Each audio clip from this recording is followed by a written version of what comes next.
Welcome back to Worlds of Prothika audiobooks. And if this is your first time, be warned. Once you step into Prothika, you'll never want to leave. With beasts who will stop at nothing to protect the women they love, and women who are only just finding out what a real man can be, you'll lose yourself in the dark romance of these fantasy stories. To bring you these free full audiobooks, we have to listen to this platform's guidelines, and they say that Prothika's steamiest scenes aren't allowed. But you can still get them from the unabridged version of any Prothikan audiobook. All you have to do is go to worldsofprothika.com. With promo code YouTube30, we're offering you the opportunity to get 30% off of any audiobook, ebook, or bundle. We appreciate you subscribing to the channel, as it makes bringing these free full audiobooks to you possible. Don't forget to like and comment to let us know what you think. Prothika's magic is eternal, and this story is just the beginning.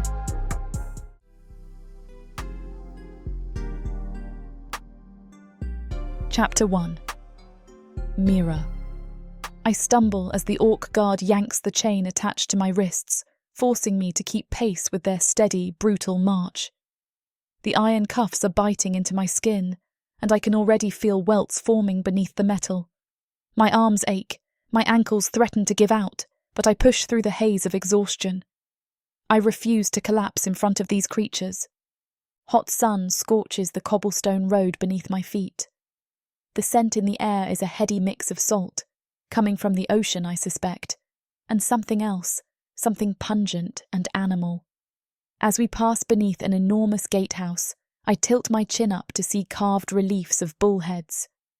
The arch's marble columns are streaked with ivy, a testament to age and a climate that roils between sun and storm. I've heard rumours about Milthar, the island realm of the minotaur, but nothing prepared me for the sheer magnitude of this entryway. Two enormous statues, stone minotaurs clutching tridents, tower on either side, as if they stand guard over the city's future and judge the worthiness of everyone entering. My guard snarls something in Orcish to one of his companions. I don't speak their tongue fluently, but I catch the gist. Don't let the humans slow you down. I force my weary legs to move faster. My hair, a light brown that used to shimmer with faint copper tones in friendlier climates, is matted from days of travel. Dust and grime cling to every strand. The orcs have given me precious little water, and my lips are cracked. Despite all that, I hold my head high, determined not to show weakness. I'm wearing what remains of my travelling clothes, a loose-fitting tunic and trousers, torn in several places from rough handling. My skin, normally sun-kissed from years on the road, is filthy with streaks of dried mud. My hazel eyes, flecked with green, remain focused forward. I learned long ago that if I look like I'm plotting an escape, they'll take it as an invitation to tighten the chains or deliver a backhanded blow. We cross into an open courtyard, and that's when I see them. Minotaurs. Perhaps 20 or so line the perimeter. Most are tall, although tall feels like a puny word for something so massive. Their towering frames exude a presence that reminds me of ancient trees in a sacred forest, imposing, immovable. Many have forward-curving horns, polished to a sheen. Thick fur runs around their necks and down their chests, though their faces are more humanoid than the fully bestial orcs who captured me. Some minotaurs wear decorative bronze braces and short leather kilts.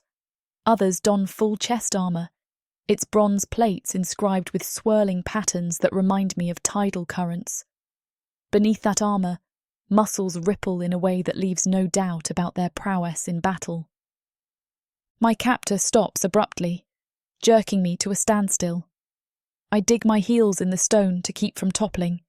He steps forward, dragging me to the centre of the courtyard. Banners of burgundy and gold flutter overhead, each stamped with a stylized minotaur crest. Everywhere I look, I see columns carved with mythological scenes.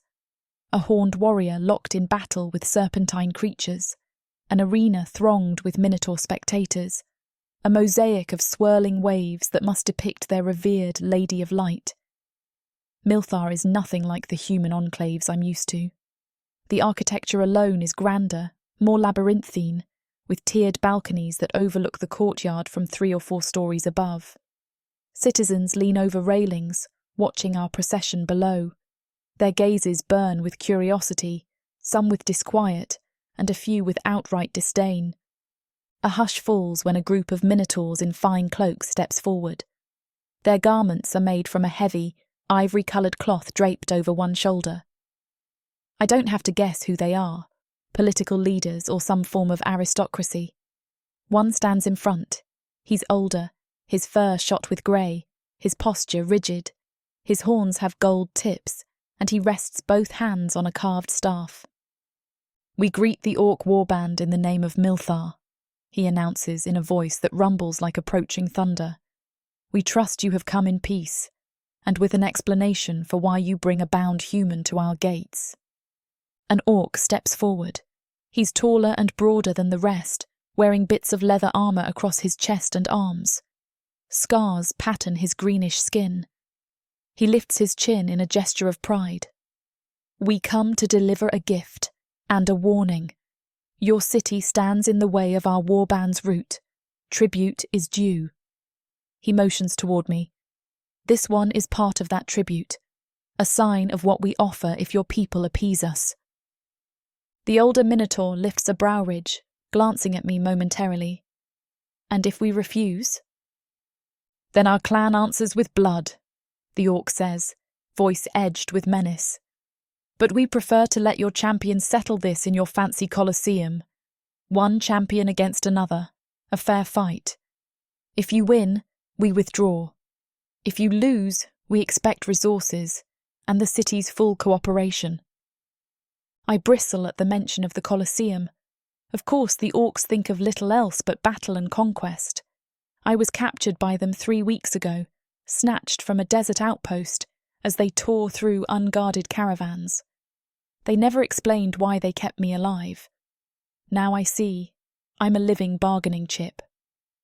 The older minotaur sweeps his staff out, addressing the crowd around us. "The Bavkus will convene to discuss terms. Until then, you are guests under watch. The champion's duel is a sacred tradition. We abide by it, but do not presume we will cower." I lift my chin, scanning the faces of the minotaurs in attendance. A few stand out with expensive jewellery, some with plainer attire. Then I see him at the far edge of the square. He's nearly 7 feet, with a body honed by obvious years of combat. His horns are thick and curve forward, polished so they glint in the sunlight. A diagonal scar mars his pectoral, stretching beneath the leather straps that secure a bronze pauldron across his right shoulder. Dark fur frames his neck and travels down his chest, tapering off near his midsection. He carries himself like a warrior who has conquered enough battles that fear doesn't touch him anymore. For a moment, our eyes meet. His are a deep brown, nearly black, with an intensity that makes my breath falter. There's something unreadable there, a calm judgment that seems to take me in from head to toe. Heat rises in my face, anger, and perhaps a flicker of confusion. I yank my gaze away, unsettled.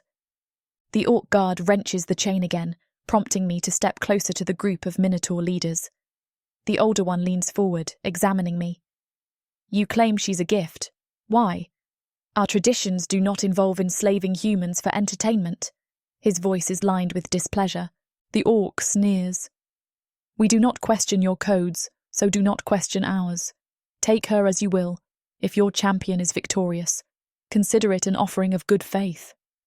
I clench my fists, biting back the urge to shout. The Minotaur senator's expression darkens, but he recovers quickly. "Very well. We accept the gesture for now.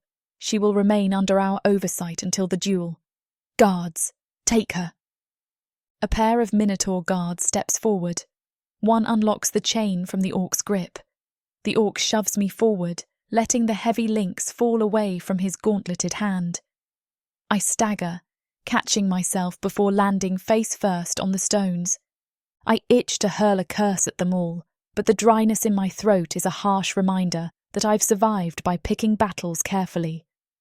For the time being, I hold my tongue, though my heart pounds with fury. These minotaurs are simply continuing the orcs' cruelty, just in a more polished form. A fine show in a marble courtyard is still captivity. The older minotaur, who must be a high-ranking official of the Bavkus, addresses the crowd. Observe, citizens of Milthar. In 3 days, the champions' duel shall take place in the Grand Colosseum. Let all see that we do not fear orcish demands. We will rise to meet their challenge with valour. A roar sweeps through the onlookers. Several minotaurs pound fists against their broad chests. Others call out, "For the Senate! For Milthar!" A wave of excitement and tension ripples through the courtyard, sending a few smaller creatures, perhaps travellers or merchants, scurrying away. I glimpse movement just off to the side and spot a minotaur with a thick gold ring piercing his nose stepping to one side, whispering urgently to a colleague. They share a look of concern. Behind them, a smaller group seems equally uneasy. I pick up snippets of their hushed conversation. Missing shipments, sabotage, can't keep ignoring. They quickly stop talking when a Senate guard passes by. I file away that information, curious about these missing shipments. Something's already amiss here, though I'm not certain how it ties in with my presence. The older senator gestures for me to be led away. My mouth thins to a line as I force myself to stay upright and walk between the guards. They're minotaurs, so each stands a full head taller than me, maybe more. Their arms are as thick as tree limbs, and I notice a faint snort from one as he glances in my direction. I wonder if it's amusement or derision. We wind through a paved corridor that leads deeper into the city's administrative centre. Soaring columns flank us, an architectural choice that speaks of a society built on grand gestures and proud displays. At intervals, braziers burn with sweet-smelling incense. The marble underfoot is etched with geometric motifs, swirling lines that somehow evoke waves cresting on the shore. I can't stop my eyes from flicking toward the Colosseum in the near distance. Its stone walls are enormous, curved tiers forming a colossal circle. It must seat thousands. I spot more flags fluttering high above the archways, each embroidered with the same minotaur emblem. The echo of my shuffling steps merges with the distant clamour of some ongoing activity, maybe gladiatorial practice or a lesser event. Even from here, I sense the magnitude of that place, as if it resonates with centuries of conflict and glory. My thoughts skitter, remembering how the orc chieftain gloated that I'd be forced to watch the spectacle. "A delight for you humans," he'd sneered when I pleaded for release. "We orcs take no pleasure in seeing you die, but we'll do what we must." The memory leaves a bitter taste in my mouth. Soon, the guards veer right, guiding me into a shaded courtyard.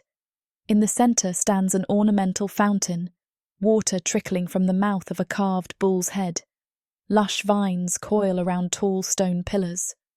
Beneath different circumstances, I might pause to admire the artistry, but my wrists ache, and every nerve in my body screams that I'm still a captive.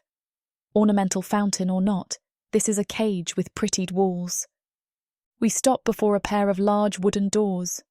One guard pushes them open, revealing a vaulted hall that looks like a receiving chamber.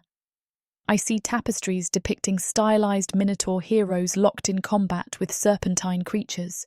The colour palette is vibrant, burnished gold, deep red, and midnight blue. The other guard beckons me forward. I step inside, hearing the echo of my own footsteps. My heart thuds, half expecting some new condemnation.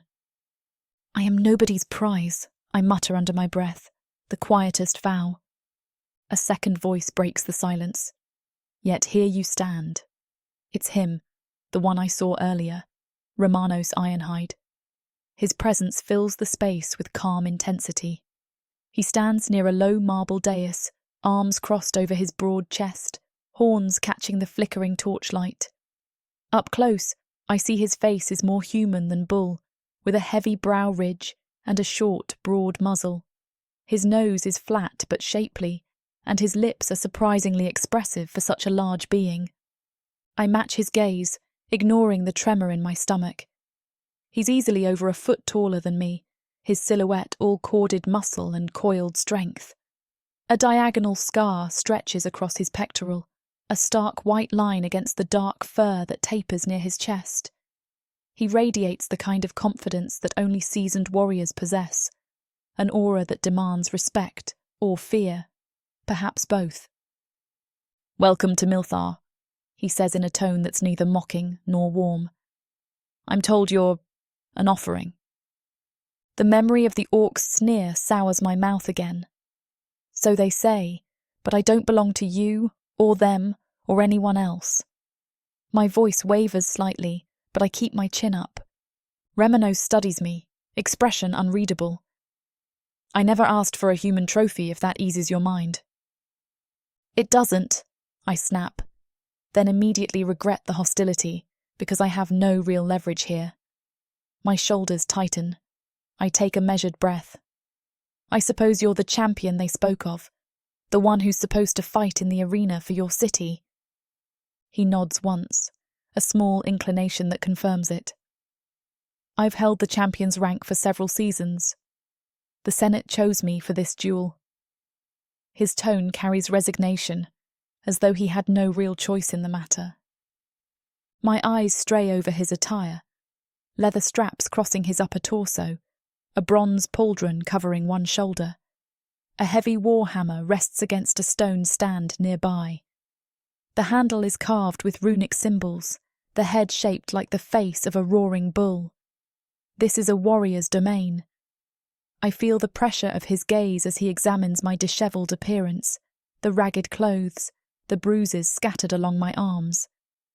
A flicker of something crosses his features, pity, regret. I bite down on my anger. "If you're champion, that means you're powerful here. So tell your Senate you don't want me as a part of this arrangement." "Believe me, I've tried," he replies, voice dipped in quiet frustration. "They consider accepting you a political strategy. They think the orcs will leave more willingly if their so-called tribute is embraced." I let out a short, humorless laugh. "So I'm a diplomatic gesture. How flattering." He inclines his head, acknowledging the bitterness in my words. "I can promise no harm will come to you while you're in my care." I glower at him. "Your care? That's just a prettier cage, isn't it?" My gaze flicks around the hall, noting the fine columns, the comfortable seating, the dais that might serve for official addresses. "At least I had a fighting chance on the road. Here, I'm just stuck." Remanos doesn't flinch. "I'm sorry it's come to this. It's not in my plans to treat you like a spoil of war." He shifts his weight, arms uncrossing. There's a flicker of turmoil in his posture. "Would you kneel for me if the Senate demanded it?" My stomach tightens. "Never." He nods slowly, as if he respects that. "Then I will not ask it. But this city has traditions, and the Senate is bound by them. They see you as a powerful tool." I want to scream that I'm no tool. My heart pounds and I force myself to remain calm. "Is that how your people operate? Bribery and spectacle?" He frowns. "Our culture values honour above all else. The Senate believes receiving you as a tribute honours the old duelling traditions with the orcs. They think it might keep the clan from marching in with full force." I search his face for deceit. Instead, I find a guarded sincerity. He doesn't like it either. That much is plain. But he's going along with it, presumably for the good of his city. My wrists are still bound, the cuffs laced with thick rope now that the chain has been removed. I rub at them, feeling the raw skin. If he's champion, he could demand they untie me. He doesn't. That alone makes me doubt any claim of compassion. He tracks my motion. "Let me see your wrists." The last thing I want is more handling, but I extend them anyway, too exhausted to keep up another argument. He reaches out, touches the rope, then glances at one of the guards stationed near the door. "Undo this." The guard hesitates. I sense the tension between them. a chain of command that might not be as straightforward as I assumed. But eventually, he takes a small blade and slices through the rope. My arms jerk free. I massage the angry red marks on my skin. There's a wave of relief so strong I nearly sink to my knees, but I steady myself, refusing to look weak. Remanos studies me a beat longer, then gestures toward a side corridor. I'll have someone prepare a room for you.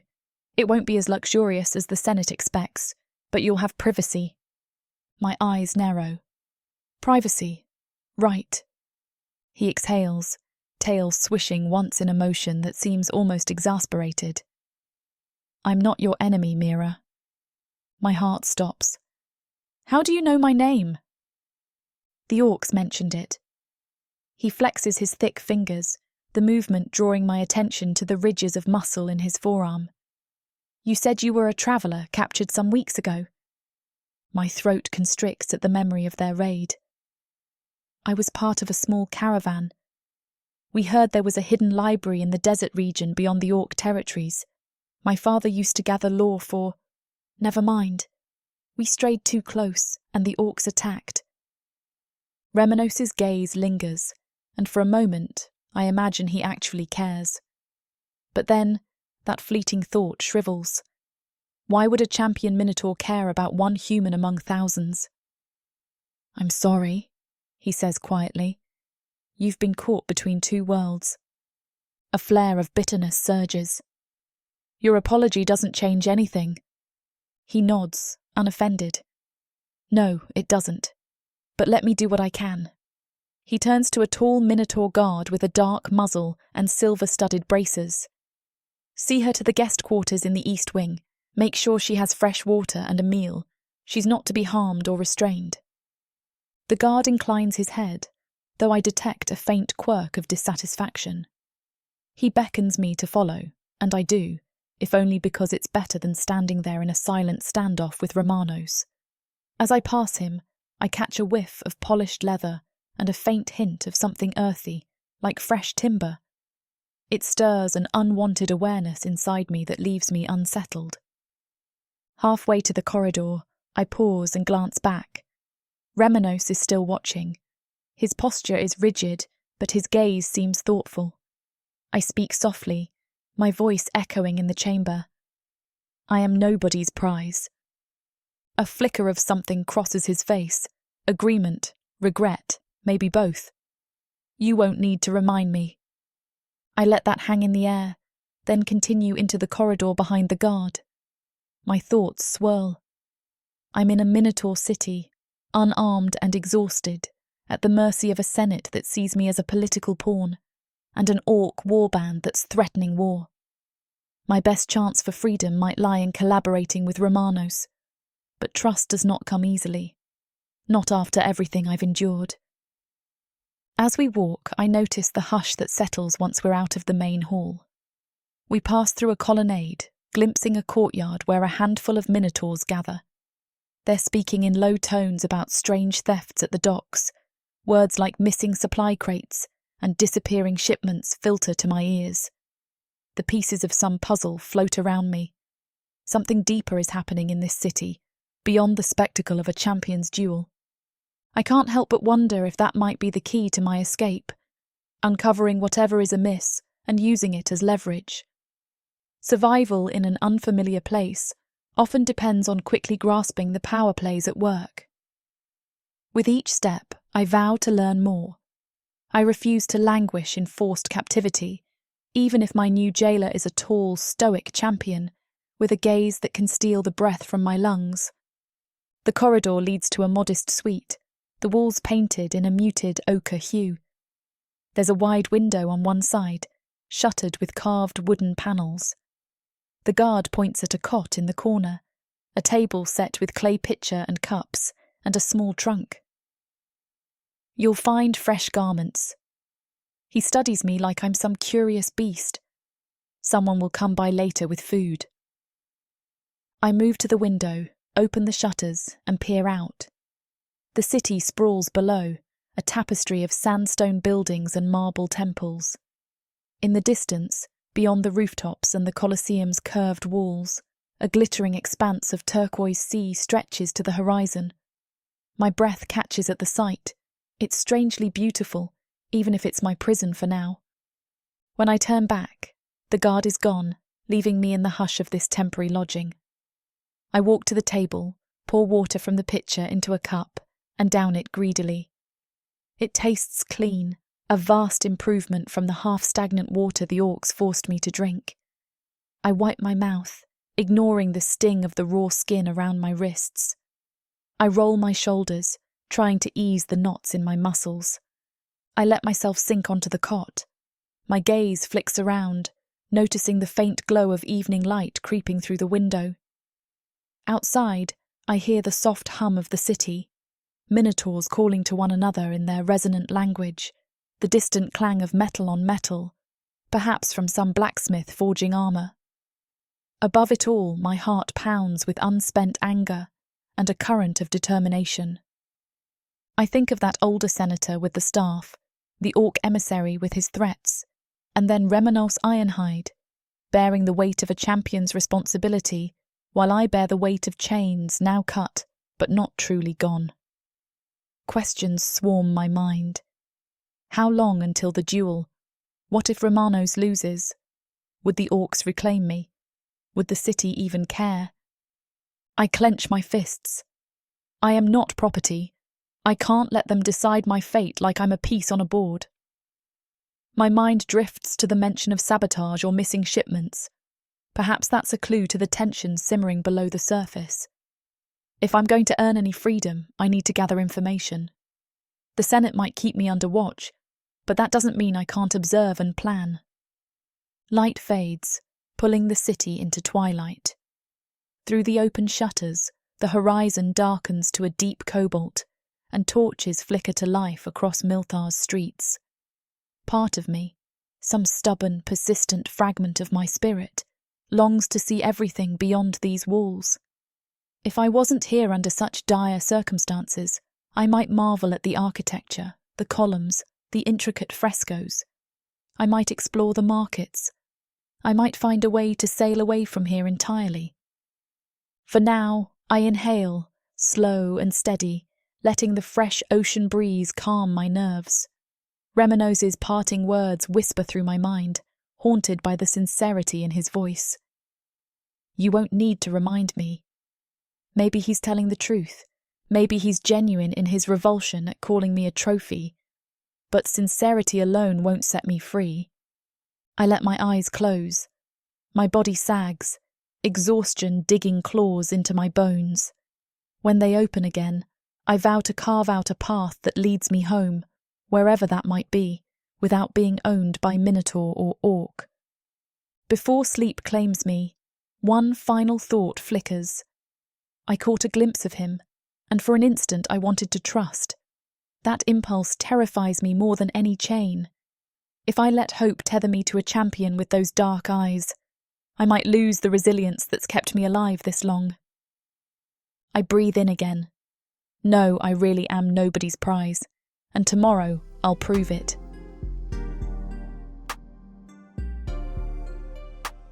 Chapter 2. Remanos. I can still smell the salt of the ocean drifting in from the open-air corridors, but the scent feels strangely stale in my nostrils tonight. It's as though the usual brine tang carries a weight that settles across my shoulders. I stand at the entrance of the Senate Hall, an imposing structure of white stone with towering columns carved into the shapes of ancient minotaur heroes.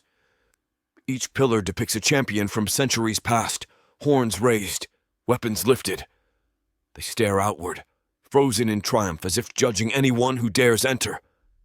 I adjust the leather strap crossing my chest and roll my shoulders to prepare for what I know awaits me inside. My body aches with tension ever since I left Mira in the East Wing, escorted by the guards. The memory of her fierce glare stays with me. She's a mere human in a land of bullkin, yet she wields a presence that unsettles me in ways I'm not used to. I remember the way her eyes sparked with anger, like flint scraping stone. She made it clear that she thinks this city is just another cage, and I can't fault her for that opinion. The guard at the massive bronze door inclines his head when he sees me. He steps aside so I can enter the grand hall. My hoofsteps echo across polished marble floors. Half a dozen pillars line the interior, each draped in burgundy and gold banners. In a recessed alcove sits an oval table of dark wood, where members of the Bavkas gather. They've likely been awaiting my arrival. I draw closer and observe the faces of those present. Senator Ordom is there, the older minotaur with gray in his fur who greeted the orcs in the courtyard earlier.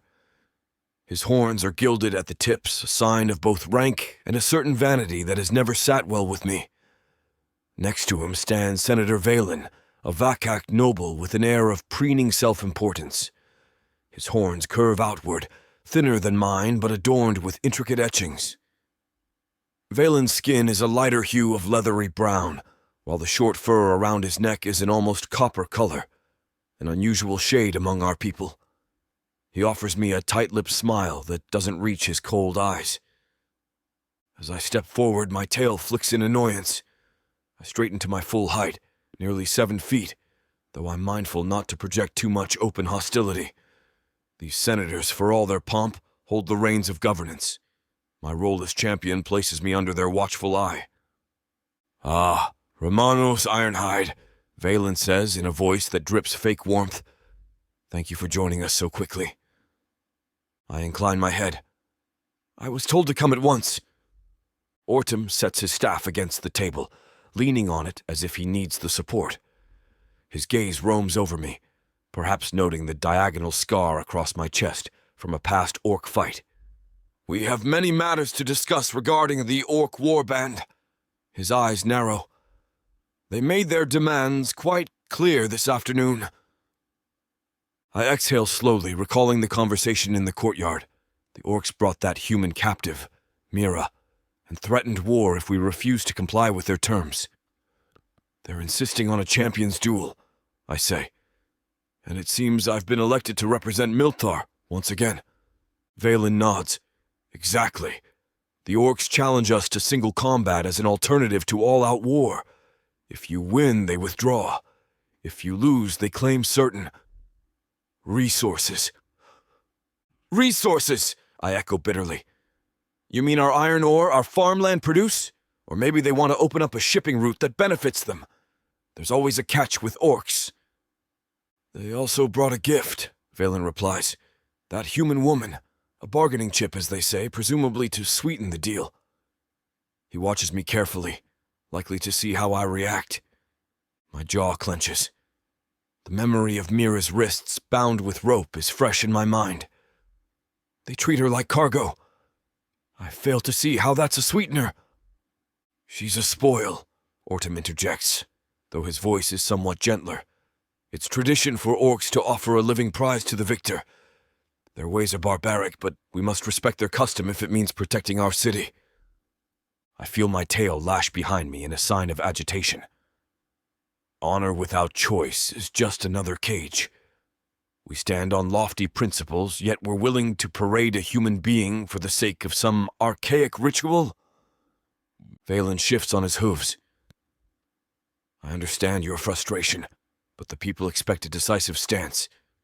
If we reject the orcs' offer, we risk a full-scale attack. You've seen how they mass outside our gates." I picture the orc warband. Their numbers weren't tremendous, but they've allied with other clans before. Our city could handle a direct assault, yet it would cost countless lives, both minotaur and otherwise. My entire life, I've tried to follow a moral code, fight with honor, protect the weak, stand as a symbol for the city. But now the Senate demands I accept a living reward if I emerge victorious. A piece of me wants to toss my warhammer at their feet and refuse the duel altogether. But that would leave us vulnerable. "You know you're Milthar's greatest fighter," Valen says, lifting his chin. "He's a fraction shorter than me, but his self-importance makes him stand as if he towers above. The Senate trusts your skill in the arena. This arrangement ensures minimal bloodshed and reaffirms our strength to the orcs. Surely you can see the logic." I fix my gaze on him. There's something in his expression that puts me on edge, a cunning glimmer, as if he has a personal stake in the outcome. You want me to kill their champion, accept the human as my property, and wave the banner of victory as if everything is fine. Ordom clears his throat. We want you to do what's best for Milthar. The orcs will insist on transferring the captive to you. We cannot offend them by refusing. You know how their code works. A refusal of a war spoil might be seen as an insult, which they could twist into reason for further aggression. A long silence stretches as I weigh the implications. I hate every piece of this. She will be under my protection, I say quietly, though my voice resonates in the spacious hall. I won't allow her to be mistreated. Valen's carefully manicured brow rises. You sound defensive, champion. Have you already grown attached to the human? My fists tighten at my sides. I don't become attached to a prisoner, but I won't treat her as a lesser being. So, you plan to keep her caged behind locked doors? Valen's question drips with a mocking tone. I wonder if she'll see your code of honor as an improvement over an orcish chain. Heat climbs up my neck. I order the guards to give her a suitable room.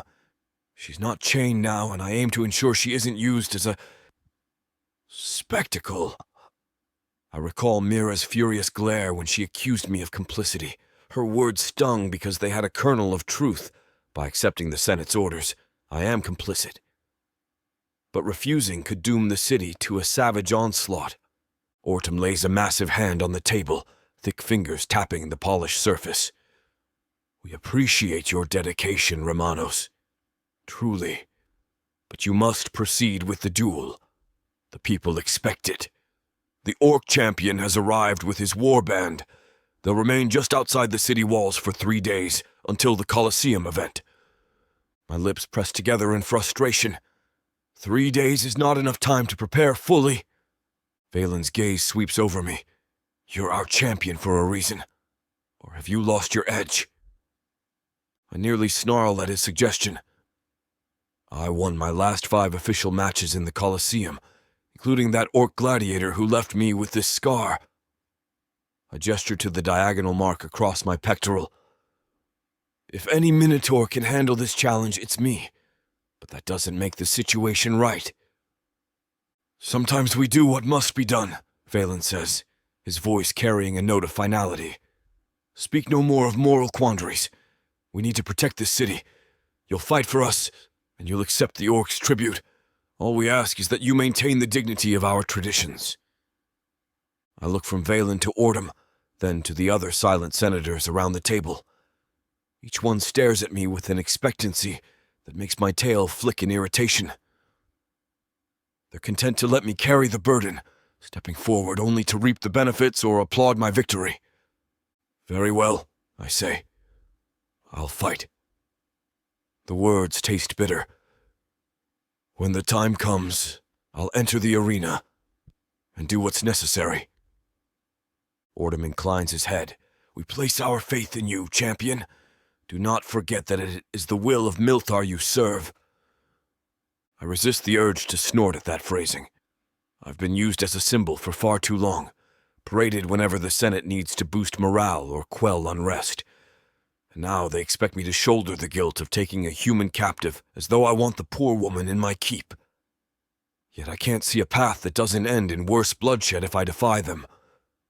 The orcs wouldn't hesitate to use the slightest insult as justification for war. Valen glances at me, crossing his arms over his chest. You may go. Prepare yourself. The city looks to your success. I step back from the table, jaw set. 3 days, then. Before anyone can say more, I pivot and stride out of the hall, my hooves thudding on the marble. The second I pass through the enormous bronze doors, I inhale a breath of the cooler night air. Torches line the courtyard, casting dancing shadows on the walls. I pause beneath one flickering flame, letting the hush of the evening settle my mind. Honor without choice is just another cage. I recall uttering those words in the courtyard earlier. Now they ring even truer. I tilt my head toward the walkway leading back to my estate. The path winds past a series of arches adorned with mosaic tiles. Each tile depicts a scene from Milthar's storied past, Shipbuilding, the forging of bronze weapons, labyrinthine designs that reflect our old tribal wars. Sometimes, when I was younger and fresh to the champion's life, I used to stop and admire these mosaics, hoping to glean inspiration from the heroic deeds they represented. Tonight they feel like silent witnesses, reminding me that my position is both revered and isolating.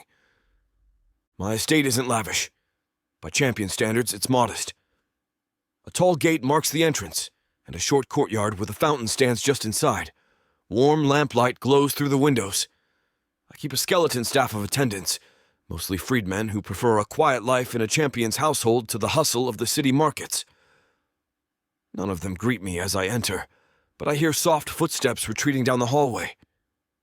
They're used to my comings and goings at irregular hours.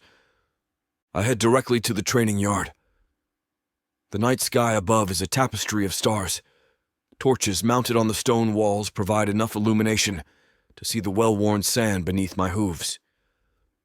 Several wooden weapon stands line the perimeter, supporting practice spears, swords, and axes. My favorite warhammer leans against a corner, faintly reflecting the amber glow of flames. My arms feel stiff, so I pick up a practice spear to loosen my muscles. Gripping the haft in both hands, I sweep through a series of thrusts and spins, muscle memory carrying me. The motion settles my mind. When I fight, everything else falls away. There's no Senate, no forced tribute, no moral conflict. There is only the immediate challenge: weapon, foe, survival. My chest expands with a measured breath.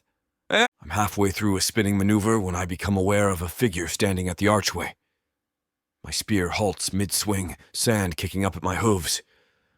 I turn to find Senator Valen watching me in silence, arms crossed over a dark robe embroidered with gold patterns. He must have followed me from the hall. "Brushing up on your technique?" Valen's voice is smooth, but carries the faintest undercurrent of mocking. "Our champion needs no improvement, so I've heard." "Why are you here?" I rest the butt of the spear on the sand, eyeing him warily. He steps forward, his horns catching the torchlight. "I wanted to speak with you privately." My shoulders tense. "You couldn't say whatever it is in front of the others?" His mouth quirks in a half-smile. "Some things are best discussed without an audience." He paces closer, glancing around the training yard. "I know you resent the Senate's stance on this human spoil. You made that much clear." I run a thumb along the spear's wooden shaft. "You came all this way to state the obvious?" He chuckles without humor. "Let's just say, I'm offering a suggestion. If you want to earn favor with the Bavkas, especially the Veka class, you do well to embrace the orcs' tribute. Show the city you're as pragmatic as you are deadly in the arena." My muscles coil at his words. "You want me to embrace the idea of a living trophy?" "It's politics, Remanos. A demonstration that you respect tradition," he says. "And yes, the orcs have primitive customs, but letting them see that we at least acknowledge their ways will pacify them. Orda might play the role of the wise judge, but it's really the landed nobility, my peers, who influence decisions. They watch you carefully." I lift the spear and jam it into the sand. "You act like I should celebrate hauling a human around like a conquest." Anger simmers low in my gut. That's not how I was raised.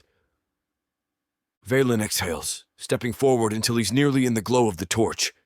Shadows stretch across his face, highlighting the cunning edge to his features. "I know you were born to a Zotkok craftsman. You clawed your way up from a middle-class start, forging a name in the Colosseum. Now you're a champion, and champions can wield influence if they choose wisely." "Influence," I repeat, my voice low. "With who?" He waves a hand. "The Senate, the Vakok nobles, possibly even the Zusvak if you prove yourself indispensable. This upcoming duel is more than a fight. It's your chance to climb higher. Imagine if the orcs withdraw with their tails between their legs, praising your name. The city would celebrate you more than it already does. Doors would open that you can't even imagine." I grind my teeth. "I don't need new doors. I only want to protect Milthar." "Oh, I believe you," he says, stepping back a pace. I also think you're missing the bigger picture. The city thrives on trade, champion. We need stable roots, untainted by orc raids. If we appear weak, our trade partners might look elsewhere, undermining everything we've built. Meanwhile, the orcs keep forging alliances in secret. There are also rumors of suspicious sabotage in the docks. His eyes narrow slightly as if he's gauging my reaction. Think on it.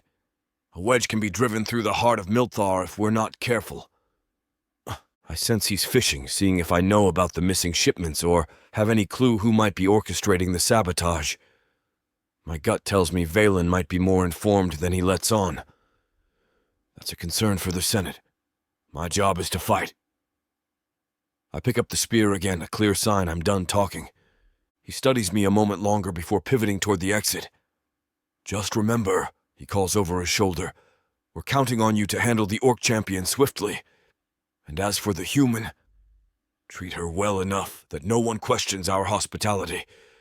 But don't forget she's here to serve a purpose. I resist the temptation to hurl the spear at the back of his head. Instead, I stand silent as Valen's hoofsteps fade. Only after the echoes vanish into the night do I breathe properly again. The conversation churns in my mind. Something in the way Valen spoke about sabotage, trade, alliances. He's hinting at many layers of intrigue. He's also made it clear that if I cooperate, I can gain clout with the upper class. But the price is too steep. I stay in the training yard for the better part of an hour, practicing with multiple weapons until sweat beads along my brow and the cords of muscle in my arms throb with exertion. My fur around my neck grows damp from the humid night air, and the leather across my chest strains whenever I twist into a swing. The tension inside me fades only slightly with each successful strike. For a moment, I picture the orc champion's face as I drive a spear forward, and I imagine the roars of the Colosseum crowd when I emerge victorious. There's a rush in that vision, but it soon sours because it comes with the image of Mira at my side, forced to stand like a trophy. That single notion kills the satisfaction. Eventually, exhaustion sets in. I gather my warhammer, the one with the runic handle that has carried me through countless battles. Slipping it into its bracket, I leave the yard and head for the interior corridors. Lanterns hang at regular intervals, flickering shadows on the sandstone walls. I'm keenly aware that somewhere in this estate, Mira occupies a room. It unsettles me how quickly she's gone from being non-existent in my life to a focal point of my uneasy conscience. A mild heaviness settles in my chest when I remember the expression on her face in the receiving hall. She looked at me as though I were no better than an orc myself. I can't fault her. From her perspective, I'm just another captor. Maybe I am. I step into a small side room that serves as a personal study. Rows of scrolls line one wall, mostly records of past Colosseum matches and accounts of minotaur legends. A single brazier offers warm light, revealing a sturdy wooden table at the center. A half-finished letter rests there, addressed to my old mentor who travels to distant ports. My mentor taught me more than swordsmanship. He taught me to question blind obedience. I sigh and sink onto the cushioned bench. The letter is intended to detail my experiences in the city's arena, plus my concerns about the Senate's manipulations. I realize I've never quite finished it because I'm always embroiled in yet another crisis. Now the crisis is bigger. An entire war hinges on whether I can defeat one orc champion. And if that wasn't enough, a human's freedom is entangled in the outcome. I remember the flicker of vulnerability in Mira's eyes, hidden beneath her anger. If I refused the orc's conditions, she could end up right back in their clutches, or the city might erupt in violence. Neither option is acceptable. We're both trapped, though in different ways. I rake my gaze over the scrolls stacked on the table, hunting for anything that might give me fresh insight. Historical accounts mention champion duels as a long-standing tradition with orcs, but there's little about a captive gift. Perhaps it's rare, or maybe it's simply not documented with detail. I read a snippet about how centuries ago, orcs offered captives to appease minotaur warriors after losing a raid. The minotaur often saw it as a matter of honor to accept, thereby showing magnanimity in victory. But times change. Our society has supposedly grown more civilized. Accepting a person as a spoil doesn't align with any moral code I respect. I push the scrolls aside, too restless to glean more from dusty parchment. My hooves carry me through another corridor until I reach a set of stairs leading upward. I ascend toward the second floor, where the corridors are narrower and quieter. The architecture here is simpler. Plain walls, minimal adornments. My bedchamber is near the end of this hall, but I can't bring myself to go there just yet. My mind keeps wandering to the east wing, where I imagine Mira is either asleep or pacing with frustration. I drift toward the corridor that leads to her designated quarters. A part of me knows I shouldn't intrude on her privacy, but I feel compelled to check if she's settled, or if the guards have followed my instructions to give her some space. As I approach, I see a single minotaur guard stationed at the far end. He bows his head when he spots me. "Champion," he says quietly, "all is calm here." I nod, feeling a twinge of relief. "Has she asked for anything?" He hesitates. "She asked for fresh clothes. We provided some spare garments. And extra water. That's all." "Good." For a heartbeat, I consider knocking on her door, but it's late, and I doubt Mira wants to see me. Besides, what would I say? "I'm sorry you're caught in this nightmare, but I need to keep you here for your own protection." She wouldn't believe me. I linger in the dimly lit passage. The walls here bear a few paintings of ocean vistas, blue waves cresting under a silver moon. My furred chest feels tight with conflict. The city expects me to present Mira as my rightful spoil if I claim victory, but everything in me rebels against that notion. I spin on my hooves and walk away before the guard or I say anything else. In my bedchamber, I shrug off the leather straps crisscrossing my torso and let them drop onto a wooden trunk. The broad window is open, welcoming a cool draft.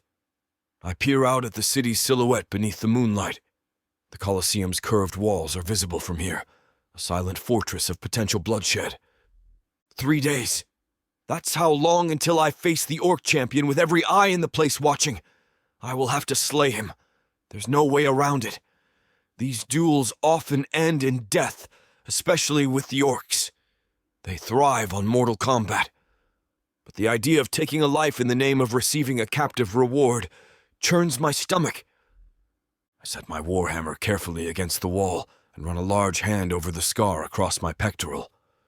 My fur is shorter there, the flesh beneath ridged from the old wound. I can recall the clash with that last orc fighter with startling clarity. The crowd roared as steel met my flesh, and I remember the taste of blood in my mouth. But I triumphed because I had to. Back then, I believed wholeheartedly that I fought for Milthar's honor. Now I'm not so sure. Sinking onto the edge of my bed, I let out a breath. My horns catch a faint reflection in the mirror across the room. I catch my own gaze, dark eyes that have seen too many arena fights. A champion's face, yes, but also a soldier who's grown weary of political manipulation. Tomorrow, I'll consult with my weapons master about training drills. I'll gather details on this particular orc champion, his fighting style, rumored strengths, potential weaknesses. I'll be thorough because if I fail, the consequences reach beyond my personal disgrace. The city's commerce, the safety of our people, the livelihood of countless freedmen who rely on stable leadership, all of it rests on my performance. And if I succeed, I earn a human trophy who wants nothing to do with me or my city. I lie back on the bed, arms folded behind my head, staring up at the wood-beam ceiling. The night is quiet enough to hear the surf in the distance, but I can't drift into any peace. My mind is too noisy with half-formed questions. Something about Valen's approach bothers me, the casual way he alluded to sabotage near the docks. Even Ordum seemed uneasy in the courtyard earlier, though he masked it better. Are they truly worried about the orcs? Or is there something more sinister happening behind the scenes? I recall snippets of conversation I overheard in passing. Whispers of weapon shipments that never arrived. Rumors of black market deals. Could that be the reason the orcs are so bold now? Perhaps they believe we're compromised from within and see an opportunity to pressure us for resources. Reaching for a small lamp on the bedside table, I extinguish it with a pinch of the wick, plunging the room into darkness. I try closing my eyes, but all I see is the image of Mira's defiant stare, her stubborn chin, the freckles across her face, her hair that once held the color of sunlit copper before weeks of captivity dulled its shine. She stood in the hall like someone ready to fight every minotaur she meets. There was no cowering in her stance, only righteous fury at a situation forced upon her. I understand that feeling too well. She told me she's not a spoil. I told her she'd never kneel for me. Those words were spontaneous, and yet they felt right the moment I said them. I meant them. 3 days until the fight. 3 days to decide if there's a way to preserve my sense of honor and keep Mira from more pain. If I try to set her free outright, the Senate will call it an affront to orcish tradition, and the city might suffer the consequences. If I do nothing, she remains a symbol of everything that rots in the concept of war trophies. Caught between two impossible outcomes, I let out a frustrated breath. Honor demands that I protect those under my care, but the Senate is turning that vow against me, compelling me to accept a living prize or face the orc's wrath. I shift on the mattress, the night air brushing the fur on my neck. Eventually, weariness gnaws at me enough that my eyes drift shut. My last thought before sleep claims me is the echo of my own voice, laced with bitter truth. Honor without choice is just another cage. And I've never felt that cage as keenly as I do now. Chapter 3. Mira. I wake to the sound of distant trumpets blaring through the open window. The blasts carry a harsh edge, less musical than commanding, as if the city itself is being called to attention. I sit up, blinking away a haze of uneasy dreams. My makeshift bed, a cot tucked against the far wall of this minotaur estate, creaks in protest. The morning sun hasn't fully broken over the roofs yet, but I can see a faint glow lighting the windowsill. I stand, stretch, and let my gaze flick across the small chamber. It's tidy, a wooden trunk, a narrow table holding a pitcher of water, and a single high-backed chair.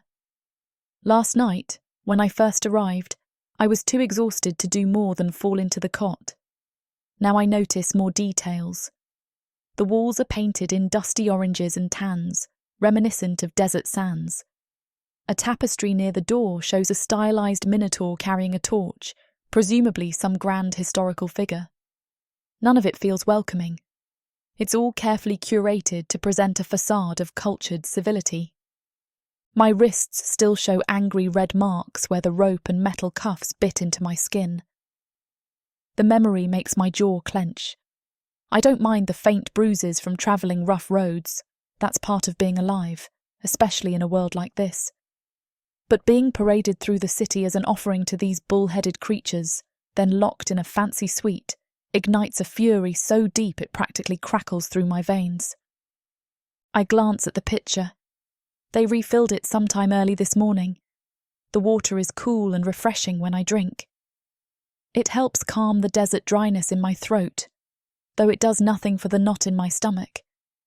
I'm in a place where everyone sees me as an object, a spoil of war. The worst part is, I'm not sure how to escape this snare. The door opens abruptly. A minotaur guard steps in without knocking. He's shorter than Remanos, maybe 6 feet, still a head taller than me. His fur is a brindled mix of tan and dark brown, and he clutches a spear in one thick hand. He gives me a cursory once-over, then clears his throat. "The Senate has summoned you," he says, voice rumbling. "You're to attend the champion's announcement in the Colosseum." I stiffen. Announcement? He nods once, ignoring the edge in my tone. They're proclaiming the official date of the duel with the orc warband. It will be 3 days from now. You're to be presented alongside the champion. I feel heat gather at the base of my neck. I don't care about your announcements. I'm not some trophy to trot out in front of a crowd. The Senate disagrees, he says, unmoved, and they overrule your personal preferences. I glare at him, words spiking on my tongue, but I hold them back. Yelling at the guard is pointless. He's just following orders, and I can't punch every single minotaur in this city. Still, my hands curl involuntarily into fists. "Fine," I say tersely. "Lead the way." He gestures for me to step out into the corridor, so I do, my spine rigid. As I follow him, I note every possible exit, the windows, the narrow side passages, the heavy wooden doors leading into courtyards. Each route is guarded by at least one armed minotaur, though. My chance to slip away undetected seems painfully slim. We navigate a winding hallway that opens onto a balcony overlooking an enclosed garden. Vines drape over carved stone arches, and water splashes in a small fountain below. Everything about this estate screams wealth, from the intricate tile mosaics to the polished banisters.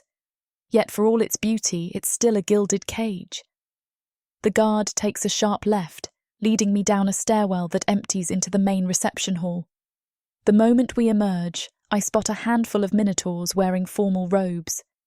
They're discussing something in low voices. One lifts his gaze, sees me, and offers a disdainful snort. Great. The guard escorts me outside, where bright daylight washes the courtyard in gold.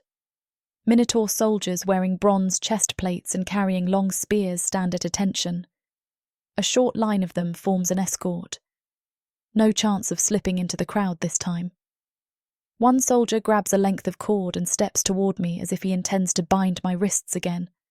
I yank my arms back.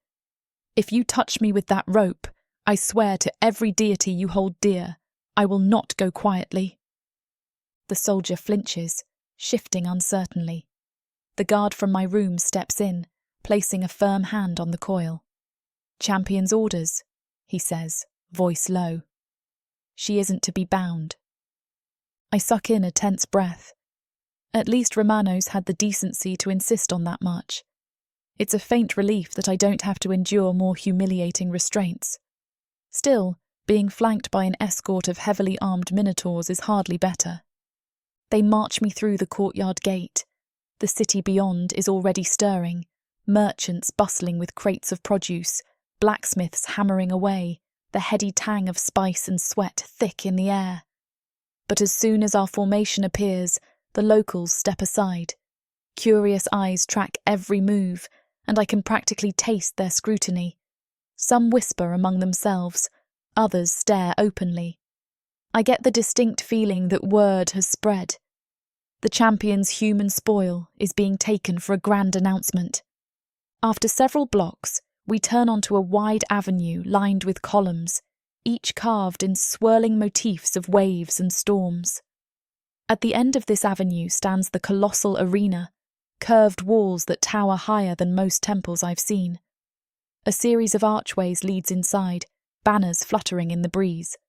The official Minotaur crest, a stylized bull's head on a field of crimson, hangs from every other arch. Crowds cluster near the main entrance, their excited chatter rising in volume.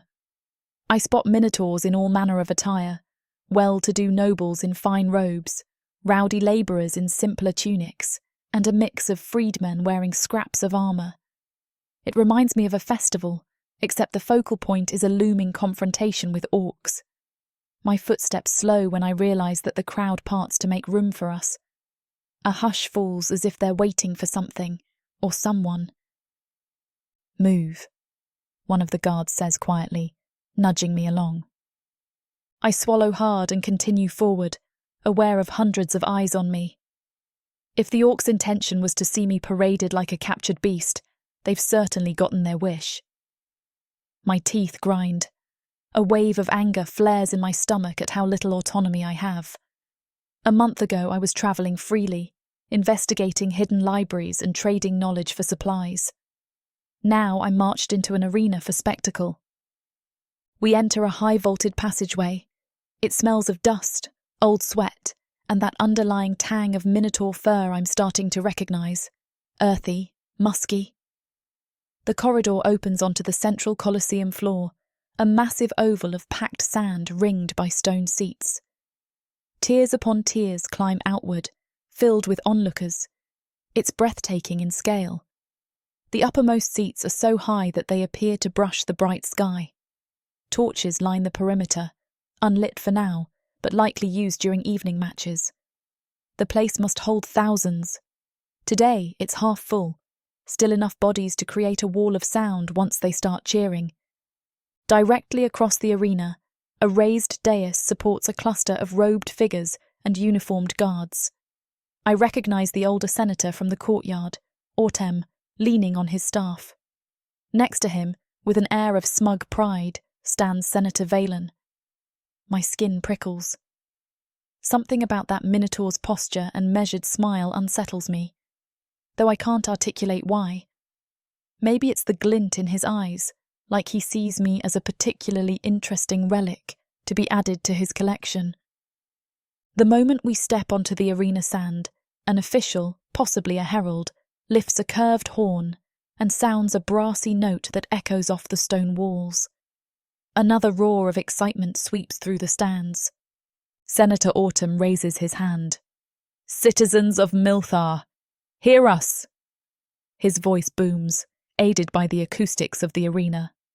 3 days hence, our glorious champion, Remanos Ironhide, shall face the orc warband's mightiest warrior in a formal duel to preserve peace and honour for our people. An explosion of cheers, stomping hooves, and clapping resonates in the stands. My ears ring with it, but my attention zips to the dais. Remanos steps forward. His height and broad shoulders dominate the cluster of officials. Even from this distance, I see the sheen on his forward-curving horns. He's dressed in partial armour, leaving much of his furred arms bare, the diagonal scar across his chest visible. A hush spreads through the seats near him, as if the crowd respects the champion's presence more than the Senate's words. He lifts his gaze across the arena, scanning. When his eyes land on me, my pulse trips. He's massive, yes, but that's not what grips me. It's the stoic resolve etched in his features. With the sunlight overhead, I can see the ridges of his brow more clearly, the shape of his short, broad muzzle, the faint lines near his eyes that suggest he's had more sleepless nights than he'd like to admit. He doesn't smirk or grin. He simply stands in a quiet show of dominance, as though any cheap bravado would lessen the dignity of this moment. A leaden weight settles in my chest because I can't deny he cuts an impressive figure, dangerous and resolute. Valen steps to Remanos' side. "Let all witness," Valen shouts, his voice carrying. "Our champion accepts the orcs' challenge.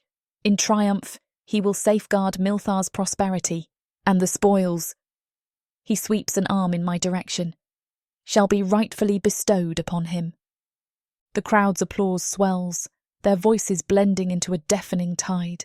My escort nudges me forward, practically dragging me to a marked spot on the sand. Fury burns in my veins. I stand there, singled out for everyone to examine, as though I'm no more than an exotic acquisition. The stands revolve around me in a blur of colour and raucous cheering. Autem bangs his staff on the dais, calling for silence. When it eventually falls, he continues in a lower tone. "This human has been delivered by the orcs as tribute. Let it be known that Remanos Ironhide claims her under the laws of champion's right." My vision red tints at the edges. In the hush that follows, I can't stay silent. "I claim no one," I shout, voice trembling with anger, "and I am not your champion's property." A ripple of shock radiates through the stands. Some minotaurs turn to each other, mouths agape. My escort tries to hiss at me to keep quiet, but I step forward again, ignoring the pounding of my heart. "You call this an honourable tradition, abducting me from my life, tossing me to the orcs, then passing me around like a prize?" Chaos erupts in the seats, whispers and gasps. Valen's face hardens. Autem looks mildly taken aback. I sense a flicker of movement from Remanos. He steps to the edge of the dais, raising both arms for calm. The crowd slowly settles, though the tension is palpable. "Lower your voice," one of my escort guards mutters, hooking his spear in front of me as if to block me. I don't flinch. I stare up at Remanos, who's now descended a few steps from the dais. You think yourself any better than the orcs? My voice carries despite the guards' attempt to silence me. At least they didn't pretend to be civilized when they chained me. You talk of tradition. I see hypocrisy. Remanos's gaze meets mine. For a moment, I think I see something akin to regret flicker in his eyes, but he maintains a solemn stance. I've ordered that you not be bound again, he calls out, tone low but carrying. Milthar does not enslave humans. The word enslave hovers in the air. My chin lifts stubbornly. Sounds like semantics to me. If I'm forced to remain here against my will, how is that different from servitude? Before he can respond, Valen strides forward, horns glinting in the sunlight. You speak out of turn, human. Show some gratitude. Remanos extends you kindness beyond what orcs ever would. My mouth twists. Gratitude? For being dragged to a coliseum as part of your show? Gasps ripple through the stands again. It's as though no one here expected a mere mortal to speak so freely. I realise my anger might get me locked away, but the alternative is letting them parade me in silence. Remanos lifts a hand, signalling Valen to step back. A hush reclaims the arena. This is not the time or place to debate who's at fault, Remanos says, voice firm. I fight to protect this city from bloodshed. Nothing more. The Senate insists we accept the orcs' custom. We do so to avoid a greater loss of life. My heart thunders, but I force my tone to remain steady. So that's your excuse for going along with it. You're too noble to let me remain chained, but you'll keep me penned in your estate to satisfy your Senate. He descends fully onto the arena sand, drawing even more attention from the onlookers. Up close I see the tension coiling in his shoulders, the faint twitch of his tail. I never asked for a spoil, and I'm not about to flaunt you in the streets. Valen clears his throat, stepping down as well. Nevertheless, the city must witness a show of solidarity, champion. If the orcs see us shun their tribute, they might interpret it as an insult. That leads to conflict. You're not suggesting we risk war, are you? Remanos's gaze never leaves mine. I can feel the crowd's collective anticipation, as if it's a physical weight pressing on my chest.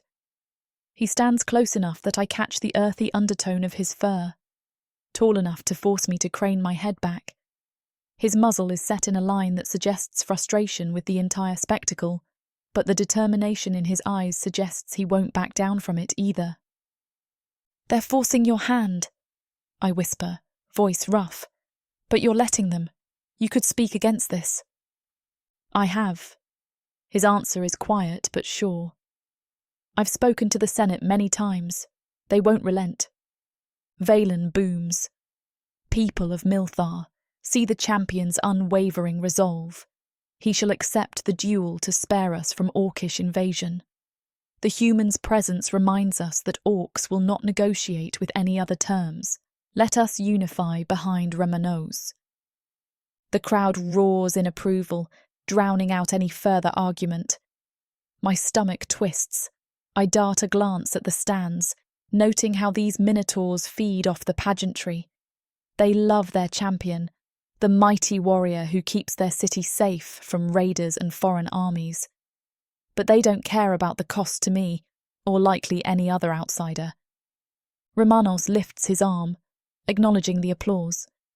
His expression gives away little. Then he tilts his head toward me, mouth curving into something that could almost be an apology. In a low tone only I can hear, he says, I can't free you outright, not yet. Not without risking a wave of violence. My anger battles with the unexpected warmth that flutters in my chest at his apology. I hate that you're telling the truth, I mutter. But I still hate this entire arrangement more. He steps closer, blocking Valen's approach with a subtle shift of his broad shoulders. I'm momentarily overwhelmed by the difference in our heights, the sheer presence that radiates from him. Even the colour of his skin, an earthy tone with patches of dark fur around his neck, feels vividly real.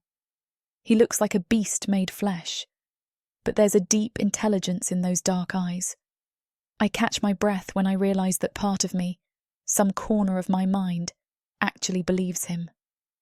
"Trust me," he murmurs, so low I barely catch it. My pulse jumps. I can hardly believe him, but if there's any path that doesn't end in orc chains, it might lie with this stubborn, stoic champion. "We'll see," I reply, turning away so he can face the crowd again. Senator Autumn's voice booms out a final pronouncement. "The duel is set for the third dawn from now. Let all prepare. May the Lady of Light guide our champion's arm." An uproar follows, as if the crowd can't get enough of this spectacle. Drums begin to pound, somewhere in the stands, and flags wave overhead. I stand rigidly in the middle of it all, refusing to lower my head in submission. My gaze flicks around, and that's when I notice Valen, far to my left. His eyes lock on me with a heat that raises the hairs on my neck. He's not looking at Remanos right now. He's focused on me, a predatory calculation behind his stare. For a split second, I feel as though I'm a pawn on his personal board. The guard near me steps forward. "Come," he orders. "We're returning to the champion's estate. You'll be safe there until this is done." His words spark a fresh wave of resentment. The entire city echoes with cheers for a duel that decides my fate, and he wants me to obediently follow him out of the arena. But the alternative is to stand here until the stand's empty, with every spectator gawking at me. My teeth grind as I force myself to follow. As we exit through a side archway, the thunderous applause fades into a dull roar behind us. The passage leads around the Colosseum's exterior, where supply carts and stable areas are located. Fewer people roam this spot, giving me a moment to think. Some stable hands tip their heads at us, gawking at my presence but not daring to interfere. My escort remains close, an unspoken command in every step. I take advantage of the lull to ask the question that's been gnawing at me. Why does Valen seem so invested in me being paraded around? The guard stiffens as though I've ventured into dangerous territory. Senator Valen is a high member of the Vakak class. It's his duty to ensure tradition is followed. "Sure," I say flatly. But there's more to it than that. The way he was staring, it was like he has a personal stake in all this. Silence hangs for a moment. Then the guard utters, "He's powerful. And ambitious. That's all he offers. I sense he won't divulge more openly." We continue onto a main street, weaving through clusters of onlookers who either wave or stare. By the time we reach Remanos' estate, my legs feel like they've marched 100 miles. The gate opens, and we enter the courtyard I passed through yesterday. The fountain's gentle spray is a stark contrast to the chaotic arena I just left. A breeze stirs the vines climbing the wall, carrying the scent of damp stone and citrus blossoms.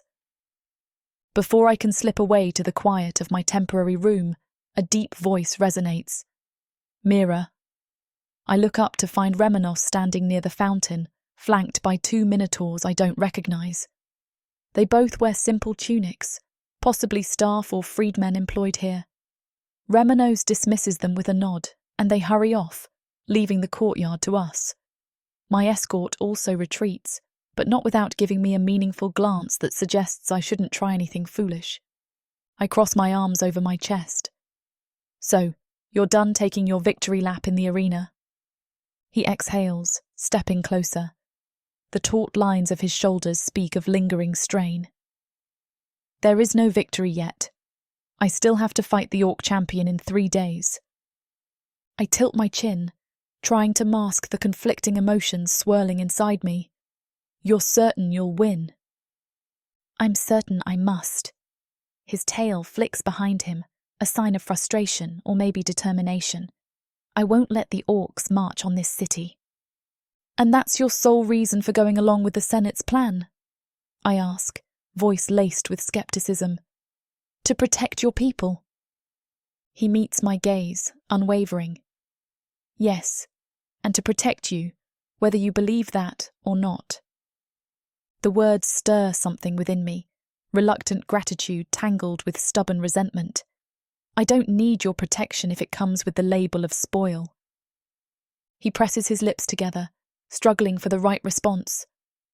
I'm aware that term disgusts you. It disgusts me too. My chest tightens. I glance away, noticing the fountain's water trickling over carved stone. I feel raw, as though my anger is a thin cover over a deeper fear. If you hate it so much, why don't you defy the Senate? I keep my voice low, but I can't hide the challenge. His expression hardens, though not with anger. I did. They overruled me. The orcs made their conditions clear. The Senate's convinced we need to uphold every aspect of the old champion's duel tradition to avoid insulting them. Otherwise, blood spills. And that's more important than how I feel? I snap. His tail swishes with renewed agitation. It's not more important, he says quietly, but it's bigger than both of us. For a moment, neither of us speaks. I take him in once more, his formidable build, the polished curve of his horns, the scar on his chest that seems to catch every stray beam of sunlight. He's not the monstrous brute I initially assumed. If anything, he carries a burden that weighs heavily in his stance. Yet he's still the reason I'm forced to endure public humiliation. I step closer, lowering my voice so the staff peering from the edges of the courtyard can't hear. I stood in that arena, surrounded by thousands who think I'm a commodity. They cheered Remanos. I bite out his name, not sure if it's a condemnation or a plea. You talk about honour, but do you realise what it costs me to have no say in my own fate? He rumbles a quiet response. I do. There's a painful sincerity in his eyes. I'm trying to find a way that doesn't end in more suffering, for you or for Milthar. A complex swirl of emotion churns within me.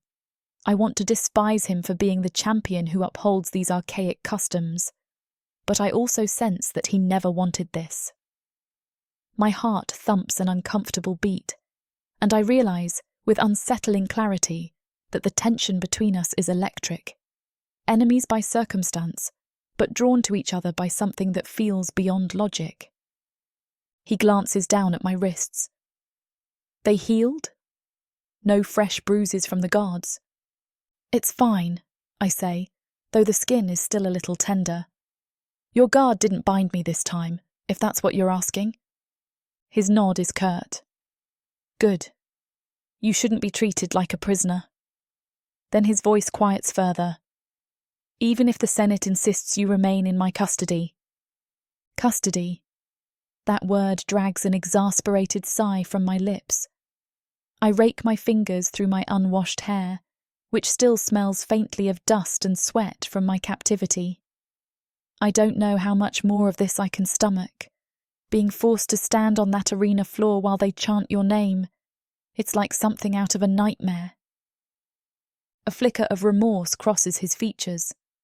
I can't change the city's hunger for spectacle, but I swear I won't allow them to degrade you again, if it's within my power.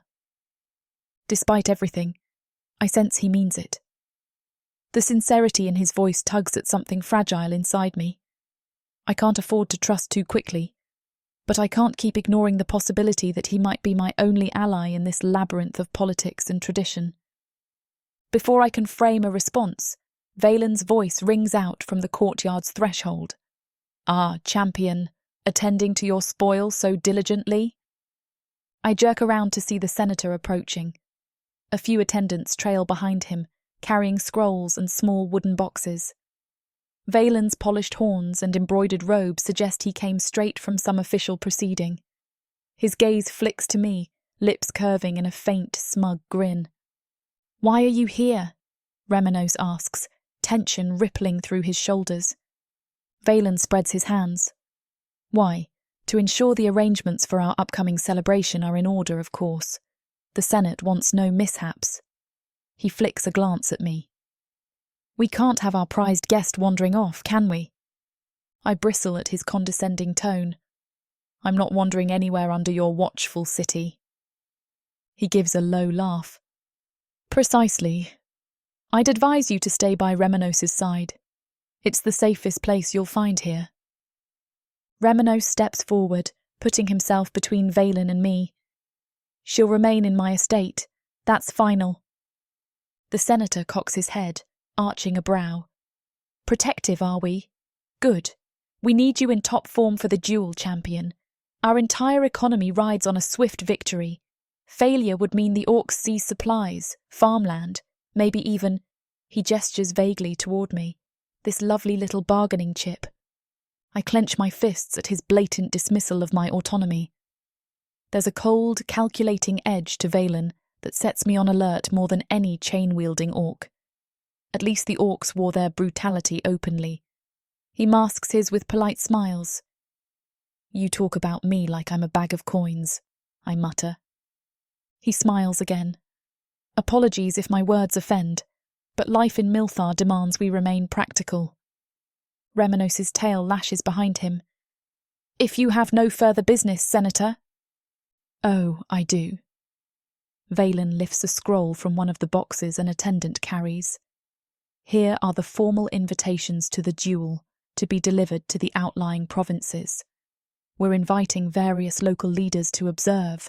Please ensure your guest behaves appropriately in front of them. Remanos takes the scroll with a barely concealed grimace. I'll handle it. Valen nods, casting me one last lingering look that makes my skin crawl, then turns and strides away with his little entourage. My shoulders ease the moment he disappears from sight, though the knot in my stomach remains. I release a tremulous breath and refocus on Remanos. He unnerves me, more than the rest of you combined. You're not alone in that feeling. His voice is grim. He wields significant power in the Senate, especially with the Vakak class. We can't afford to antagonize him directly right now.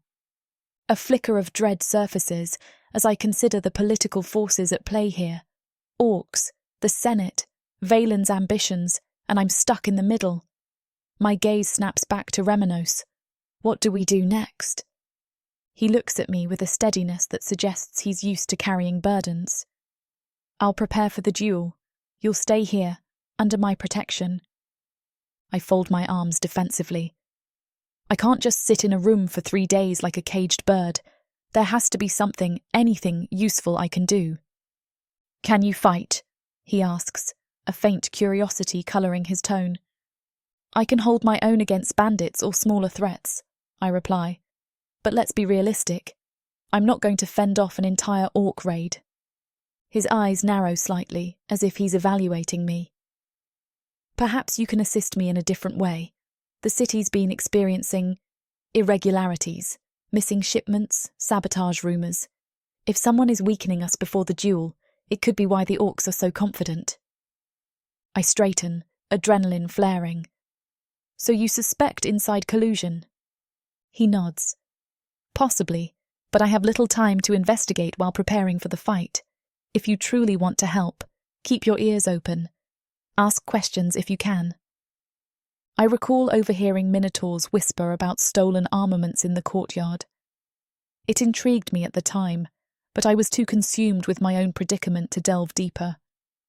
Maybe this is an opportunity to do more than stew in captivity. Fine, I say. Deal. I'll pay attention, see if I can gather any leads.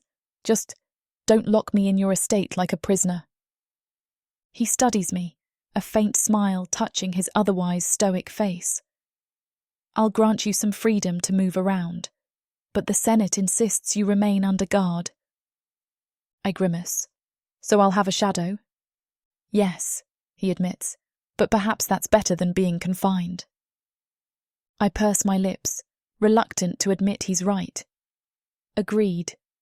My anger simmers, but I cling to the idea that this might provide a path to leverage or an eventual escape. I pivot, glancing at the courtyard's carved arches, noticing how the late afternoon light is now creeping across the tiles, a reminder of how quickly time flows. Remanos offers me a cautious nod.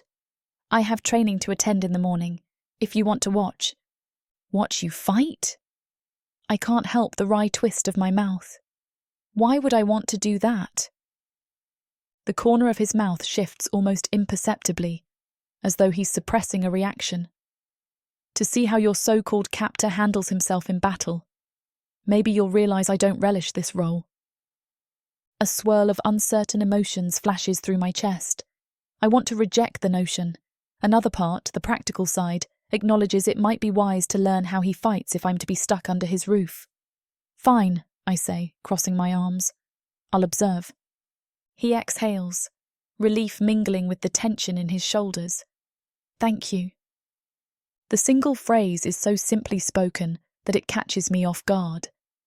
His sincerity is a jarring contrast to Valen's oily politeness. I glance at Remanos again, suddenly aware of the physical presence he exudes. Strong arms sheathed in short fur, a powerful chest, the scar that slices across it like a silent declaration of survival. There's a flicker of heat in my face that I quickly tamp down. I shouldn't find anything about him appealing. He's still part of the system subjugating me, no matter how reluctant he is. He steps back, giving me space. Rest if you can. Tomorrow will be another day of challenges. I nod stiffly, then turn toward the corridor leading inside. My footsteps echo. Each one reminds me of the forced path I'm on and the precarious deal I've just made to keep my eyes open for sabotage. At least it's something that sets me apart from being a voiceless victim. As I reach the threshold, I throw a glance behind to see Remanos still standing near the fountain. The waning sunlight plays over the fur of his neck, highlighting the contours of his muscled form. His horns, curving forward, catch glimmers of orange in the final rays of day. There's a sombre watchfulness about him, as though he's carrying the whole city's fate on those broad shoulders. And still he spares a moment of concern for me. My stomach twists with an emotion I can't quite name. Sparks, perhaps, that I refuse to fan into a flame. I turn away, determined not to let guilt or admiration muddle my perspective. My anger remains, but it's laced now with a reluctant curiosity about the champion who claims he never wanted me as a spoil.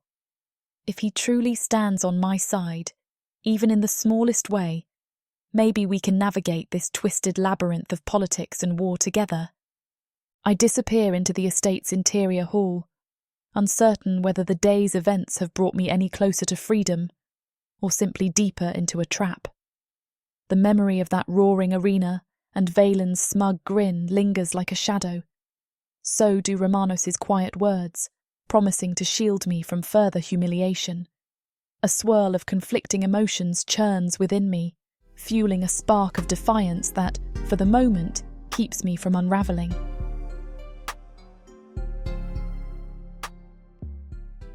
Escape this world and step into one where romance and magic intertwine across realms, with stories that are not just standalone tales, but part of a vast, interconnected universe.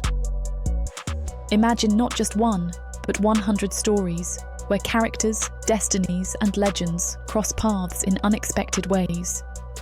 100 audiobooks from the Romantasy 100 book bundle. These aren't just isolated stories. They share themes, worlds, and threads that make every journey feel part of something grander.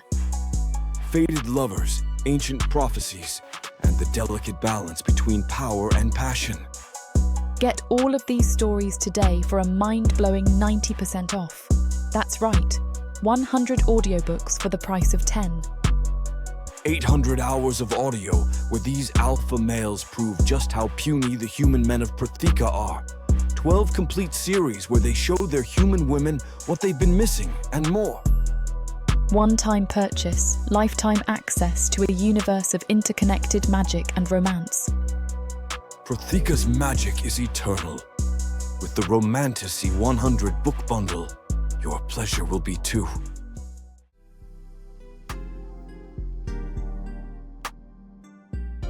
Chapter 4. Remanos! I stand beneath the Colosseum's arches, staring at a patch of sunlight that stretches across the sand. My heart thumps a steady rhythm in my chest, each beat a reminder that everything changes today. The smell of sweat and torches wafts through the corridor, mingling with the sharper tang of steel and tanned leather. Overhead, the stands vibrate with anticipation.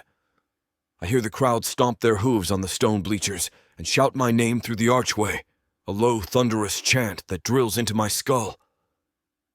3 days of tense preparation have passed in a blur. Training, overseeing estate guards, trying to avoid political entanglements with the Senate. Each sunrise has brought me closer to this moment. Now, at the threshold of the arena, I can't decide if I'm relieved to finally act or worried about what a single mistake might cost. I grip the warhammer in my right hand. Its handle is worn smooth from countless bouts, the runes etched along the wooden shaft half faded by sweat and time. A coil of tension winds itself around my gut, but I school my expression into calm. Champions don't falter before the crowd. They don't show fear. At least, that's what I've been told since I first set foot here. A horn blasts overhead, its brassy note echoing off the curved walls. The Colosseum gate begins to rise, pulled by thick chains. Sand trickles down, a soft drizzle as the barrier rattles open. Light floods through, and I step forward into the dusty glare. Cheers erupt in a wave that seems to shake the ground beneath my hooves. My name booms from thousands of throats, rattling my ribs. High above the stands, the sky is a startling blue streaked with wispy clouds. The entire structure, a grand stone oval ringed by tiered seats, feels as though it pulses with living energy. I pause dead center in the ring, scanning rows of expectant faces. Their eyes shine with hope, excitement, even a lust for blood. Minotaur lords in their fine robes preside near the dais, while commoners in the higher seats wave improvised banners. My attention shifts to the far side, where a row of orcs stands behind an iron gate, their expressions grim. The orc champion, a hulking figure with greenish-gray skin and a broad chest, is already stepping onto the sand. His armor is pieced together from hides and metal plates, with tusks curving upward from his lower jaw. I see fury blazing in his red-rimmed eyes, as if he's been promised a feast of vengeance. Between us stands Senator Ordom, staff in hand, prepared to officiate. His voice echoes across the Colosseum. Citizens of Milthar and assembled visitors, be witness to this champion's duel. Should Remanos Ironhide emerge victorious, the orc warband agrees to withdraw peacefully from our lands. Should he fall, the city must pay the orcs' demanded tribute. He glances my way, then at the orcs. Fighters, take your positions. I trudge forward, warhammer slung across my shoulder, gaze fixed on the orc champion. The sense of looming conflict ripples up my spine, but I focus on the steady in and out of my breath. This is not my first time in the arena, nor my first fight to the death. Yet the stakes have never felt higher. Past battles, I fought for personal glory or to maintain the city's morale. Today, failure means not just my life, but everything else on the line. Mira's freedom, the city's trade, the Senate's precarious hold on peace. Mira. I spot her just for a second standing near the dais, guarded, of course. She's forced to watch this contest that decides her fate. She's wearing a tunic borrowed from my estate, and a part of me notices how it fits her slender figure, accentuating sun-kissed skin and the set of her jaw. Her hair, a burnished light brown, catches the sunlight in copper highlights. I see the anger in her eyes, but there's something else. A spark of worry. Even if she despises this entire arrangement, part of her must realize the alternative if I lose. I tear my gaze away, forcing my thoughts back to the fight. The orc champion stomps closer, gripping a massive axe studded with black iron. A hush settles in the stands as Ordom raises his staff. Begin! The orc springs forward with a speed that startles me. I barely pivot in time, bringing my hammer up to block the descending edge of his axe. Metal screams against metal. A burst of sparks ignites between us. The force of his blow shoots through my arms, jarring my shoulders. I press back, tail lashing the air, and shove him aside. He skids in the sand, a snarl twisting his features. We exchange a furious series of blows, my hammer hooking around the axe's shaft, his heavy swings threatening to split me in two if I slip up. Each clash rattles my bones. My hooves kick up sand, adrenaline pounding in my ears. The crowd's roar escalates, fueling the tension in the surroundings. They love this, two unstoppable warriors locked in mortal combat. I test his defenses with a lateral strike, which he parries. He lunges in with the butt of his axe, knocking me in the side. Pain flares across my ribs, but I grit my teeth and pivot away from a follow-up slash. My hammer arcs overhead. He braces, catching the blow on his axe handle. The shock reverberates up my arms, stinging. We circle each other, breath ragged, flecks of sand clinging to our sweat-damp fur and skin. The orc champion's eyes blaze with an unnatural gleam, his muscles bulging beneath tattoos that wrap around his thick biceps. Something is off about him. His strength surpasses what I'd expect, even for a powerful orc. My mind flickers to rumors of potions or concoctions that orcs sometimes brew to heighten their physical prowess. That might explain his speed and the near-frenzied aggression in each strike. He advances again, pressing me with a series of swipes aimed to corner me near the arena's edge. I shift, feint, and deliver a punishing blow to his side, but he snarls through the pain, slamming the haft of his axe across my chest. The impact sends me staggering backward. My breath knocks loose from my lungs. For a moment, my vision blurs. The stands tilt around me. I stumble, ignoring the throbbing in my ribs. A jagged hush rips across the crowd, as if they're uncertain whether I can recover. In the periphery of my vision, I see movement near the dais. Mira pushing forward a step, then halting when a guard seizes her arm. Her face is a mask of worry, though anger still shines in her features. The two emotions blend into something that makes my heart twist. I snarl, forcing my attention back to my opponent.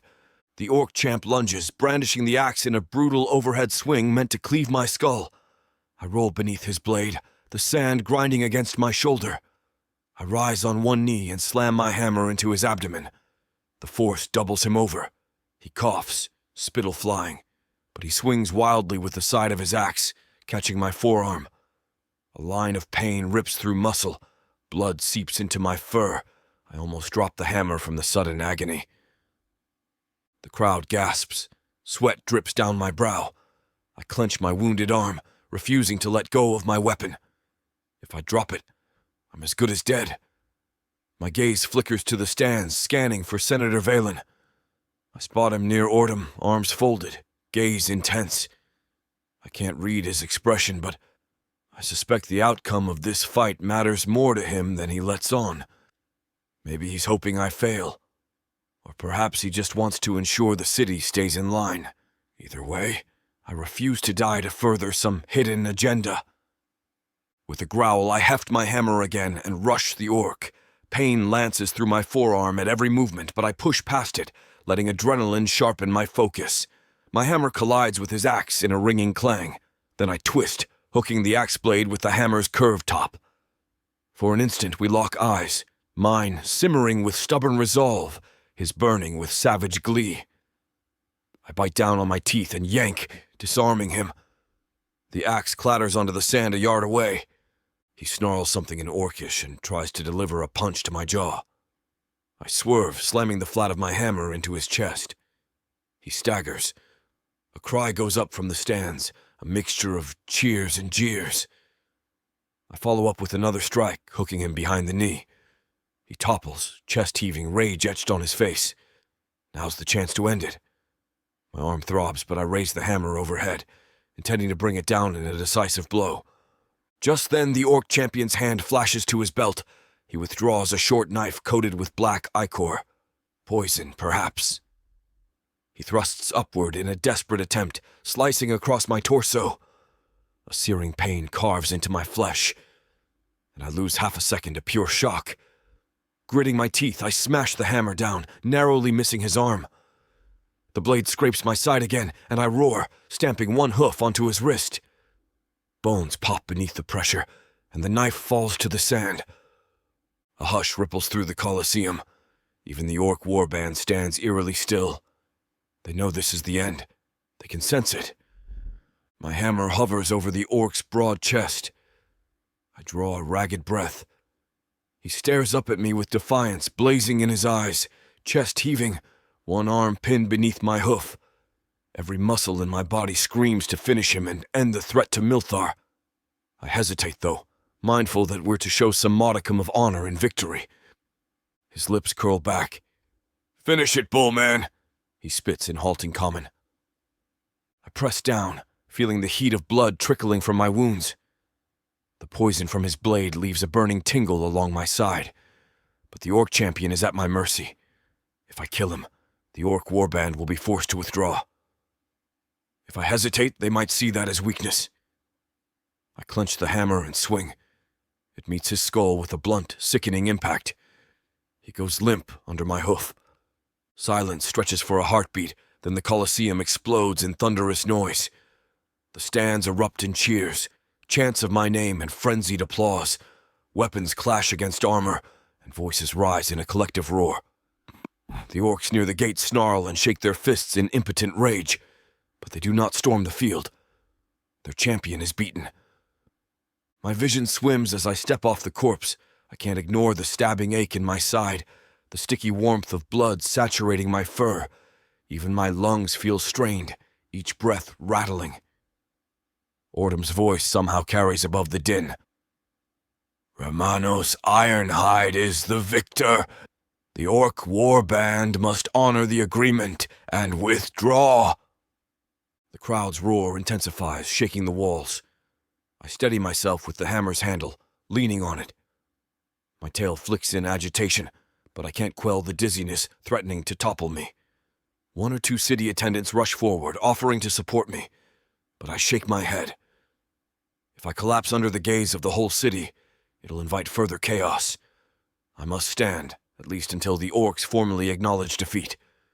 Their chieftain, a massive figure with ornate bones braided into his hair, stomps onto the sand.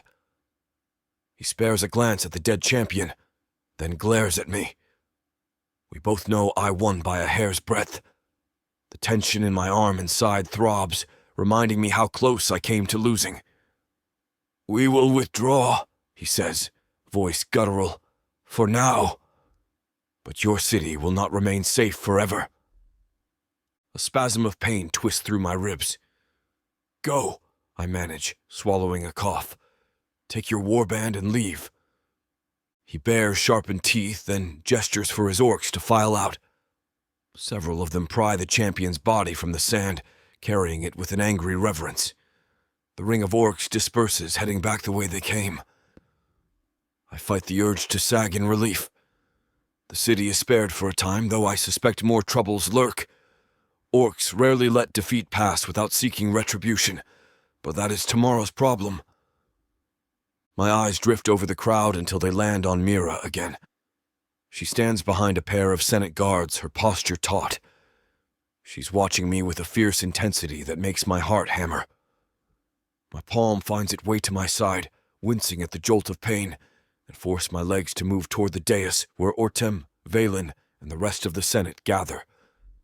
The roar of the crowd follows me, wave upon wave of thunderous celebration.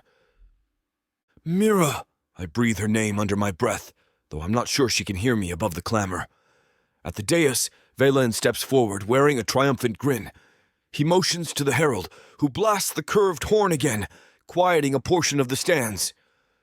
"Citizens," Valen proclaims, "our champion has prevailed. The orcs are vanquished. In accordance with ancient custom, the spoils are now bestowed upon Remanos Ironhide." He sweeps a hand toward Mira. A handful of guards push her forward, ignoring her protests. She tries to wrench free. "Get off me!" she snaps, her voice furious. "I can walk on my own. I'm not an invalid." One guard attempts to clamp a hand on her arm, but she spins out of reach, stepping into the open near me. Her eyes blaze with anger, and I see how her fingers tighten into fists, as though she's weighing the risk of punching a guard while the entire Senate look on. My breath catches at the raw defiance in her face. I want to tell her not to fight them. She's in a precarious position, but at the same time, I admire her backbone. This is a woman who doesn't surrender easily. Valen nods at me with a self-satisfied smile. Champion, claim your reward. A black haze invades my peripheral vision for a moment, the wound in my side flaring. Everything in me recoils from calling Mira a reward, but I choke back my revulsion and stride closer, each step a jolt of agony. One more reason to despise the Senate's theatrics. As I approach her, she stands rooted, trembling with rage and something that might be concern. She can't be unaffected by the blood streaking my torso or the tremor in my stance. I manage a low, urgent whisper, leaning close so only she can hear. I won't treat you like property, but we have to go through with this charade. Her jaw clenches, color high on her cheeks. Your performance is convincing enough. She motions at the stands where minotaurs chant, Remanos! With a kind of fanatic glee. They're practically salivating over your victory. I swallow down a retort because the crowd's eyes are on us. Instead, I press my palm gently to her upper arm in a show of so-called ownership that makes me sick. Her skin is warm beneath my hand, and the contact ripples up my arm like a shock. Our gazes lock. I see distrust and fury swirling in her hazel eyes, but there's also something else, an undercurrent I can't name, maybe fear or curiosity, maybe both. She stands stiff as a board. I speak just loud enough for those nearby to hear. You will come with me. The words taste bitter. I hate how it sounds like a command. She gives a derisive laugh, but I sense the slight tremor in it, like I have a choice. The crowd erupts in fresh cheers, misinterpreting our exchange as acceptance of tradition. Some even throw flower petals onto the sand, which swirl around us in bursts of color. My side throbs, my forearm is slick with blood, and the swirl of sweet petals forms a grotesque contrast to the carnage on the arena floor. Valen raises both arms, basking in the applause. Behold the champion and his spoil! Let all Milthar honor this day of triumph! I turn, ignoring the Senate's theatrics, and gesture for Mira to walk with me. She hesitates, then moves alongside me, her posture bristling. 2 guards flank us, possibly to ensure she doesn't bolt. My own men approach, concerned about my injuries. I wave them off, determined to exit under my own power. We pass through the gate that leads under the Colosseum stands. A chorus of roars and clapping continues behind us, echoing as though the gods themselves applaud. My knees threaten to buckle, the poisons burn, intensifying with every moment. Finally, a city official ushers us into a quieter corridor, lined with storage rooms and medical alcoves. A donkey brays in the distance, and the tang of stale hay replaces the stench of blood-soaked sand. Mira glances at me, eyes scanning my wounds. You're bleeding heavily. I grunt, placing a steadying palm on my side. I've had worse. The arena medics can patch me up. Her brows pull together. You're trembling. I swallow. She's right. My breathing comes in shallow bursts, and my arms feel heavier than stone. I half collapse onto a nearby bench, leaning the hammer against the wall. The corridor's torchlight flickers across her face, highlighting the concern that she tries to mask. She looks about to speak, perhaps to hurl another sharp remark, when an older Minotaur medic arrives, his apron already stained with past battles. Champion, he says, voice urgent. We need to tend to that cut. I nod, gesturing to Mira so the medic doesn't assume she's a threat. She folds her arms, scanning the corridor warily, but remains near me. The medic kneels, peeling back the leather straps of my battered armor. I hiss through clenched teeth as he cleans the wound, the antiseptic burn making me want to bellow. Blood seeps onto the corridor's stone floor. The medic frowns. It's deeper than it looks. I sense something in the edges of the tissue. Poison, maybe. I'll have to draw it out. This will hurt. He rummages in his bag, retrieving a small clay jar, a needle, and some powdered herbs. I brace myself, and sure enough, when the paste touches the wound, it feels like acid scouring my flesh. My vision grays at the edges. The corridor swims. Mira watches, her expression going from furious to alarmed. Is he going to be all right? The question bursts from her in a rush. The medic doesn't glance at her. Yes, if we address this quickly, Champion, try to hold still. We'll flush the poison before stitching the wound. I grit my teeth, resisting the urge to roar as he injects a liquid that stings fiercely. My heart pounds and I focus on Mira's face, on the parted shape of her lips, on the flicker of anxiety in her eyes. She's no friend, but for some reason that worry keeps me anchored, reminding me that falling unconscious here isn't an option. My men are counting on me. She's counting on me, whether she admits it or not. Slowly, the medic finishes cleaning the wound and bandaging it. He instructs me to keep still, but I stand, refusing to lie down on a pallet in this corridor like a beaten dog. My side still burns, but I can breathe without black spots dancing in my vision now. As soon as I rise, a wave of Senate officials floods into the hallway, led by Ordum and Valen. They wear bright smiles that feel like a mockery of my injuries. Ordum clears his throat. Remanos Ironhide, you have saved Milthar from the orcish threat once again. The city owes you a debt. Valen steps forward, drawing an audible hiss from Mira. And you, Champion, have earned the rightful spoils. As we declared, the human is yours to do with as you see fit. My gut twists at the phrase, but I keep my voice level. I understand. He offers a thin smile. We expect you to introduce her properly to the populace once you've recovered from your injuries. A sign of your triumph. Mira's posture stiffens, and for a moment I fear she'll punch him. She glances at me, eyes flashing with silent fury. I hold her gaze, a subtle plea not to escalate in front of the entire Senate. She gives a small nod, but the tension in her shoulders doesn't ease. I'm not some show animal, she mutters. Valen pretends not to hear. He addresses the assembly. Let it be known that we will hold a celebratory feast in 2 nights' time, honoring the champion's victory. All hail Remanos. The officials clap and cheer, oblivious or uncaring of the conflict swirling around us. I fight the urge to growl at them. As soon as they begin to disperse, I turn to Mira, the corridor clearing except for a few guards and the medic. She crosses her arms. What now, Champion? Her tone drips with sarcasm, but beneath it I sense the raw edge of exhaustion. I'm tired too, but I keep my voice gentle. You'll come back to the estate with me. I'll arrange quarters for you again. She tosses her hair back. And if I refuse? I bite back an exasperated sigh.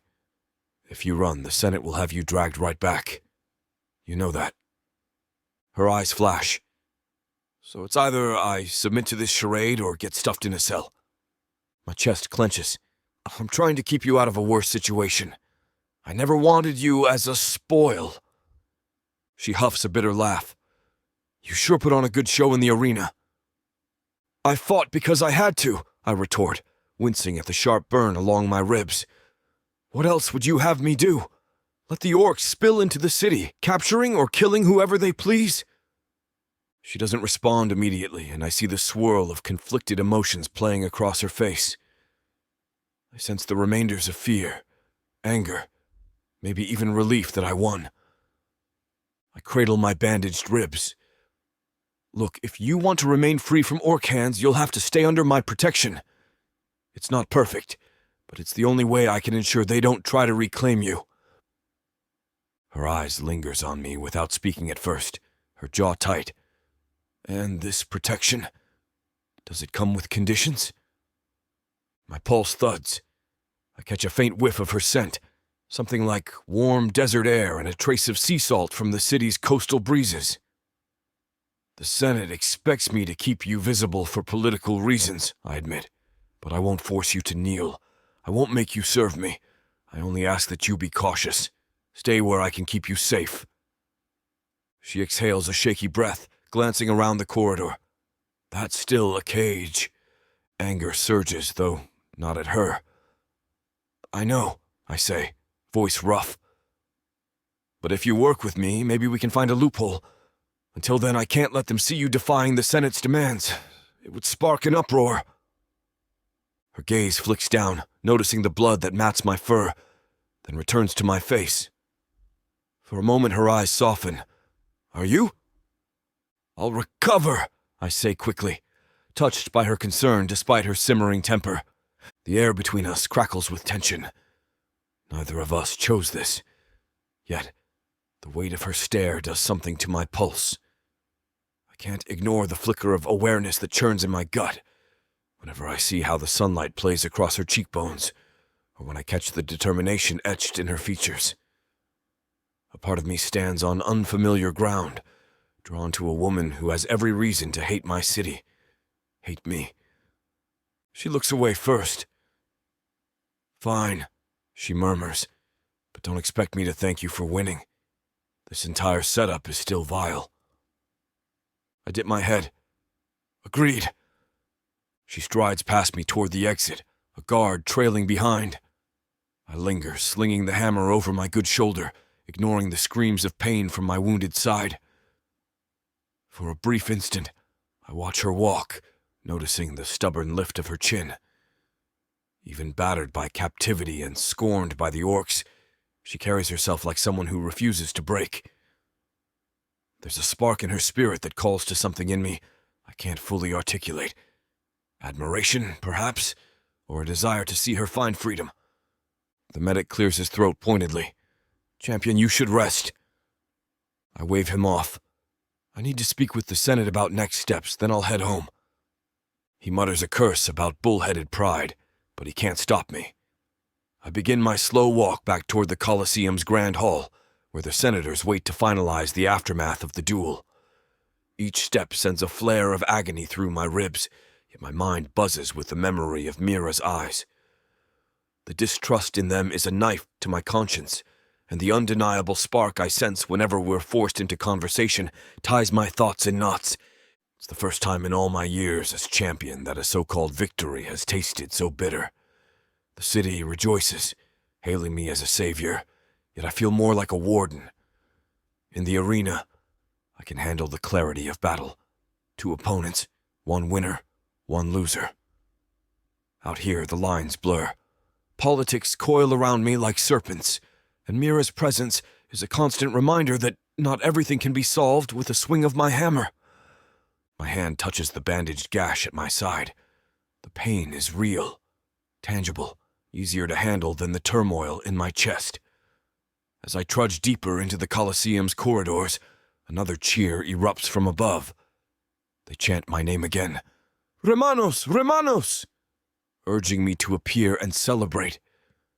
If only they knew how hollow that accolade feels right now. I press on, telling myself that I'll figure out a way to free Mira from this arrangement. But as the Senate's shadow looms, I suspect the path to that outcome may be more treacherous than any orc champion I've ever faced. The more I stand near her, the more I realize I'm drawn to something about this fierce, unyielding human. Sparks flicker whenever we clash, and though it complicates everything, I can't deny it ignites a part of me I've long kept contained. For now, I steel myself for the Senate's endless praises and demands. My body screams for rest, but I push forward, clenching my jaw.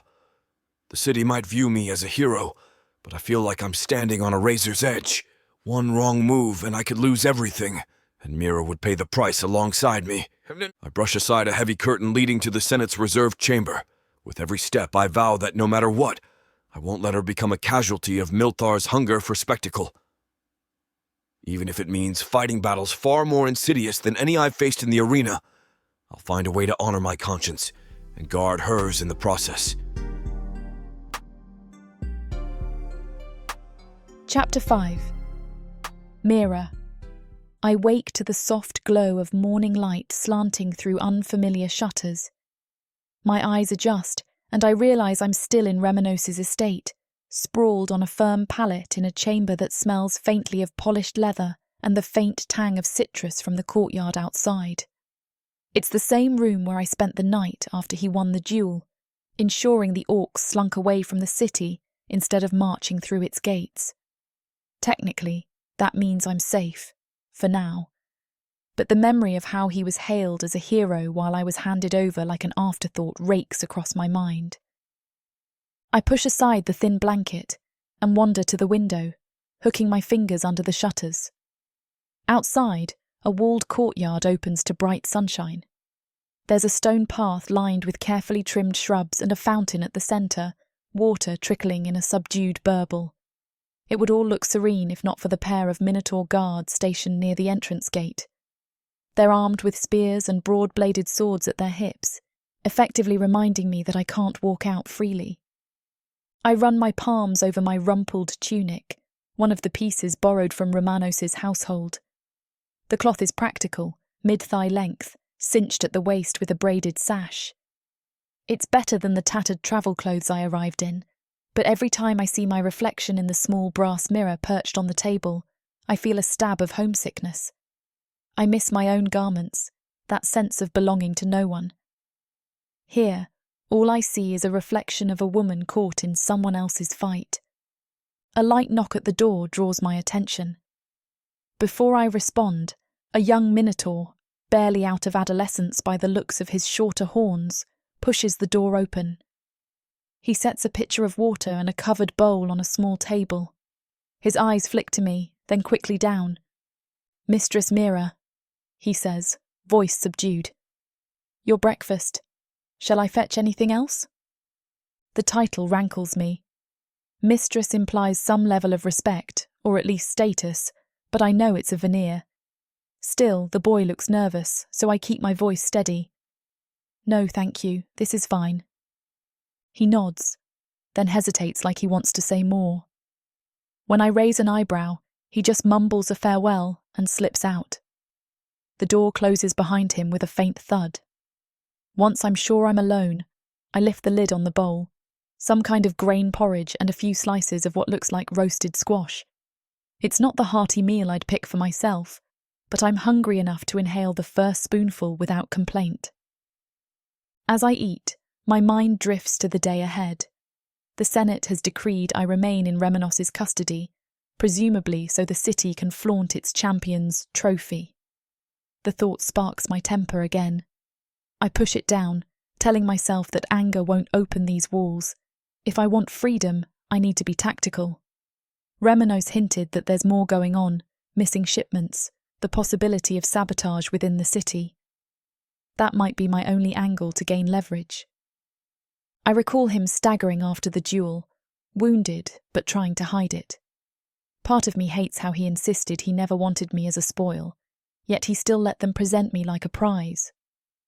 Another part of me can't ignore that he fought the orc champion to keep Milthar safe from an onslaught, and, by extension, to keep me from falling back into orc hands. Maybe both truths can exist. It's enough to make my head spin. When I finish the porridge, I peer around the room again. No window bars, but the shutters open onto a courtyard that's guarded. No alternate exit. My chest tightens. This morning, I refuse to feel like I'm stuck. If I can't leave the estate, I'll explore it. I need to understand the environment in which I'm held. I step into the hallway, each footstep echoing on polished tiles. The corridor is simpler than I'd expect for a champion's home. The walls are painted in muted earth tones, and every few yards there's a niche displaying a small statue or a vase with fresh greenery. No gaudy decorations, no lavish tapestries. The minimalism feels intentional, like Remanos invests his wealth in something else. Perhaps the training yard, or supporting the staff. The corridor branches left and right.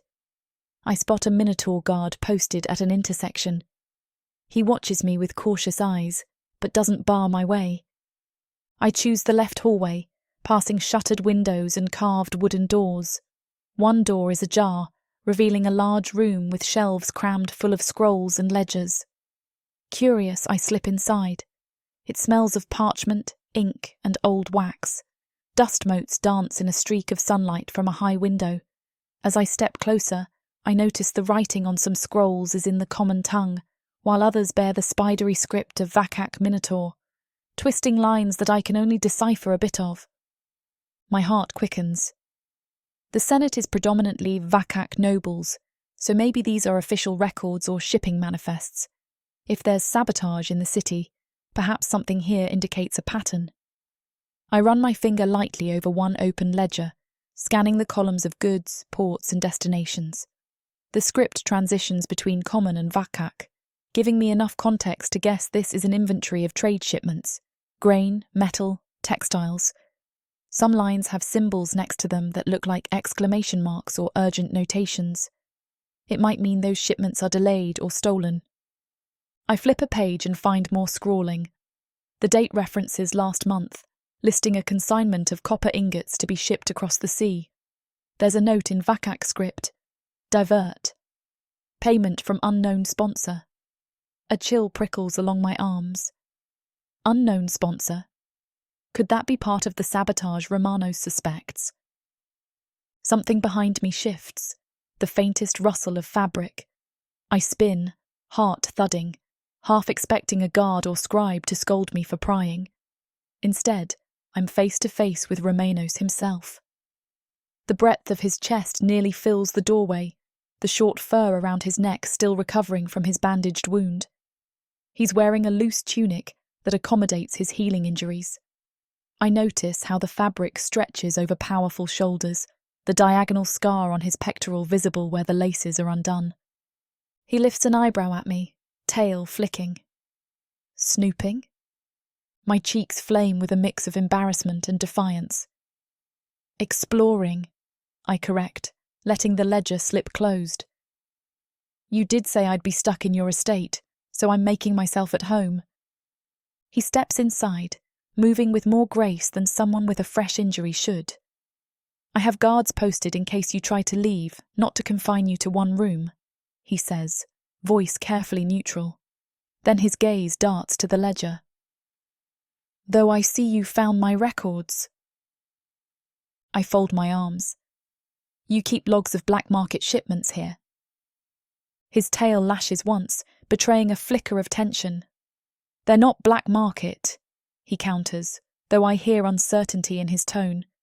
At least, not intentionally. My estate manages some shipping contracts for the Senate. Goods come in from across Milthar, then we distribute them to ports. If something is missing, we note it. I hold his gaze, searching for any lie.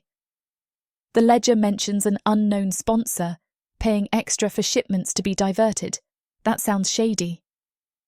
He glances away, lips tightening. It does. I've suspected a few shipments were rerouted outside official channels.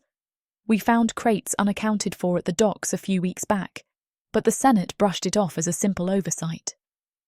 A surge of curiosity mingles with triumph at being right. So you suspect sabotage? He exhales, crossing his arms over that broad chest. Something is happening, yes. I don't know who's behind it. The Senate would prefer to pretend everything is fine, but missing cargo could weaken Milthar's economy and our ability to defend ourselves if more orcs come knocking. For a moment, the tension between us eases as we acknowledge a shared concern. Then I remember where we stand.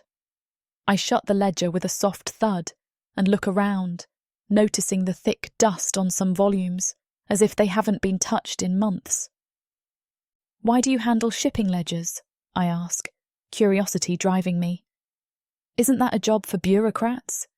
He gives a small shrug. I wasn't always a champion. My family is Zokkak class. We used to run a modest trading business. When I rose in the arena, I kept the business active, albeit under managers. Sometimes the Senate tasks me with receiving shipments from allied ports because they trust me not to skim from the top. His voice hardens. Yet it seems someone else is doing that behind the scenes. I study him more closely. The champion is at odds with parts of the Senate, which might be why he doesn't revel in the politics or the spectacle they thrust upon him. He's broad and imposing, sure, but there's a steadiness in his gaze that suggests he's more than muscle and a hammer swing. It strikes me again that he truly hates this arrangement. If that's the case, we have a strange overlap of interests. Neither of us wants to remain locked in this forced dynamic. I slide the ledger back onto the shelf. Thank you for not forcibly dragging me out of here. I half expected a guard to do it. He gives me a measured look. Your presence here is uneasy enough without me assigning you a personal warden. As long as you remain on the grounds, you're free to move about. The remark coaxes out a harsh laugh. So, I'm a bird in a bigger cage. Good to know. A flicker of contrition crosses his face. I'm trying to make it less of a cage at least. He gestures around the room. Explore, read. I have nothing to hide in my personal records. If you find a clue about who's interfering with shipping, maybe we can figure out a solution. That last statement lingers in the air, a small olive branch. I shift on my feet, recalling how bristly I felt upon first meeting him. You realise if we do uncover something, the Senate might bury it. They seem invested in their illusions. His mouth quirks in a humorless half-smile. Yes, that's why I want proof. Something they can't ignore. I nod slowly, crossing my arms. All right, I'll keep reading, see if any other shipments stand out. He inclines his head. You can do that here, or you can join me in the courtyard for a walk. My leg is stiff, and my side aches. He glances down at the fresh bandage visible under his tunic's laces. The medic insists I move to keep the muscles from tightening. I hesitate, uncertain why he'd extend such an invitation. And why would I do that? His dark eyes settle on me with an intensity that almost steals my breath. Because you've been cooped up too, and I imagine you're restless. He's not wrong. The tension in my shoulders begs for motion. I weigh my options, then set the ledger aside. A short walk. He leads the way out of the record room. As we stroll down the corridor, the hush of the estate envelops us. A few staff members pass by with respectful nods to Remanos, their eyes flicking to me with curiosity. We enter the main courtyard, a spacious square paved with stone tiles, surrounded by colonnades. I spot a training yard beyond an archway, where practice dummies stand near racks of wooden weapons. Remanos notices my gaze. I train there daily, at least I did before the orc duel. My injuries need a little more time. Should you be up and about already? I ask, not bothering to hide my doubt. The wound was deep. He grimaces. I've fought with worse. But I detect a subtle limp in his gait, even if he tries to hide it. The extent of his stamina is impressive, though I can't quite shake the worry that he's pushing himself too hard. We circle the courtyard, passing a modest fountain set with carved bullheads that trickle water into a stone basin. The sunlight warms the tiles and glints off Remanos' horns, which still show faint scuffs from the Colosseum battle. I catch a hint of dried herbs or salves in the bandage under his tunic, presumably to help with poison residue. When I glance up, I catch him studying me. The eye contact sends a ripple of heat through my cheeks. What? I ask, squinting against the brightness. He shifts his stance, tail swishing lightly. You seem less frightened than before.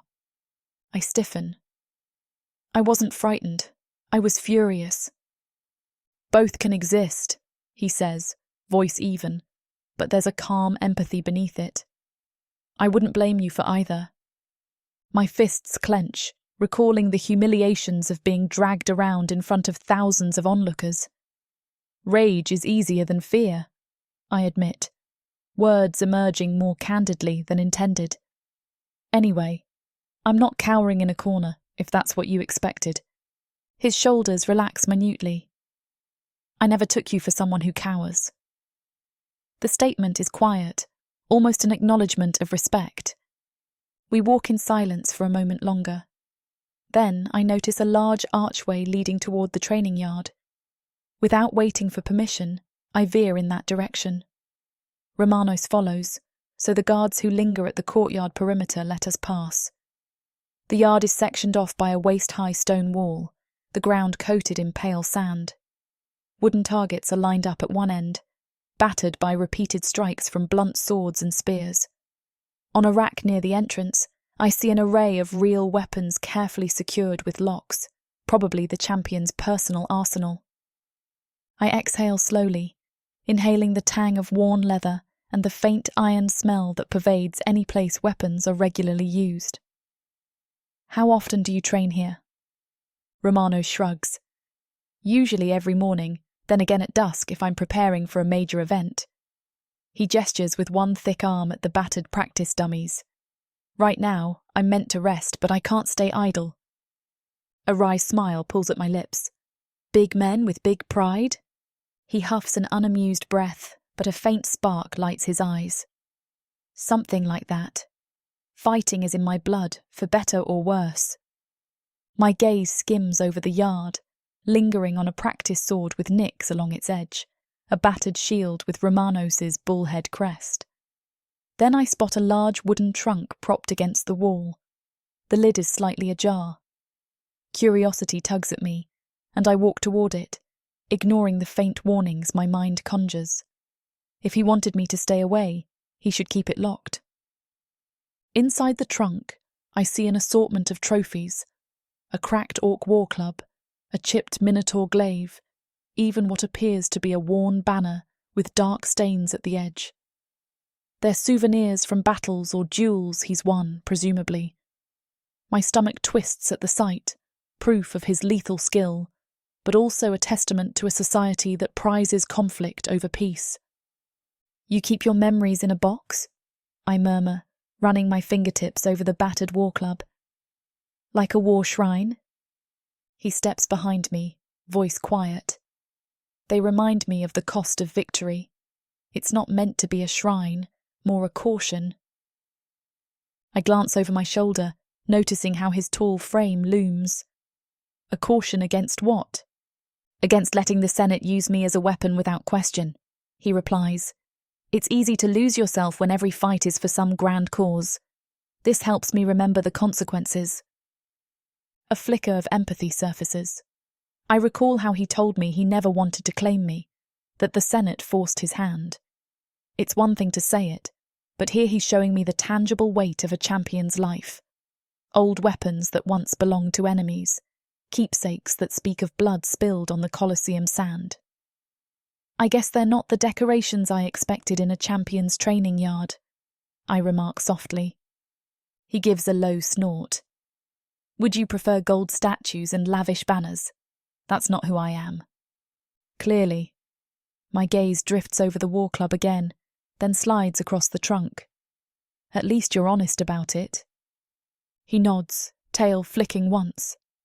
We stand in silence, the late morning sun warming our shoulders, a light breeze ruffling stray tendrils of my hair.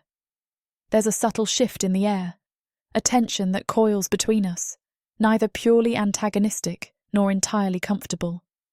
It feels like a fragile thread bridging resentment and something else, maybe understanding. I close the trunk lid and straighten, turning to face him fully. He's close, the breadth of his shoulders a silent reminder of his power.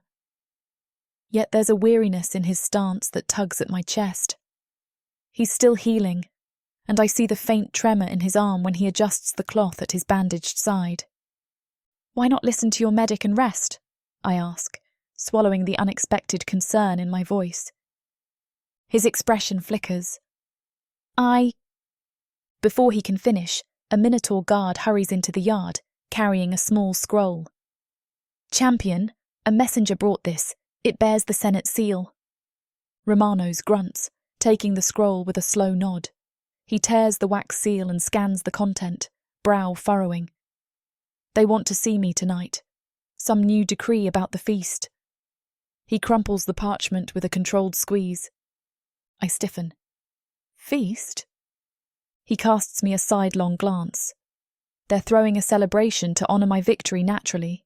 They'll likely demand your presence to show the city that the orc trophy is under control.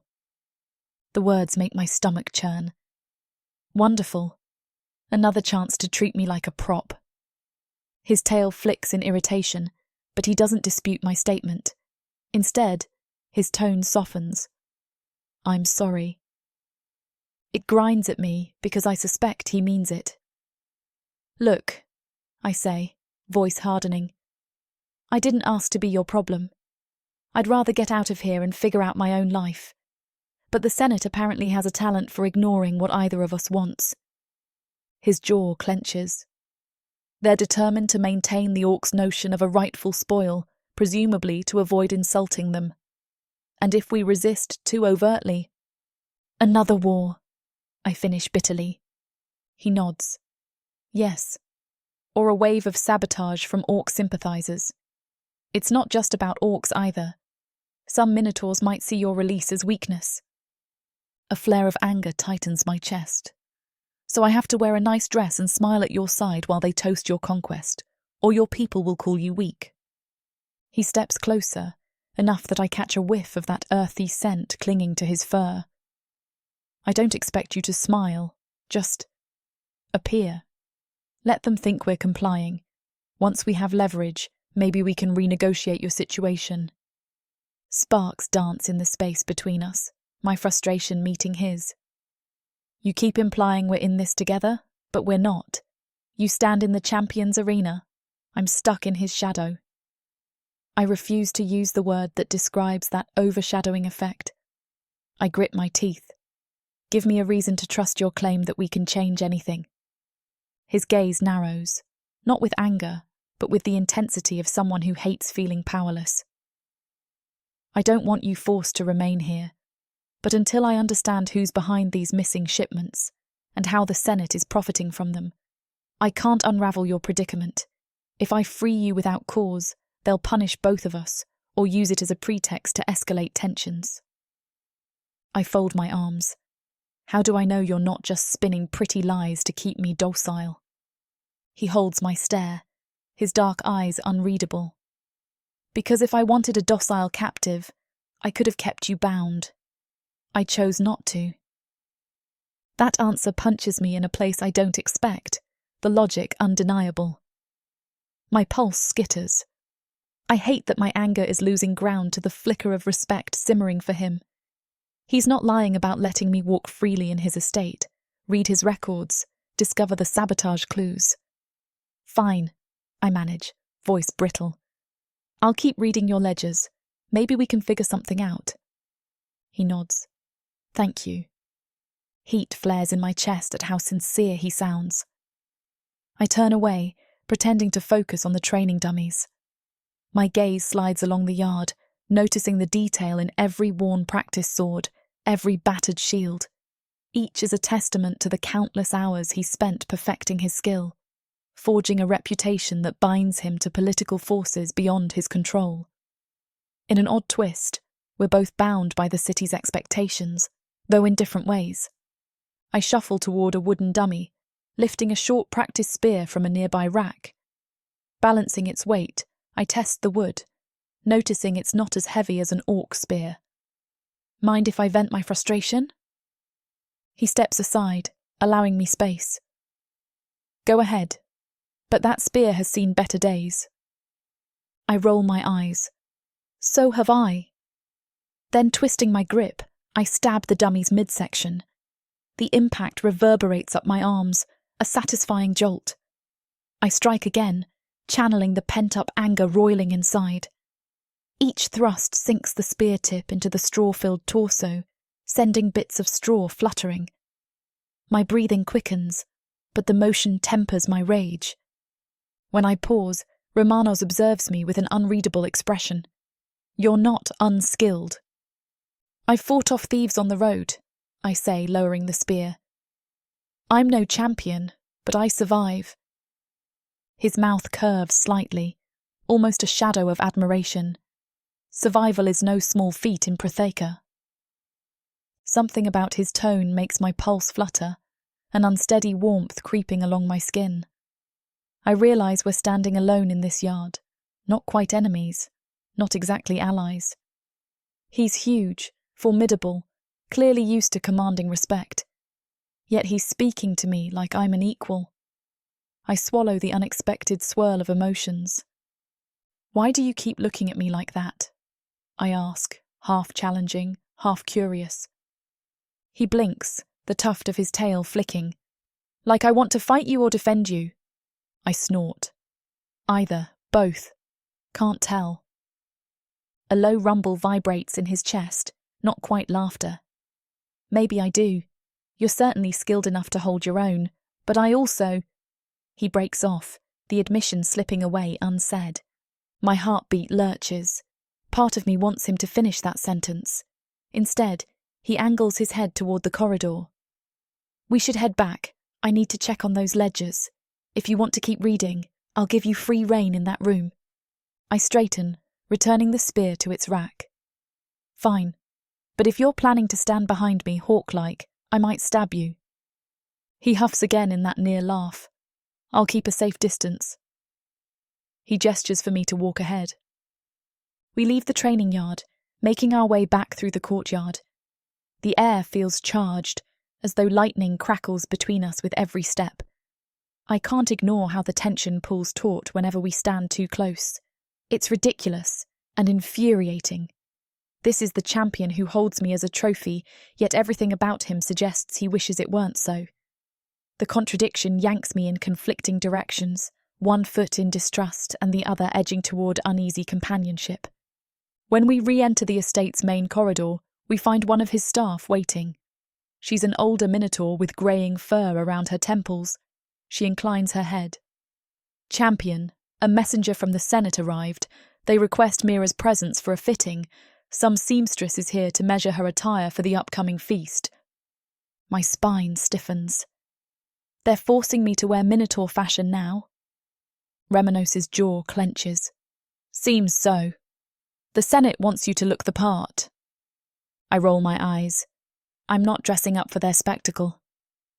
His brow furrows. If you refuse, they'll likely drag you there anyway. Let's handle it with minimal confrontation. I'll accompany you. We can put them in their place if they push too hard. My annoyance flares, but I know he's right. The Senate wields enough power to squash my protests if I fight them on every front. Still, the idea of being paraded in minotaur attire makes me want to scream. Fine, I snap. But the second they try to lace me into some humiliating costume, I'm out.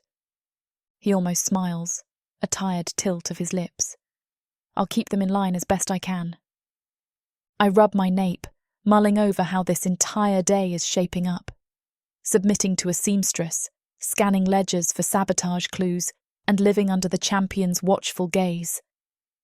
I take a breath, trying to steady myself. No matter how claustrophobic this estate feels, I refuse to let them break me. Before we part ways, he takes a step closer, voice low. Thank you for helping me search for answers. A flicker of gratitude glints in his eyes, overshadowed by the weight of our predicament. I push away the thought of overshadow. You didn't have to. It's in my interest, I say, but my chest warms unexpectedly. If sabotage tears this city apart, I'm stuck in the rubble. He nods. I'll find you in the record room later. Show you more logs from the last season, in case we missed something. For a tense beat, we stand face to face. His presence crowds the space, broad shoulders, horns that reflect the corridor's lamplight. My pulse thrums again, unbidden, at the memory of him in the arena, unstoppable. Now I see the vulnerability in how he rubs his bandaged side, a grimace flicking across his features. The champion is mortal after all, locked in an uneasy alliance with me. I break the moment with a quick pivot, stepping away. I'll be there. My voice carries a clipped edge, as if I can slice through the tension that threatens to pull me in. He watches me go, and for one instant, I feel his gaze linger, a curious heat stirring at my nape. A swirl of conflicting emotions churns through me. Frustration, fascination, the faint glimmer of understanding. I steel my spine and head for the seamstress's domain, ready to fight any attempt to reduce me to a docile puppet. Whatever sparks flicker between Remanos and me, I can't forget the shackles of tradition that still bind us both. Yet as I walk, My mind drifts to how he confided in me about those shipping ledgers, letting me see the cracks in this city's polished facade. Maybe we can use those cracks to find a path out of this forced captivity. And if along that path, my anger at him cools into something more complicated, I'll handle that obstacle when it arises. For now, I push open a door at the far end of the corridor, bracing myself to confront a seamstress with a tape measure and a Senate agenda. My freedom might be distant, but I've survived worse odds. If Remanos truly wants to help me unravel the sabotage, maybe, just maybe, we can dismantle the Senate's illusions from within. The thought kindles a small flicker of hope in my chest, a hope I'll guard as fiercely as any spear. Chapter 6. Remanos. Morning light spills through my estate's courtyard, gilding the marble columns and setting the shallow fountain's waters aglow. I stand at the edge of the paving stones, turning over a piece of parchment in my hands. The words scrawled across it are crisp, bearing the Senate's emblem in red ink. Their message is direct. They want a public demonstration of my so-called victory spoils, namely Mira. I crumple the letter and feel my tail flick in agitation. They treat her like an ornament to be displayed at will, and the notion grates on every principle I hold. The Senate's arrogance surges to new heights each day. If they had any sense of decency, they'd focus on rumors of sabotage infecting our docks rather than staging forced celebrations. Mira is not some entertainment piece, I mutter under my breath. The distant clang of weapons in the training yard echoes, reminding me that she was last seen reading more shipping logs in the record room. After a talk with the seamstress, she'd retreated there, apparently determined to uncover more about the missing shipments. She's more tenacious than I gave her credit for initially. That tenacity tugs at something inside my chest, even though I know it complicates everything. Footsteps approach from behind. Turning, I see a member of the Bavkas, Senator Ortum, stepping into the courtyard. His cloak drapes over one shoulder, the gold trim shimmering against brown fur shot with gray. He rests one hand on a polished staff. I assume you've read the Senate's request. His voice holds a layer of forced politeness. We need the people to see the human, to confirm our champion's triumph. I let the crumpled parchment drop to my side. You're asking me to parade her around like a captured beast. He arches his brow. I understand your distaste, but the Orc warband demanded we receive her as a trophy. If we refuse to show her, we insult them and undermine our own victory. The city expects to see the champion uphold tradition. My chest tightens. Honor shouldn't be twisted into humiliating someone who fought for her life. He straightens his staff, tapping it once on the ground. You know how precarious our alliances are, Remanos. If the orcs catch wind that we're hiding her away, they'll interpret it as an affront. The Senate must maintain unity. I glance at the mosaic beneath my hooves, a swirl of blue and gold patterns depicting ancient minotaur ships at sea. Unity, I echo, voice heavy with disbelief.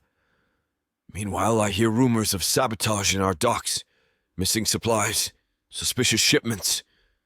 Perhaps the Senate should unify around solving that, instead of flaunting an unwilling trophy. Ortum's face stiffens. We investigate such matters, champion. But the city's morale matters too. A public demonstration of your triumph ensures the people stay confident in our leadership. My jaw aches from clenching. I refuse to treat Mira as a show animal. If you want her to stand at some feast or ceremony, she will do so on her terms. Otherwise, I'm not cooperating. He tugs his cloak tighter. Very well, but let the Senate know if your refusal causes unrest. We can't have a champion ignoring tradition. I suppress a bitter snort. We'll see. He nods stiffly and leaves the courtyard, staff tapping a brisk rhythm on the stone. I watch him disappear through the gate. A wave of relief flows through me once he's gone, though it's tempered by the knowledge that Valen and others of the Vakic class likely share Ortum's stance. They crave a spectacle that I have no intention of providing. I open my fist, staring at the wrinkled letter, then toss it onto a nearby table. My side twinges from the orc's poison-tinged wound, still healing beneath bandages. Instinct begs me to stretch or train, but the medic's orders echo in my head. No strenuous exertion for at least a few more days. I cross into a side corridor, heading toward the record room. I suspect Mira is there, sifting through shipping ledgers. My mind drifts to her determined face, the defiance in her eyes whenever the Senate is mentioned. She's not the quiet prisoner they expected. The more I see of her, the more I realize she's nobody's property. She's a traveler forced by orcs into captivity, then thrust under my guardianship. Her presence is unsettling, but not in a way that leaves me cold. If anything, it sparks a strange mix of protectiveness and reluctant admiration. When I step into the record room, dust motes swirl in the sunbeams streaming from a high window. Shelves of scrolls and bound logs line the walls. She stands at a wooden desk, bent over a thick ledger, slender fingers tracing the lines of script. A single stool is behind her, but she remains upright, intent on her task. She glances up at my entrance. Her hazel eyes, flecked with green, reflect a guarded curiosity. Another letter from your beloved Senate? An order, more like. I lean against the doorframe, arms loosely folded. They want me to display you in a public ceremony. I refused. She arches an eyebrow. They won't like that. Too bad, I reply, voice harsh with the residue of anger. I'm not forcing you to stand on a platform to satisfy their spectacle. Her posture softens marginally. That helps, I guess. I was expecting you to drag me out there anyway. I exhale, stepping deeper into the room. Mira, I'm not your enemy. She pauses, the ledger resting under her hand. Her hair, pinned loosely at the nape of her neck, shifts as she tilts her head. Sometimes it's hard to remember that, champion. There's no venom in her words, just a resigned acceptance of a complicated truth. I close the distance, resting my injured side against the desk's edge. Did you find anything in those shipping logs? She rubs her temple in thought. Yes and no. Some ledgers mention the same unknown sponsor funneling coin to reroute shipments. Then other entries reference supplies simply vanishing between loading docks and final destinations. My tail flicks. I wonder if it's orcs buying off traders to sabotage our resources, but there's no guarantee that's the whole story. She flips a page, scanning rows of figures. Could be a group of minotaurs working with orcs for a profit, or an outside faction. Hard to say. I saw a note that certain shipments have been redirected near harbor warehouses. Your own managers flagged it, but no investigation was noted. I grind my teeth. The Senate keeps dismissing these anomalies as clerical errors, but if you suspect orc allies, that means infiltration in the city. It could be a Trojan horse for a future assault. She nods thoughtfully. It's possible, though we might need more than suspicious ledgers to confront the Senate. Her gaze flits across my face, lingering on the scar near my brow. You're not looking so good. Did your wound bother you? I've had worse. The venom from that orc blade was mild enough that the medic neutralized most of it. Hurts, but I can manage. The admission tastes bitter. I've never been fond of letting someone see weakness, but with her, I sense more judgment and pretense than honesty. She sets the ledger aside, crossing her arms. If you're refusing the Senate's demand to parade me around, they might push back. Don't they hold your champion status in their hands? I shrug, ignoring the slight twinge in my ribs. Possibly. But I've built enough goodwill that they won't dethrone me overnight. The city admires me for fending off the orcs. The Senate uses that admiration whenever it suits them. If they try to undermine me, the commoners might revolt. So, they're bound by your popularity. She releases a short laugh that lacks humor. Good for you. I catch an undercurrent of bitterness there, and a pang of guilt stirs. I know you have no stake in champion politics, but I'd like to see you treated with dignity, not paraded around as a triumph. Her eyes flicker, an unspoken emotion crossing her face. You mean that? Yes. The word leaves my mouth more forcefully than intended. I hate this arrangement. I'm playing along only as much as necessary to protect you from orc retribution, and to keep the Senate from labeling you a threat. She studies me for a moment, then glances down at the ledger. Fine.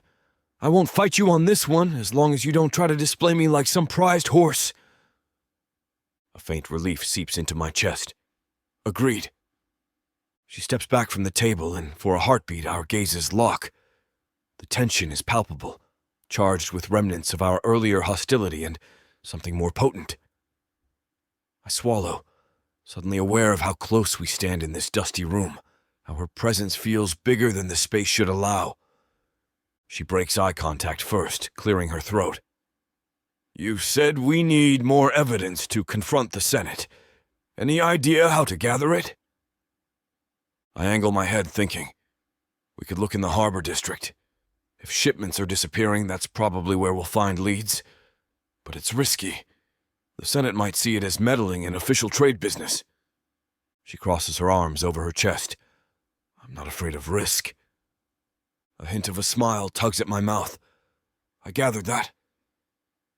The distant clip of hooves on polished stone draws our attention. A guard's voice echoes in the corridor, announcing visitors. I sigh, stepping away from the desk. Stay here if you like.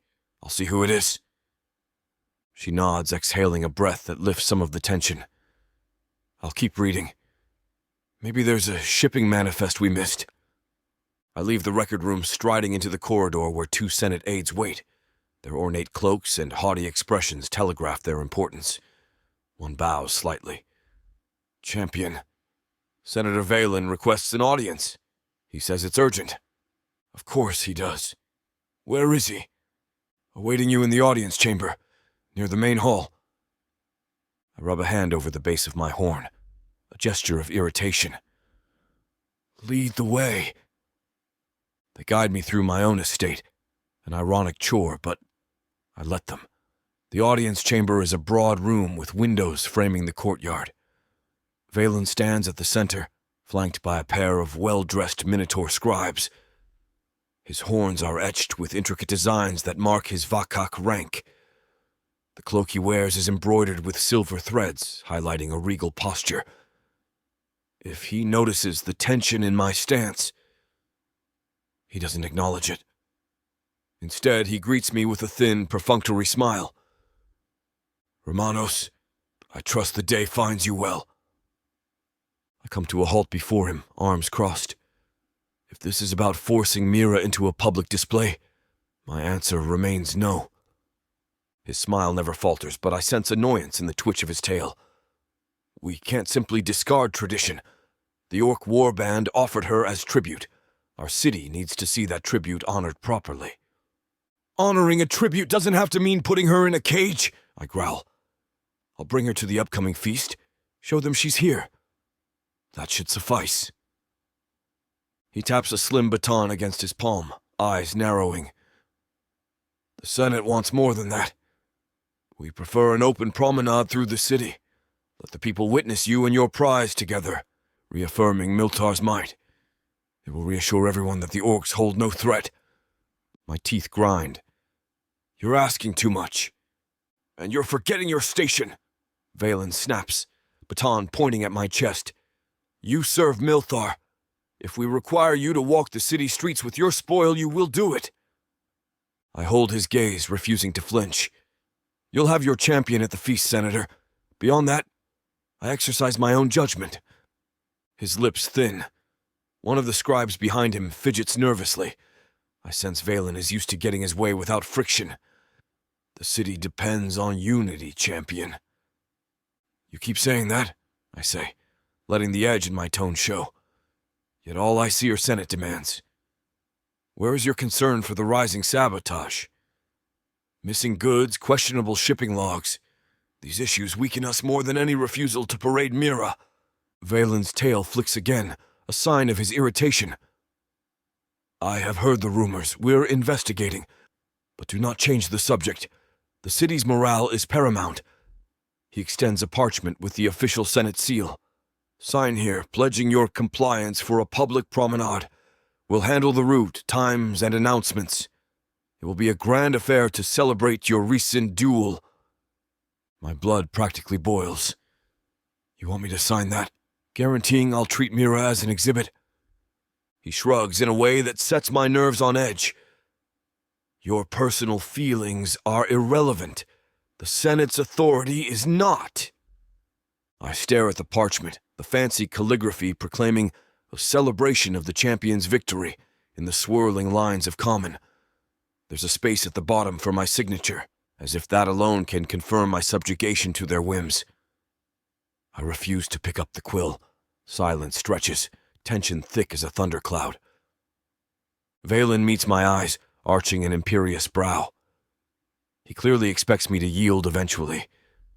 But a sharp memory flashes in my mind. Mira's posture in the arena, glaring at me with fury and betrayal, believing I was no better than the orcs. I can't do that to her again. No, I say, short and decisive. I'll attend the feast with her, and that's it. The senator's nostrils flare. You defy the Senate at your peril, champion. I hold my ground, chest tightening. I stand by my decision. He lowers his baton, eyes cold. Very well.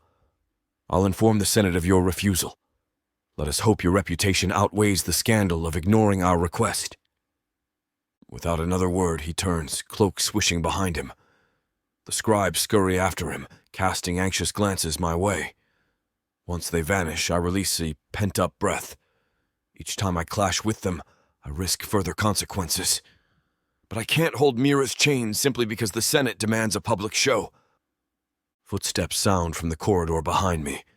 I twist around to see Mira pausing at the threshold of the audience chamber. She must have heard the tail end of our argument, because her brows draw together. What was that about? I rub the base of my skull. Valen wants us to parade through the city, hand in chain or something equally demeaning. I refused. She searches my face as though gauging sincerity. You fought with him over me. Her tone wavers between skepticism and something softer. I fought with him over the principle, I correct gently. But yes, it's about you. She steps closer, crossing into the sunlit circle at the center of the room. I notice how the new attire from the seamstress fits her, hugging her waist and flaring at the hips in a style reminiscent of minotaur design, though adapted for a human shape. The mild embroidery along the hem suggests it's meant to show a level of refinement. She doesn't look uncomfortable, but there's a tension in her posture that underscores how forced the arrangement is. You didn't have to stand up for me, she says, voice edged with caution. I can handle their insults. My tail swishes lightly, betraying the swirl of emotions inside me. It's not about whether you can handle them. It's that they shouldn't treat you like property in the first place. She presses her lips together as though uncertain how to respond. Then, quietly, thanks. An awkward silence. Despite everything, the air between us crackles with unspoken energy. I shift my stance. We do have to attend the feast. But beyond that, you're free to remain in my estate or accompany me if I travel. No public parades. I'll shield you from that. She nods, gaze flicking away. I guess that's the best compromise we can manage right now. I open my mouth to speak, but a clang of metal from the entry hall diverts our attention. A guard rushes in, breathing heavily. Champion, we found something near the docks. A crate marked for your estate, but it contains contraband. Blades, possibly orc-forged. The workers turned it over to us. A jolt of alarm spikes through me. Orc-forged weapons in a crate addressed to me? The guard's eyes widen. Yes. We thought you'd want to see it personally. I exchange a glance with Mira. The infiltration we suspected might be more blatant than we realized. Show me, I order, motioning for her to follow. She trails after me, expression grim. We exit the estate's main doors into the street beyond. At the base of my front steps stands a wooden crate, pried open, revealing a cluster of short swords. Their metal has a distinct dull sheen, typical of orc craftsmanship. The handles are wrapped in rough leather. The sight raises the hairs along my neck. Why would a shipment of orc weapons be addressed to me? I crouch beside the crate, gritting through the ache that flares in my side. Where did this come from? The guard, chest still heaving, points toward a scruffy minotaur worker lingering by a cargo cart. He delivered it. Claims it arrived on a barge last night, labeled for your household. I beckon the worker closer. He approaches nervously, adjusting his threadbare tunic. We got these crates off the boat just as dawn broke. They had your seal pinned to the outside, but once we opened one to catalog the contents, he shrugs. This is what we found? Mira peeks over my shoulder. Someone wants these in your estate, with your name attached. Could be a setup. I glare at the edges of the crate, noticing a forging mark that looks like a stylized boar's head. That forging mark belongs to a clan known to trade with orcs. My suspicion flares. If these were found here, the Senate might accuse me of colluding with orcs. The worker lowers his voice. We trust you, champion. But if this news spreads, who knows what the Senate might think? Heat sears through my gut. Take the crate inside. I'll have it inspected by my own people, see if we can trace the real sender. He and the guard nod, hauling the crate up the steps. I watch them disappear into the estate, fighting the swirl of emotions building inside me. It's not enough that I have to juggle Senate demands about parading Mira. Now someone is trying to plant evidence of orc dealings at my doorstep. Mira lays a hand gently on my uninjured arm, drawing my attention. Her expression holds genuine concern. This could ruin your standing if the Senate believes you're involved in smuggling. They might twist it to their advantage. I know, I reply, letting out a breath. We have to act fast before Valen or Ordum spin a story. She glances back at the street, where a few curious onlookers eye the scene. We suspect infiltration. Maybe they're targeting you specifically, the champion known for facing orcs. If they can discredit you, they can push their own agenda. I finish, anger simmering, or even bring me down, forcing a new champion who's more pliable. Her grip on my arm tightens slightly, then releases. She steps back, clearing her throat. If you need help investigating, I'm in. I doubt anyone else in your city wants to see you exonerated more than me. Her words stir a flicker of warmth despite the tension. Then we'll do it together. We'll find who sent that crate, gather evidence, and bring it to the Senate before they bring false charges against me. She nods, gaze intense. All right. You lead. I'll follow. I bite back a grin at the unintentional meaning behind her phrase. You are no follower, Mira, but I appreciate the sentiment.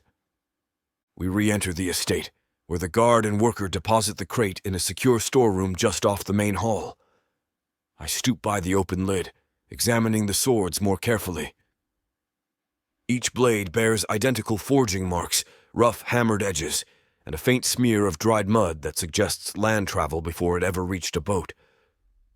I pick one up, weigh it in my palm. The balance is poor, typical of orc weaponry mass-produced for raids. I turn to Mira. We should visit the harbor personally, see if the dockmaster knows who declared this cargo. Maybe we can trace it backwards. She nods. We can go now if you're up for it. My side twinges, but I push through the discomfort. Let's do it. The Senate might sniff around soon. Better we have answers first. I beckon 2 guards to accompany us, then lead Mira out the front gates. The morning sun climbs higher, warming the sandstone streets. We navigate a path down wide avenues framed by ornate columns, citizens parting to let me pass. There's still an undercurrent of awe in their expressions. After all, I'm the champion who defeated the orcs. But rumor travels fast. Some cast sidelong glances at Mira, others openly gawk, as if expecting her to be shackled. She ignores them, posture tense but unyielding. Reaching the harbor, we cross a broad plaza, bustling with vendors hawking fish, spices, and trinkets. Sailors haul crates off moored vessels. The tang of salt and seaweed thicken the air. A large warehouse stands at the far side of the docks, near a row of anchored ships. Above its doors, the minotaur crest is carved into the lintel. This is where cargo is processed, the domain of the city's dockmaster. We push through the open double doors. Inside, the air is cooler, shafts of light spilling through high windows. Stacks of crates crowd the space, and a handful of workers sort goods with practiced efficiency. The dockmaster, a short but stocky minotaur with chipped horns, notices me and snaps to attention. "Champion," he greets, voice gruff. "Here on official business?" I glance around, noticing a few curious glances from the workers. "I need to know about a crate that arrived last night, addressed to me, containing contraband orc blades." He blinks. "Contraband? That's serious. Let me see the manifests." We follow him to a side desk littered with ledgers. He flips through pages, scanning entries for the relevant arrivals. Mira stands next to me, keeping a watchful eye.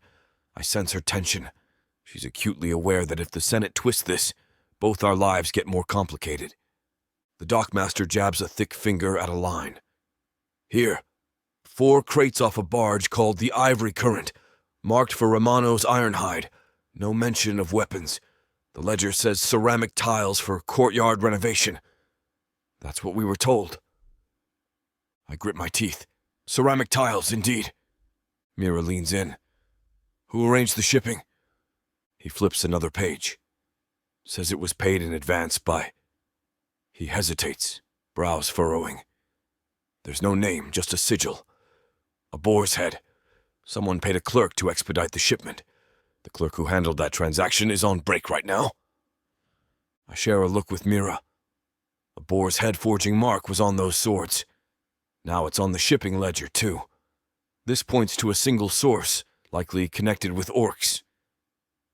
"We need to speak to that clerk," I tell the dockmaster. He nods, pushing up from the desk. "I'll fetch them. They were taking a meal out back." As he leaves, the workers continue their business, though some cast suspicious eyes our way. I move to a quiet corner of the warehouse, beckoning Mira to follow. The guards remain at a slight distance, scanning for threats. "This boar's head symbol keeps appearing," Mira murmurs, voice low. "And it's the same orc clan mark you recognized on the swords. Could be a smear campaign, or a direct infiltration to discredit you." I cross my arms, ignoring the pain blooming in my torso. If they want me discredited, they're playing a dangerous game, unless they have allies in the Senate who'll push the story further.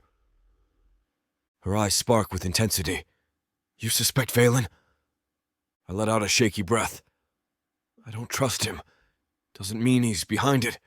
But if he's not, someone else in the Senate might be. They gain power by removing me or tarnishing my image. Before she can respond, the dockmaster returns with a jittery young minotaur clerk in tow, a battered ledger tucked under his arm. His eyes flick between me and Mira, as though he stepped into a minefield. "Tell us about the crate labeled for me," I say, voice stern but calm. "You processed the shipping, correct?" He swallows, fiddling with the ledger. Yes, champion. A masked courier arrived before dawn, paid with a heavy pouch of coin. Asked me to ensure the crates got priority loading onto a cart for your estate. I didn't ask questions. The pay was generous." A masked courier. My tail lashes behind me. "Did you catch a name? A voice, accent, anything?" He trembles slightly under my scrutiny. They spoke in common with a harsh rasp, but I couldn't place an orc accent. They might have been disguise. The only other thing I recall is a symbol on their belt, a boar's head pin. I flick a look at Mira, and our gazes lock. The same boar's head emerges yet again. She speaks up, voice firm. "This courier. Did they mention the Senate or any official references?" He shakes his head. "No, only said it was urgent that the champion receive the goods. I assumed it was something to do with your renovations, champion." A nervous chuckle escapes him. "Didn't realize it was contraband." My jaw tightens. Next time, question suspicious shipments. You could have landed us both in a sea of trouble. He lowers his gaze, nodding weakly. Understood. I dismiss him with a gesture, turning to Mira. So we have a boar's head symbol, a masked courier, a suspicious payment, and crates disguised as tiles. This is more than random sabotage.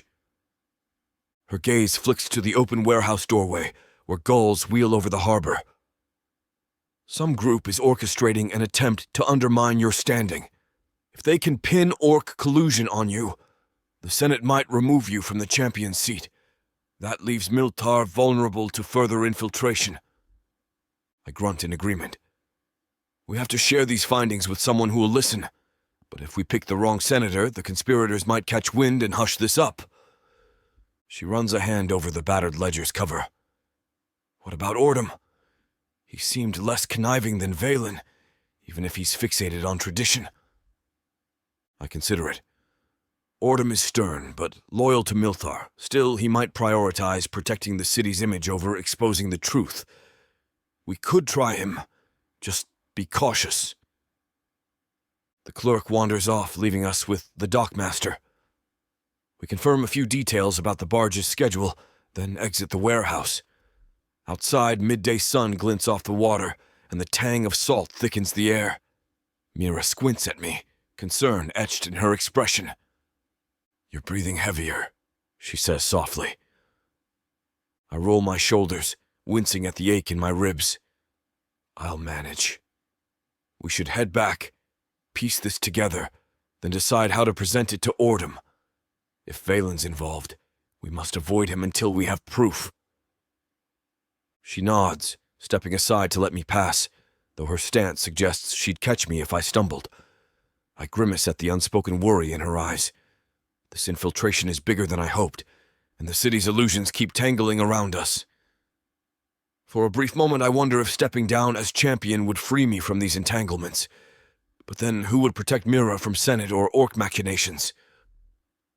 We make our way through the bustling harbor plaza, the crowd thick with merchants shouting their wares.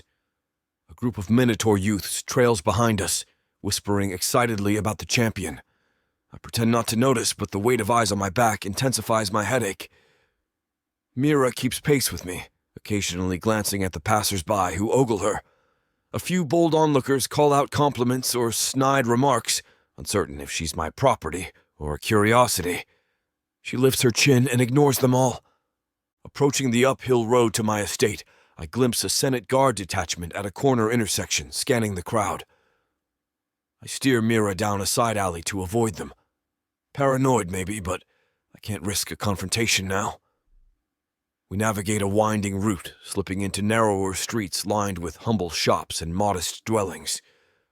The air here carries the scent of fresh bread and simmering stew, a comforting reminder that not all of Milthar is dominated by the Senate's pomp.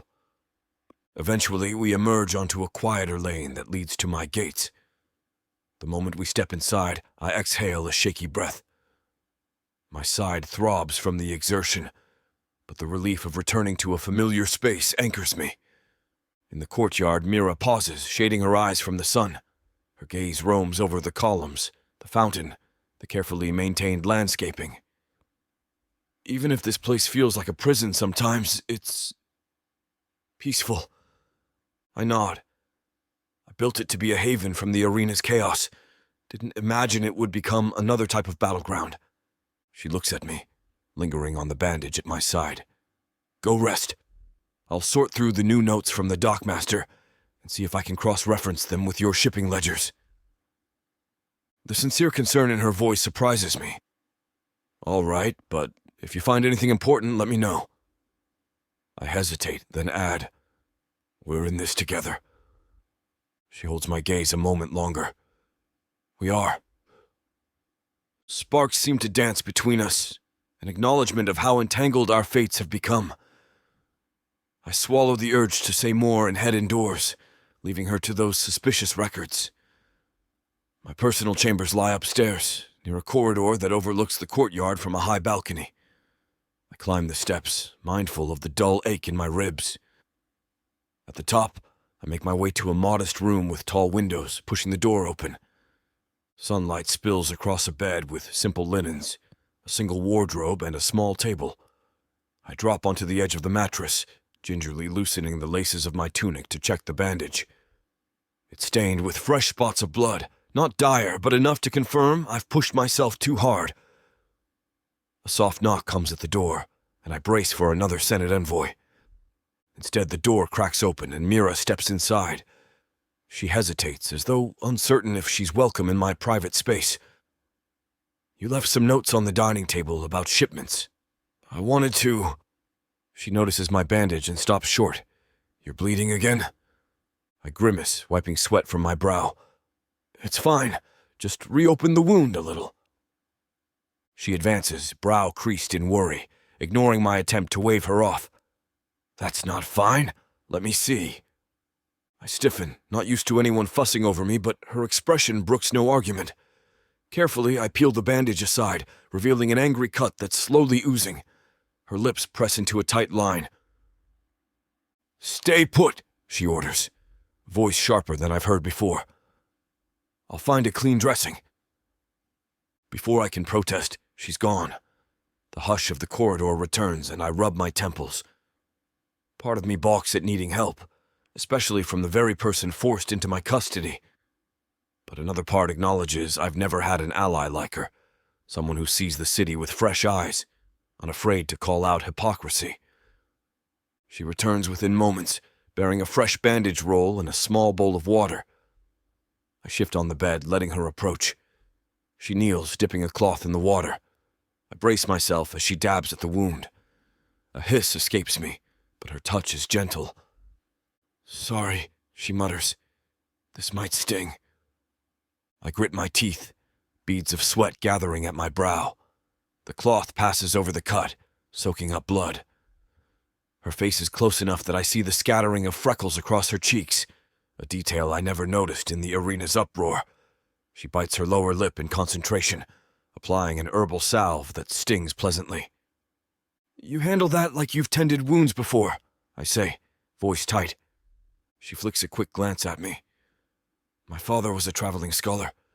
We often had to treat our own injuries on the road, bandits, beasts, you name it." I grunt softly. "Glad you learned. Though I'm sorry you had to." She doesn't reply, focusing on tying the bandage snugly.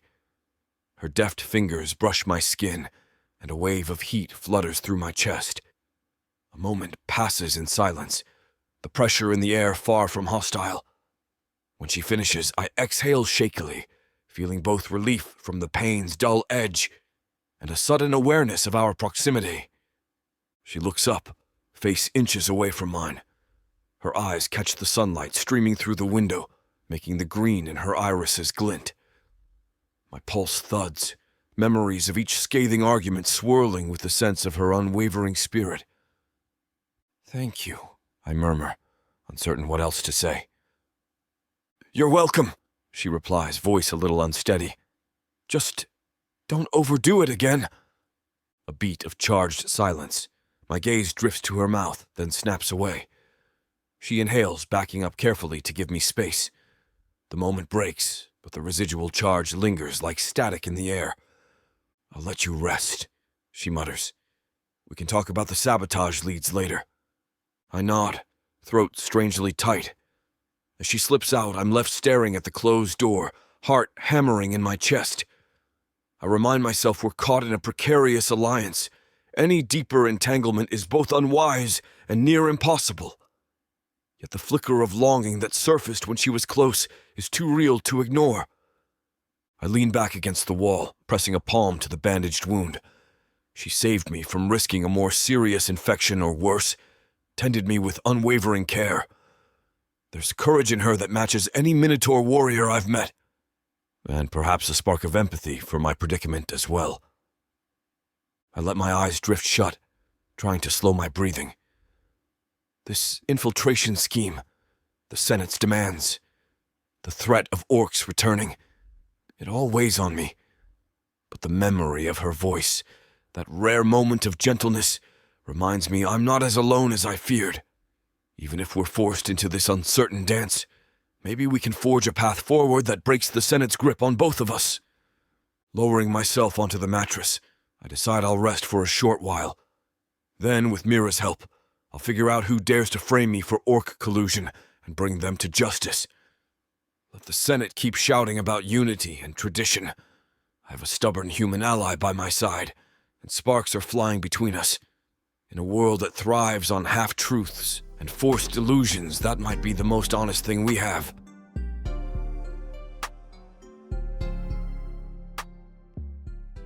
Greetings, Celestials. Before the story continues, a word from the gods of Prothika. The tale you're hearing now is an abridged version, not by choice. The full audiobook was too long to fit in the limited video length allowed by YouTube. Don't worry, we made sure to leave the chapters most crucial to the story. But if your soul craves the full saga, you can claim it at worldsofprothika.com. There, the full director's cut is waiting, and as a token for the inconvenience, it's offered at a discounted price. Use code YouTube30 for 30% off. Thank you for listening to Worlds of Prothika on YouTube, and we hope you enjoy the rest of the story.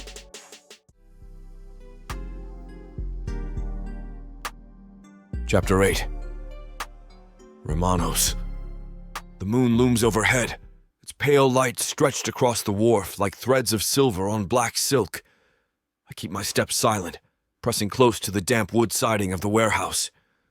Behind me, Mira crouches low, her hood drawn up, hazel eyes alight with determination.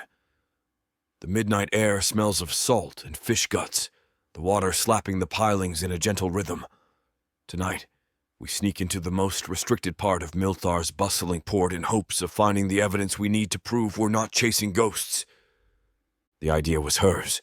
An infiltration to gather tangible proof of the conspiracy that's turning the city against me. If anyone told me weeks ago that I'd be relying on a human spoil to clear my name, I would have laughed. Now I see no one else is better suited to slip undetected between corners, or to notice anomalies no minotaur does. She spots subtle details we ignore, an outsider's clarity honed by years on the road. We're far from alone. Or conspirators might lurk behind any crate, while minotaur traitors roam the docks with bribed workers. 2 of my men flank us, but they remain at a distance to avoid drawing attention. Mira insisted on traveling lightly. Larger numbers would spook whoever is storing contraband or forging documents inside. I exhale slowly, scanning for guards. My side throbs slightly, a reminder of the orc blade's wound. I force the discomfort away. This infiltration demands my focus. Mira lifts a hand, signaling me to halt. She tilts her head, listening to the faint shuffle of hooves around the next corner. We slip into the shadow of a stacked crate, hearts pounding. A minotaur watchman trudges by, lantern swaying. He's humming under his breath, likely bored. The city's security is spread thin. If sabotage is afoot, these watchers might even be paid off. We remain frozen until his footsteps recede into the watery echoes of the harbor. Only then does Mira ease forward, lips parted in a near-silent exhale. She glances back, mouth quirking into a faint grin. You're too large to hide behind crates. My tail flicks in mild exasperation. You're too bold to be sneaking around alone. She rolls her eyes, though there's no malice in it. I managed so far, didn't I? I can't argue with that. She's proven she can keep herself alive, even if it heightens my tension whenever we face potential danger. Forcing a nod, I lead us around the corner. The restricted warehouse stands at the water's edge, heavy oak doors bolted from the inside. We suspect that's where illicit shipments are stashed, maybe the orc-forged blades or the fake documents. If we can reach it, we stand a chance of exposing the conspirators fueling these rumors. A worn wooden ramp juts from the back of the warehouse, bridging to a small platform for offloading boats. Mira steps onto the boards gingerly. They creak, but hold. A single barred window sits high in the warehouse wall. A flicker of lamplight glimmers within. I grimace, scanning for an easy entrance. There! Mira points to a side door, padlocked from the inside. She glances around, testing the gap between planks. We might pry a board loose if we're careful. I nod, motioning her aside so I can wedge my gloved fingers along the edge of the wooden siding. My minotaur strength is an advantage, though I try not to let the board squeak. With a grunt, I manage to shift one plank enough for someone slender to slip through. She sets a steadying hand on my arm while I do it, her grip light but reassuring, and a peculiar warmth shoots through me. I remind myself to focus. The gap is slim, barely wide enough for a human. Mira squeezes in first, sliding gracefully. I push the plank back from the outside, then gather my breath. My shoulders are broader than hers, but if I tilt sideways, maybe I can manage. My arm twinges from the effort. I exhale, bracing my core, and slip through, ignoring the pressure on my ribcage. The inside is dim, lit only by a pair of lanterns hanging from iron hooks overhead. Rows of wooden crates and sacks form haphazard aisles. The smell of musty grain mingles with the faint tang of metal. Mira crouches a short distance away, scanning the gloom. I step closer, careful not to bump into anything. Despite the tension in my side, I feel adrenaline sharpen my senses. "We should look for shipping logs or any ledgers," she whispers. "Physical proof of illicit cargo." I nod, about to reply, when something pricks my awareness. A presence beyond the crates. A subtle scraping of feet. My fur along the back of my neck rises. I put a hand on Mira's shoulder, signaling caution. We remain still, listening. A hushed voice, low and gruff, echoes from the far corner. "Keep watch," the voice says. "We load the rest at dawn."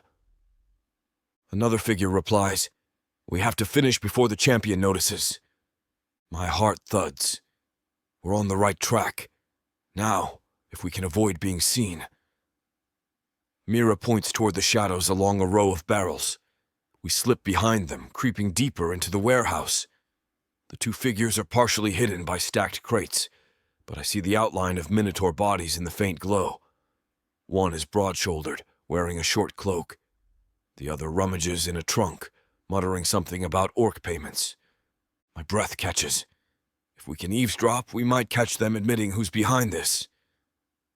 I tilt my head at Mira, and she returns a nod, her eyes bright with anticipation.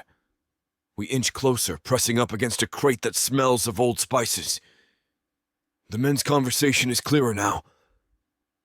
"The next shipment's bound for the champion's district," says the first man. "Make sure it's marked with his crest. That'll stir trouble." My blood surges with anger. So they're forging my insignia on false shipments, fueling rumors of orc collusion. I clench my teeth, forcing myself to remain hidden. A fleeting thought occurs. We could attack now, but we need solid proof for the Senate. Half-lost cargo won't sway them. Suddenly, I sense a shift behind us. Another presence. The hair on my neck stands again. I pivot just in time to see a tall minotaur stepping out from a narrow aisle, eyes narrowing at the sight of us. A torch glimmers in his hand, throwing flickering shadows across the stacked crates.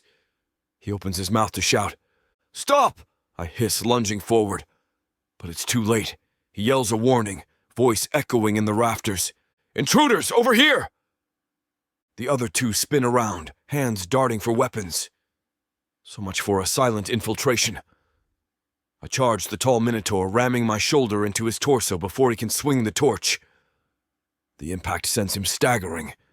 Behind me, Mira leaps to intercept another goon who tries to snatch a blade from a crate. She moves with surprising agility, hooking one foot behind his ankle to topple him. The third conspirator curses and ducks behind a pile of sacks, fumbling for what looks like a short sword. A flash of steel arcs toward me. I twist, letting the blade graze my bracer instead of my flesh. The clang reverberates, but I hold my ground, ignoring the protest in my side. My opponent snarls, leveling the torch like a club.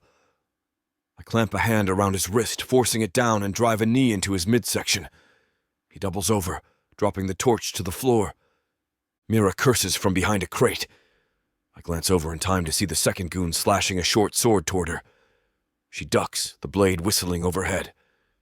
She's unarmed except for a small dagger we brought. but she manages to keep the man at bay with quick footwork. My chest constricts with an urge to help, but I can't abandon my current foe. "Champion's dog!" The tall one spits, eyes wild. He lunges again, ignoring the torch that gutters on the ground behind him. He tries to tackle me, but I brace my stance, shifting my weight. Our bodies collide, horns scraping. I hiss at the pressure on my bandaged side, but adrenaline pushes me through.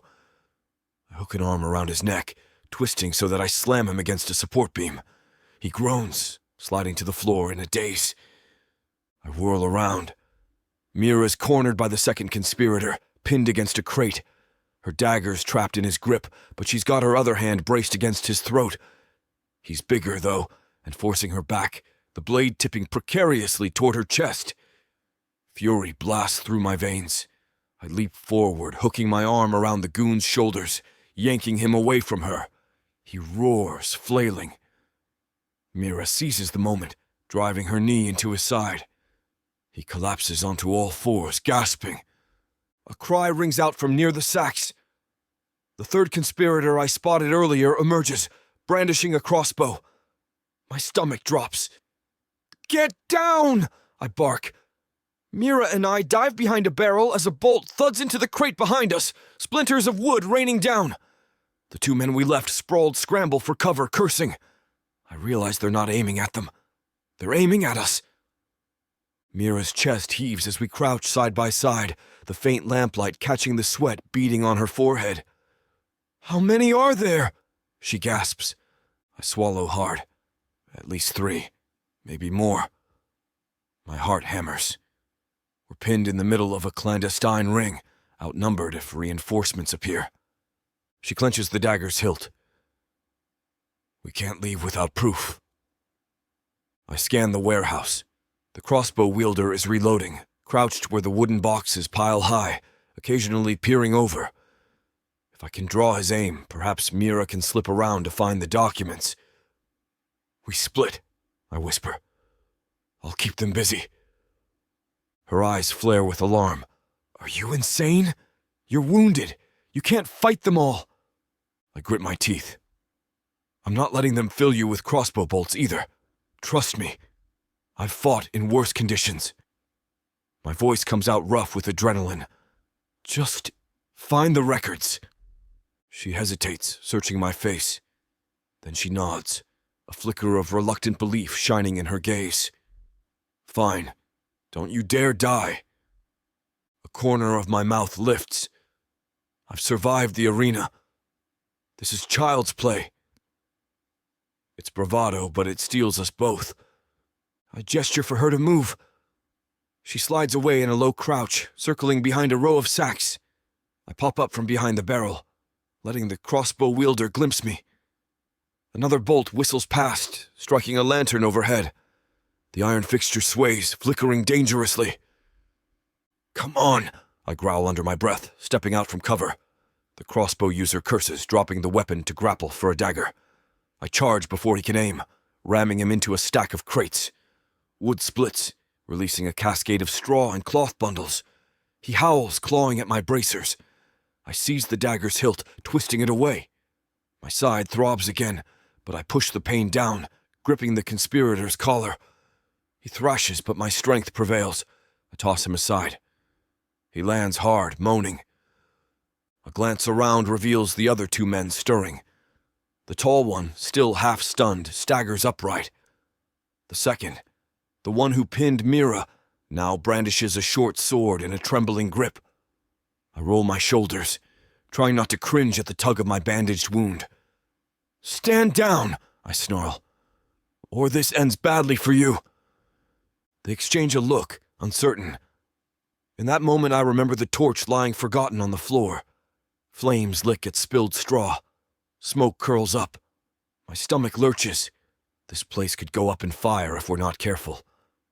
The tall conspirator apparently shares my alarm. He drags the torch away from the pile, stamping on it to smother the embers. Still, the faint reek of burned straw hangs in the air. "Last chance," I announce, horns lowered. "Tell us who's behind this, or next time I won't hold back." I don't expect them to cooperate, but it's worth a shot. Their eyes flick past me, and I realize they see movement behind the crates. Mira searching for documents. They lunge with renewed desperation. I brace as the short sword wielder slashes at my arm, slicing the leather of my bracer. Sparks of pain zip through me. I strike back, hooking his wrist so that the blade clatters free. He rams a knee into my thigh, but I maintain my grip, subduing him with a twist of my forearm around his neck. He gasps for air, slumping. The tall man tries to intervene, only to receive a swift elbow to the face. He reels, blood spraying from his muzzle. A distant crash echoes, as if someone's knocked over a stack of crates. Fear spikes in my gut. Mira might be cornered. Leaving these two subdued, I sprint toward the sound, weaving through the maze of boxes. Flickering lanterns cast shifting shadows. My ears ring with the pulse of adrenaline. She's nowhere in sight. A cold dread gnaws at me. I hear a muffled thud from behind a towering crate near the far wall. Rounding it, I almost run into Mira, who stands panting over the unconscious form of a burly minotaur. She clutches a rolled parchment in her hand. Relief surges through me. "You're all right?" She nods, chest heaving. "He surprised me. I improvised." She gestures to the man at her feet, who's out cold. Then she waves the parchment. "I found a trunk locked up. Smashed the lock. Look." Her voice trembles with excitement. It's an arms ledger referencing orc mercenaries and shipments of stolen steel, signed by Valen. My breath halts. "You're sure?" She unfurls the parchment just enough for me to glimpse the scrawled signature and a seal in red wax, Valen's personal signet. My stomach twists in disbelief. He's the one orchestrating arms deals with orcs, or at least complicit. This could be the final proof we need to topple the Senate's illusions. Before I can respond, movement flickers in the corner of my eye. The tall conspirator, somehow recovered, charges from behind a crate with a stolen crossbow. My heart seizes. He aims for Mira's unguarded flank. Fear rips through me and I roar, throwing myself in front of her. The bolt streaks out, slamming into my armored bracer. A spray of sparks, the impact jarring my arm. Pain bites through me, but it's not fatal. I land in a half-crouch, snarling. Mira reacts instantly, spinning around with her dagger raised. The conspirator tries to reload, but she closes the distance, slashing across his forearm. He howls, dropping the crossbow, blackish blood spattering the floor. My own breath comes ragged, adrenaline surging. I lung forward, hooking the crossbow with my foot and kicking it away. He slumps, cursing in frantic gasps. Smoke from the earlier torch smolders in the corner, but the immediate threat is subdued. We stand panting, shoulder to shoulder, the tension so thick it hums in the air. Crates lie toppled, men moan on the floor. The warehouse stinks of sweat, smoke, and the copper tang of fresh blood. I turn to Mira, heart pounding. Did he hurt you?" She shakes her head, wide-eyed, a pulse hammering visibly in her throat. The battered parchment still clutched in her fist. "I'm fine. Thank you for blocking that shot." My own arms tremble with leftover adrenaline. We exchange a look, the aftermath crashing over us in a wave. We fought side by side, synergy crackling in every blow. Something unspoken sparks between us, raw and powerful. Heat flares across my chest, mingling with the lingering pain of my wound. But the intensity in her eyes draws me in, winding up all the tension from the fight into a single taut moment. I realize I'm standing too close. Her breathing stutters, and I can't tear my gaze away from the flush blooming on her cheeks. The old wariness that once marked our every interaction has shifted into something else, charged, intimate, ripe with possibilities. The battered crates around us fade from my awareness, replaced by a pounding rush of gratitude, relief, and an unexpected surge of desire. She wets her lips, voice low. "That was reckless. You took a bolt for me." I swallow thickly. It barely skimmed me, rather than watch you fall. Her eyes flick down to my bracer where the bolt left a ragged dent. "You saved me, Remanos." Something about the way she says my name sends a jolt through me. Blood thrums in my ears. My voice drops to a whisper. I had no choice. For a breathless second, we hover on the brink of something. A swirl of tension heavier than any fight. Her hand still trembles around the parchment. My arm aches, but the pain is drowned out by the magnetic pull drawing me closer. I sense her heartbeat in the hush. My muzzle is inches from her face, the soft lamplight casting shadows across her features. She breathes in. I breathe out. Our gazes lock. I taste the moment, like a precipice between us. Another heartbeat, and I might close the distance. My chest constricts, the raw vulnerability of it startling me more than any blade. I brace my palm against the crate to steady myself, feeling the warmth of her presence. She lifts her chin, a question shining in those hazel eyes. My breath stutters, and I lean forward a fraction, as though compelled by a force deeper than reason. Then footsteps echo from the far entrance. One of my men calls out, "Champion, are you safe?" The tension shatters. We jerk away from each other, reality slamming back in. Bloodied conspirators moan on the floor. Smoke curls near the extinguished torch, and we still need to escape with the evidence. That near kiss collapses into silence, my heart hammering. Mira clears her throat, cheeks flushed. We should go before reinforcements arrive. I nod, forcing my voice to steady. Agreed. She folds the parchment safely inside her tunic. I help gather any smaller documents scattered in the trunk, but we keep them to a minimum for speed. The men on the floor are too dazed to stop us. A few cough. One tries to stand, but collapses. We leave them behind, stumbling back toward the loose plank we used for entry. My two guards appear from the shadows, each brandishing short clubs. Their eyes widen at the sight of the battered warehouse. "You found trouble, champion?" One guard says, half in awe. "You have no idea," I mutter, glancing at Mira, who avoids my gaze. Her face remains flushed from the adrenaline and something more. My men help me pry open the plank, stepping aside so we can slip out into the moonlit docks. Sirens wail somewhere in the distance. Someone must have heard the commotion. We creep along the wharf, tension coiled in every muscle. I keep Mira close, ignoring the stirring ache in my side. She meets my glance once, fleetingly, but neither of us speaks about what nearly happened in that warehouse. We hurry down the deserted pier, the horizon tinted with starlight. The city's architecture rises behind us, silent and foreboding. Our footsteps echo, hearts still pounding. Once we're at a safe distance, crouched behind a stack of barrels, I let out a breath. My men quickly tie cloth around the scuff on my bracer to hide its damage. Mira checks the parchment with trembling hands.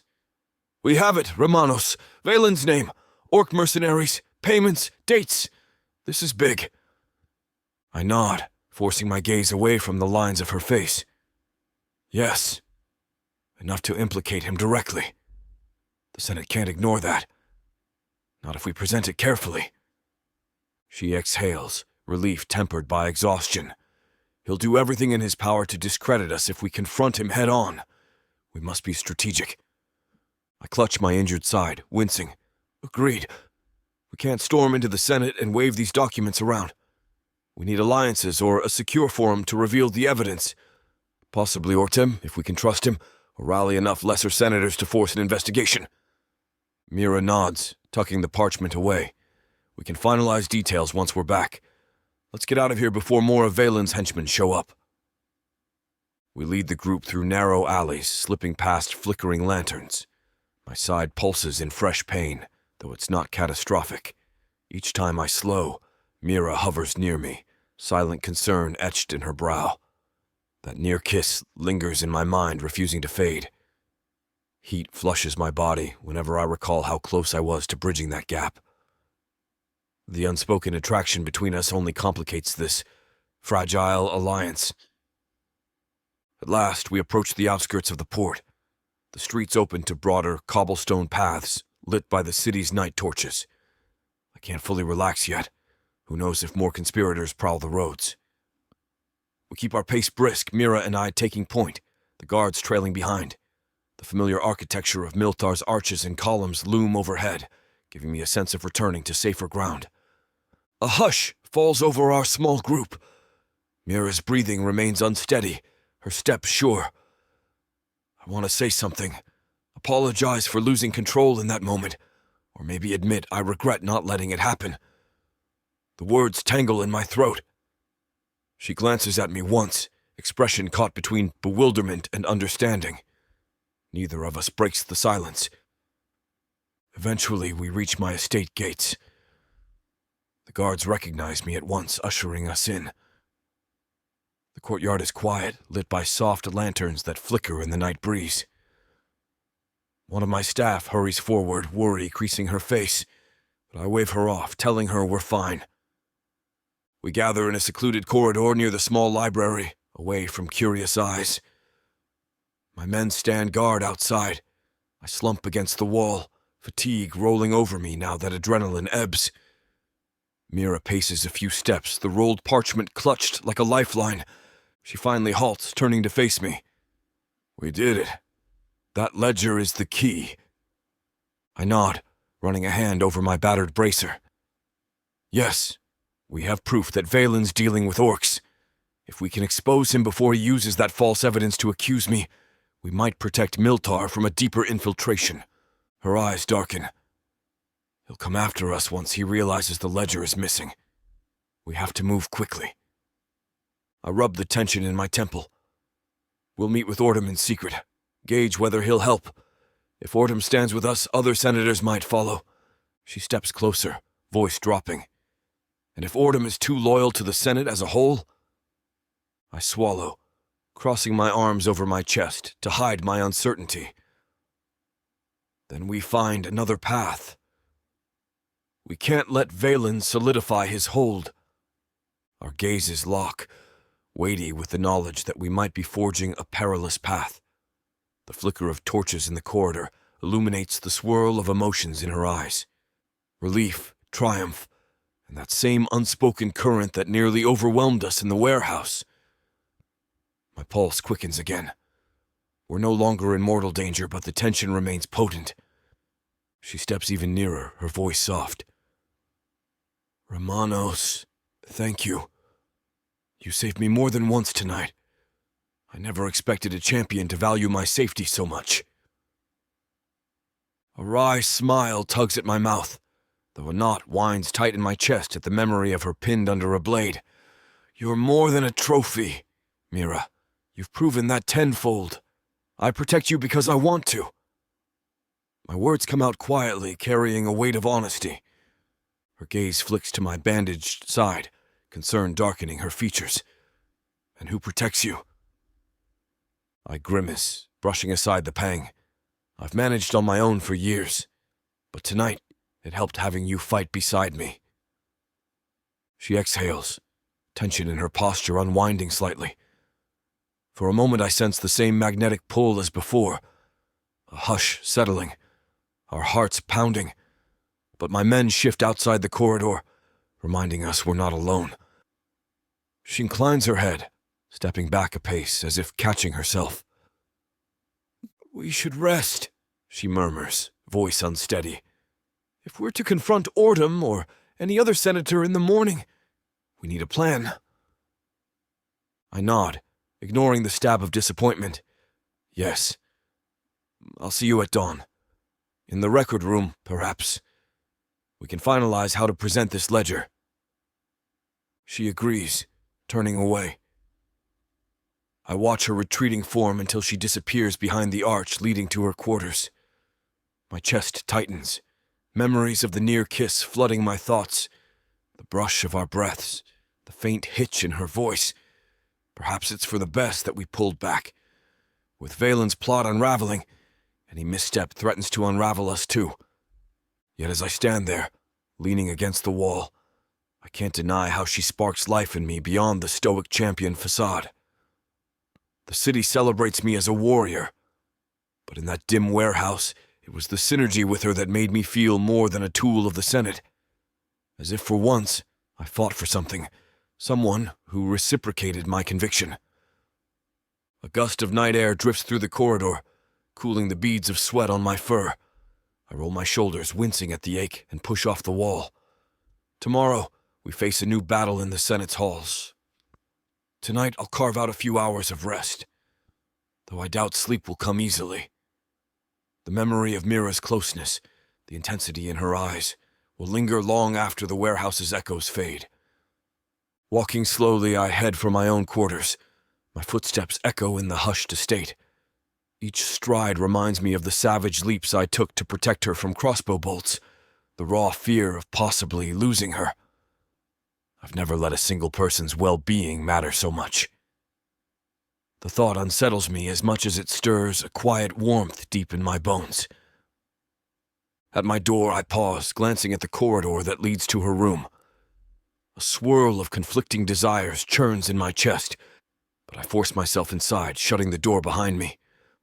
Releasing a weary breath, I move to light a small lamp. My reflection in the polished metal mirror reveals a bruise forming on my muzzle, blood drying on the edge of my bracer.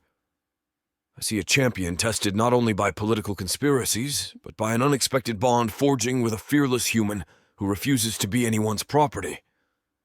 I peel off my armor, methodically cleaning the bracer's dent from the crossbow bolt. Each scuff is a reminder of the fight, of how dangerously close we came to losing. Yet, we won. We even discovered Valen's direct involvement. My lips curl into a grim smile. He doesn't realize the vulnerability he's created by leaving that ledger in a half-secure trunk. Soon, his illusions of control will be shattered. But even as I plot the Senate's downfall, I can't escape the memory of Mira's face. I recall the moment her eyes fluttered, the brush of her breath on my lips, and how my heart slammed against my ribcage.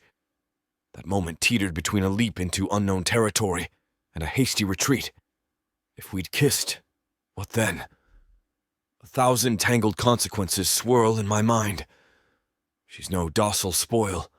She's a fierce presence with a mind of her own. And my life is chained by Senate decrees, champion duties, and the guilt of every battle I've fought. I undress further, cleaning a scratch along my ribs with a cloth dampened by the basin's water. It stings, but I welcome the pain as a reminder I'm alive and forging my own path, no matter what the Senate demands. My reflection stares back, resolute. A champion who defies the tradition that tried to claim Mira as a trophy, a man wrestling with the longing her presence awakens. Shivering slightly in the cool air, I extinguished the lamp, letting the darkness blanket me. I settle onto the bed, eyes closed, but images of tonight flicker relentlessly. Mira's grin when we snuck inside, the clang of steel, the near kiss radiating an electric thrill that surpasses any arena roar. Exhaling, I remind myself we have an entire city's fate at stake, a conspiracy that threatens to unravel Milthar's fragile peace. This can't devolve into personal indulgence, but the echo of her whisper resonates in my memory. You saved me, Remanos. And in that single statement, I felt something shift, as if we crossed a threshold. I let that thought carry me into uneasy rest, planning how to strike Valen before he strikes us, clinging to the quiet hope that together we can shatter the web of deception strangling Milthar, and maybe in the aftermath find something real between us, beyond forced alliances and political strife. Eventually I drift, half dreaming of moonlit warehouses and straw-littered floors. In my mind's eye, her face appears again, unwavering in the face of danger. My heart stirs, an unsteady beat in the quiet of the night. Tomorrow, the Senate. Tomorrow, Valen. And at my side, the woman who challenges everything I thought I knew about war, honor, and the precarious boundaries of my heart. From the depths of the darkness of Prathika, Or clawing up from the realms of fantasy, come the most fearsome beasts you have ever seen. these monsters are done watching from the shadows. Now, as they step into the light, something unexpected grips them. Something even they can't fight off. Love, Vampires, demons, dark elves, gods, minotaurs, creatures of light and dark, They will protect their mate. Do whatever needs to be done. Morally grey heroes who will burn the world to protect the women who love them. 10 audiobooks. Fall into over 60 hours of fantasy romance. 20 ebooks. Over 1 million words of these brutes who will protect their women. Even if they might destroy themselves in the process. Get the immersive Prothika Fantasy Romance Bundle. For 80% off, right now, dive into Prothika at a once-in-a-lifetime discount. The first bundle to offer both ebooks and audiobooks on worldsofprothika.com. Prothika's magic is eternal, and this romantasy bundle will make it endless.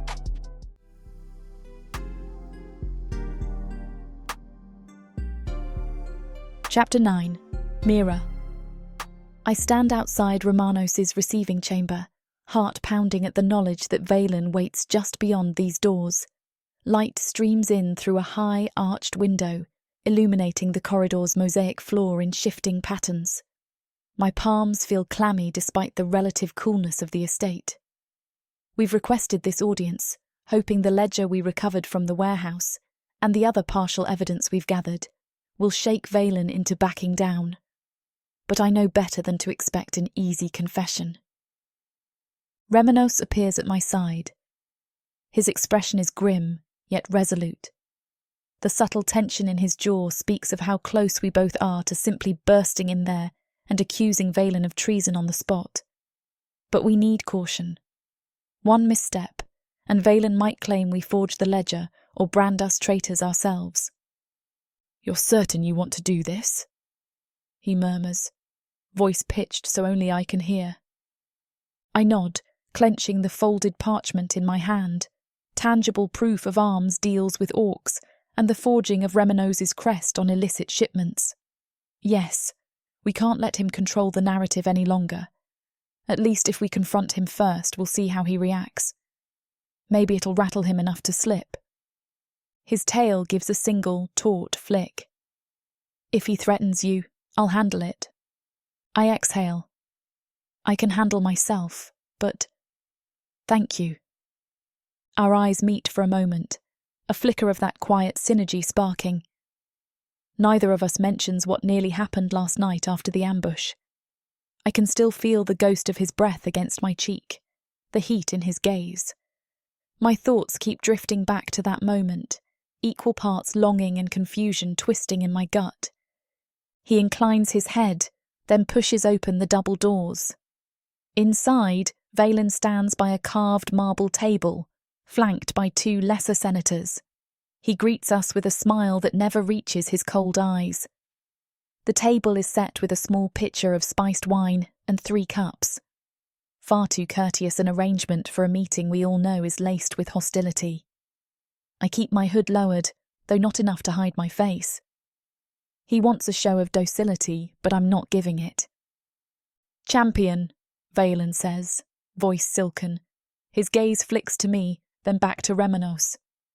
"I received your summons. Something about irregularities in the city's shipments, was it? I'm ever so curious to hear your theories." Remanos crosses the threshold, shoulders squared. "We appreciate your time." He shoots me a quick glance before continuing.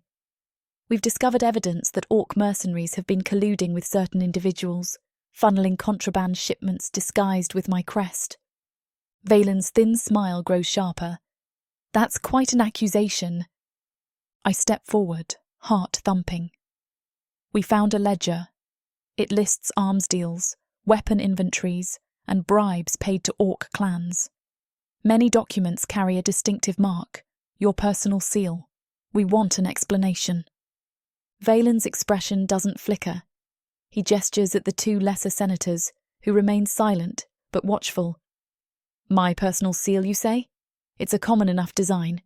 Are you certain it's not a forgery to implicate me?" A tremor of anger winds through me.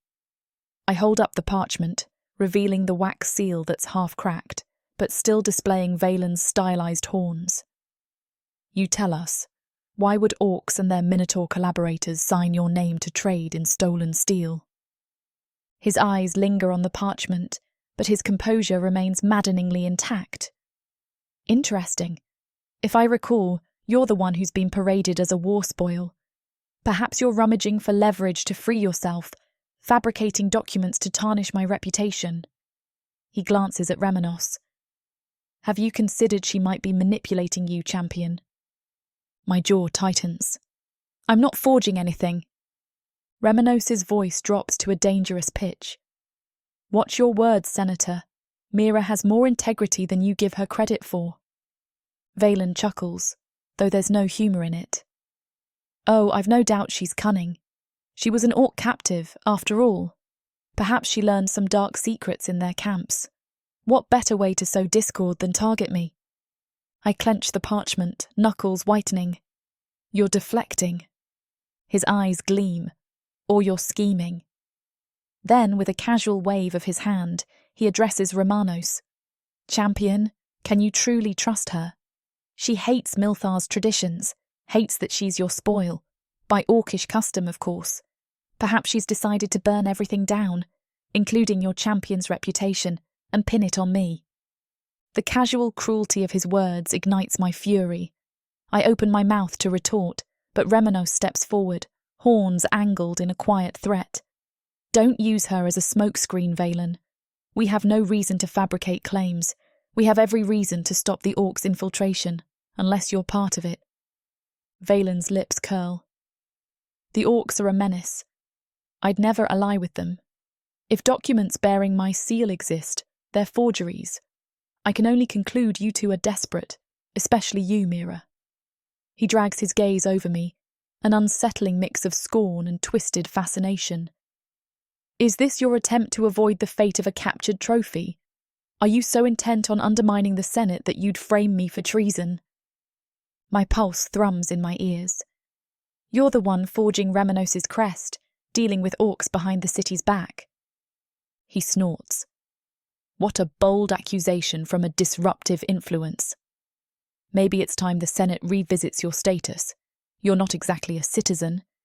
If you persist in these slanders, we might deem you an enemy of Milthar. The orcs might reclaim you. A surge of cold terror meets blazing rage in my chest. The idea that they could deliver me back to orc captivity is a nightmare I can't endure. Remanos's tail lashes, and I sense the tension in every muscle of his broad frame. You'd threaten to return her to orcs just to hide your wrongdoing? Remanos demands, voice trembling with suppressed anger. Valen shrugs. If she insists on undermining the city, we must protect ourselves from foreign agitators. One of the lesser senators stirs, uneasy, but remains silent. I suspect they've heard rumours of Valen's conspiracies, but fear his power more than they believe in justice. My breath comes faster, chest tight. We have partial evidence, but Valen's brazen enough to deny everything and twist the Senate's laws to silence me. Remanos lifts his chin. This is your final chance to come clean. Valen's laughter is mirthless. You come empty-handed, with scraps that could be forged, and you expect me to cower. Let me give you a final warning, champion. Keep your pet under control. If she disrupts the Senate further, we will brand her a threat, and you, champion, might lose what protection your title affords. Remanos's fists clench. I fear he'll snap, but something in his posture signals retreat. He's no fool. We don't have a smoking gun in the ledger alone. Presenting it to Valen, rather than a neutral senator, was a risk. Valen's too cunning to quake in his boots. A heavy dread settles over me as Remanos bows slightly, acknowledging Valen's position despite the tension. We won't waste more time here, he grinds out, voice cold. But we're not done. Valen's smile is razor-sharp. I look forward to your next spectacle. I glare at him, fury simmering like acid in my veins, yet powerless to strike. At a subtle gesture from Remanos, I follow him out. As soon as the chamber doors slam behind us, my chest constricts in a wave of pent-up frustration. That vile... I begin, but words fail me. I want to scream, cry, and punch a wall all at once. The corridor feels stifling. Remanos's expression is bleak. He has the Senate's ear. We can't just present the ledger without more backing. He'll spin it as forgery. I exhale shakily. And he threatened to ship me back to the orcs. I can't go through that again. A fierce protectiveness flares in his eyes. I won't allow it. His voice resonates with quiet promise. We walk in tense silence through the estate's corridors, leaving behind Valen's domain. Our attempt to pin him down failed spectacularly. I sense Remanos' guilt thickening the air. He tried to shield me, but we're up against a cunning politician with the power to brand me a menace. Back to your estate, I manage, voice thin. We need a new plan. He nods, eyes stormy. Yes, it's safer if you stay close. I bristle, but I understand. Right now, if Valen tries to arrest or discredit me, the only place I won't be seized on sight is Remanos' estate. We depart into the bustling streets. A swirl of midday commerce surrounds us, minotaurs pushing carts, hawking produce, forging metals in open-front workshops. The crowd parts for the champion, though many cast curious looks at me. I keep my hood partially up. My anger roils, leaving me on edge. By the time we reach the estate gates, my thoughts are a knotted mess. The Senate's laws are a double-edged blade, supposed to protect the city, but easily bent by Valen's clout. The second we enter the courtyard, I let out a long breath, though it does little to ease the weight in my chest. Remanos dismisses the guard who rushes forward to greet us, muttering that he needs privacy.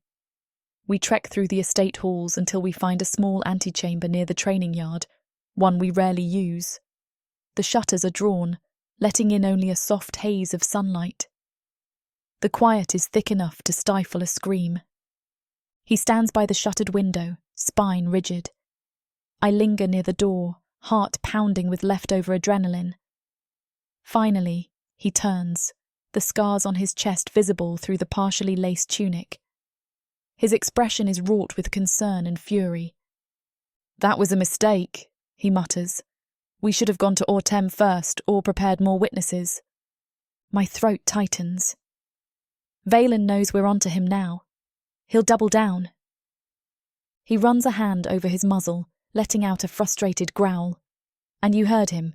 He threatened to brand you an enemy. If the Senate believes him, I'll be cast out." I finish bleakly. Or worse. Silence stretches, heartbreakingly tense. The closeness of the walls seems to amplify the rush of blood in my ears. I see the guilt in Remanos' gaze, and it twists something inside me. Despite my anger, I don't blame him. He's fighting his own city's corruption, and I chose to stand beside him. But the fear that Valen might actually succeed in sending me back to the orcs sits like a rock in my gut. "It's not your fault," I whisper, voice cracking. "We had to try." He shakes his head, jaw tight. "You deserve better than being threatened and used as leverage." My chest burns with conflicting emotions. Rage at Valen, dread for my future, a desperate longing for some kind of reassurance. We stare at each other, the air thick with unspoken tension. Memories of last night's near intimacy flash through my mind. The swirl of desire and fear tangles together, coiling tighter with every second. I turn away, pressing a palm to my forehead. I hate that Valen has all the power to label me a traitor just because I'm not a citizen. It's so twisted. And if he gets you stripped of your champion rank, no one will stand in his way. "I won't let that happen," Remanos says fiercely, stepping closer. The warmth of his presence draws me, a steady anchor in the chaos. My breath hitches. I'm scared. He inhales, voice softening. "So am I." His confession snags my heart. Valen wields the Senate like a blade, but I refuse to watch you be cast out because of his schemes. Something inside me cracks at his earnestness. He's always tried to shield me, his spoil, ironically enough. I sense the burden he carries, how he's torn between upholding city tradition and protecting a woman who despises the very system that enslaves her. My vision blurs with unshed tears. The vulnerability coursing through me is overwhelming. He steps nearer, close enough that I see the faint swirl of fur at his jawline, the tension in his broad shoulders. Mira. The single word resonates with more emotion than I can pass. Anguish, frustration, the fear of losing everything. These feelings churn inside me. Then, an ember of electric attraction flares. I recall the heat of his body last night, the stolen glances, the moment we almost surrendered to what's been brewing between us. My heart beats faster. My gaze lifts to meet his, and the world recedes. I see every nuance of conflict in his dark eyes: guilt, longing, protectiveness. His arms hover at his sides, as if he's fighting the urge to reach for me. I realize I'm trembling, part terror, part raw desire.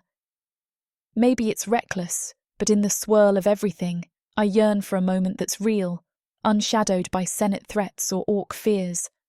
I step closer, head tilting. "Remanos," I manage, voice raw. I don't know what to do. His tail flicks once in agitation. I don't have the answers. He exhales shakily, the warmth of his breath brushing my hair. But I know I want to protect you, even if it costs me everything. A surge of emotion tears through me. The admission sends my heart jolting. He'd risk the Senate's wrath, his champion status, maybe more. This unstoppable minotaur, revered and feared in the arena, is as trapped by politics as I am by my forced status. Something about that shared helplessness breaks down the last wall between us. Sorry for the interruption. I know you were gearing up for a steamy scene, but it's way too hot for this platform.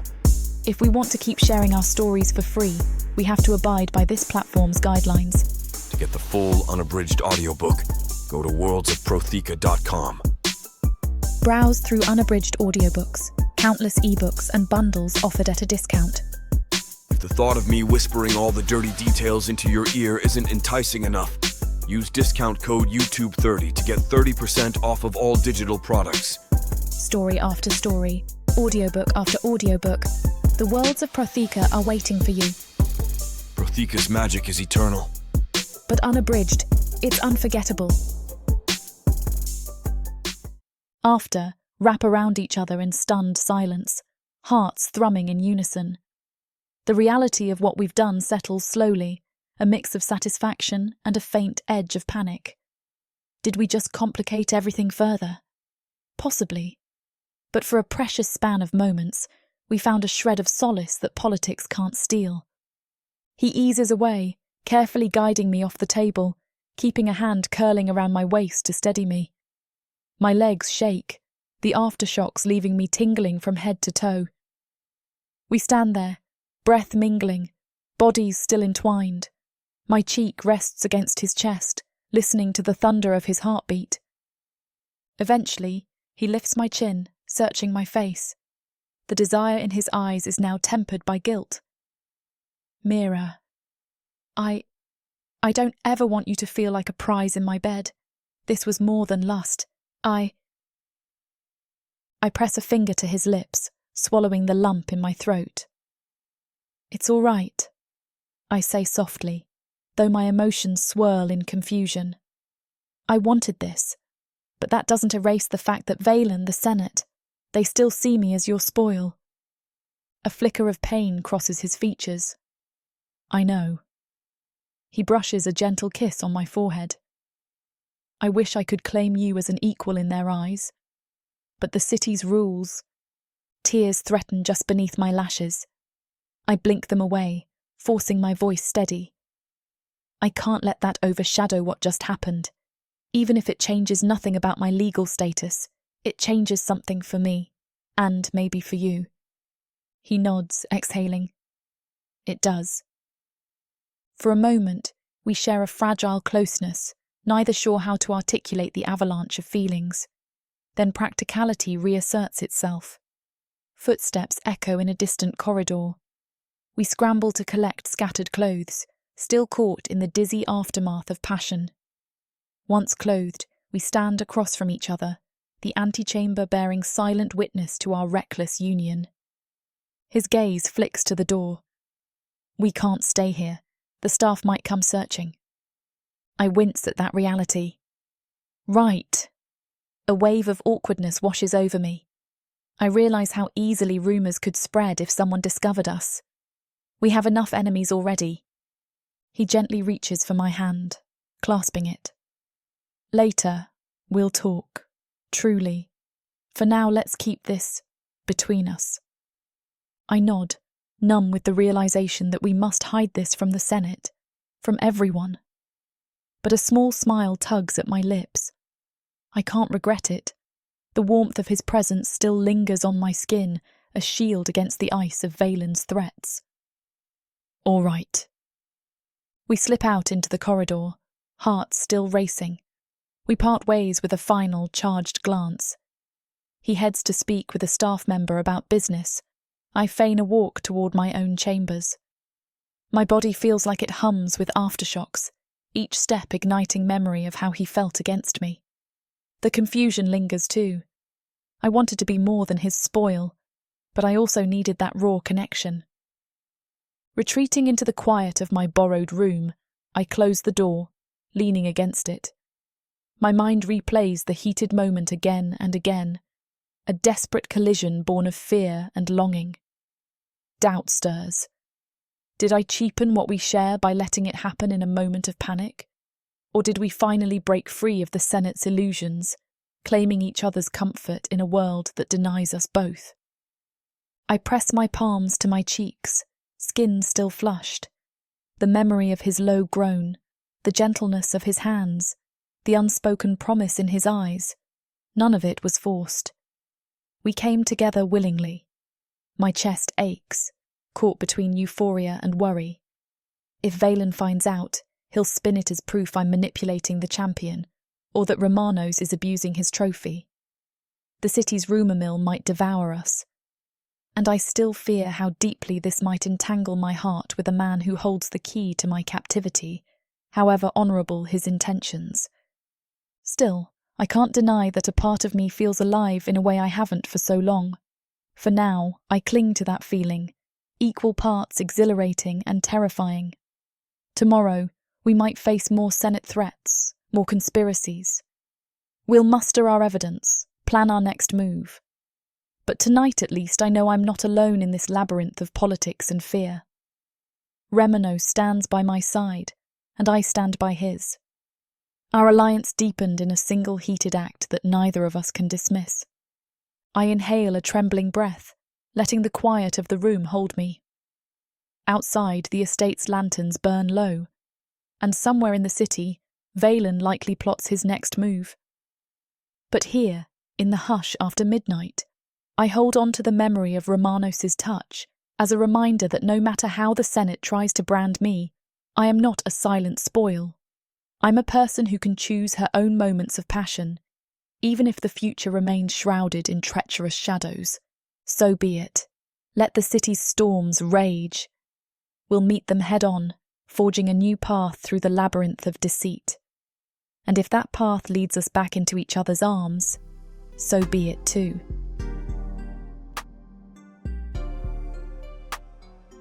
Chapter 10. Remanos. The first light of dawn slips through the narrow windows of my estate, chasing lingering shadows across the marble floors. I stand at the balcony that overlooks the courtyard, arms resting on the polished stone ledge. My mind churns with the weight of last night's failures and revelations. I have no appetite for breakfast, no patience for the political webs closing around me. If anything, the memory of Mira's warmth is the only thing keeping me from sinking into full despair. Even now, recalling how her breath caught in mine stirs a wild combination of guilt and longing. I was a fool to hope confronting Valen with partial evidence might corner him. He slipped from our grasp with the ease of a serpent, twisting our discoveries into hollow threats. Instead of backing down, he turned on Mira, threatening to brand her a foreign agitator if she steps out of line. And I, champion of Milthar, can do nothing but grind my teeth and watch. The same champion's rank that once felt like an honor now chafes like manacles on my wrists. Hoofsteps approach from behind. I tense, expecting a messenger from the Senate demanding yet another audience. Instead, it's one of my estate guards, a young minotaur with clipped horns. He bows stiffly. "Champion, there's a Senate envoy at the main gate requesting a private meeting with you. They wouldn't say who sent them, only that it's urgent." My tail lashes once in annoyance. "Very well, I'll receive them in the open-air foyer. Make certain they're not carrying weapons." He salutes and hurries off. A heavy knot forms in my gut. The Senate rarely sends envoys at dawn unless something dire is afoot. Perhaps Valen has escalated his tactics, or some senator more sympathetic wants to broker a deal. Either possibility fills me with trepidation. I head down to the foyer, a wide space flanked by tall columns that frame the sky. My estate staff stands discreetly at the edges, ready to serve if needed. I motion for them to keep their distance. Given the swirl of conspiracies, I'll be cautious about who overhears. Within minutes, a cloaked figure strides into the foyer, trailed by my guard. Under the hood, I glimpse an older minotaur's graying muzzle and stern eyes. Senator Ordom. My tension ebbs slightly. I know him as a traditionalist, but not entirely corrupt. "Ordom," I greet with a shallow bow. "To what do I owe the pleasure at this early hour?" He sweeps the cloak aside, revealing the embroidered sash marking his rank. "I come on behalf of the Senate, champion. There's been talk of your difficulties controlling your spoil." My jaw clenches. "Mira is not a mindless possession. I don't control her. I ensure her safety." His brow twitches at my sharp tone. He steps closer, voice low. "You must be aware. Rumors abound that she's been snooping around docks and warehouses. Some claim she assaulted loyal workers, forging ledgers to implicate certain senators." A surge of anger flares in my chest. Those so-called loyal workers are traitors funneling orc arms into the city. She's uncovering the truth Valen wants buried. Ortom's ear flicks. "Nevertheless, the Senate is displeased. They fear her interference might destabilize trade relations. Already our partners in the southern ports whisper about contraband controversies." I grip my bracers. "I have proof Valen orchestrates those arms deals. Why not investigate him?" He winces, casting a wary glance around the foyer. "Valen denies all allegations. He claims the documents are forgeries. Without a formal inquiry, the Senate remains unconvinced. Meanwhile, the city's image suffers." I sense a rehearsed rhythm to Ordom's words, like he's delivering an ultimatum. "So you're here to threaten me with Mira's status?" He straightens, the lines in his face deepening. "I'm here to relay the Senate's concerns. Keep her reined in, or we'll have no choice but to consider returning her to the orcs. They may want her for interrogation if she continues stirring trouble." My fists clench, a throbbing tension coiling behind my eyes. That's barbaric. And if the orcs reclaim her, do you think they'll stop there? The entire city stands at risk of more raids. He sighs. I argue the same, but Valen's influence grows daily. He paints her as a dangerous outsider. Many in the Senate believe him. I swallow a bitter rush of frustration. Ordom's words confirm what I feared. Valen is leveraging his position to stoke xenophobia, turning Mira into a scapegoat. Tell me the Senate's exact demand, Ortom. His gaze meets mine, reluctant. They want you to keep her under strict watch. No more unescorted excursions. No more prying into Senate or trade affairs. If she obeys and you cease these accusations, the Senate will reconsider your position. I snort. My position meaning what? They dangle the promise of letting me remain champion if I fall in line? My tail flicks restlessly. Ortom nods. In fact, there's talk among the Bavkus of offering you a seat, an influential role in shaping policy. They believe it will pacify the common folk, but only if you publicly denounce Mira's meddling and pledge loyalty to the Senate's decisions. Outrage pounds through my veins. They want me to throw her to the wolves. Claim she's lying or forging documents so I can climb higher in their ranks. He spreads his hands in a helpless gesture. Champion, politics often demand sacrifice. The city cannot afford to appear divided, especially with orc aggression lingering on our borders. I lash out verbally, voice trembling with fury. You'd have me betray an innocent woman to preserve the Senate's facade of unity! He draws back, expression pinched with discomfort. I don't relish it, but the Senate is resolute. Either you accept their terms or they'll petition to remove you as champion and arrange Mira's extradition. My heart slams against my ribs. Every fiber in me rebels at the notion of betraying her. Memories of last night flash through my mind. Her warmth, the breathless vulnerability we shared. The thought of handing her over to orcs or branding her a liar in front of the city makes me sick. If I refuse, I manage, voice gruff. Ordom lowers his gaze. Valen has enough allies to force your ousting. They might send her away within days. I'm sorry, Remanos, but that's the reality. An uneasy hush follows. My estate staff stands at the periphery, sensing the tension but not daring to interrupt.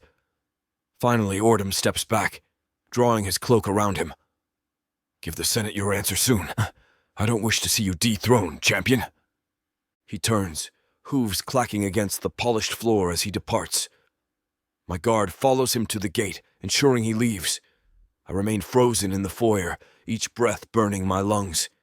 The Senate offers me a seat in the Bavkus, unprecedented power, a chance to shape Milthar's laws if I side with Valen's narrative and quash Mira. The very notion disgusts me, yet refusing invites the Senate's wrath and puts Mira in mortal danger. I trudge down a corridor, mind spinning. I know where I'm heading, toward the estate's smaller library where Mira often reads shipping records or scribbles notes about sabotage. I suck in a sharp breath at the thought of seeing her again. How can I face her with this fresh threat? Passing a row of tall windows, I glimpse her silhouette inside the library. She's pacing, the midday light illuminating her figure, highlighting the tension in her posture. I step in quietly, noticing her hair bound back for convenience, her clothes practical for rummaging dusty ledgers. She looks up as I enter, eyes narrowing with concern. What happened? She asks, voice taut. You look like you could tear the marble out of the walls. I exhale, fighting the swirl of emotions. She's the cause of my turmoil and also the one person who might ground me. Ordom just came. The Senate demands we stop this investigation, otherwise they'll brand you an agitator and ship you to the orcs. And they offered me a seat in the Bavkus if I comply. My voice resonates with bitter disbelief. Her face pales, lips parting in shock. They're blackmailing you? If you betray me and pretend everything is Valen's lies, they'll elevate you to the Senate? I nod stiffly. Exactly. They want a unified front no matter how rotten the truth is. If I cooperate, they'll let you stay, on a short leash presumably. If I refuse, they threaten to remove me as champion and hand you over. My throat aches with the vile choice they've thrust upon me. She sets down the ledger she's holding, hands trembling. So Valen escalates, and he's winning if the Senate is parroting his stance. A wave of shame washes over me. I can't do it, Mira. I won't lie about you or yield to Valen's deceit. I clench a fist, but refusing means risking everything. She presses her lips together, gaze searching my face. I'd never ask you to give up your rank for me, Remanos. The city is your life. I know how deeply you care for Milthar's people. I let out a ragged breath, stepping closer so our gazes hold.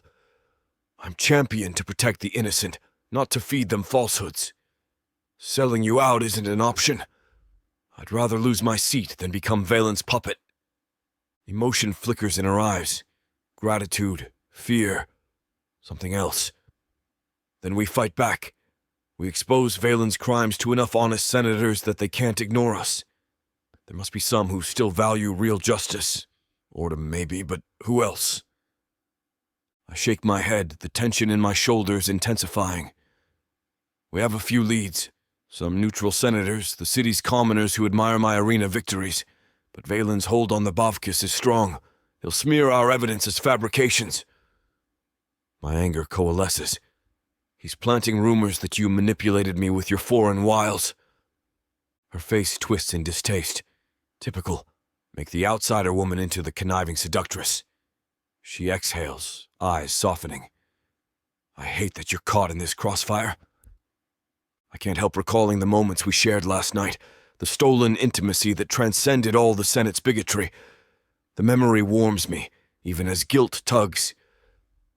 It's not your fault. I welcomed you into my estate, accepted the Senate's decree. Maybe I sealed your fate from the start. She frowns. Don't.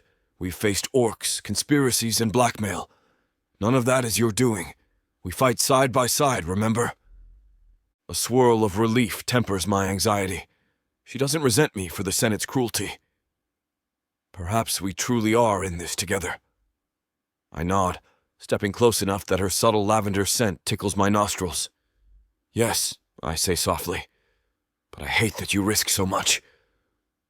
She must sense the turmoil in me. Her hand lifts, briefly resting on my forearm, a soothing gesture that only intensifies the jumble of emotions churning beneath my stoic facade. You do the same in my place. Let's figure out our next move. Before I can speak further, a footstep sounds behind us. One of my senior guards, Tarek, stands at the threshold looking uneasy. Champion, the Senate has called you for an audience in the lower forum. They want you to address rumors of sabotage. I hold back a snarl. Another cunning tactic to corner me in public, no doubt. Very well, tell them I'll attend. He bows, glancing warily at Mira before retreating. She folds her arms, posture braced. Go, present your truth, but be careful. I gently clasp her hand. Stay in the estate. If Valen's men catch you wandering, they might seize you. She sets her jaw, frustration evident, but nods. I'll keep my head down. For now. I exhale, reluctant to part ways. The tension between us has grown even more complicated since last night's encounter. Despite the Senate's threats, the closeness we shared lingers in my blood, fueling a protectiveness that transcends the champion's role. I want to wrap her in my arms, shield her from everything. But I also need to face the Senate. Duty demands it. I leave the library, summoning 2 of my loyal guards. We ride a small carriage through winding streets toward the city's lower forum, an open-air assembly spot usually reserved for mid-level civic debates. The air hums with midday heat. Minotaurs crowd the roadsides, drawn by the spectacle of Senate gatherings. When we arrive, I see a makeshift dais set up under marble arches. A cluster of senators stands there, including Valen himself, spouting words I can't make out over the crowd's buzz. A wave of loathing washes through me at the sight of him. He stands tall, horns polished, wearing a cloak embroidered with gold filigree. His expression is smug, as though he's already victorious. The crowd parts as my guards escort me to the dais. Tensions crackle in the air. I spot a few city dwellers eyeing me with expectation. Some wave, recognizing the champion who saved them from orcs. Others whisper, uncertain about the rumors swirling. Valen lifts his voice, amplified by the natural acoustics of the forum. Citizens, behold your champion Remanos Ironhide. We have summoned him to clarify these troubling rumors of sabotage in our docks, these allegations of treasonous dealings. I ascend the dais, every muscle coiled. The midday sun gleams off my horns. I meet Valen's gaze with cold disdain, refusing to bow. I am here to defend truth, not to affirm your lies. A ripple of murmurs moves through the crowd. Valen spreads his arms, feigning disappointment. Then enlighten us, champion. Who is forging contraband and sowing chaos? I glare at him. You know very well who. I have documents implicating your involvement in orc arms deals. You deny them as fabrications, but the truth will come out. He presses a dramatic hand to his chest. You see, citizens? He accuses a senator of treason, yet offers no formal proof before the Bavkus. Instead, he allows an outsider, his so-called spoil, to rummage through private warehouses. That same outsider threatens good workers with violence. Unease flickers in the crowd. My fists tighten. She threatened no one without cause. She discovered arms marked with my crest, an obvious ploy to tie me to orc conspiracies. We suspect you and your allies planted them. A hush falls. Then Valen smirks, turning to the crowd.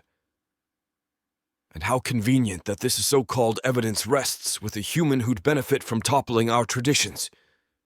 Perhaps she forges more documents even now. He looks at me, eyes glinting triumphantly. Champion, the Senate demands you control her interference.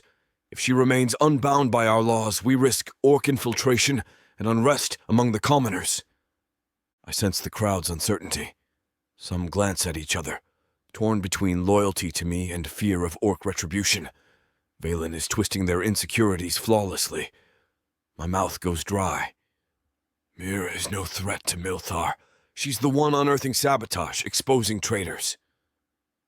He raises a condescending eyebrow.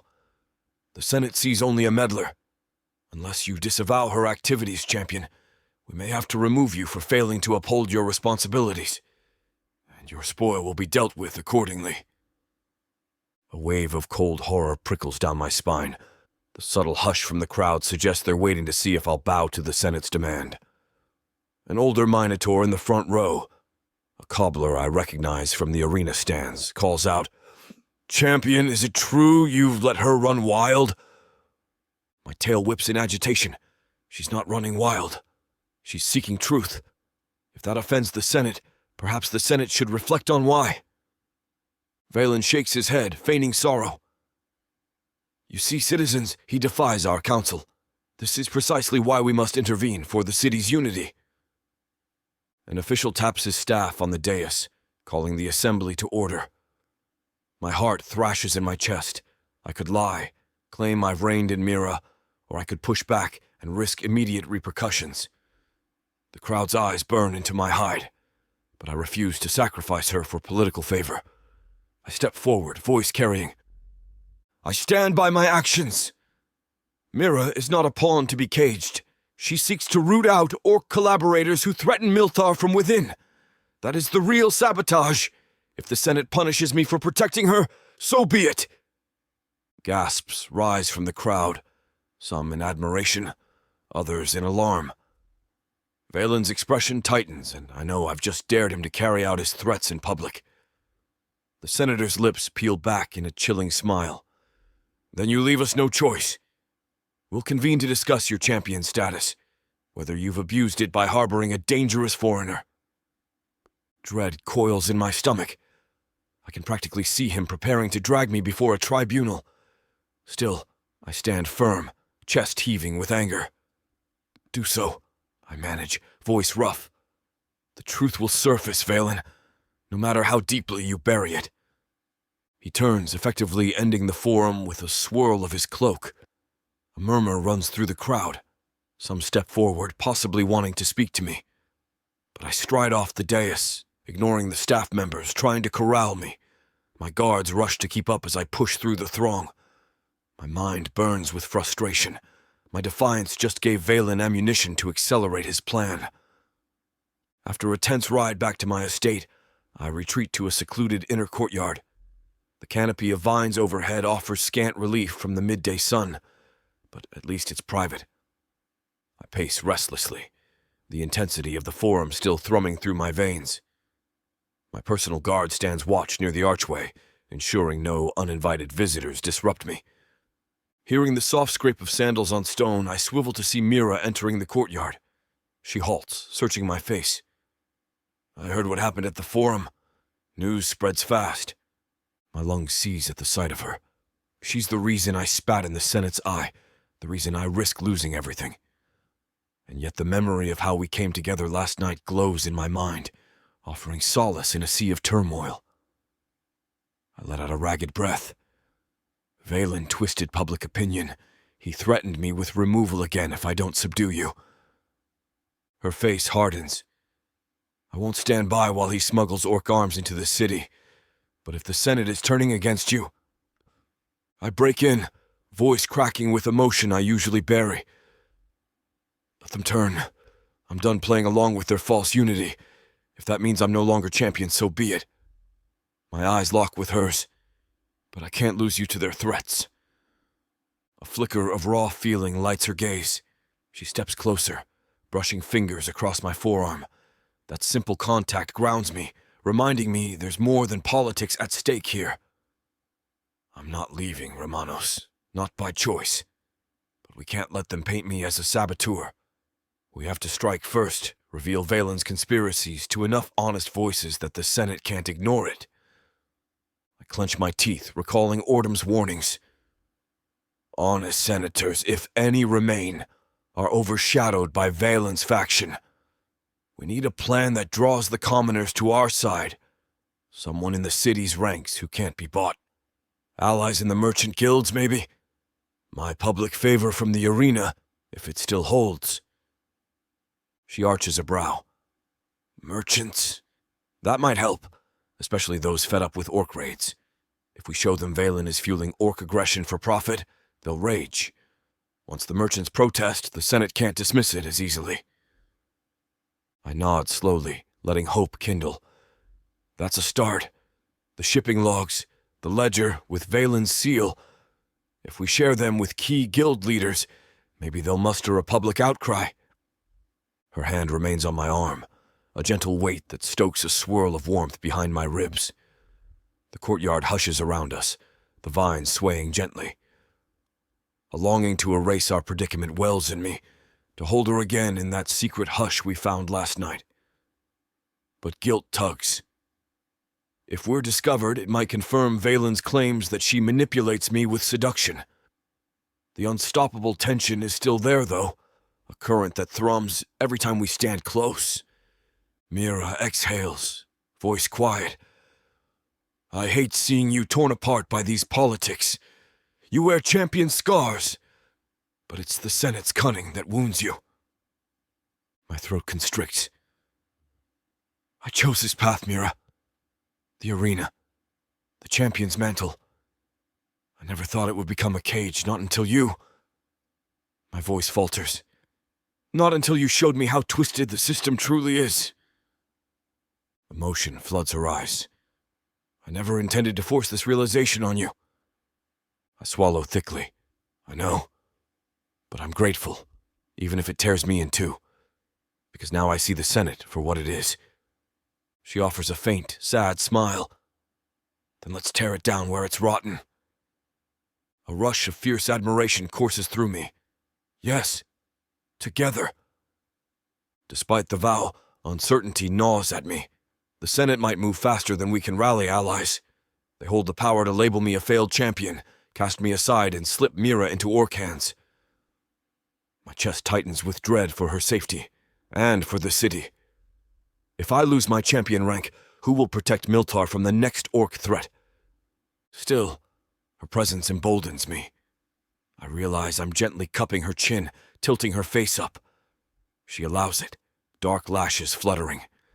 My chest tightens with yearning, remembering the heat we shared.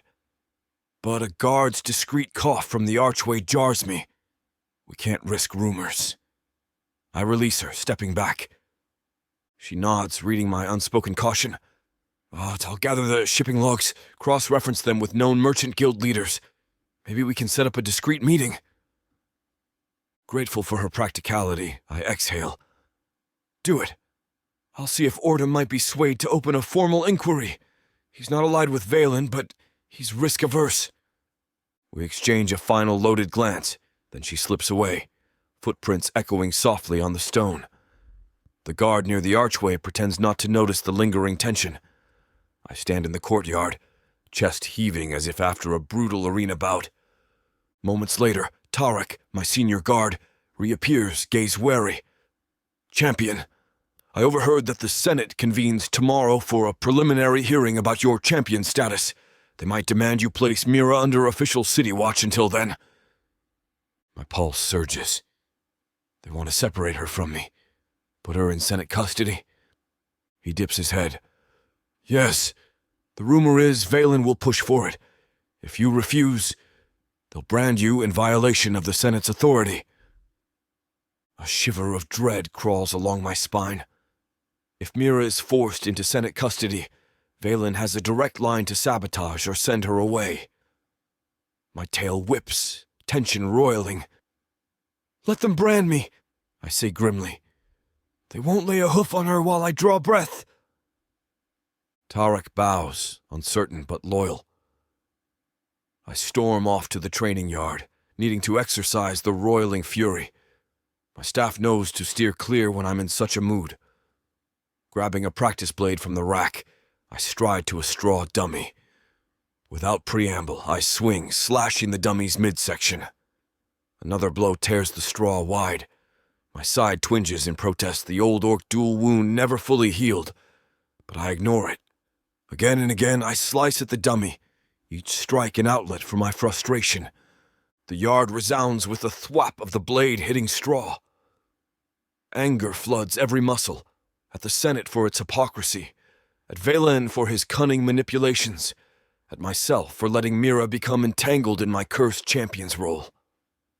My chest burns as I pummel the dummy until straw and dust swirl in the air. Eventually, I lower the weapon, panting. Remorse for the battered dummy hits me, though it's a lesser sacrifice than any we've made. My shoulders slump, sweat beading under my fur. The sense of futility creeps in again. Even if we gather evidence, will the Senate ignore us? Will the city break under Valen's schemes? In that moment, I sense a presence behind me. Mira stands at the yard's edge, watching, caution in her stance. My heart jolts, shame creeping in that she witnessed my violent outburst. She steps forward, voice subdued.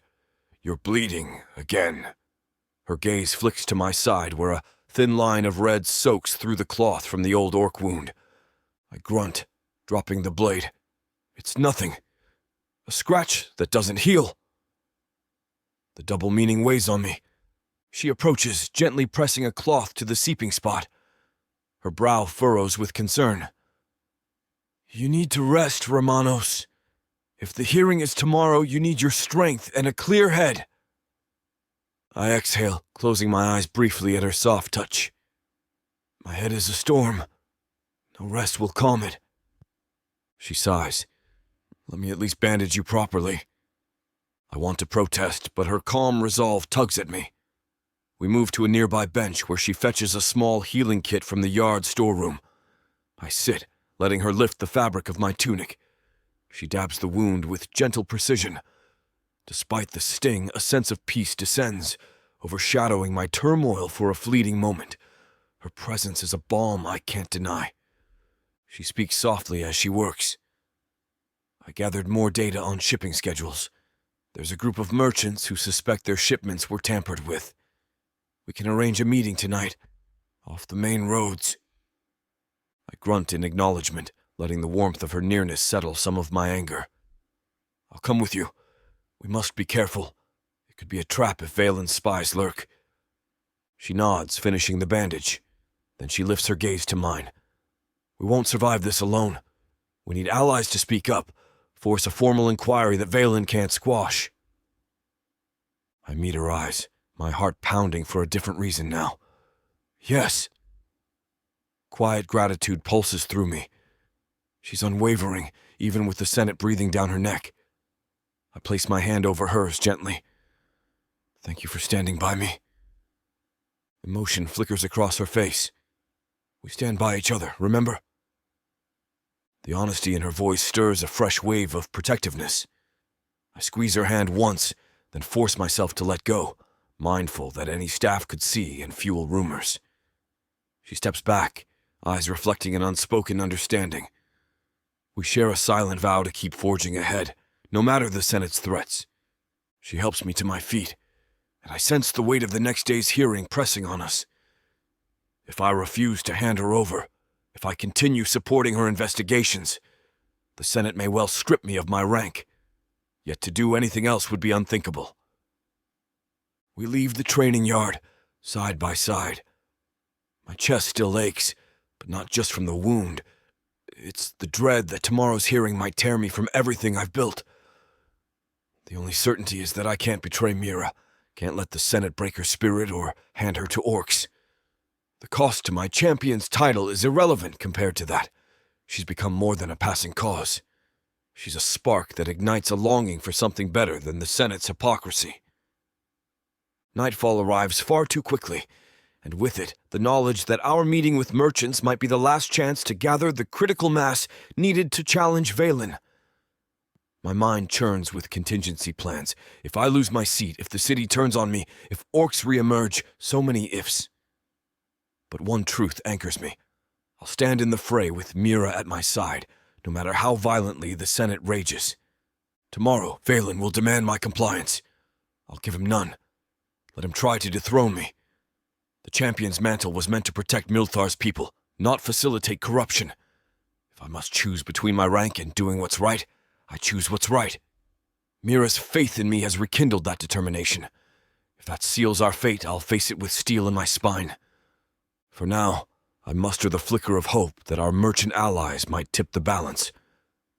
My chest still flutters with the memory of her gentle hands on my wound, the unwavering conviction in her voice. Whatever the Senate tries next, we'll fight it. And if we fall, we'll fall together. Two souls bound by a fragile alliance that might yet save Milthar from the darkness creeping at its core. Greetings, Celestials. Before the story continues, a word from the gods of Prothika. The tale you're hearing now is an abridged version, not by choice. The full audiobook was too long to fit in the limited video length allowed by YouTube. Don't worry, we made sure to leave the chapters most crucial to the story. But if your soul craves the full saga, you can claim it at worldsofprothika.com. There, the full director's cut is waiting, and as a token for the inconvenience, it's offered at a discounted price. Use code YouTube30 for 30% off. Thank you for listening to Worlds of Prothika on YouTube, and we hope you enjoy the rest of the story.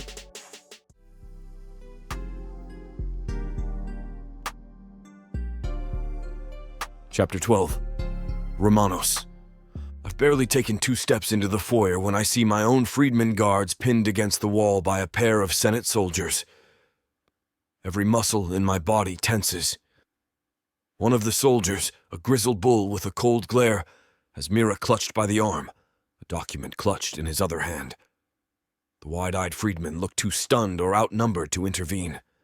The entire entry buzzes with tense energy, as if the air itself has turned electric.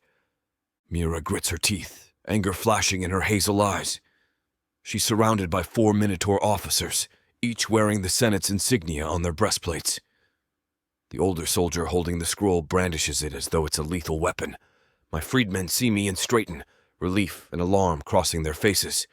"Champion," one freedman manages, voice tight. They force their way in with a Senate order.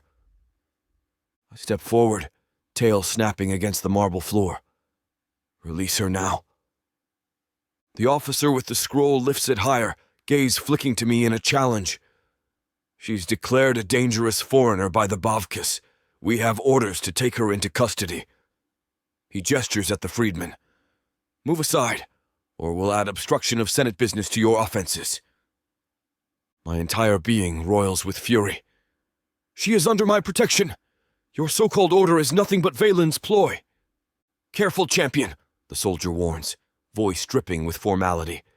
"The Senate stands united in this. She's accused of espionage and inciting sabotage. The hearing is imminent, and she'll remain in Senate holding until then." Mira twists in the soldier's grip, face set in defiance. "Lies. If you want me, come at me with evidence, not flimsy decrees." They tighten their hold on her arm, drawing an involuntary gasp from her. Something inside me snaps. My estate is sacred ground, a fortress for my freedmen and any guest I vow to protect. Seeing her manhandled like a prisoner ignites a dangerous heat in my blood. I notice her face, pale but still blazing with ferocity, and that raw indignation turns unstoppable. I step closer, chest heaving. "Let her go," I repeat, voice low and trembling with anger. or you'll regret this day." The older soldier hesitates, uncertain. He glances at the freedmen, noticing the half-circle they form behind me. We outnumber the Senate officers, though he clings to the authority of his scroll. "We have the law behind us," he says, albeit with less assurance. Mira meets my gaze, a silent plea not to unleash chaos on her behalf. But I ignore the caution in her eyes. I can't watch them drag her away. My freedmen shift, hands on weapons. The officer senses the tension and tries to jerk Mira toward the door. She stumbles but keeps her chin raised, refusing to appear subdued. "That's it!" I move in a blur, seizing the soldier's shoulder in a crushing grip. He lurches, twisting around to strike me with the butt of his spear. But my reflexes, honed from countless battles, flick aside his strike. My freedmen close in on the other officers, who scramble to raise weapons. A frantic heartbeat passes. Then the foyer erupts in shouts. With a short, savage twist, I wrench the soldier's spear free. Mira steps aside, freeing her own arm. The guard's hold broken. Another officer lunges at me, but I ram the spear's haft into his stomach, knocking him backward. My freedmen converge, disarming the other two. Within moments, the 4 Senate soldiers stand panting, pinned to the wall by a ring of freedmen brandishing short swords. The old soldier with the scroll tries a final protest, voice trembling with indignation. "This is an offense against the Bavkus! You break protocol and defy the city's highest authority! They'll strip your champion's rank for this!" "Let them try," I snap, tail lashing. My adrenaline roars, but through the haze I sense the gravity of what I've just done. Publicly fighting the Senate's official guard is unthinkable. Still, the memory of Mira's fear galvanizes me. "Get out," I command, each syllable dripping with scorn. "Tell Valen if he wants a war, he can bring the entire Senate. He won't have her." One freedman lowers his sword enough for the soldiers to stumble free of the ring, though they remain guarded. They exchange alarmed glances. Their leader clutches his bruised midsection, glaring at me. "You'll regret this, champion. The hearing is in hours, and you've just given the Senate proof of your treachery." I snarl. "Leave my estate, now!" They back away, retrieving their battered weapons. My freedmen escort them out the open doors. A hush settles once they vanish, the tension echoing in every breath. For a frozen moment, no one speaks. The freedmen regard me with mingled loyalty and shock. I've effectively declared war on Senate authority, but I don't regret it for a second. Not while Mira stands here, free. She stands at the center of the foyer, arms wrapped around herself, as though trying to ground her trembling. Relief and anger war across her features. I stride toward her, the freedmen stepping aside to give us space. My heart still gallops in my chest, blood roaring in my ears. "Mira," I manage, voice rough. "They didn't hurt you?" She exhales, voice shaking. "Bruises, maybe. But I'm all right." Heat rushes behind my eyes, half rage, half relief. I gently cup her elbow. "Come. We need to talk in private." Her lips part, and for an instant I sense she's about to protest or snap at me for risking everything. But she nods and we hurry down the corridor. The freedmen remain behind to ensure no other intruders lurk. My pulse thunders with the knowledge that I just broke protocol, possibly dooming my champion's title. And yet a savage exhilaration flares because there was no alternative. I refuse to watch her carted off like a captive. We slip into a side chamber near the estate's inner courtyard, my personal study, a place usually reserved for quiet negotiations. I shut the door behind us, feeling the heavy reality of what I've done. The quiet hush of the room deepens the adrenaline crash. Mira paces, tension coiled in every movement. "You didn't have to do that," she blurts, voice trembling. "Attacking Senate soldiers in front of your freedmen. That's a direct slap to the Bavkus. They'll come after you." I plant my hands on the edge of a wooden desk, trying to steady my breathing. "I couldn't let them take you." A rough edge clings to my tone. "Not after how they threatened you. After everything we've done to expose Valen, why would I stand aside and watch them drag you to a cell? She meets my eyes, desperation shining. I'm not worth your entire future. The champion's mantle means everything to you. This city depends on you. My heart clenches. Is that what you think? That your life means less than a title the Senate bestows? She rakes both hands through her hair, cheeks flushed. You've bled for this city. If they remove you, who protects Milthar from orc raids? I don't want to be the reason your city is left vulnerable. Emotion surges too raw to contain. Mira, I can't watch you caged. The city is built on illusions if it discards innocence for political convenience. If they truly want me gone for defending you, let them. I refuse to stand by while you're treated like a criminal. She exhales a shaky breath, tears threatening at the corners of her eyes. You're so foolish sometimes. Why do you do this? Her voice cracks. Why risk everything for me? I can't tear my gaze away from her. She stands inches away, trembling with fear and anger. Yet all I can see is how fiercely she's fought to protect me as well. Her search for evidence, her unwavering loyalty. Because you're not just some foreigner, Mira. And I can't abide a world where you're punished for telling the truth. She seems poised to argue, but the fight drains from her posture. Her tears hover, unshed, as she murmurs, I'm scared for you. The rawness of her admission pierces me. I step closer, closing the distance. My chest feels tight with unspoken emotions. Don't be. I've survived orc champions, political manipulations, the arena's deadliest contenders. I can weather the Senate. She lifts her chin, though her shoulders still tremble. I don't want you to lose Milthar's respect, or your freedman's future. They look up to you. If the Senate brands you a traitor... I cup her face, gentle yet firm. They can brand me any label they like. My sense of honor doesn't hinge on their decree. For a moment, the tension in the air thickens as we stare at each other, everything that's been simmering threatening to boil over. She swallows, voice wavering. I never wanted to be the cause of your downfall. My heart twists. You're not. Valen and his conspirators are. You're the reason I see clearly how corrupt they've become. She releases a choked sound, half sob, half laugh, pressing her hands over mine. An electric jolt runs through me at her touch. The swirl of relief and anger entwines with longing.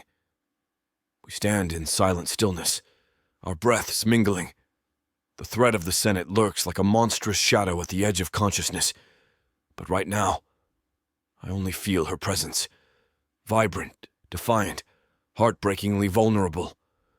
Her eyes dart to my mouth, then back to my gaze. My pulse kicks. We're not safe. Everything is on the brink, but the closeness tugs like a magnet. She tugs her hands free and presses them against my chest, swallowing. Why can't we be sensible? She whispers, voice trembling with an odd mix of yearning and frustration. Sensible has never fit us. We're bound by forced proximity, fueled by mutual defiance of a broken system. My hands drift to her waist, uncertain if this is the right moment or a disastrous one. My body, thrumming with leftover adrenaline, yearns for her. Because we're too far gone, I rasp. Her lips part, a silent agreement. In a single, decisive motion, I dip my head, capturing her mouth with mine. She whimpers softly, nails biting into my tunic.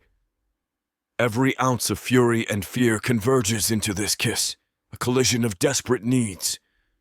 The force of our longing catches me off guard, but I surrender, pouring all my pent-up tension into the press of our lips.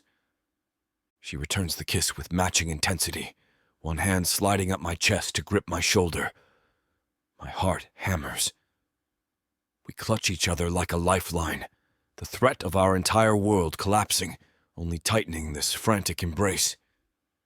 Our mouths move, devouring the moment of solace from the chaos. My tail lashes behind me, adrenaline surging anew.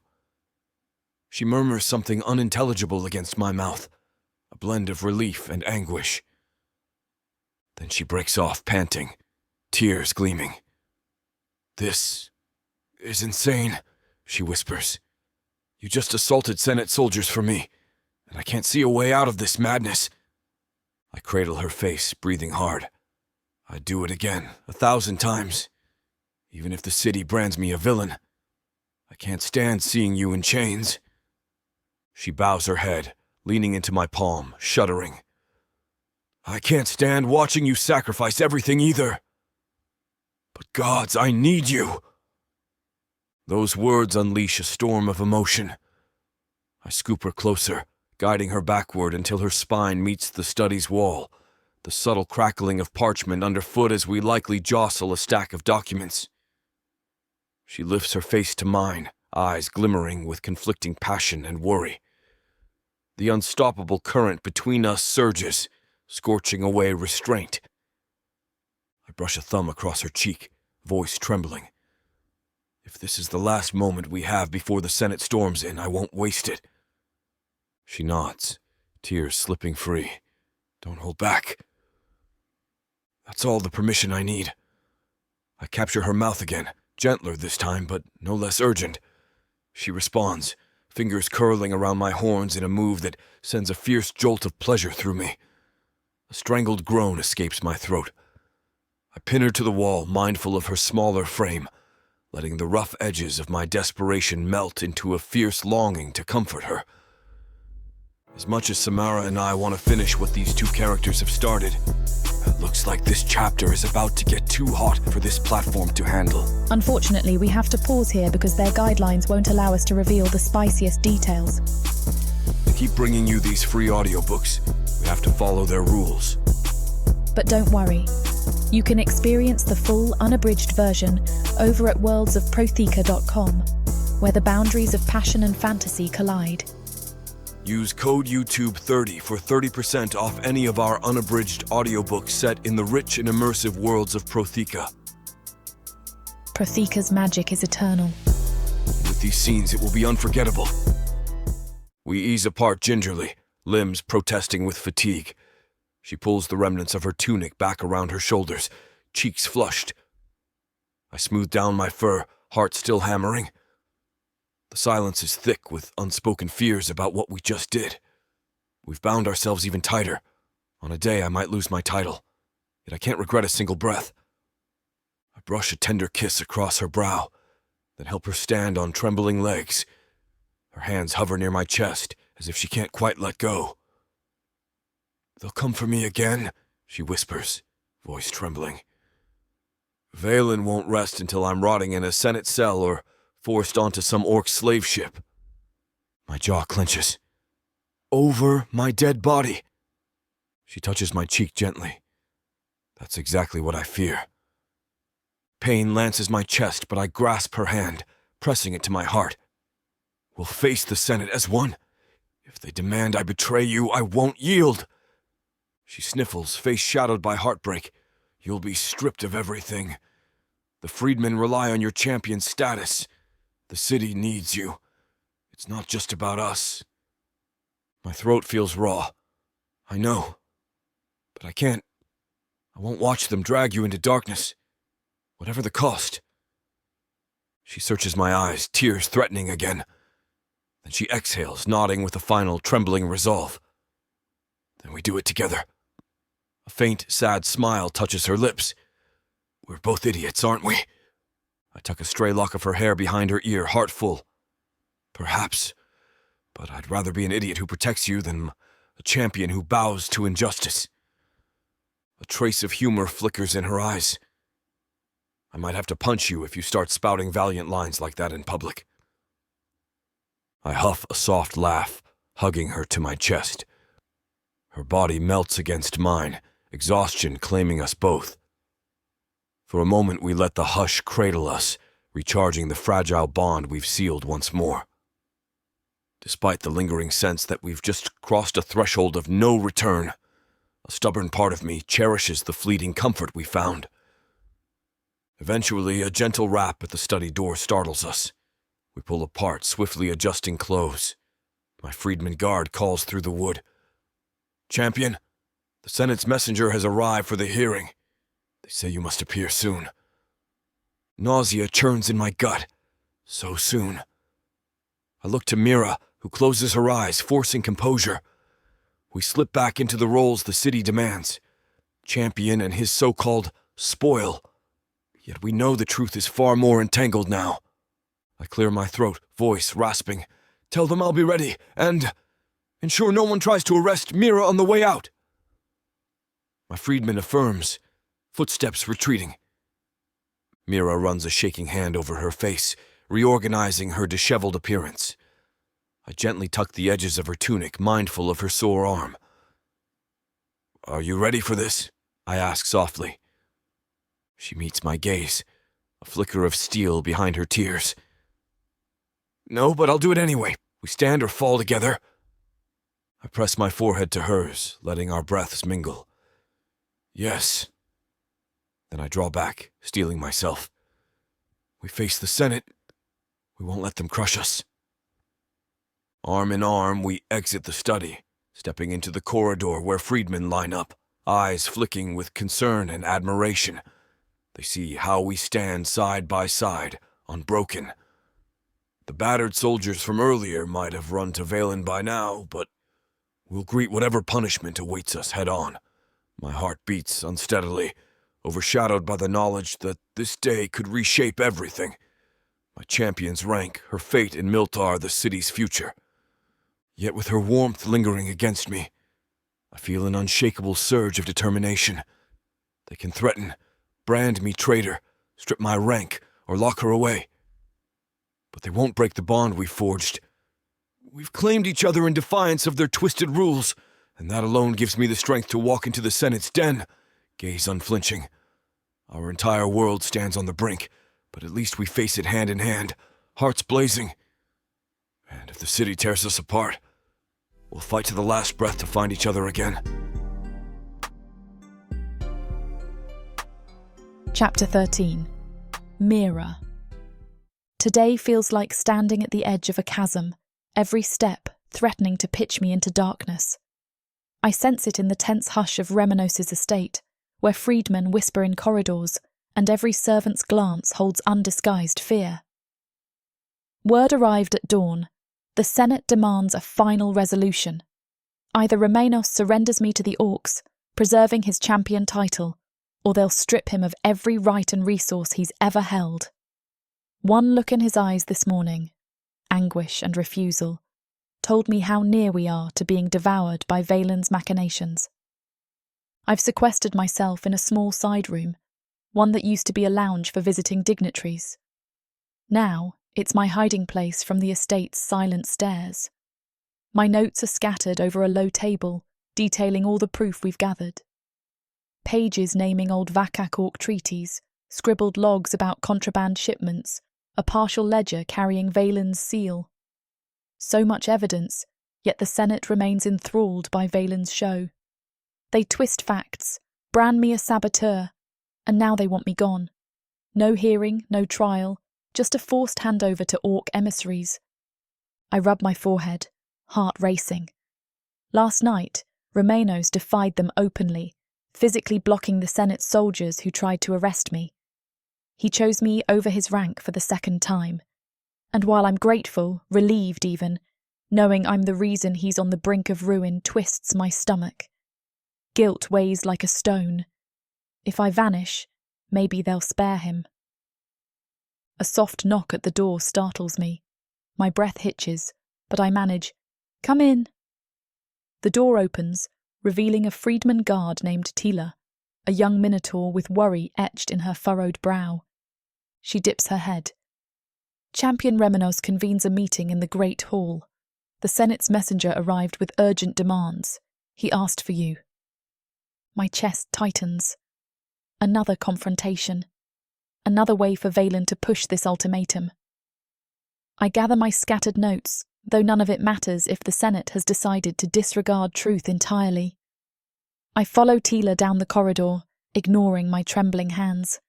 Every freedman we pass looks anxious, knowing their champion stands on a precipice of losing everything. When we reach the Great Hall, Remanos is already there, flanked by a half-dozen freedmen. His broad shoulders sag under the weight of an impossible choice. I catch his eye. Concern radiates from him, along with stubborn determination that nearly makes me ache. A hush falls as I enter. My pulse thuds in my ears. One freedman guard steps aside, revealing a tall minotaur in refined garments, some Senate functionary perhaps. He clears his throat, reading from a scroll. The Bavkus demands immediate compliance. Champion Remanos Ironhide will relinquish the human spoil to the orc emissaries within 1 day's time, thus preserving Milthar's diplomatic stance and upholding ancient tribute laws. Failure results in champion status revoked, assets seized, freedman service annulled. My lungs constrict. The freedmen exchange shocked glances, some murmuring curses. The functionary lowers the scroll, adding in a brittle tone, "We require your answer forthwith." The orc warband arrives within a day, eager to retrieve their rightful property. He tosses me a dismissive glance, as though I'm a piece of livestock. Romanos's voice rumbles, dangerously low. "You expect me to hand her over to orcs like a trade trinket? Have you no sense of honour?" The functionary's muzzle twitches. Honour must yield to the city's needs. The orcs demand restitution. We cannot afford war. Unless you'd prefer to face them alone, champion. A hush descends. Every freedman looks to Remanos, waiting for his response. My heart pounds so loudly that I expect them all to hear it. This is the Senate's final weapon. If Remanos yields, I'm effectively doomed to orc captivity. If he refuses, he's dethroned. The functionary hovers, gaze unflinching. A swirl of fierce longing and dread tangles in me. I know Remanos wants to protect me. He's proven that over and over. But do I have the right to let him sacrifice everything he's worked for? An entire city depends on him. If Valen uses this chaos to let orcs slip in, what then? Remanos exhales, shoulders taut. "I'll give you my answer at the day's end. Now get out of my estate." The functionary arches a brow but complies, likely sensing freedmen's hostility. Once he's gone, the freedmen exchange grim murmurs. Some of them are older, having served in the champion's retinue for years. They look to Remanos, fear in their eyes. If he's dethroned, their freedman status might be jeopardized. I see his guilt flicker across his face. He turns to them, voice shaking with frustration. "I need to speak with Mira alone." They nod, departing in a subdued hush. Tila casts me a fleeting, sympathetic glance, then shuts the door behind her, leaving us in the echoing quiet of the great hall. My pulse flutters. I see the anguish on Remanos's face, and it tears at me. "Mira," he begins, voice barely above a whisper. "They're pushing for it. Hand you to orcs or lose everything. And I can't do it. I can't deliver you to that fate." I step closer, chest tight. "Remanos, they're cornering you. If you lose your champion status, who defends Milthar from Valen's manipulations? Your freedmen rely on your authority to keep them safe. Are we truly prepared to let it all crumble?" He rakes his gaze over me, eyes full of turmoil. "We'll find another way. If I must stand as a freedman among them, so be it. I won't chain you for orc appeasement." My throat locks, tears threatening. "I won't let you destroy yourself like that. Not for me." He grits his teeth. "You are not the cause, Mira.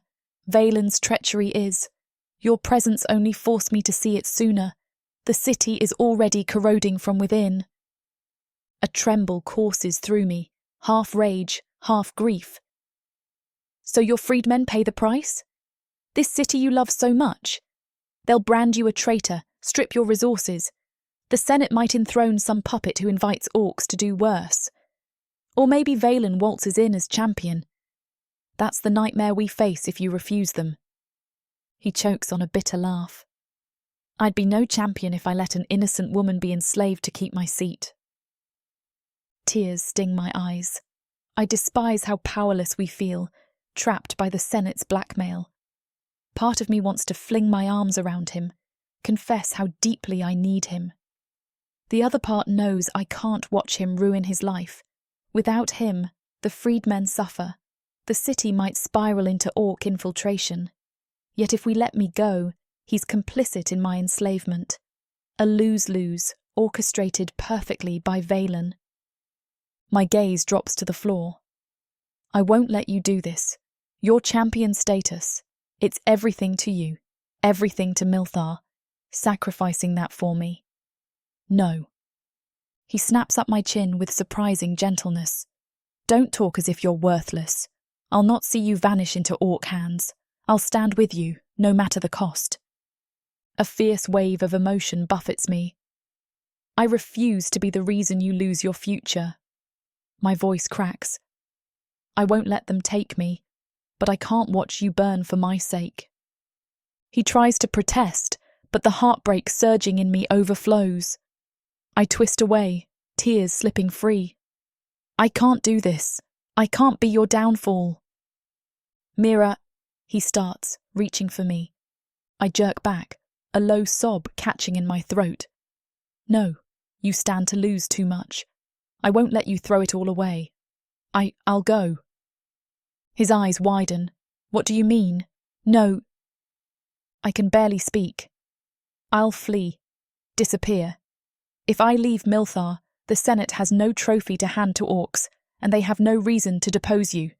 You can claim I escaped, that you tried to stop me. They'll believe it.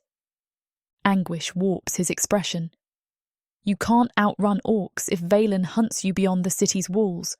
Where would you go? I clench trembling fists. Anywhere but here. There are safer lands where humans gather, possibly far from orc influence. I'm used to travelling. It's better than letting them chain me or twist your honour. He roars in protest, tail lashing, face contorting with raw fear. I forbid it. It's too dangerous alone. If the Senate learns you fled with my knowledge, they'll brand me conspirator anyway. I force a shaky breath. Then I'll slip away quietly, so it looks like I took you by surprise. Please, it's the only path that spares you from losing everything. He staggers as though I struck him. I can't stand the idea of you out there alone, hunted by orcs or brigands. Our city might be flawed, but outside these walls, it's a war zone in places. My tears spill. I survived orc captivity once. I can survive anything. Remanos, don't make this harder. For a moment he stares, devastation carved into his features. I see love and despair blending in his eyes.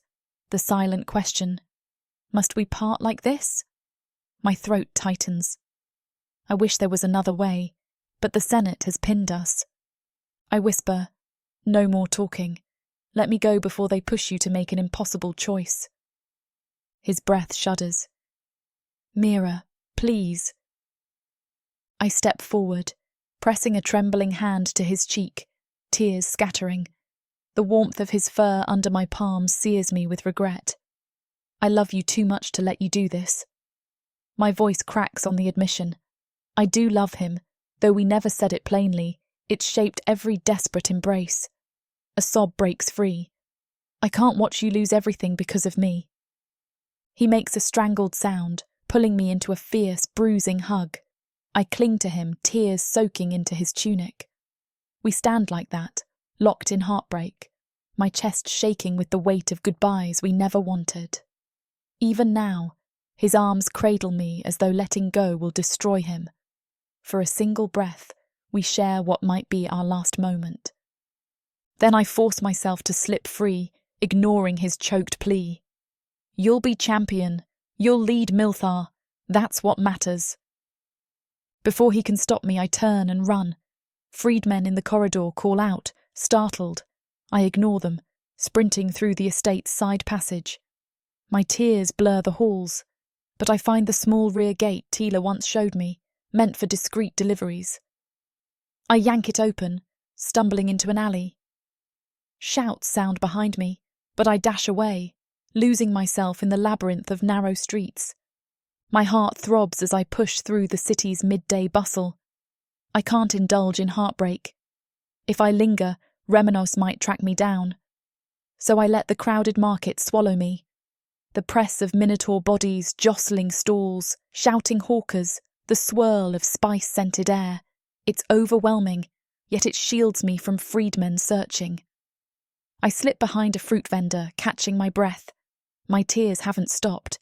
My chest aches as though hammered by a war club. I murmur a silent apology to Remanos, hoping he understands my choice. He saved me repeatedly. Now I'm saving him from the Senate's final blackmail. I love you, you infuriating, loyal champion. Please forgive me. With that silent prayer, I gather my nerve and push deeper into the throng, heading toward the city's western gates. If I can slip through those gates, the roads might lead me to another realm less consumed by orc politics. I pass by a cluster of mercantile warehouses, ignoring the twinge of memory. This is near where we discovered contraband linking Valen to orc deals. My mind still roils with disbelief that the Senate refuses to see the truth. Despite it all, they'd sacrifice me to maintain illusions of peace. The heartbreak flares anew. This is my last memory of Milthar, a place I once considered a prison, but came to see as a complex tapestry of freedmen and champions forging fragile honour. Pausing near a quiet intersection, I scan for city guards. My hood is drawn low, but I can't hide my smaller stature if they look closely. The main gate is heavily watched. Maybe I can slip out near the fishing docks or bribe a boat captain. My father taught me enough about weaving half-truths. I force steady breathing and head left, weaving into a district that reeks of fish and sea brine. The docks loom beyond a row of rickety warehouses. This might work. A commotion draws my attention to the far side of a long pier. My heart stutters. I see orcs, a small band in worn leathers, flanked by a couple of richly attired minotaurs. My eyes dart. These aren't random visitors. Something about their posture suggests clandestine dealings. My chest constricts. Could this be Valen's circle meeting orc emissaries early? I slip behind a stack of crates, curiosity mixing with dread. The orc at the centre is broad-shouldered, tusks protruding from his lower jaw. He gestures animatedly as a minotaur in a green cloak nods. My pulse leaps. That cloak's embroidered hem. It's too fancy for a regular merchant, probably one of Valen's associates. The orc rummages in a pouch, withdrawing a cluster of coins that glint in the midday sun. My mind races. Is this a payoff to secure orc loyalty for some deeper infiltration? Snippets of conversation drift on the breeze. Champion's downfall, Valen promises, city ours. My stomach knots. They plan to finalise a pact that ensures once Remanos is dethroned, sacrificing me in the process, these orcs will do what exactly? Invade Milthar with fewer defences, possibly occupy strategic trade routes. My fear intensifies. Remanos was right. The Senate's blackmail is just the tip of a broader conspiracy to subjugate the entire city. I huddle closer, ignoring the stench of fish.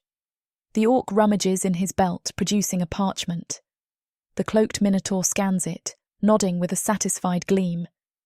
This must be the final arrangement for forging false evidence or ensuring certain shipments go unguarded.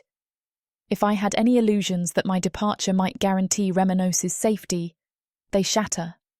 Valen's circle wants total control. Even if I vanish, they'll still find a way to ruin him or orchestrate orc raids to break the freedman's morale. Tears threaten again. My sacrifice may not save him after all. I should run back, warn him. But that means returning to the place I fled just moments ago. My mind spins, uncertain. The orcs shift, shaking hands with the minotaur conspirators, sealing their deal. I sense time slipping away. Suddenly, the orc's nostrils flare, and he glances around. My heart leaps in terror that he's caught my scent. The minotaur in the green cloak hushes him, pointing to a side path leading away from the main pier. They vanish around a corner, presumably heading to less visible territory. I wait, counting heartbeats, until I'm certain they're gone. My body trembles from the realization that orcs are already in the city, forging alliances. Without Remanos, no champion stands to rally freedmen. My departure means Valen's triumph.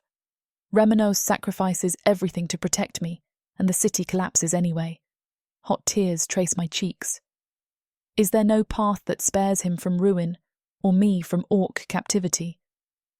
If I stay, the Senate forces him to hand me over. If I go, Valen orchestrates orc infiltration. I wipe my eyes, panting. Think, Mira, I can't be so easily cowed. Remanos taught me we fight when no hope remains. Maybe I can glean more info, expose this orc meeting.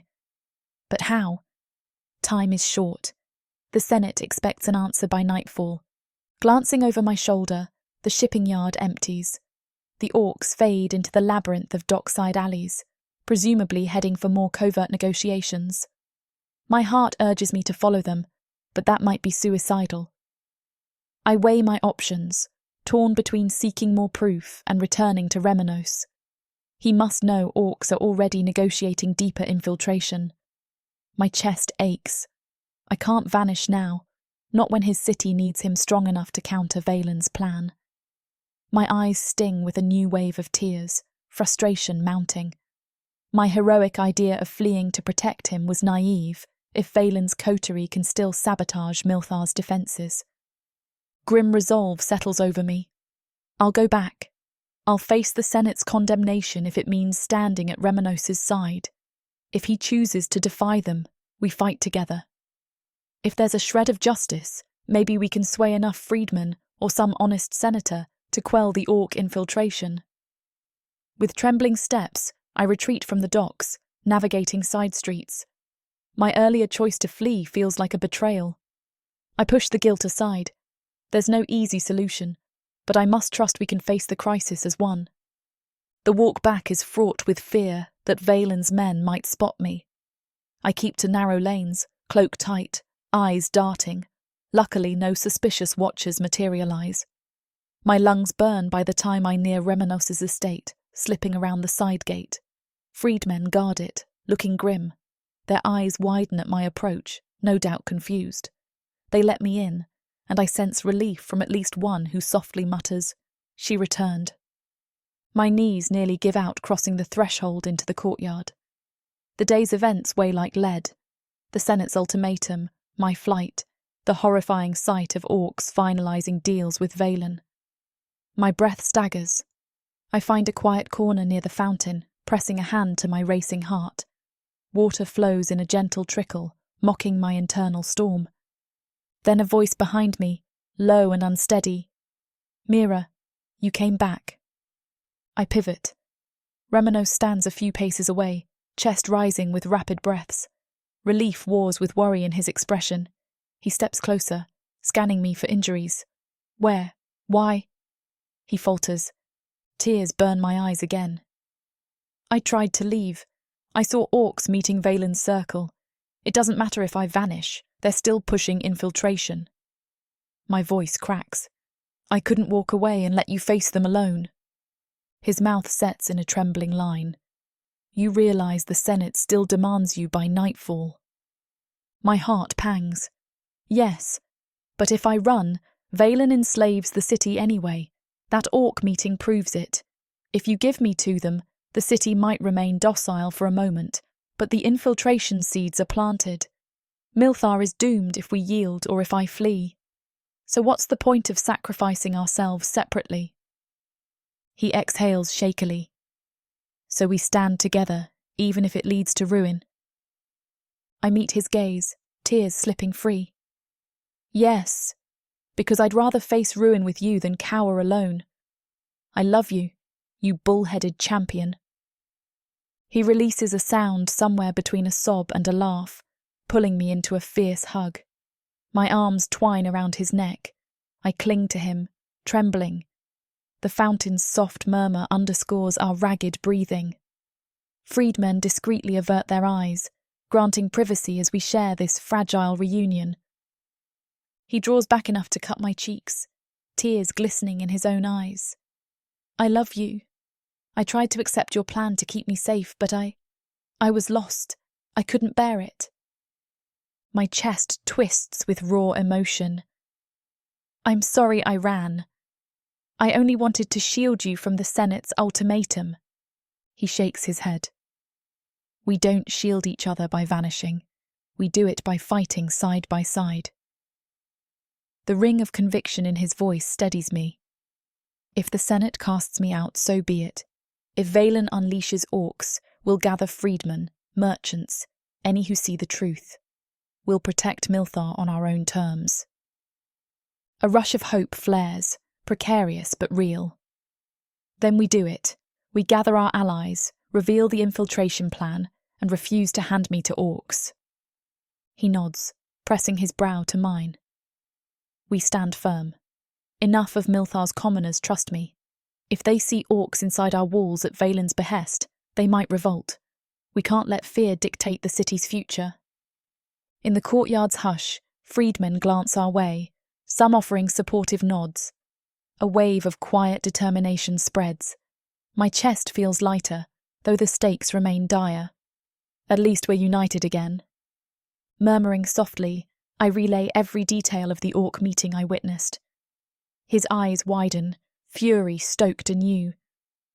They're finalizing infiltration as we speak. Then handing you over is meaningless. Valen's using you as a scapegoat to accelerate his takeover. I swallow. Yes. If we surrender to their demand, we lose everything anyway.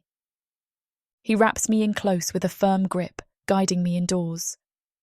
Let's gather freedmen's best fighters, quietly warn merchant allies. If the Senate tries forcibly removing me tonight or delivering you to orcs, we'll be ready. The relief that we have a plan buoys me, but a current of dread remains. We're outnumbered by the Senate and orc colluders. Will freedmen unify against official decrees? Possibly. My hand clutches Remanos' tunic, seeking his warmth. No matter how bleak, I can face it if he's near. Back inside, freedmen scurry to pass messages, while Remanos and I convene a hushed council in his study with a handful of trusted freedmen leaders. They vow to stand guard at the estate, muster other freedmen who revere Remanos. We prepare to prove Valen's treachery. Detailed notes, shipping records, mention of orc sightings. The freedmen vow to call a public assembly if the Senate attempts a stealthy move. It's a small, fragile bulwark, but it's ours. Night falls too soon, blanketing the city in a tension-laden hush.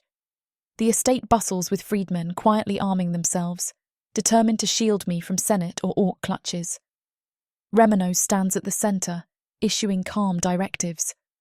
Despite the weight on his shoulders, he radiates fierce resolve. I hover at his side, bracing for the final confrontation. My heart aches that he might lose champion status, but I won't let him face Valen's blow alone. Just before midnight, scouts return, reporting orc emissaries massing near the southwestern quarter. The Senate is rumoured to meet them by dawn. Remanos' freedmen exchange fearful looks. Everyone knows what that means. An official handover, me as the trophy to keep orcs docile. Or at least the Senate's pretense. I bite my lip, refusing to quake. If they come, we stand ready. My chest pounds with adrenaline. Amid the hush, Remanos pulls me aside into a small corridor lit by a single lantern. He rests a hand against my cheek, searching my face. Are you sure you won't try to run again? Tears burn my eyes. Never. I realised you're right. We must stand or fall together. Even if it's the end, I won't face it alone. Emotion flickers across his features. Love, sorrow, fierce pride. He inclines his head, pressing his brow to mine. I vow no orc will take you. Not while I breathe. I nod, voice shaky. And I'll do whatever it takes to protect Milthar by your side. Our fingers entwine, hearts in sync. This final vigil of the night feels like the prelude to a storm. Freedmen patrol the estate perimeter. The city rests in ignorant slumber, unaware that by dawn all might shatter. Remanos and I stand close in the corridor, that slender link anchoring us. He leans in, voice hushed. If tomorrow ends badly, if the orcs breach the city, I want you to know, no regret stands in my heart. Only love for you. My tears slide free. Same. I wish we had more time to build a real life together. A gentle hush envelops us. He draws me into a tender embrace, and for a moment, the courtyard's tension drifts away. We share a silent promise to find that future beyond the Senate's tyranny, beyond orc threats. Exhaustion claims me eventually. At Remanos' urging, I slip into a small room to catch a brief rest. Sleep, however, remains elusive. I doze fitfully, dreaming of orc raids and Senate tribunals. The night crawls by, too still, as if the city holds its breath. Before dawn, freedmen rouse me quietly. Remanos stands in the hallway, expression grim. A scout reported movement near the southwestern quarter. Valen's circle gathering, orcs in tow. The Senate likely finalises their plan. My pulse thrums. We must act, or the Senate might forcibly remove me in the coming hours. With freedmen guards, we slip out of the estate, determined to intercept or observe the Orc Senate meeting. Our group skirts the main roads, hugging dim alleys. The city feels eerily silent, the horizon tinged with the faintest glow of impending sunrise. If we can catch Valen's conspiracy in action, maybe we can rally enough witness. The freedmen's footsteps echo softly on the stones, hearts pounding as one. Approaching the southwestern quarter, we find torchlight flickering in an open courtyard lined by warehouses. Shouts and murmurs filter through the chill air. Remanos signals us to halt, pressing a finger to his lips. We creep closer, using a stack of crates for cover. My heart hammers with dread and anticipation. If the Senate truly stands here with orcs at dawn, it's the final betrayal. Peering around the crate, I spot Valen himself, tall and imperious in a cloak embroidered with gold. A cluster of Senate guards forms a semicircle behind him. Opposite them, I see orcs, larger than the ones I glimpsed earlier, maybe a higher-ranked emissary. They converse in low tones, arms gesturing. Then Valen lifts a sealed parchment, handing it to the orc chief. The orc rumbles in approval, brandishing it triumphantly. Could this be the official deal that ensures they get me as a hostage, or ensures orc infiltration? Remanos tenses beside me, fists clenching. Freedmen exchange urgent glances. If we can expose this moment to the public, it's proof enough that Valen negotiates with orcs behind Milthar's back. But the orc chief steps aside, revealing a small retinue armed with vicious blades. The Senate guards remain unalarmed, as though expecting it. My mouth goes dry. This is no negotiation for peace. It's a formal pledge of alliance, weapons offered in secret. Valen gestures with a sly smile. I wish we had a crowd here to witness. Freedmen capturing it might not suffice without the city's presence. We remain hidden, hearts slamming in unison. Remanos flicks a desperate glance at me, urging caution. If we charge in now, we're outnumbered. But if we wait, they might finalise the exchange, sealing the orcs' infiltration and dooming us all. My pulse roars. Next to me, Remanos exhales, fighting the urge to leap out. We remain crouched, overhearing snatches of Valen's smug statements. Once we remove Remanos, the freedmen have no champion. The orcs secure trade routes. Your tribute is guaranteed. My blood runs cold. They plan to dethrone him thoroughly and hand the city's freedmen to orc exploitation. The brunt of it all is pinned on me, the scapegoat that triggered the champion's downfall. Tears burn along the rims of my vision. I want to scream for help, but a freedman grips my shoulder in caution. I realise with a sick jolt how precarious this is. If we reveal ourselves now, Valen's guards might kill us all. If we bide our time, orcs might slip deeper into the city by sunrise. Remanos gently draws me back, breathing ragged. We can't fight them here. Let's retreat, gather more freedmen, bring them to witness, then confront Valen in public. His whisper is urgent. My heart pounds, but I nod, tears glistening.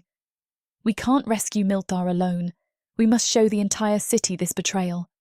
Freedmen carefully back away, letting the shadows swallow us. Valen's conspiratorial hisses fade, replaced by the promise of dawn.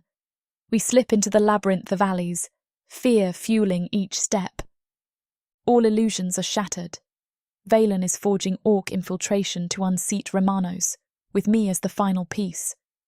If the Senate remains blind or complicit, dawn could bring an unstoppable orc presence. My chest constricts, terror warring with a flicker of hope. Freedmen's loyalty might be enough to rally commoners if we reveal Valen's secret deals. As we make our way back to the estate, exhaustion weighs heavily, but the adrenaline keeps me upright. The freedmen's eyes shine with indignation. They've seen enough to know a true betrayal lurks. This knowledge won't stay hidden once dawn breaks. At the estate gate, Remanos grips my hand. The freedmen slip past, preparing to muster allies or spread the word among merchant circles. He turns to me, voice thick with emotion. We witnessed Valen's final betrayal. We can't hide. By sunrise, we gather every freedman we can, march to the Colosseum, and present the city with the truth. Force Valen's hand in public. I swallow the lump in my throat. I'll stand beside you. If orcs appear, we show the city who brought them in. Then they can't pretend it's for peace. He hesitates, scanning my face. You're risking your life, again. The orcs might target you on sight. My voice shakes. If they capture me quietly, it's all over anyway. Better to confront them openly. We'll either break Valen's hold or go down fighting. He draws me into a fierce hug, words muffled against my hair. I'm sorry it's come to this. My tears trickle onto his chest. It's not your fault. We fight because we believe Milthar deserves better. We cling to each other in the courtyard's torchlight, freedmen bustling around us. The city stirs to an ominous hush, the sky paling in the east. Dawn creeps closer, bringing a final showdown we can't avoid. A calm descends over me, overshadowing the fear. We have nothing left but to trust each other. No illusions remain. I gaze up at him, heart raw. If Valen demands your final answer about handing me over, you stand firm. He nods, tears in his dark eyes. I refuse to break. We reveal his orc deals, or we die trying. A quivering breath leaves my lips. I press closer, letting his warmth chase off the terror for one precious moment. Then let's meet them at dawn. Together. He nods, tail flicking in restless agitation. Freedmen gather in pockets, arming themselves. The estate bristles with tension, preparing for the city's awakening. I grip Remanos' hand, chest tightening. It's terrifying, but strangely liberating. No more running, no more half measures. The final crisis is upon us. As the horizon glows with the faintest pink, Remanos signals the freedmen to move. We will converge near the Colosseum, where the crowd often gathers at daybreak for news or Senate announcements. If orcs and Valen attempt a hush-hush meeting, we'll intercept, hopefully with a throng of freedmen and merchants behind us. My gut twists with dread, but a stubborn spark of hope burns. This is our last shot. We slip out the gate, freedmen in small squads, to avoid detection. Remanos holds me close, voice low. Stay near. If fighting breaks out, let me shield you. I nod, tears pricking again. Despite the fear, my soul resonates with gratitude that we stand as one, refusing to abandon each other. If the city devours us, at least we go down side by side, forging a bond they can't sever. We head toward the Colosseum in the pre-dawn dimness, hearts pounding in unison. Every step resonates with the promise of confrontation. Valen's cunning meets the freedman's raw loyalty. My fingers tighten around Remanos's, tears lingering in the corners of my eyes. All is on the line. His champion's mantle, our freedom, the entire city's future. And though the darkness of the unknown weighs on me, one truth anchors my every breath. We choose to face it together, no matter how deadly the cost.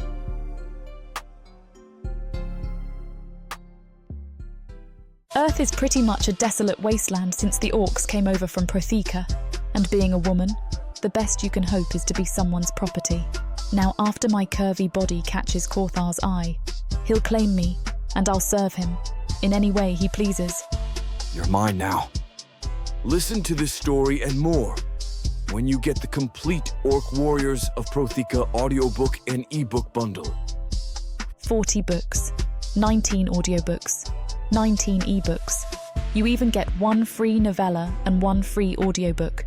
All for a shocking 90% off. Protheka's magic is eternal, and the complete Orc Warriors of Protheka bundle will bring over 100 hours of that magic to you.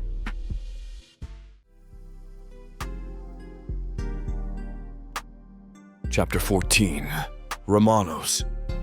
By the time I reached the Senate's imposing forum at dawn, a crowd has gathered, an uneasy hush blanketing the enormous marble courtyard. Rows of fluted columns line the perimeter, carved reliefs of triumphant minotaur champions staring down like silent judges. The sky above is still dim, streaked with the last hints of night. My freedmen and I remain by the courtyard's edge, their concern radiating like a palpable force behind me. But I've asked them to hold back, to let me face this moment alone. My chest feels leaden with dread. 2 Senate guards in ceremonial armor wait near the entrance, their gazes locked straight ahead. They don't prevent me from passing, but the tension in their stance warns me that I'm no longer welcomed as a champion here. I step under the grand archway, breath unsteady. In the distance, I glimpse a row of robed senators gathered on a dais, Valen among them, wearing smug self-satisfaction etched into his muzzle. The moment I step into the open, hushed murmurs ripple through the onlookers. Some freedmen, some ordinary citizens, and a smattering of merchant representatives. Their faces mirror alarm, confusion, betrayal. A herald steps forward, staff clacking against stone. His voice booms, echoing across the courtyard. "Champion Remanos Ironhide, present yourself before the Bavkas." The weight in my chest tightens. My last moments being addressed as champion, perhaps. Nevertheless, I square my shoulders, tail flicking in restrained anger. I walk across the courtyard, each hoofstep echoing in the hush. My freedmen remain at the periphery, unarmed by my request to avoid an outright brawl. At the dais, I see Ortum, his brow creased with regret, and a cluster of lesser senators who shift uneasily. Valen stands at the center, arms crossed, horns gleaming under torchlight. I sense triumph in his stare. My stomach churns. This is the culmination of every trap he's set. The herald raises his staff again. The Senate summons you to answer for your disobedience of official mandates, specifically the refusal to yield Mira, a declared foreign threat to orc emissaries. Do you bring her here to fulfill your duty? My heart twists. I force my voice to remain steady. No, I will not hand her over. My statement is short, unwavering. A tremor of gasps eddies through the crowd. Valen's upper lip curls. Then you defy the Senate's will. The orc warband stands at our gates, demanding restitution. Your rebellious stance endangers the city. I glare at him, a flash of raw anger nearly surfacing. You endanger the city by conspiring with orcs behind closed doors. I have evidence. His snarl cuts me off, tail swishing. We tire of these baseless accusations, champion. Enough. The Senate decrees that if you refuse compliance, your rank will be revoked, all privileges stripped. This city needs a champion who upholds tradition, not one who coddles a saboteur. The word champion rings hollow in Valen's mouth, as though he's already certain it's no longer mine. My freedmen stir at the crowd's edge, outraged, but I steady my breathing. Lashing out physically won't save me now. Instead, I lock eyes with Ordom, hoping he'll speak. He glances away, pained, unwilling to defy Valen in public. My chest constricts further. The herald glances from Valen to me, seemingly uncertain. Remanos Ironhide, will you comply with the Senate's order? Present the foreigner for immediate orc custody or face formal condemnation. My throat tightens, words refusing to come at first. I think of Mira, how she almost fled to spare me. Yet here I stand, unwavering in my refusal. My freedman's entire future dangles on my decision. My voice emerges quietly, but it carries in the silence. I will not. She is no saboteur.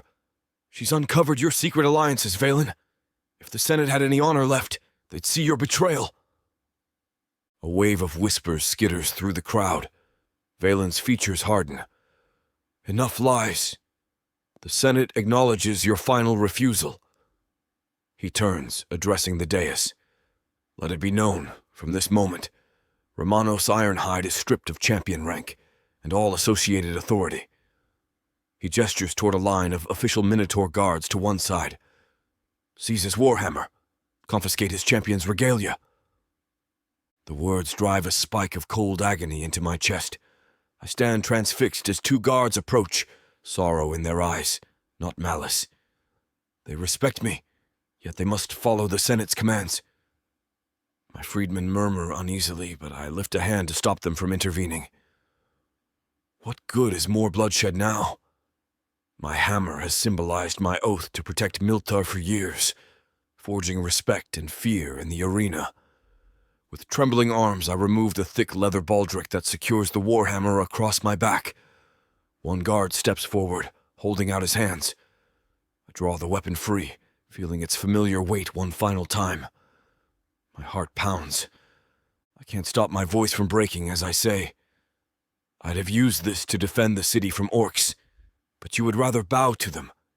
You condemn yourselves. Then I press the hammer into his palms. He averts his gaze, guilt flickering.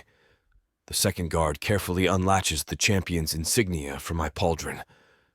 With that, the last of my official rank slips away. A hush hangs over the courtyard, heavy and suffocating. My freedmen shift in protest, but they remain still, respecting my silent command not to incite a riot. Valen steps closer, wearing a satisfied sneer. Henceforth, you hold no official position in Milthar. Should you persist in aiding the foreign woman, you will be treated as a criminal. Do you understand? I swallow back a swell of fury. I do. He lifts his chin. Then be gone. The Senate will choose a new champion, one who honors the city's demands and fosters peace with orcish neighbors. My freedmen stir angrily. The dais behind him reveals Ordom's grim face, half lowered in shame. My heart aches. Some part of me hoped he'd intervene. But Valen's hold on the Senate seems absolute. I pivot, tail stiff with suppressed emotion, and stride out of the courtyard. Freedmen part to let me pass, sorrow etched in every line of their faces.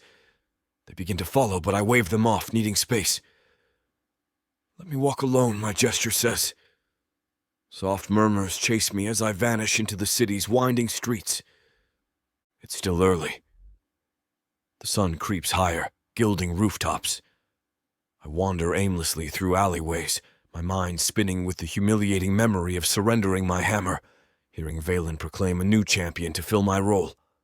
A hollow pit forms where my sense of purpose once lived.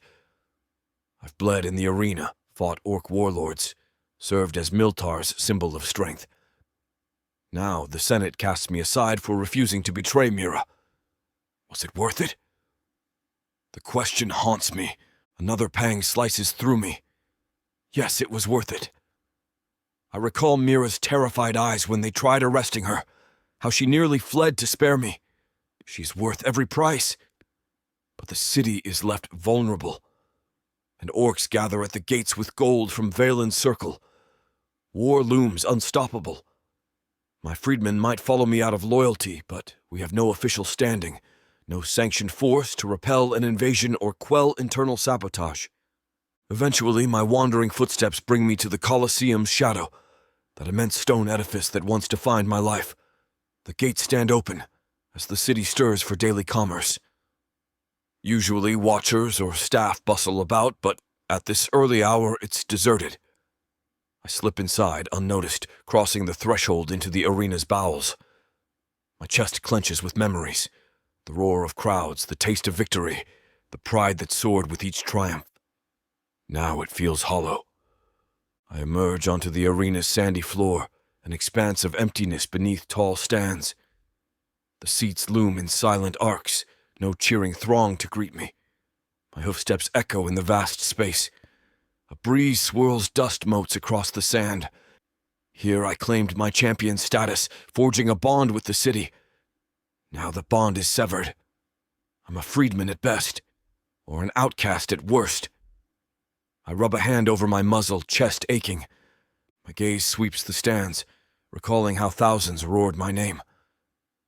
I once fought for the city's pride, embodying its fierce spirit. But the Senate demanded a price I wouldn't pay. My identity, shaped in these battles, is shattered. A memory surfaces of me standing at mid-arena after a grueling duel, horns lifted in victory, the crowd chanting Remanos with thunderous adoration. I never thought that glory would be twisted into an ultimatum. Betray a woman I've come to love or lose it all. I close my eyes, swallowing the burn of tears. I do it again. The only anchor in this swirling despair is Mira. She's become my reason to reject the Senate's cruelty. Even if the city sees me as a traitor, I won't regret defending her. My entire life I sought honor, but never realized honor was about protecting the defenseless, not pandering to politics. I stepped toward the heart of the arena, the sand shifting underfoot. How many orcs did I face here, proving Milthar's might? Now orcs mass at our gates, emboldened by noble gold, and I stand powerless. My freedmen might rally, but can they stand against a formal orc incursion without the Senate's backing? The question devours me. A wave of helplessness buckles my posture. I slump to my knees in the sand, breathing ragged. The memory of Mira's voice reverberates in my mind. I can't let you sacrifice yourself. Yet I did. And now I face the darkest moment of my life, robbed of champion's rank, the city teetering on the brink of war. For a moment I consider leaving Milthar altogether, slipping away with Mira to find some distant land beyond orc influence. But that betrays the freedmen who rely on me, who believed in my leadership. The city might despise me, but the common folk and freedmen remain my responsibility. My entire being churns with contradictory urges. Protect Mira, protect Milthar, yet I have no seat of power to do so. Crouched in the arena's center, tears threaten. The hush of mourning encloses me like a tomb. Am I worthless now? No champion's weapon, no official authority. Valen orchestrates orc infiltration at will, while I can only watch from the sidelines. Yet a flicker of resilience stirs under the despair. If the freedmen follow me willingly, perhaps that loyalty is enough to oppose orcs or rally the people. I can still fight, even if I must do so without the Senate's blessing. I recall how Mira defies every attempt to stifle her. She stands defiant, refusing to let the city crush her. In her eyes, I see the unwavering flame of someone who chooses principle over fear. The thought of her kindness, her fierce loyalty, the memory of her warmth in the darkest nights, these remind me that I'm not alone in this fight. She too left everything behind to stand at my side. If I crumble now, I betray that shared trust. I slowly rise, the sand trailing from my knees. My fists clench. The city might label me a disgraced champion, but my freedmen and I can still resist Valen's betrayal. The orcs might be at the gates, but I can rally the commoners, merchants disillusioned by the Senate's cowardice. Maybe we can protect the city from itself, from the inside. The Senate stripped me of a weapon, but not my will. Stepping to the arena's edge, I glance up at the vacant stands one last time. Goodbye, Colosseum.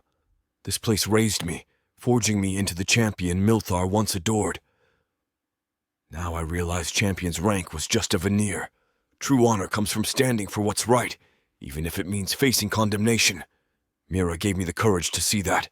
A voice echoes behind me. A freedman scout, a young bull with anxious eyes.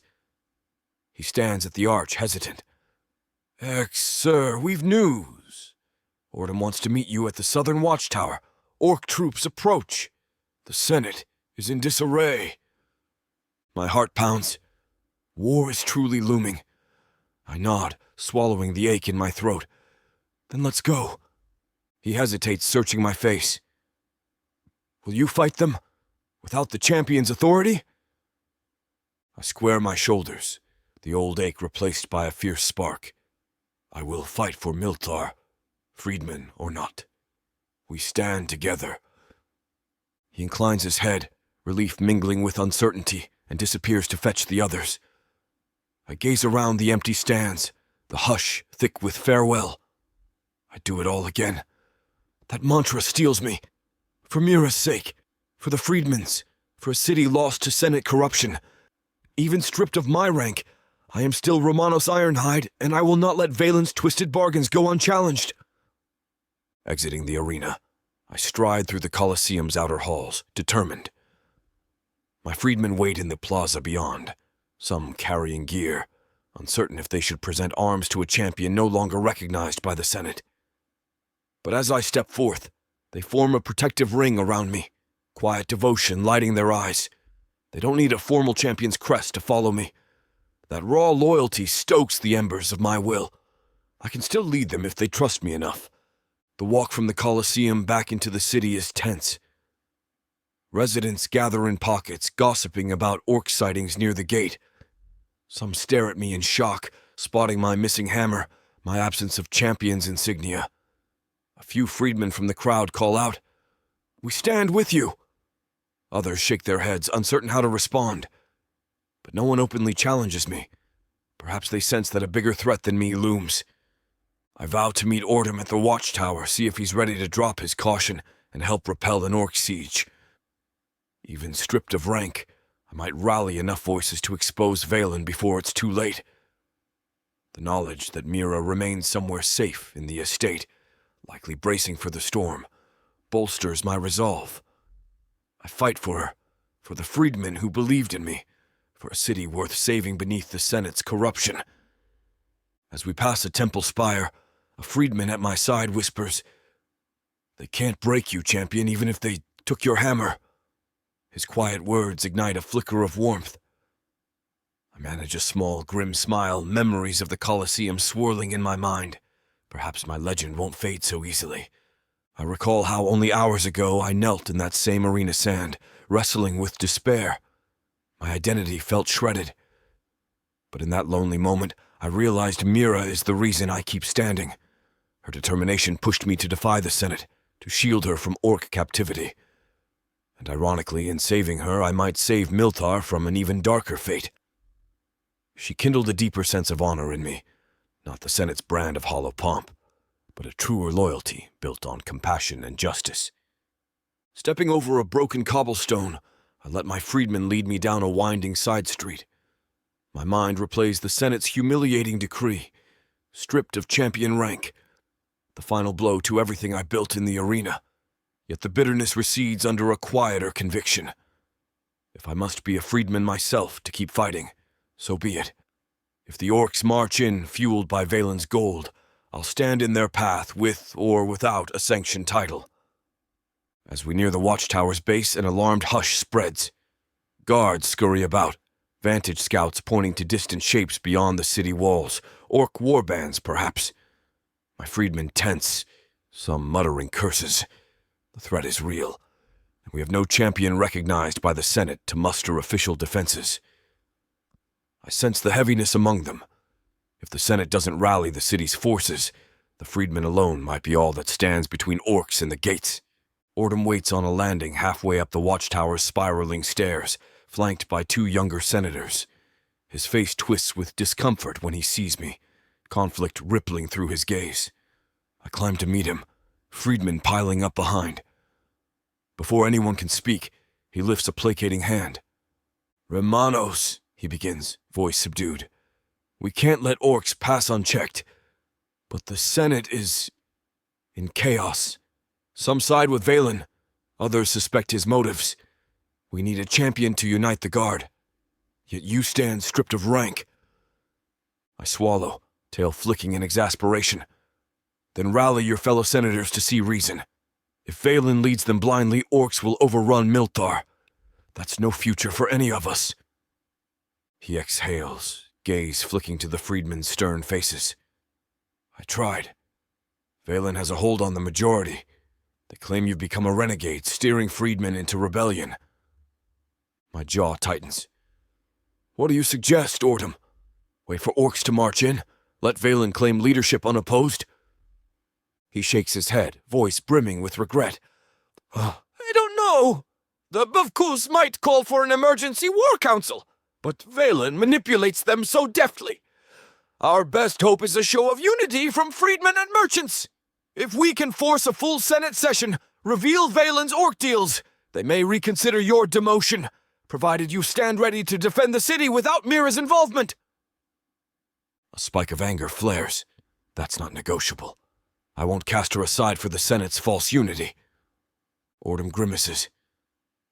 "I feared you'd say that. Time grows short. The orcs mass near the outer farmland. If they strike soon, we need every spear." He closes his eyes. "Please find a way to unify freedmen, hamper Valen's dominance. I'll try to muster moderate senators." A strange sense of gratitude stirs in me at Ordum's subdued sincerity. He's no paragon, but at least he sees the city's danger. I nod curtly. "We'll do what we must. If orcs breach the walls, freedmen won't stand idle. Whether the Senate calls me champion or not is irrelevant." Ordum's gaze holds pity. I wish it hadn't come to this. Then he motions for the younger senators to follow him up the tower, likely to keep watch for the orc approach. I linger, freedmen shifting in uncertain silence. The torchlight along the stone walls flickers across their anxious faces. They want leadership, someone to rally behind. I might be champion no longer, but I can't abandon them. Clinging to that thought, I descend the stairs, stepping outside into the dawn-laced sky. Orc banners flutter somewhere beyond the horizon, carried by a morning breeze.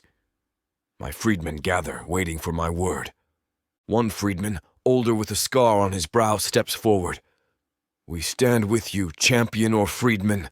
If orcs attack, we'll defend Milthar." He glances toward the city gates in the distance, voice wavering. "But do we still follow your command?" My throat tightens. "Yes," I say. "We muster in the southern courtyard. Strengthen defenses. Rally merchants who fear orc looting. Let them see that Valen's path is ruin."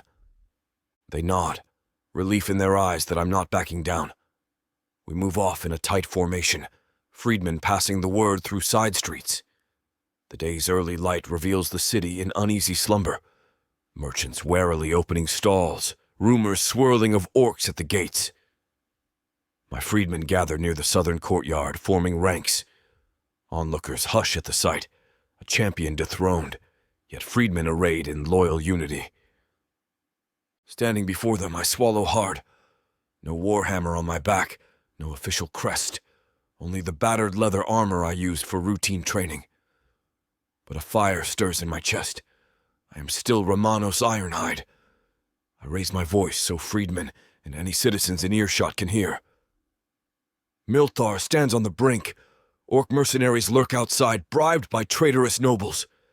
The Senate claims I am no champion, but freedmen, do we yield the city's fate to them? A rumble of negation echoes. My heart lifts. Then we stand for Milthar ourselves. We gather arms, we guard these streets. If the orcs press in, we defend the city's people. The Senate may cast me out, but they cannot cast out our devotion to Milthar. Cheers erupt, subdued yet resolute. Merchant passers-by pause, some looking thoughtful. A trickle of hope courses through me. Even stripped of title, Perhaps my freedman's stance can inspire common folk to resist orc infiltration. Valen might not find the city as malleable as he hopes. As freedmen mobilize, I edge out of the crowd, leaning briefly against a stone pillar. The cost of standing strong without Senate sanction weighs on me. Doubt clause.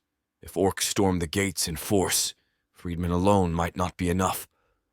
I wish I had my old champion's warhammer, forging confidence in the hearts of watchers. Instead, I have only conviction. And Mira. A pang of longing rises. She's become my reason to keep fighting, I reflect. Mira, with her unbreakable will, stands at my side even after the Senate targeted her. If we endure this chaos, it's because her faith in me spurred me to challenge Valen. If we fail, it's still worth it, to shield her from orc cruelty. The day stretches on in tense preparation.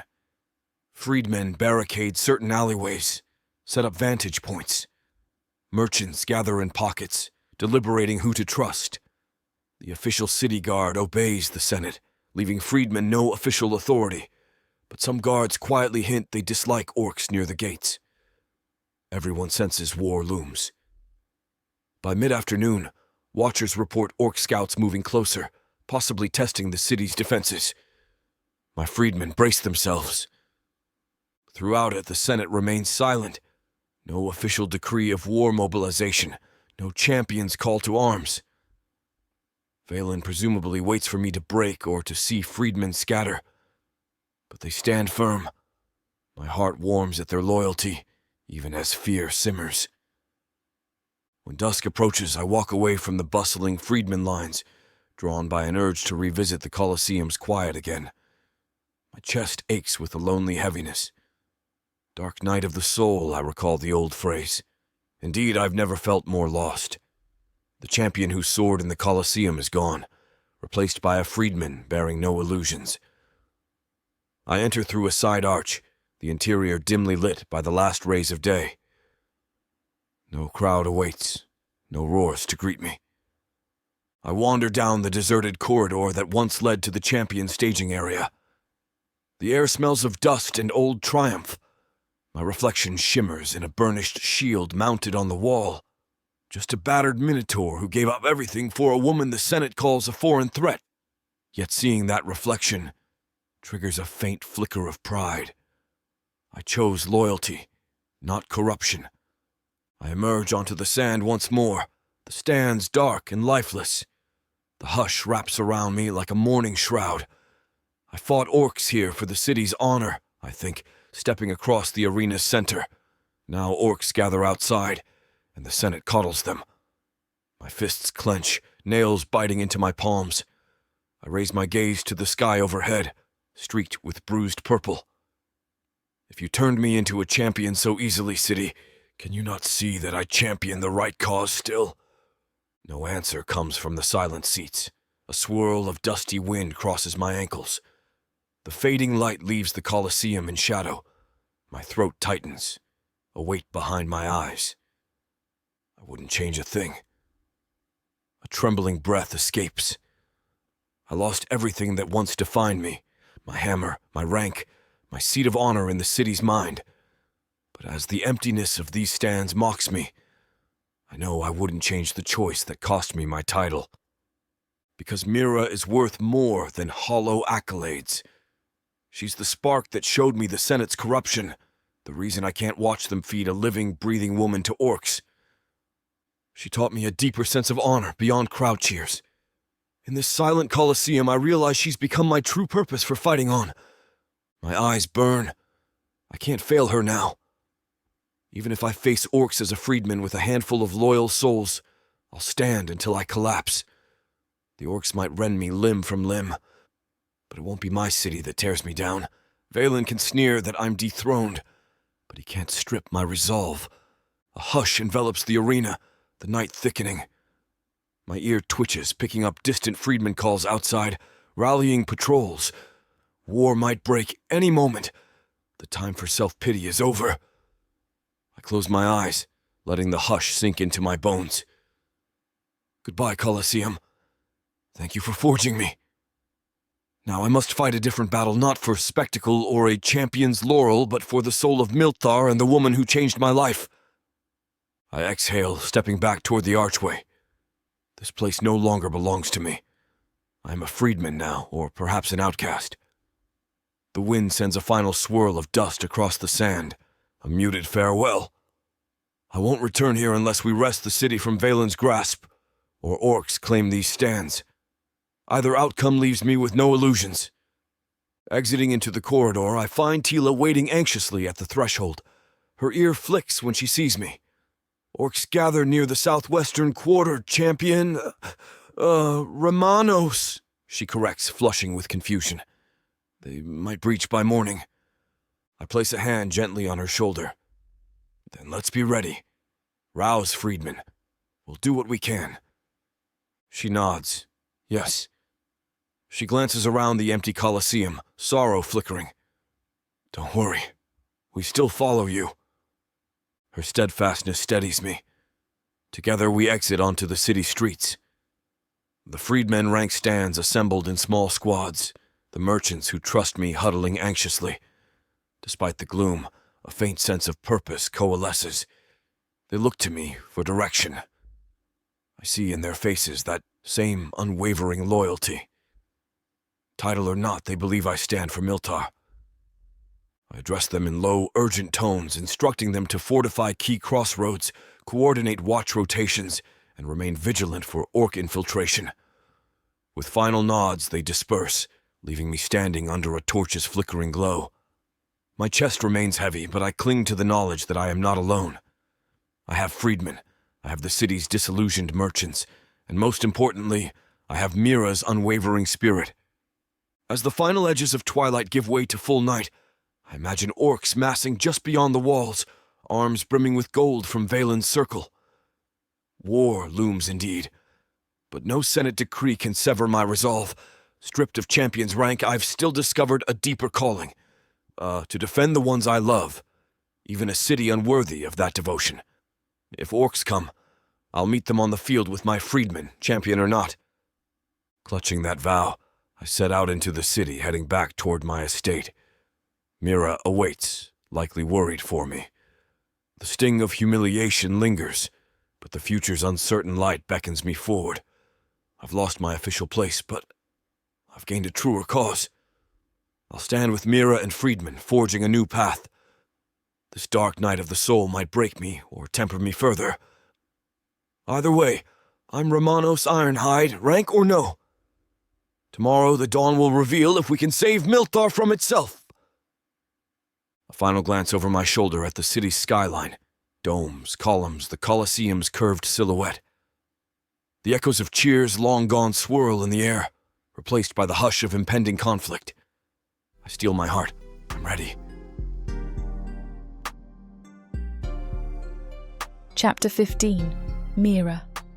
I slip through the side gate of Remanos' estate at daybreak, the breeze carrying a bite that prickles my arms.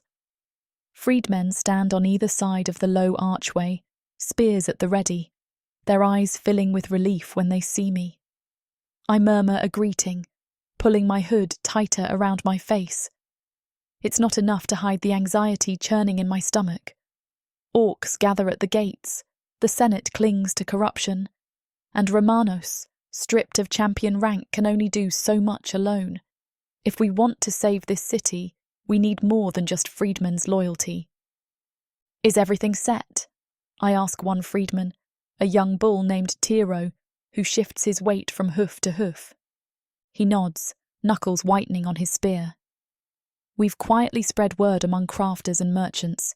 Some want to meet with you, but the Senate's watchers lurk in the market. They're nervous. I press my palm to his arm, a gesture of gratitude. They should be, but we can't let fear paralyze us. Keep watch. No one forced to help us should get punished for it. Tiro sets his jaw. We stand by you, Mira. Something in my chest twists at his trust. Thank you, I whisper. Then I draw a breath, steeling myself for what I must do next. The city stirs with dawn's first rays. Already the streets hum with uneasy energy, freedmen patrolling to check the southwestern quarter for orc activity, crafters pulling wagons of supplies. Tension clenches the air. I can almost feel the city bracing itself. War might erupt any hour now. Despite that, I need to talk to these crafters and loyal guards who still respect Remanos enough to risk defying the Senate. I pass under a stone arch leading into a cramped side street. The buildings rise on either side, balconies shuttered. Normally, morning would bring bustle, hawkers calling, neighbours bantering. Today, an uneasy silence hushes everything, like the city knows something dark hovers just beyond the horizon. I keep my hood up, stepping cautiously around corners, mindful of Senate enforcers searching for me. We've arranged a discreet meeting place in a half-collapsed workshop near the old aqueduct. According to Tiro, a few crafters sympathetic to our cause gather there. If we can rally them, we can spread the truth of Valen's conspiracy through their guild networks. The Senate might claim Remanos is a renegade, but these guilds trust what they see in freedmen's actions. They can stand as a voice urging the city to defend itself against real threats. At the workshop, I find a sagging structure with missing roof tiles and walls patched by mismatched boards. 2 freedmen guards wait near the splintered door. They nod at me, tension visible in their faces. One cracks the door open. Inside, the space feels cramped and smells of sawdust. I see about a dozen figures, including crafters, a couple of older freedmen with bandages from the last scuffle, and a single city guard who still wears his uniform, eyes darting warily. All conversation halts the moment I enter. I tug my hood back, letting them see my face, though my heart pounds. The crafters exchange uncertain looks. My reputation as the Senate's scapegoat precedes me. I force a calm breath, stepping further into the dusty light that filters through broken rafters. "Thank you for coming," I begin, voice steady. "I know this is dangerous. The Senate wants me exiled or handed to orcs. If they discover you're aiding me, you could face punishment." A lanky minotaur with a patchy mane coughs. "We're not aiding you exactly. We just want to know if you truly have proof that Valen deals with orcs behind our backs." I nod, scanning their anxious faces.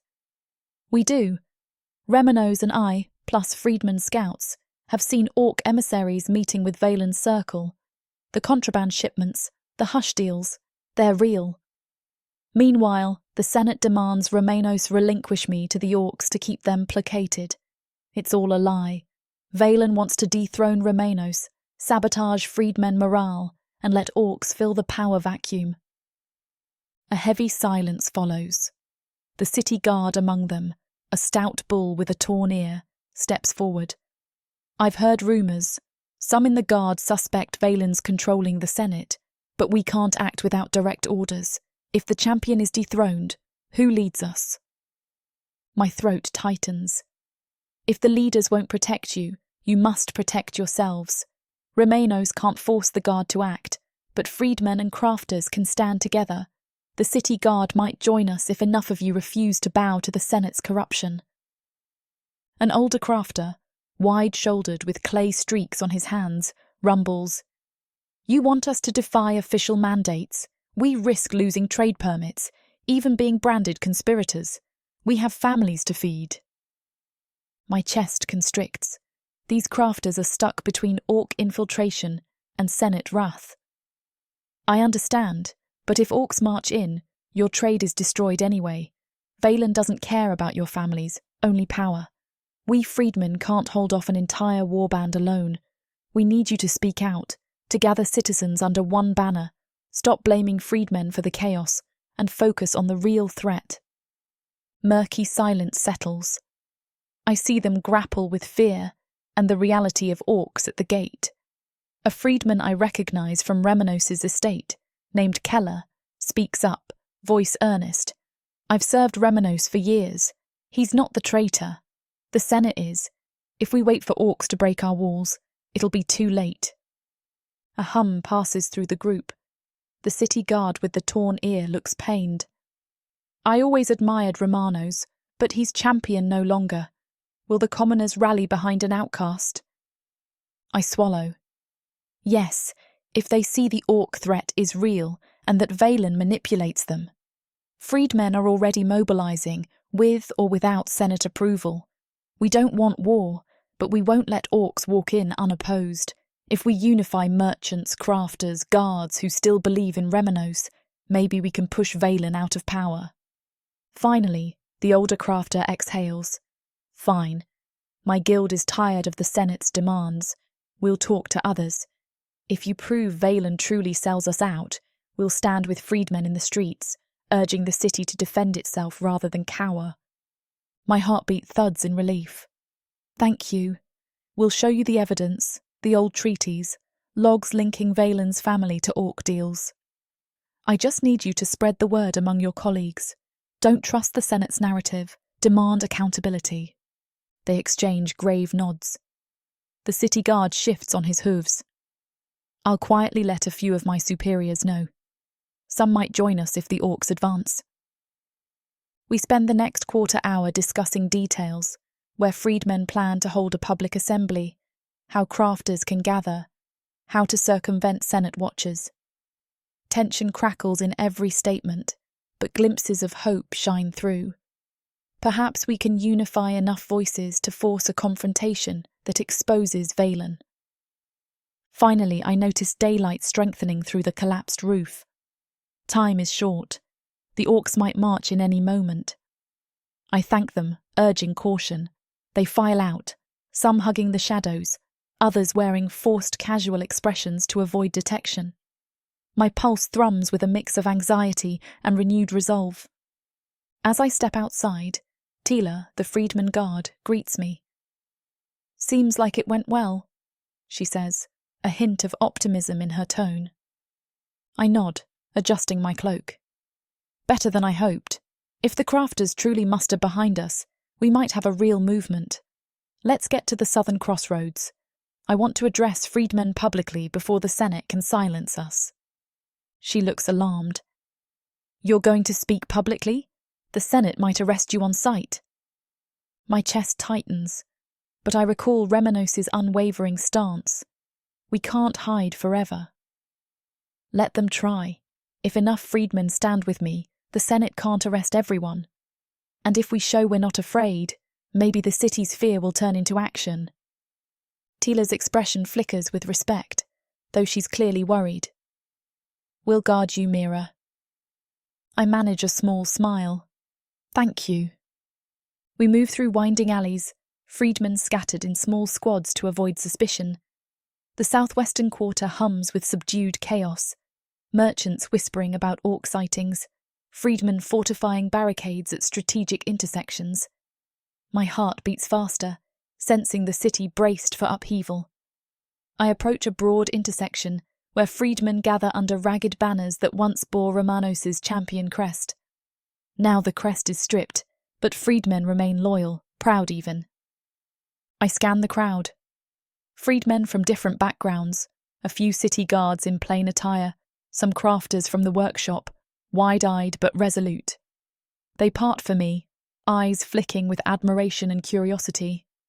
I exhale slowly, stepping onto an upturned crate at the intersection's centre, raising my arms to catch their attention.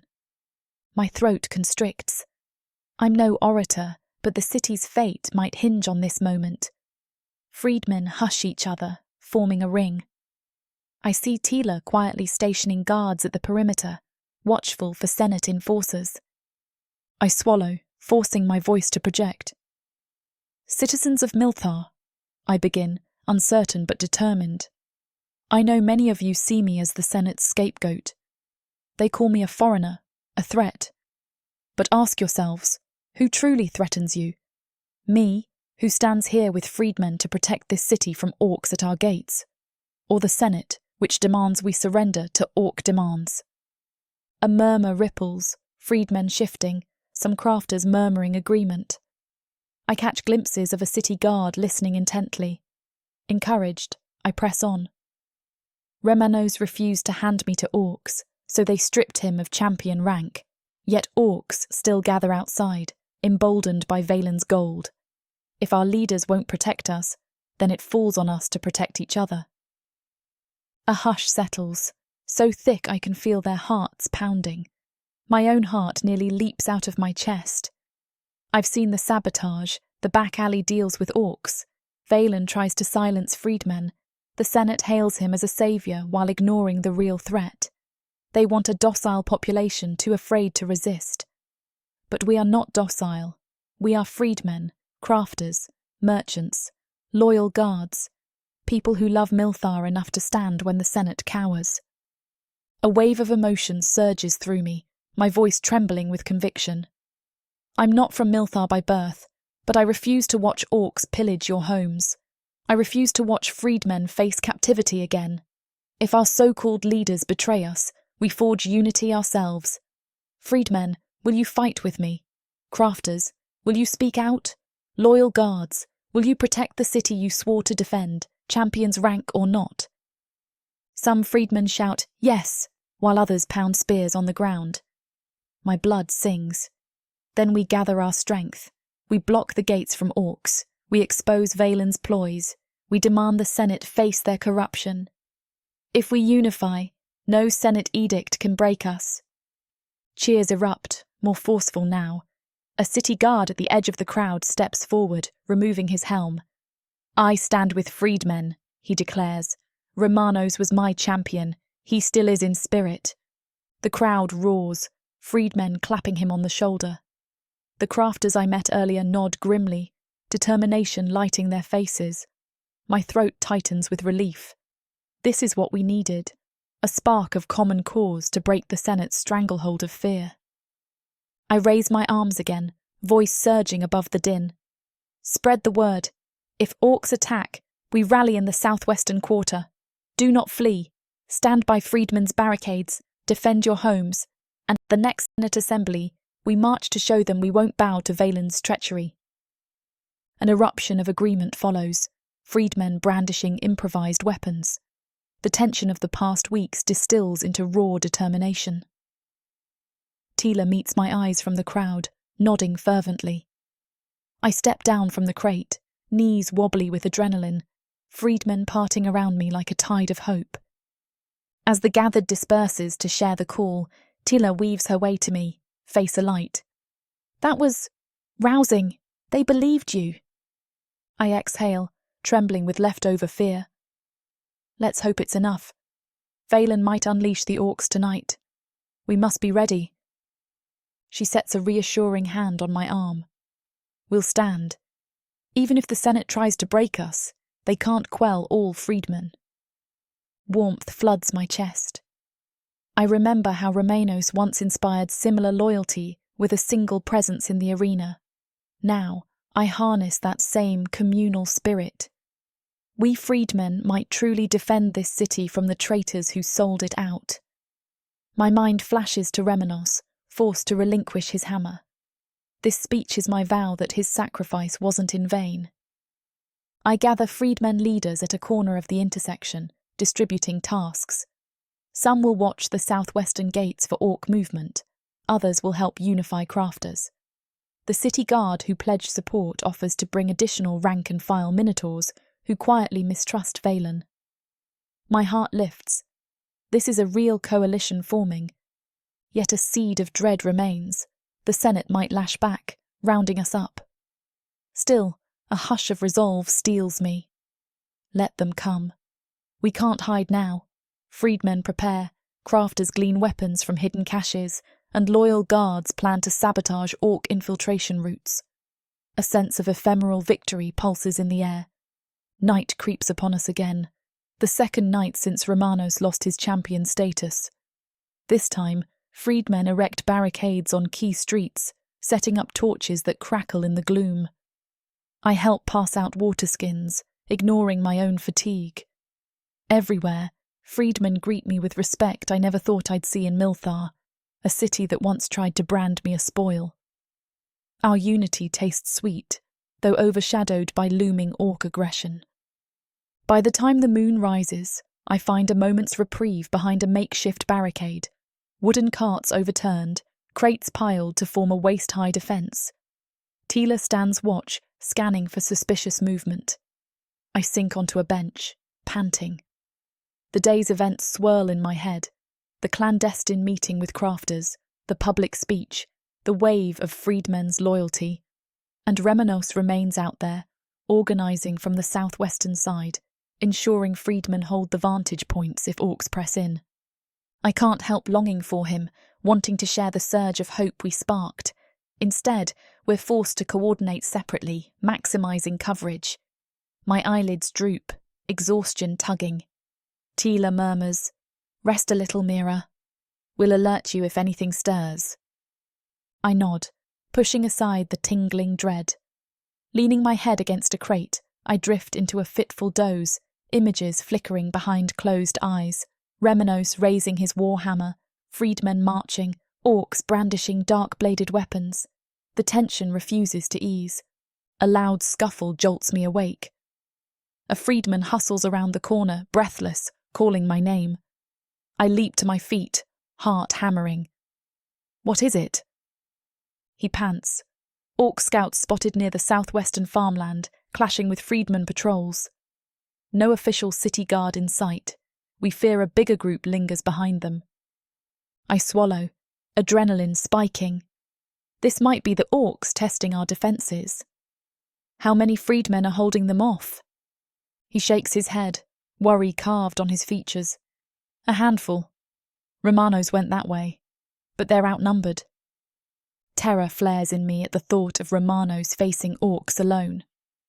Then gather whoever can fight. We'll push them back. Freedmen within earshot scramble into motion. I throw Tila a tense nod. She snatches a spear, leading a squad after me as we race across the dark streets. My pulse roars in my ears. I hope we're not too late. The city's lamplit windows whiz past in a blur of cobblestone. The southwestern quarter reeks of looming conflict, an undercurrent of fear in the air. Distinct shouts echo in the distance, spurring us onward. Rounding a corner, we find a small orchard on the outskirts of town. Torches flicker among the twisted trees, revealing freedmen locked in desperate combat with a band of orcs wielding heavy axes. My heart stutters. Orcs outnumber freedmen nearly 2-1, their savage snarls chilling the night air. Freedmen push valiantly, but they're overwhelmed. Then I see Remanos, disarmed of his signature warhammer, fighting with a makeshift spear. He slams its haft across an orc's helmet, staggering the brute. Another orc lunges from behind. My breath catches. Remanos twists aside, but no champion's protection remains if the Senate calls him outlaw. Still, freedmen rally around him, forming a ring of battered defenders. I bellow, "Reinforcements!" Freedmen, charge, and sprint forward, Tila at my side. A jolt of wild courage shoots through me. The orcs spin, eyes glinting with surprise. We crash into their flank, jabbing spears, brandishing cudgels. Tila's squad slams shields into the orcs' midsection, offsetting their brute force. A heartbeat later, the orchard is chaos. Shouts, metal clanging, the thud of bodies hitting earth. Amid the melee, I catch Remanos' gaze for a split second. Relief shines in his eyes before we're both pulled into the fray. I jab at an orc's leg, ignoring the sting of my arms. The orc snarls, taking a swing that grazes my shoulder, but Tila intercepts with a spear thrust, forcing him to retreat. Freedmen press, our numbers bolstered. Soon the orcs falter, realizing they don't hold the advantage. 1 or 2 break away, retreating into the darkness. Freedmen pursue them a short distance, ensuring they disperse. Then the orchard falls quiet except for ragged breathing and a few wounded freedmen groaning. Orc footprints vanish among the trees, suggesting they retreated to regroup. My heart drums in my chest, fear still prickling. This was likely just a skirmish. The real threat remains. I push aside a broken spear, scanning for Remanos. He stands near a twisted apple tree, panting, spear shaft clutched in one hand. His gaze locks on me, relief flooding his expression. I hurry over, brushing aside the pain in my bruised shoulder. Freedmen step aside with respect. When I reach him, we exchange no words at first, just a desperate look that conveys too much: fear, gratitude, the savage reality of war. He exhales, voice raw. I heard your speech. Freedmen across the district flocked to you. I was trying to hold them off until you arrived. My throat tightens. We did what we could. They retreated, but they might come back in force. Are you hurt? He shakes his head, though exhaustion lines his face. Minor scrapes. I'm fine. Freedmen gather around, many wounded but alive. The orchard glistens with moonlight on flattened grass, broken branches, a testament to the violent clash. Remanos raises his voice to them, posture firm though weariness creeps in. Take the injured to safe houses. Keep watch along the orchard's perimeter. The orcs might strike again. They affirm, bowing to him as if he's still champion. A soft murmur ripples through the group, freedmen checking on each other. I watch them with a surge of pride. My chest swells at how freedmen rally for Romanos, champion rank be damned. Remanos sighs, turning to me once freedmen disperse. We need to prepare further. If that was just a probing raid, a full orc warband might come by dawn. I swallow. Then we stand. Freedmen know who the real enemy is, despite what the Senate claims. My gaze lingers on him, a swirl of gratitude for his unwavering stance. He nods. You gave them hope they could protect this city themselves. Thank you. My pulse flutters at the warmth in his tone. We're still perched on the precipice of war, but for a moment, I let relief trickle in. You're leading them too, champion or not. A fleeting smile graces his muzzle, sadness shadowing it.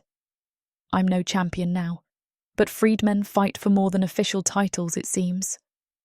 I gently clasp his forearm. They fight for you because you never betrayed them. My voice hovers between pride and heartbreak. He meets my eyes, tail swishing lightly. And for you, the one who roused them. They follow your words. Emotion gathers in my chest. Then maybe we have a chance. If the orcs press harder, we'll gather freedmen and crafters. No Senate edict can silence a united city. He exhales, tension returning. We need rest. Another wave might come soon. Let's regroup at the southwestern barricade. Freedmen will watch the orchard. I nod. We move off together, freedmen saluting as we pass. Some grin, despite bandaged arms, encouraged by the small victory. My shoulder throbs where an orc's blow grazed me, but adrenaline numbs most pain. I let Remanos walk at my side, stepping gingerly over roots and battered crates. As we near a torchlit street, freedmen part to let us through. The crafters from earlier stand guard, relief etched on their faces seeing us alive. A few night watchers murmur that the city's southwestern gates remain closed. Valen's men likely refuse to open them for freedmen. My teeth clench. Valen hinders freedmen's movement while orcs roam outside. We set up a temporary command post along a wide intersection lit by torches. Merchants bring water skins. Freedmen slump against walls to catch their breath. Remanos confers with Tila and other squad leaders, planning rotations. I stand back, letting him lead. His presence galvanizes freedmen in a way no Senate order ever could. They might call me the spark, but he's the living flame guiding them. Eventually he finishes, stepping aside with a weary slump. The torchlight reveals dark circles under his eyes, blood staining the edges of his armour. My heart clenches. He's stretched too thin, carrying this fight without official authority. I hesitate, then place a gentle hand on his arm, voice low. Come with me. You need a moment to breathe. He resists, posture rigid, but the exhaustion etched in his gaze tells me he wants to yield. I guide him to a quieter side alley lined by shuttered stalls. A single torch flickers overhead, casting dancing shadows. Freedmen keep watch a short distance away, ensuring no orc infiltration. We stand in the hush, moonlight mingling with the torch glow. Remanos sags against the stone wall. We can't keep this pace forever. Sooner or later, orcs might stage a full assault. I nod, stepping closer, my concern rising at the strain in his voice. We'll face it. Freedmen, crafters, maybe some city guards with sense. We're not alone. My voice wavers with conviction I cling to. He studies my face, eyes reflecting turmoil. I worry for you. In the chaos, if orcs realize who you are. I set my palm on his cheek, trembling with the gravity of our bond. I'm fighting for Milthar, not cowering from them. You taught me to stand for what's right. A flicker of awe crosses his features. He lowers his head, forehead grazing mine. A wave of warmth floods me at the contact. We've no time for softness, yet we cling to this fleeting moment as if the world might crumble next breath. My voice emerges as a whisper. We protect each other, remember? That vow stands, champion or freedman. He closes his eyes, exhaling shakily. It does. After a moment he lifts his gaze, sorrow and admiration mingling. If war truly ignites by dawn, I want you to know, I have no regrets. I swallow tears that threaten. Nor I. Even if we lose, at least we fought for the truth together. He nods, tension still coiled. I sense he might linger in this quiet forever, just to avoid the storm outside. But freedmen call for him from the main street, and we both know we must answer. He straightens, shoulders squaring. Come, we have a city to save from orcs and Senate corruption. I force a small smile. Yes, we do. With that, we slip back into the torchlit roads, freedmen parting for our return.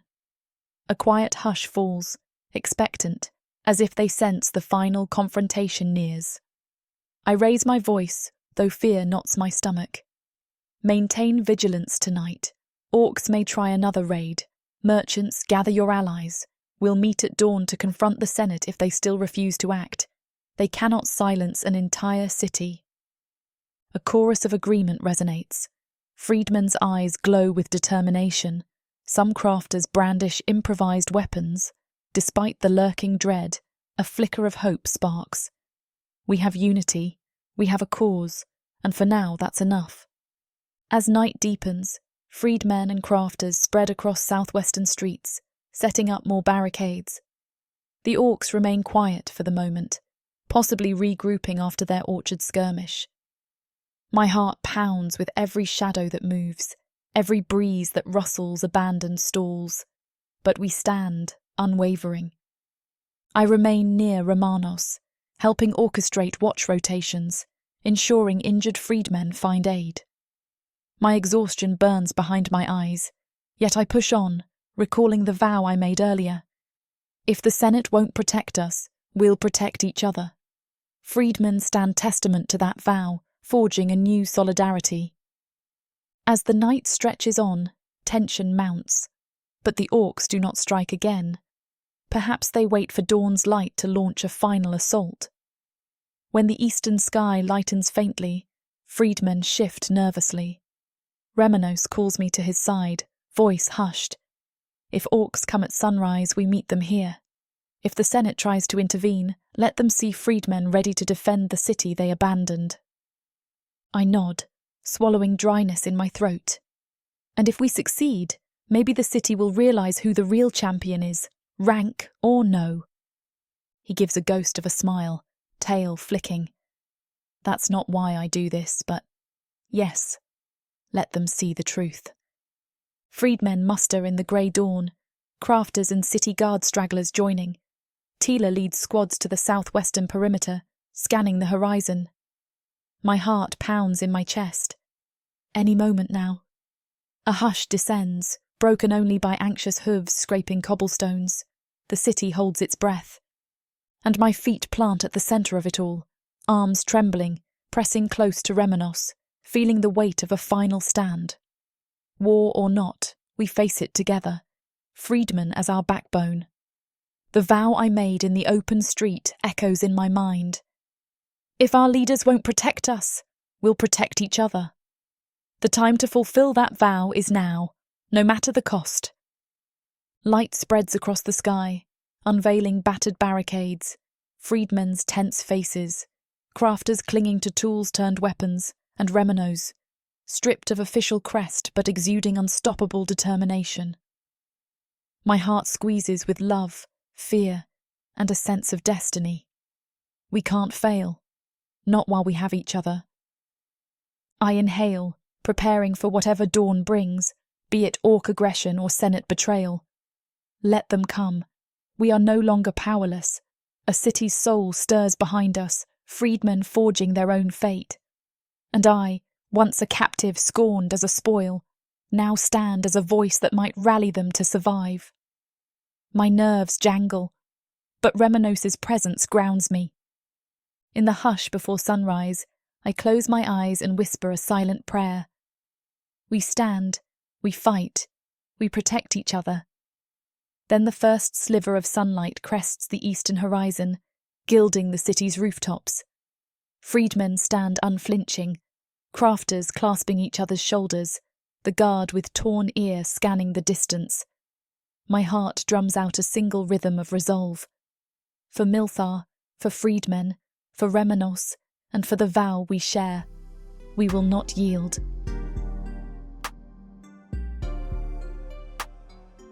Chapter 16. Remanos. The clang of distant bells echoes across Milthar as I rush through the winding corridors of my estate, freedmen on my heels. A messenger arrived at dawn with a frantic warning. Orcs gather at the old Colosseum, demanding an audience. Demanding Mira, no doubt. The news burns through me, a storm of anger and dread. Once this city would have rallied under my call, champions hammer in hand, to face such a threat. Now the Senate's corruption has stripped me of rank, yet freedmen march behind me anyway, unwavering in their loyalty. The knowledge steels my spine. We burst out into the courtyard, where squads of freedmen wait, weapons clutched tight. Mira stands among them, eyes gleaming with fierce determination despite her clear worry.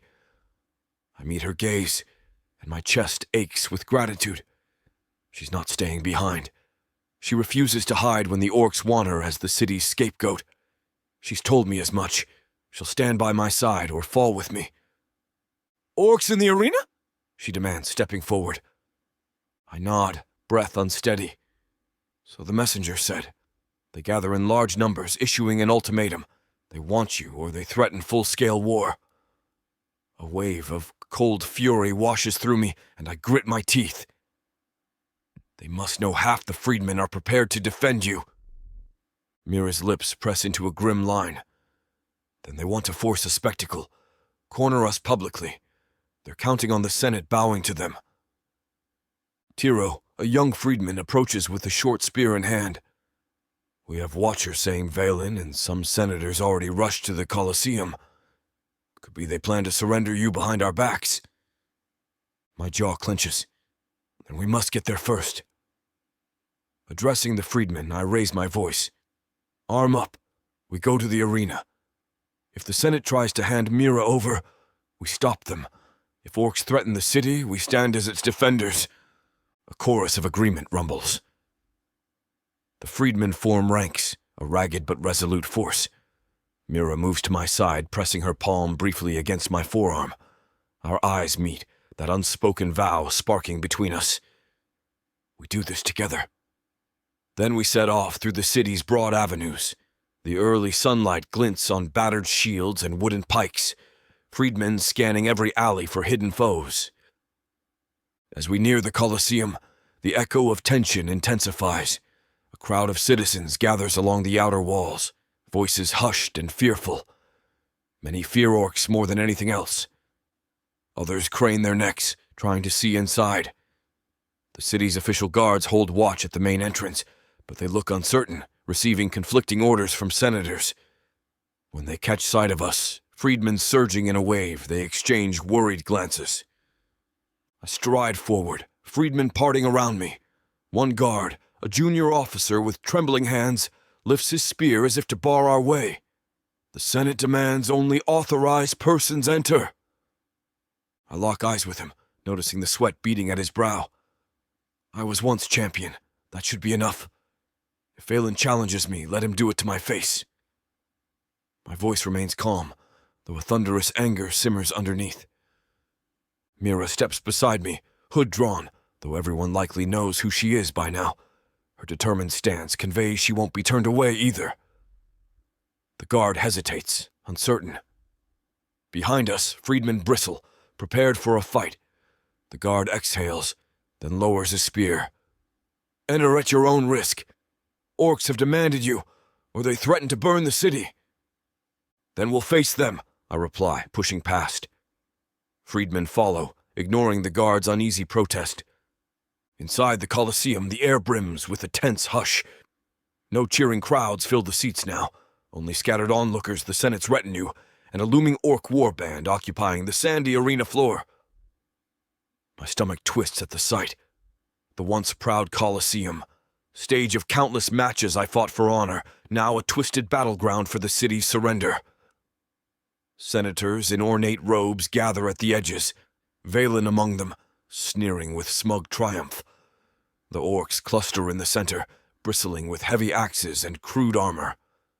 One stands taller than the rest, tusks curved upward, a fierce scar crossing his brow, likely their chieftain or emissary. Mira inhales sharply beside me, and I sense her revulsion. Freedmen fan out around us, forming a protective circle. The orcs snarl at our approach, a low rumble of aggression. I spot Valen stepping forward from a dais near the stands. He raises his arms, calling for silence. The tension in the Colosseum thrums like a coiled snake. The orc chieftain speaks first, voice guttural and common. City of Milthar, we gave you days to comply. Hand over the human, or we unleash the warband. Surrender is your only path to avoid destruction. A hush falls. Senators exchange anxious looks, some evidently terrified.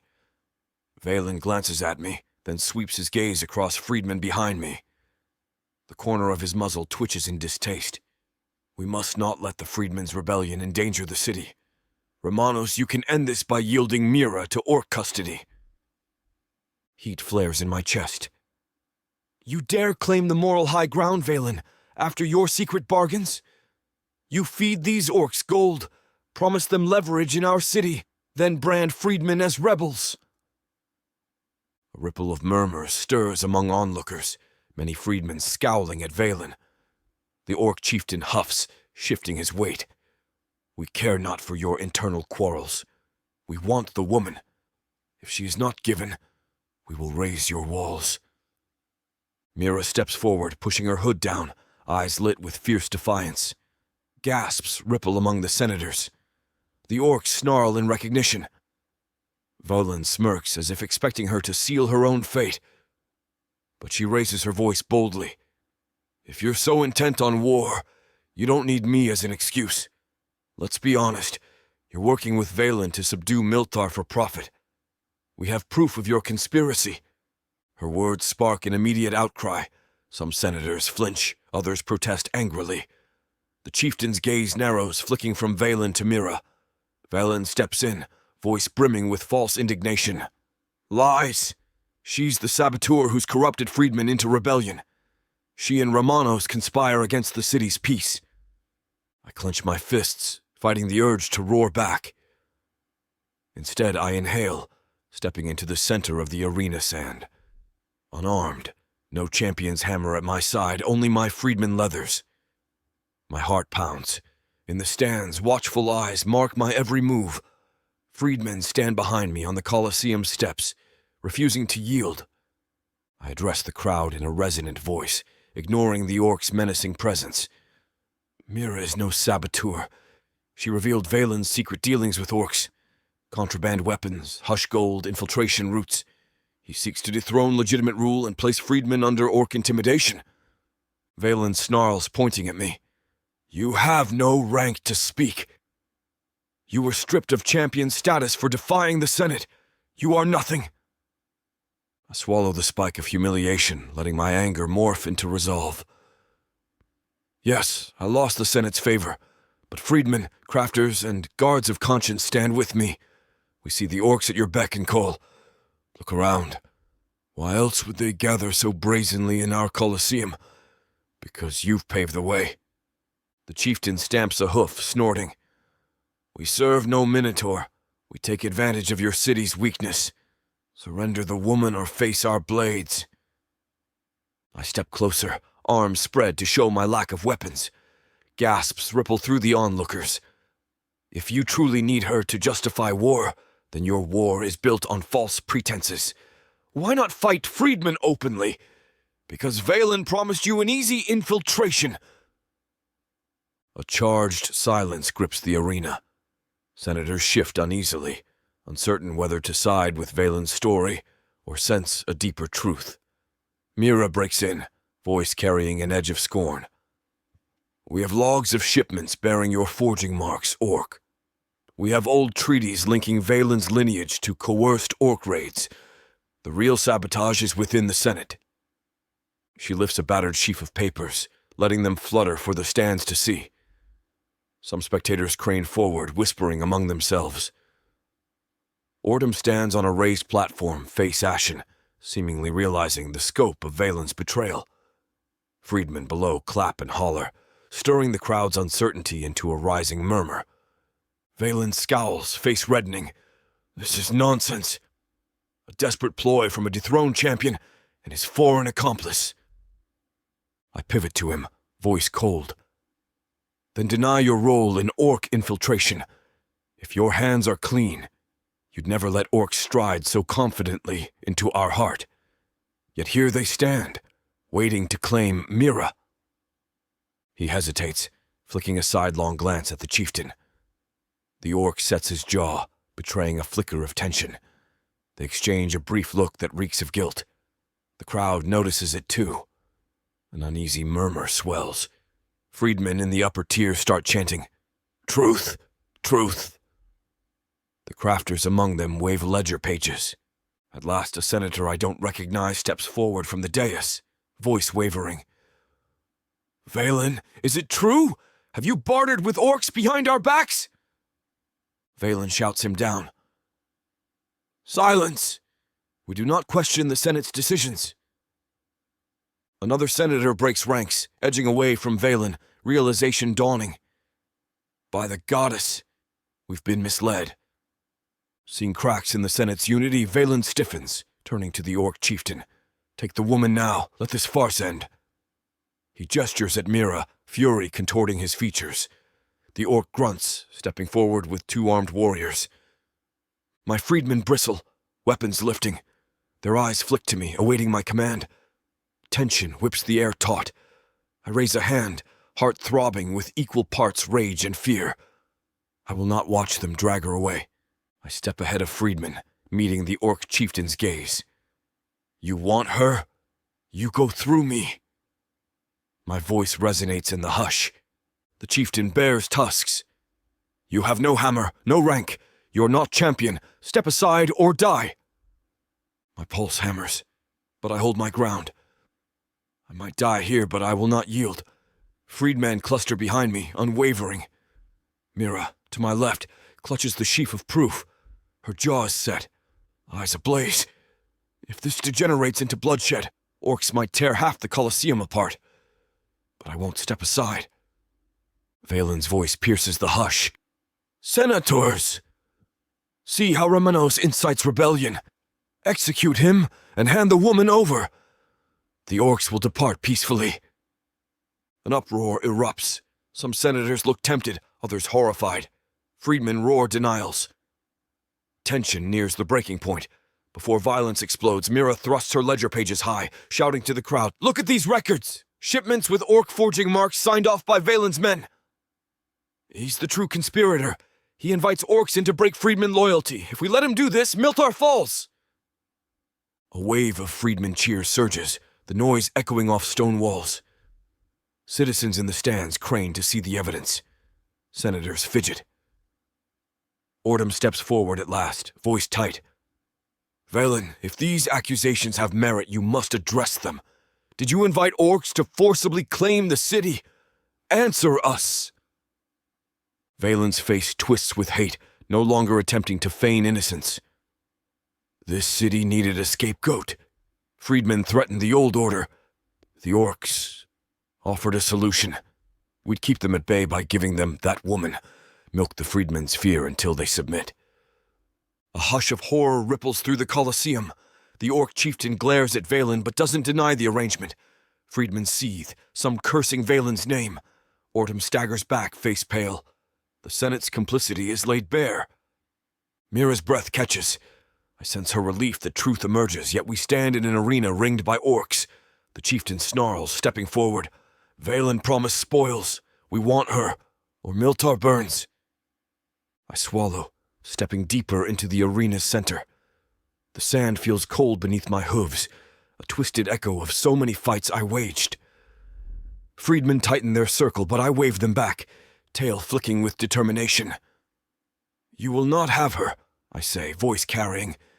Nor will you claim this city.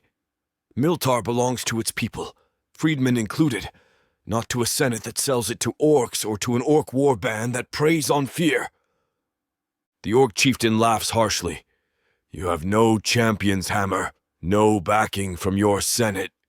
You are alone. A surge of freedmen roars from the stands, their chant resonating. Remanos! Remanos! My throat tightens, tears threatening. They believe in me still. Even Mira glances my way, eyes shining with pride. The crowd's chant intensifies, drowning the orc's derision. I square my shoulders, locking eyes with the orc chieftain. I may not wear champion's regalia, but I have freedmen, crafters, city guards who see your treachery. If you want this city, come through us. He raises an axe, pointing it at me. So be it. We will crush freedmen and claim our prize. Valen hisses in alarm, realizing a direct fight might shatter his half-lies. But the orc chieftain, undone by his own greed, bellows at his warriors.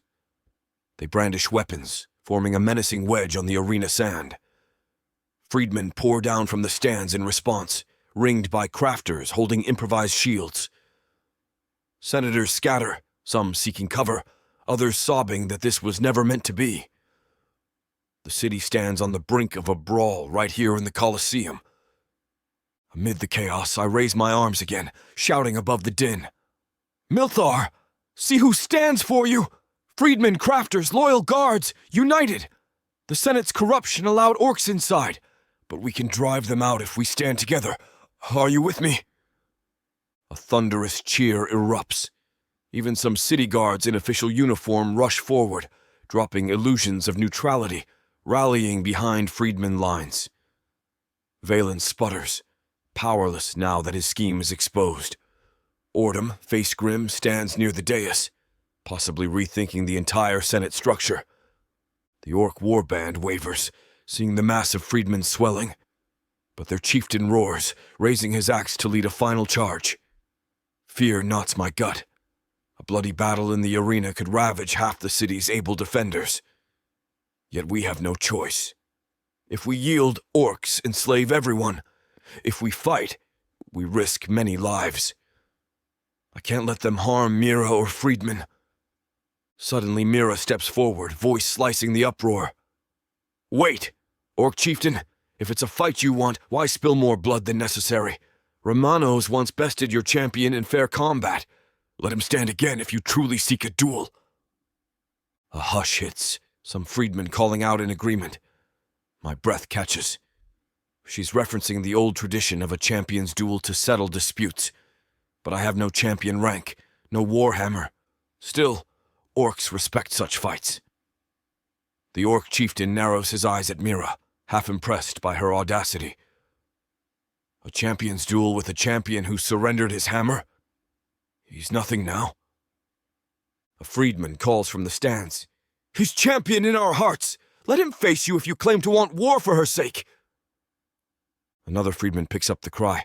Champion's duel! One-on-one, no more bloodshed!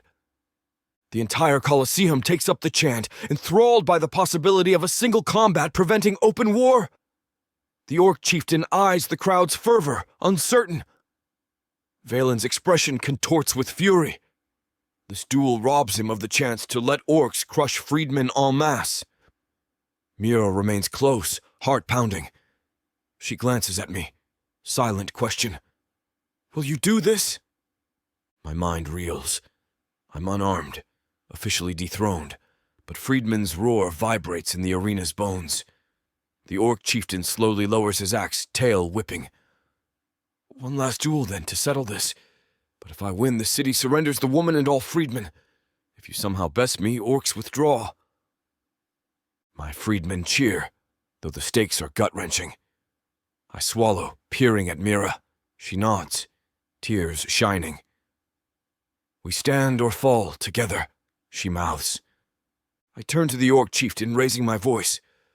Agreed. We fight here, in the arena. If I fall, you take me first. Let Friedman go. You have my word I won't resist if you beat me. He snarls a grin, evidently relishing the thought of toppling a dethroned champion. Friedman scuttled to clear the sand, ushering crafters and city watchers behind the pillars. The Colosseum hushes, every gaze fixed on the ring of dust swirling between me and the orc chieftain. My heart hammers. No champion's hammer, no official rank, but Friedman's faith stands behind me. I can't fail them. One freedman, Tila, offers me a sturdy spear, battered but serviceable. I grasp it, arms shaking with adrenaline. The orc chieftain flexes his massive axe, lips peeled in a savage grin. The hush stretches, thick with anticipation. Then he charges, letting out a guttural roar. I react on instinct, diving to the side. Sand sprays under my hooves. His axe cleaves the air where I stood an instant before. Freedmen cry encouragement from the stands. My chest burns with the memory of countless arena battles, each breath a reminder that this city once adored me as champion. Now, I fight not for applause, but for Mira and Friedman's future. The orc comes again, a lateral slash aimed at my torso. I block with the spear's shaft, the impact jarring my arms to the bone. My knees buckle. He's powerful. Another blow hammers my guard aside. Friedman gasp. I roll away, narrowly evading a strike that gouges the sand. The chieftain huffs, sneering at my battered spear. He senses I lack the hammer's punishing weight, yet Friedman chant, "Remanos! Remanos!" fueling my resolve. I circle him, waiting for an opening. He lunges again, overhead, chop. I parry, letting the force slide off the spear's tip, stepping inside his guard. I slam my shoulder into his chest, off-balancing him. The orc snarls, staggering. A flicker of triumph surges through me, but he recovers swiftly, throwing a backhand that cracks against my side. Pain explodes, forcing a ragged gasp. I stumble, fighting to keep hold of the spear. He capitalizes on my stumble, swinging the axe low. I grunt, twisting painfully to avoid the deadly arc, the blade cutting a shallow line across my thigh. Blood wells, but I grit my teeth. Friedman's outcry echoes in the stands. Mira's voice rings above it, frantic with worry. I push through the agony. I can't fail. Summoning a burst of adrenaline, I feint high, tricking him into raising his axe. Then I slash the spear's tip across his exposed flank. He roars, blood spattering onto the sand. Anger contorts his features. Friedman cheer, but the orc unleashes a renewed onslaught, hacking at me with savage fury. I dodge left, block right, each impact jolting my wounded side. My lungs burn. If I slip once, that axe cleaves me in half. The chant of Friedman swells, urging me on. The orc panting, eyes blazing with wrath. He's used to quick kills, yet I stand defiant. My gaze flicks to Mira. She clutches the railing, tears streaking her cheeks. Our eyes lock for a heartbeat, and I sense her unspoken plea. Come back alive. A fierce wave of protective resolve floods me. I will not leave her to the orcs. Growling, the orc tries a sweeping blow from the side. I duck, letting the blade slice air overhead. Then I thrust the spear's butt into his gut, driving the wind from him. He staggers. Friedman roar. Seizing momentum, I pivot, ramming the spear tip at his chest. He barely parries with the axe handle, but my strike pierces flesh near his shoulder. Blood seeps, and he bellows in rage, smashing my spear aside again. The wooden shaft cracks, splitting my only weapon in two. A hush of horror grips Friedman. The orc sees my broken spear, triumph flashing in his eyes. He lunges, swinging the axe in a lethal downward arc. With no time to dodge fully, I catch the blade's haft between the splintered spear ends, straining to halt its descent. My arms tremble, muscles screaming. The orc applies crushing force, inching the axe closer to my face. Sweat drips into my eyes, blurring my vision. I let out a desperate roar, twisting the broken spear in a last effort. For a moment it seems I'll fail, his raw strength overpowering me. Then I recall everything at stake: Mira's life, Friedman's hope, the city's future. A surge of defiance burns through my veins. I will not break. I shift my weight abruptly, letting the axe slip sideways. The orc overbalances, stumbling forward. I snap the spear's splintered end upward, raking across his throat. Blood spurts. He gargles, dropping to his knees, axe slipping from limp fingers. A shocked hush grips the Colosseum. Friedman frees, expecting me to deliver the final blow. The orc clutches his neck, glaring at me with a feral fury that flickers into glazed shock. I pant, chest heaving, my side throbbing from the battered wound. Friedman erupt in cheers, the stands ringing with shouts of relief and awe. Senators stare, stunned, some half rising from their seats. Valen gapes, outraged. The orc collapses face down, blood staining the sand. My freedmen rush forward, forming a protective ring around me. The rest of the orc war band stands in shock, uncertain whether to avenge their leader or flee. Mira vaults down from the stands, pushing past Friedman, eyes brimming with tears. She skids to my side, arms trembling as she reaches for me. I lower the broken spear, breathing uneven. My gaze meets hers, heartbreak and triumph mingling. Her voice trembles. "Remanos, you did it." My knees threaten to buckle, but Friedmen support me. The orc warband, seeing their champion bleed out, wavers, some stepping back. Friedmen brandish weapons, ready to repulse them if they lunge. Valen tries to roar over the confusion, voice cracking. "Orcs, kill them all! The city is yours!" But the orcs don't move. Their champion lost. Their impetus for easy victory crumbles under Friedman's united front. Some orcs, uncertain and leaderless, begin dragging the chieftain's body away. Friedmen crowd them, but I raise a weary hand. "Let them leave. If they have sense, they'll withdraw," I manage hoarsely. Gradually, the orc warband backs off, carrying their fallen champion. Freedmen and crafters hiss warnings, brandishing spears to ensure the orc's path out of the Colosseum remains unchallenged but guarded. The tension remains thick, though it feels like the threat dissipates with every orc who retreats. Mira clutches my arm, tears on her cheeks.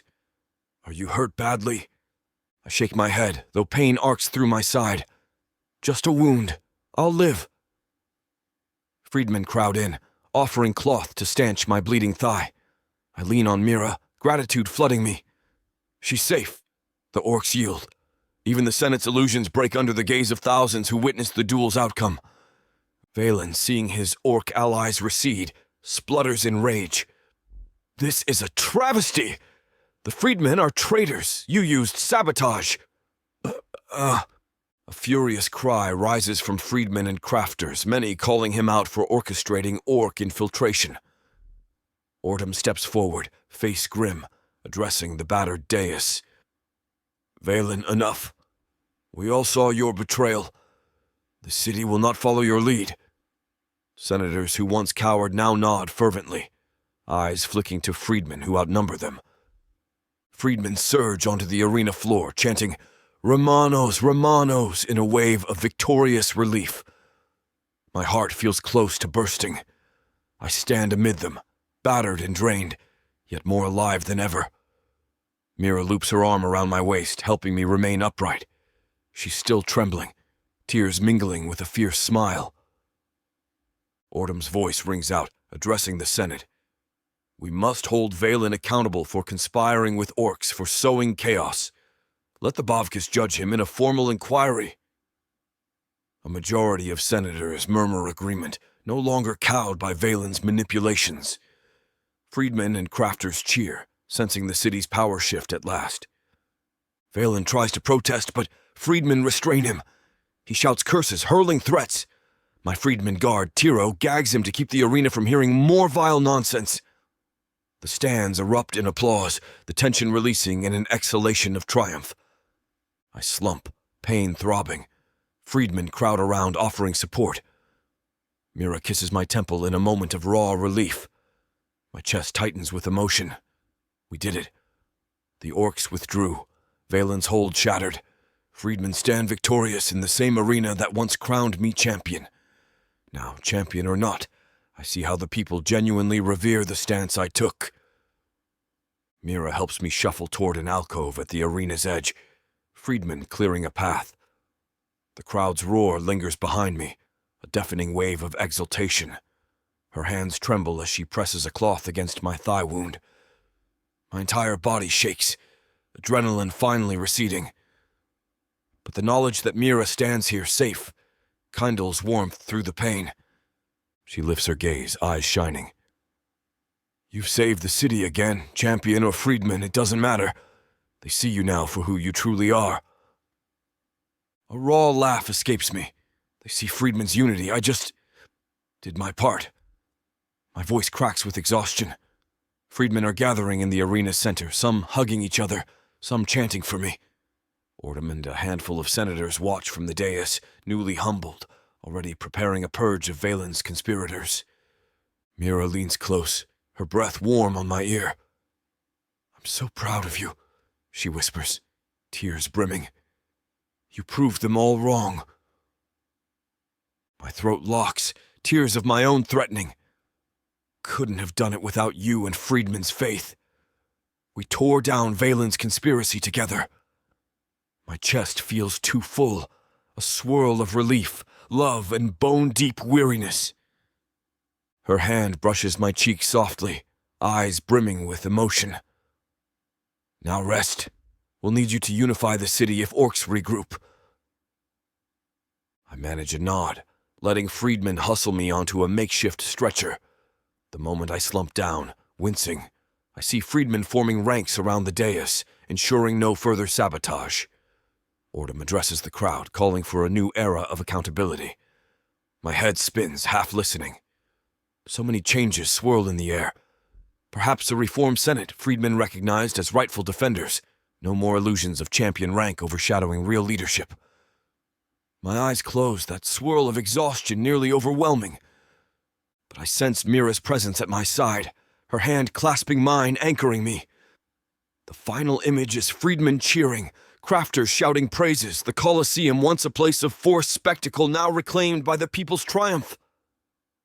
Darkness hovers at the edges of my vision, pain clawing at me, but I cling to a single truth. We stood against betrayal, unarmed yet unstoppable. In the hush of the Colosseum corridor, Friedmen carefully carry me away, Mira pressing a gentle kiss to my forehead. My heart pulses with the promise of a new dawn. The orcs may regroup, but we've dealt a blow to Valen's illusions. Freedmen surge forward, shaping the city's destiny.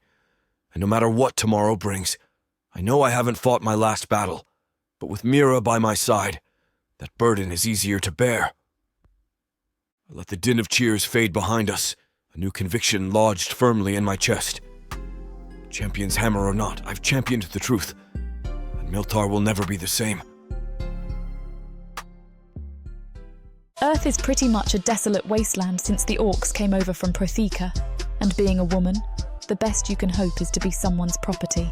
Now, after my curvy body catches Korthar's eye, he'll claim me, and I'll serve him, in any way he pleases. You're mine now. Listen to this story and more when you get the complete Orc Warriors of Protheka audiobook and ebook bundle. 40 books, 19 audiobooks, 19 ebooks. You even get 1 free novella and 1 free audiobook. All for a shocking 90% off. Prothika's magic is eternal, and the complete Orc Warriors of Prothika bundle will bring over 100 hours of that magic to you.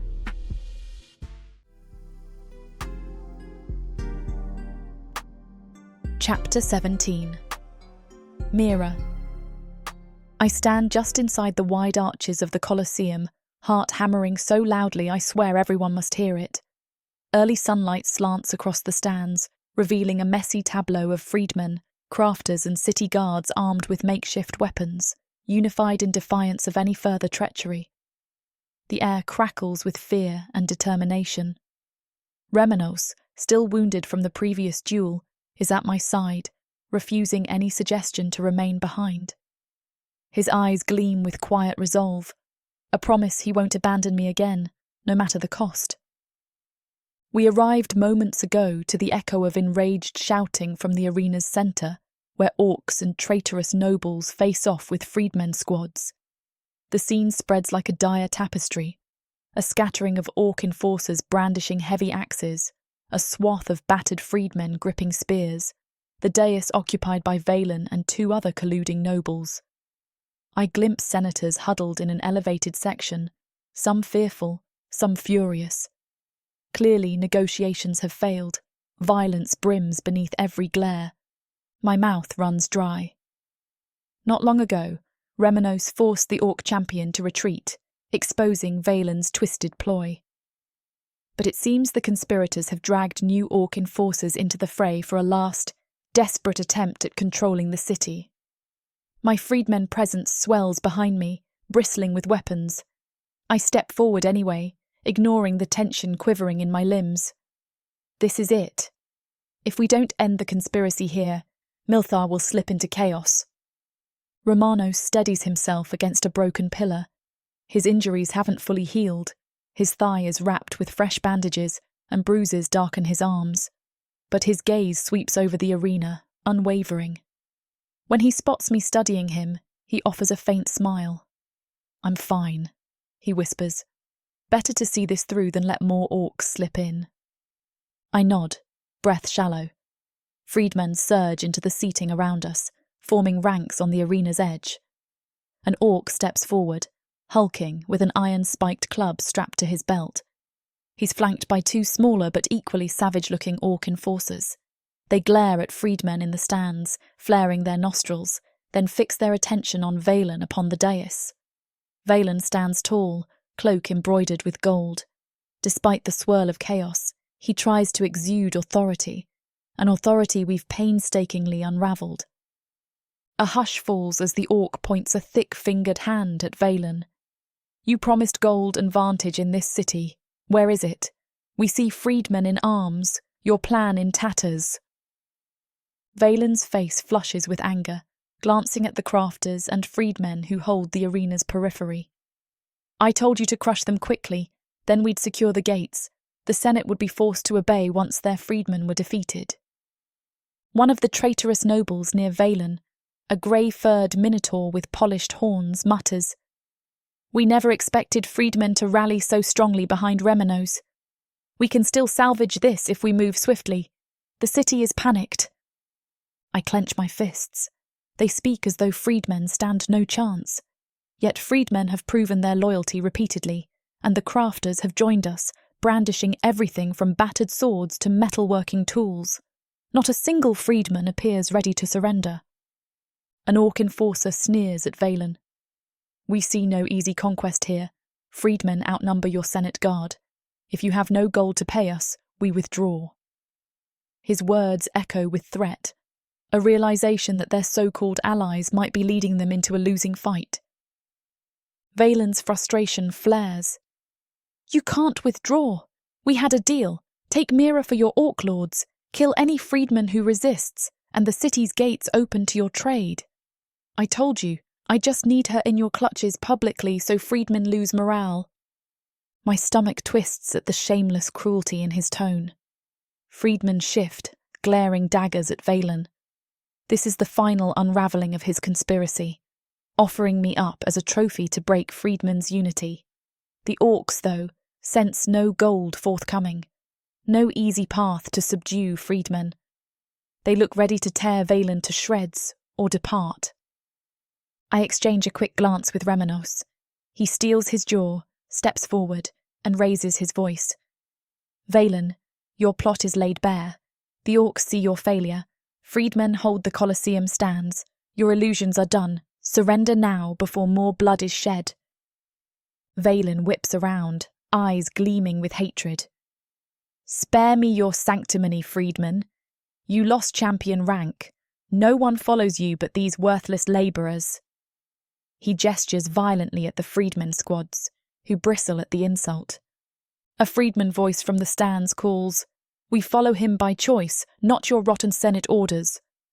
Another freedman yells, "Mira uncovered your orc deals. We know you've sold out the city." A ragged cheer breaks from the crafters. Valen's sneer falters. The orc with the spiked club steps closer to him, frustration rolling off his posture. You promised us gold. We see none. We see freedmen in arms. You lied about easy conquest. Remanos and I exchange a silent nod. The orcs might turn on Valen themselves if they realise no profit awaits. But Valen, cornered, lashes out, voice trembling with rage. Fine. If you orcs want your spoils, fight freedmen now, or must I summon my champion to show you how it's done? He snaps his fingers, and from the dais steps a colossal minotaur champion, presumably one of the upper class or a well-paid mercenary. This new champion clutches a wicked glaive, horns adorned with metal tips. My heart leaps. Freedmen recoil at the champion's imposing figure. Some whisper that he's a renowned pit fighter from a distant city, lured by Valen's gold. The champion descends the steps onto the arena sand, glancing at the orc enforcers. They grunt in grudging approval, forming an uneasy alliance. Remanos edges forward, ignoring his bandaged thigh. My pulse skitters. He's still wounded. Freedmen watch with bated breath. The traitorous champion stamps once, glaring at Remanos. You call yourself Freedmen's hero? Dare face me in combat if you think you can defy the Senate's rightful authority. Freedmen around me murmur anxiously. I see Tila among them, a spear in hand, her eyes flicking to Remanos's injured leg.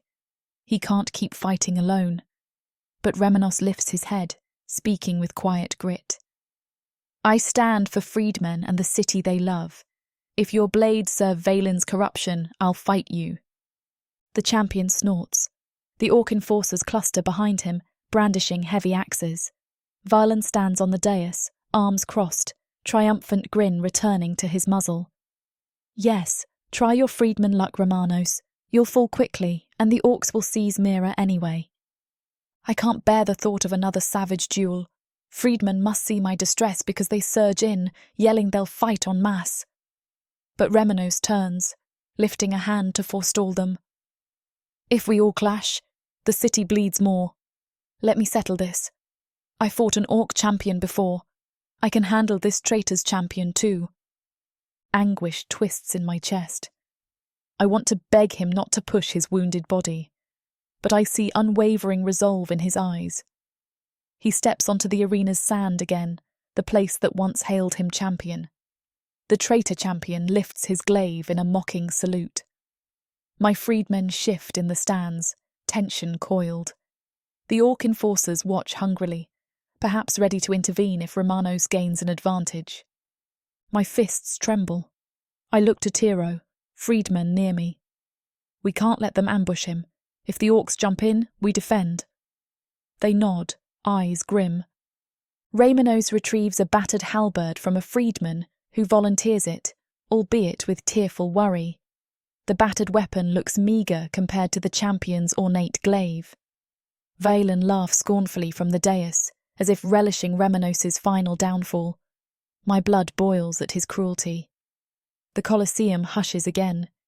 Deep inside, I ache to rush forward, shout that I'll fight too, but freedmen bar my path, knowing I'm no match for that champion. Helpless, I watch Remanos circle his opponent. The champion stands a good half-foot taller, horns sharpened, every muscle taut. Remanos is skilled, but he's wounded, and the champion has orc enforcers waiting to pounce if Valen commands. The traitor champion strikes first, a feint that transitions into a sweeping slash. Remanos parries with the halberd's pole, wincing from the impact. Freedmen in the stands murmur, sensing his pain. My heart clenches. I see sweat bead on his brow, tension pulling at his injuries. The champion smirks, pressing the attack. He slashes in a flurry, each blow precise, forcing Remanos to backpedal. Remanos's leg trembles, but he refuses to yield. Cheering freedmen offer moral support. They chant his name, urging him on. Valen barks at the champion to end it quickly. The orcs hiss, brandishing axes, evidently prepared to jump in. I burn with dread. If orcs intervene, freedmen will charge, resulting in a bloodbath. We can't let that happen. Remanos parries another blow, halberd vibrating with each strike. The champion attempts a vicious thrust aimed at Remanos's torso. Remanos pivots, hooking the glaive aside, then tries to ram the champion's flank with the halberd spike. He lands a shallow cut along the champion's ribs, drawing a snarl of pain. Freedmen cheer. The champion snarls, rage flaring. He smashes the butt of his glaive into Remanos's injured thigh. Remanos grunts, nearly buckling. A gasp ripples through the stands. I stifle a scream. Freedmen grab my arms, preventing me from lunging forward in panic. The champion sneers, pressing the advantage. He lifts the glaive overhead for a decisive blow. Remanos braces the halberd horizontally, steel meeting steel in a deafening clang. Sparks fly. The champion roars, forcing Remanos downward. Tears prick my eyes. Freedmen start chanting Remanos with every beat of the champion's assault. My entire being shakes. Then somehow, Remanos shifts his weight at the last moment, letting the champion's momentum carry him past. The champion stumbles, and Remanos slams the halberd's back edge into the champion's side with a resounding crack. The champion cries out, staggering. Freedmen erupt in fresh cheers, hope blooming. The champion recovers swiftly, yet his expression wavers, a flicker of doubt creeping in. Remanos readies himself, chest heaving. Blood seeps through his thigh bandage, but he stands firm. Valen curses from the dais, ordering orcs to be ready if Remanos wins. Fear grips me anew. If Remanos defeats the champion, orc enforcers might swarm. Freedmen see it too. Tiro and Tila quietly maneuver freedmen into flanking positions. The orcs glance around, noticing freedmen's readiness, but still brandish weapons. The champion unleashes a desperate flurry of strikes, forcing Remanos to retreat across the sand. Each clash sends shockwaves through the Colosseum, watchers screaming in excitement or terror. Suddenly, Remanos lunges inside the champion's guard. He traps the glaive with the halberd, hooking it downward. Freedmen gasp at the unexpected move.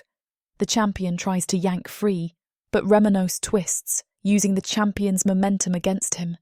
The champion crashes onto a knee, hissing in rage. In a heartbeat, Remanos slams the halberd shaft against the champion's collar, pinning him to the sand. Freedmen roar in triumph. The orc enforcers snarl, readying to jump in. Freedmen bristle, raising bows, crossbows and spears. My entire body stiffens. One spark could unleash a slaughter. Valen stands on the dais, panic flickering across his face. Remanos, breathing hard, calls out across the arena. "Is this your champion, Valen? Are you so desperate to destroy freedmen that you hire this thug?" He pushes the champion's head down for emphasis. The champion growls but remains pinned. Valen's face twists in fury. "You have no right to question me, freedman. Orcs, take him down." The orcs tense, about to charge. Freedmen lift weapons, ready to shoot. My heart pounds, seeing the collision about to erupt. I can't stand idle while war erupts around Remanos's victory. I break from the freedmen restraining me, sprinting across the sand, ignoring the orcs' growls.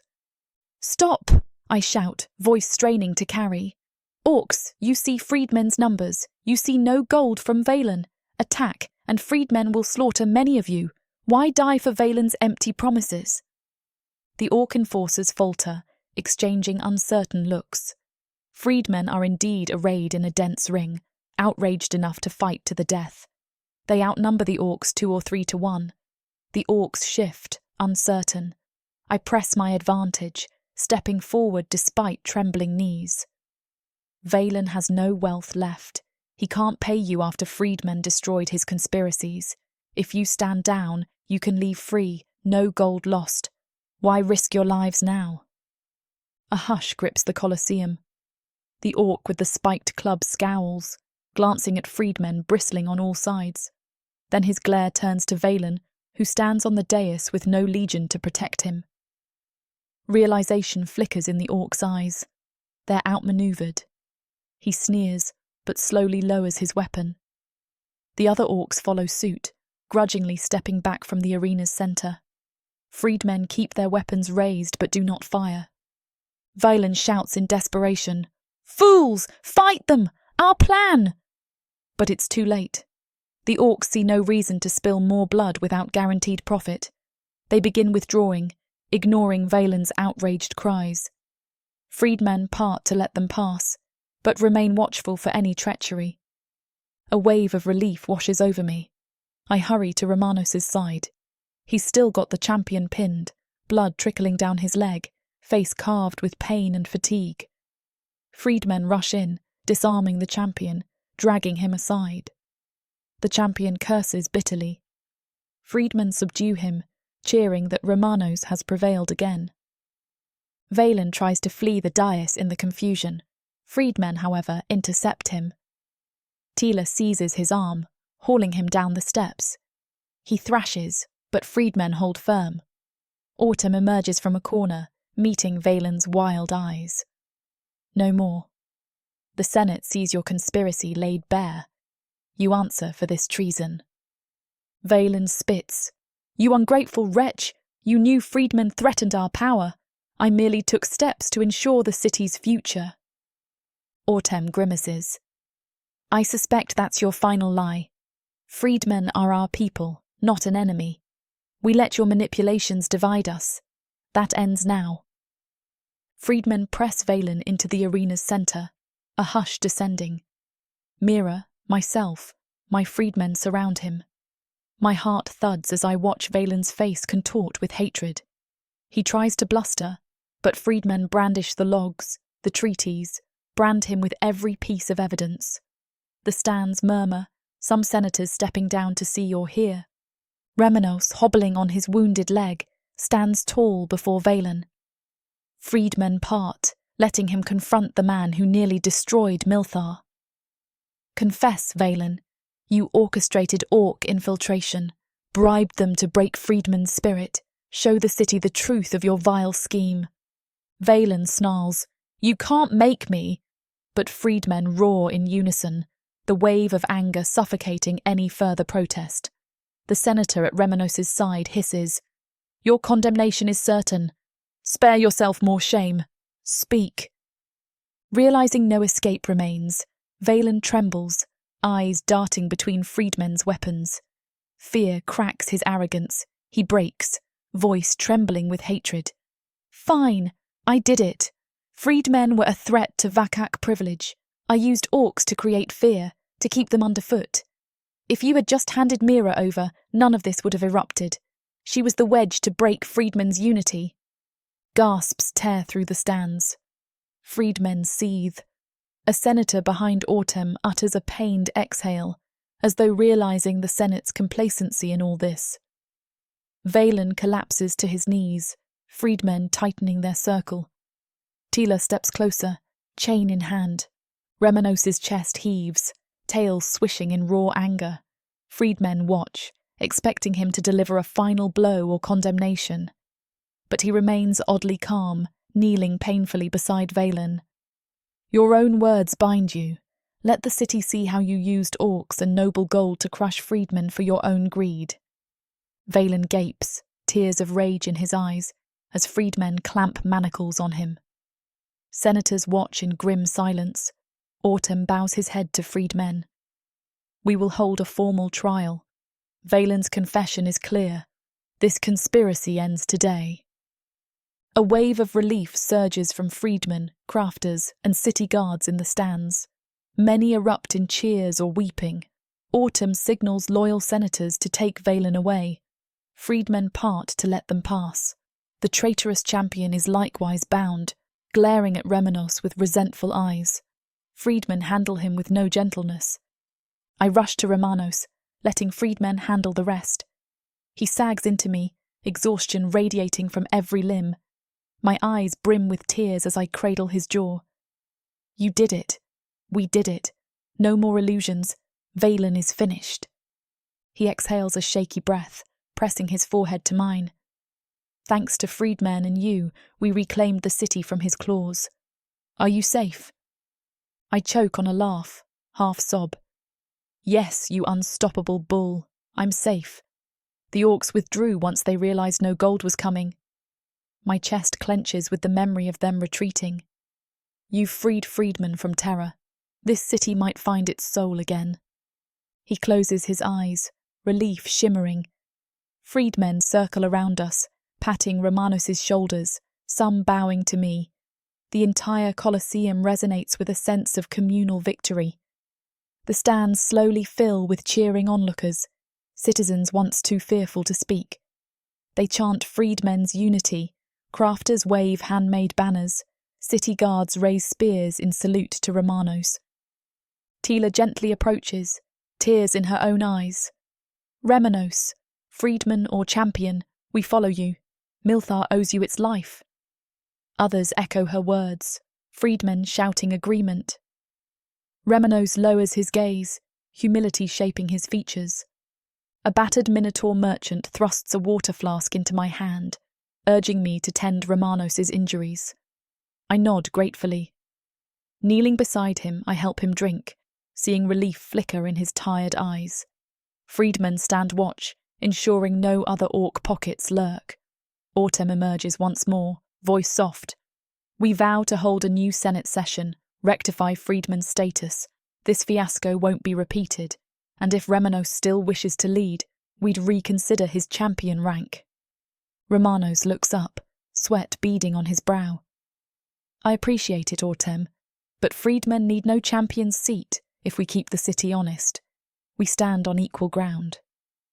Autumn nods, understanding, then steps away to quell further arguments among lesser senators. The Colosseum hums with freedmen cheering, crafters hugging each other, city watchers laying down arms. My chest feels full to bursting. We overcame the orcs, forced a confession from Valen, and freedmen thrived without the Senate's hollow sanction. Freedmen and crafters part so Remanos and I can leave. He leans on me, every step a wince from his battered thigh, but a triumph nonetheless. Freedmen erupt in applause, clearing a path. My own tears spill as I help him out of the arena, where the morning sun bathes the stands in golden light. No more illusions or forced spectacles. The city sees freedmen as defenders, not enemies. Once we reach the outer corridors, freedmen stay behind to coordinate cleanup, round up the last traitors. I guide Remanos into a quiet hallway where medics set up a makeshift infirmary. He collapses onto a bench, relief sagging his frame. I kneel, gently unwrapping his blood-soaked bandage. My heart squeezes at the sight of deep gashes, but they're not mortal. He groans softly. I might actually rest this time. I huff a teary laugh.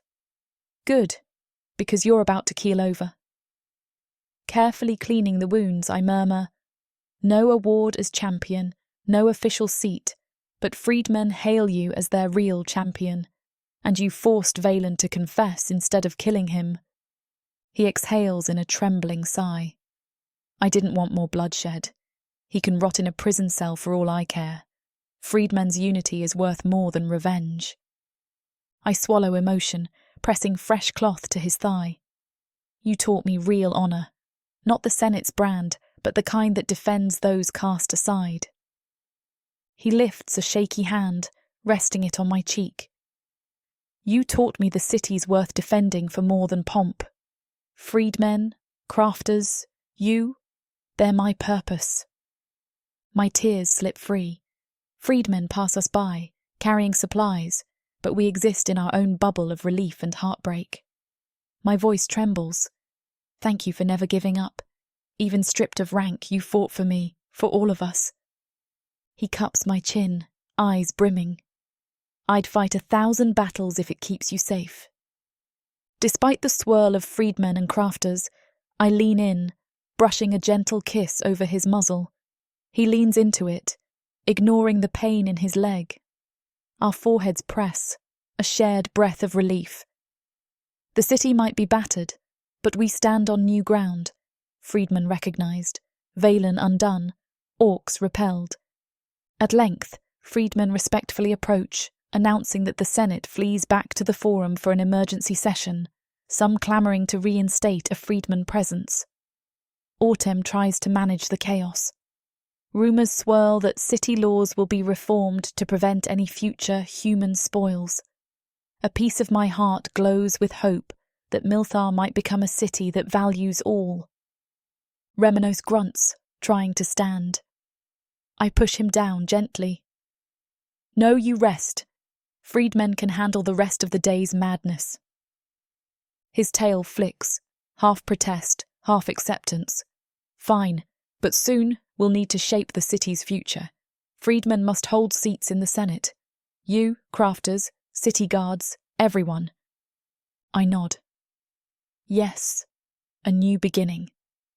He lifts his gaze, a tired smile ghosting his lips. Mira, you remain my reason to keep fighting. Even if the entire city stands behind me, I look to you first. My throat locks with tears. Then you'll never fight alone. We lapse into a quiet, healing hush as freedmen pass, offering praise, cloth for bandages, or stunned gratitude. The final confrontation concluded not with orc conquest, but freedmen's triumph. Valen is exposed, the orcs departed, traitorous champions subdued. Freedmen claim the arena as their own now, a symbol that the city belongs to every honest soul, not just the Senate's illusions. Remanos lets the medics guide him onto a stretcher. Freedmen carefully lift him, determined to treat his wounds properly this time. I walk beside him, holding his hand. The Colosseum behind us echoes with freedmen's cheers. My mind whirls, imagining the city's next steps. Trials for Valen, a reformed Senate, freedmen forging new laws. And at the centre, Remanos and I, no longer prisoner and champion, but partners who risked everything for each other. As we exit the Colosseum's grand archway into the bright morning sun, freedmen part, cheering, chanting Remanos' name and mine. A wave of gratitude surges through me, tears slipping free again. I meet Remanos' gaze. He looks exhausted, yet profoundly content, as though the burden he carried so long finally lifted. We pause under the arch, freedmen forming a protective circle around us. He squeezes my hand. This city stands free of Valen's grip. Freedmen no longer cower. Orc threat recedes. And you... He falters, voice raw. You're safe. My chest feels too full. I bend, pressing my lips softly to his temple. Safe in your arms, and freedmen's unstoppable unity. He closes his eyes, relief flowing. Around us, freedmen cheer louder, moved by the sight. Some crafters wave battered banners, chanting about forging a new Milthar. I sense we're on the cusp of a brighter era, a city no longer shackled by old biases. No more illusions of humans as spoils, or freedmen as lesser. We overcame the final battle, forced Valen's confession, and earned our place in Milthar's heart. At last, we move on, freedmen guiding Remanos' stretcher toward the city's forum. The day belongs to them, to crafters, to guards who embrace justice over fear. In the days to come, we'll watch a new structure rise from the ashes of Valen's schemes, a city shaped by freedmen's voice. And as we traverse the streets, freedmen chanting, citizens flocking to see the wounded but unbowed bull who fought orcs and corruption. I hold my head high. Yes, we still have countless challenges, but now Remanos and I face them side by side, freedmen at our backs. No Senate lies to hold us down. The final battle is won, and with it, the vow Remanos made, to protect me, to forge a better city, stands fulfilled. I cling to him as we pass cheering crowds, tears mixing with laughter, the taste of freedom on the wind. We won. Freedmen, crafters, city guards, and a dethroned champion turned freedman. We unmasked the conspirators, forced orcs to withdraw, and now we walk into a future bound not by Senate mandates, but by a unity forged in the crucible of adversity. Our fight might not be truly over. Peace is never guaranteed. But for the first time, I see hope radiating across Milthar's battered streets, a hope that freedmen will help rebuild, champion or not. And at the centre of it, Remanos and I share a simple truth. We fought together, we bled together, and we emerged stronger. Greetings, Celestials. Before the story continues, a word from the gods of Protheca. The tale you're hearing now is an abridged version, not by choice. The full audiobook was too long to fit in the limited video length allowed by YouTube. Don't worry, we made sure to leave the chapters most crucial to the story. But if your soul craves the full saga, you can claim it at worldsofprotheca.com.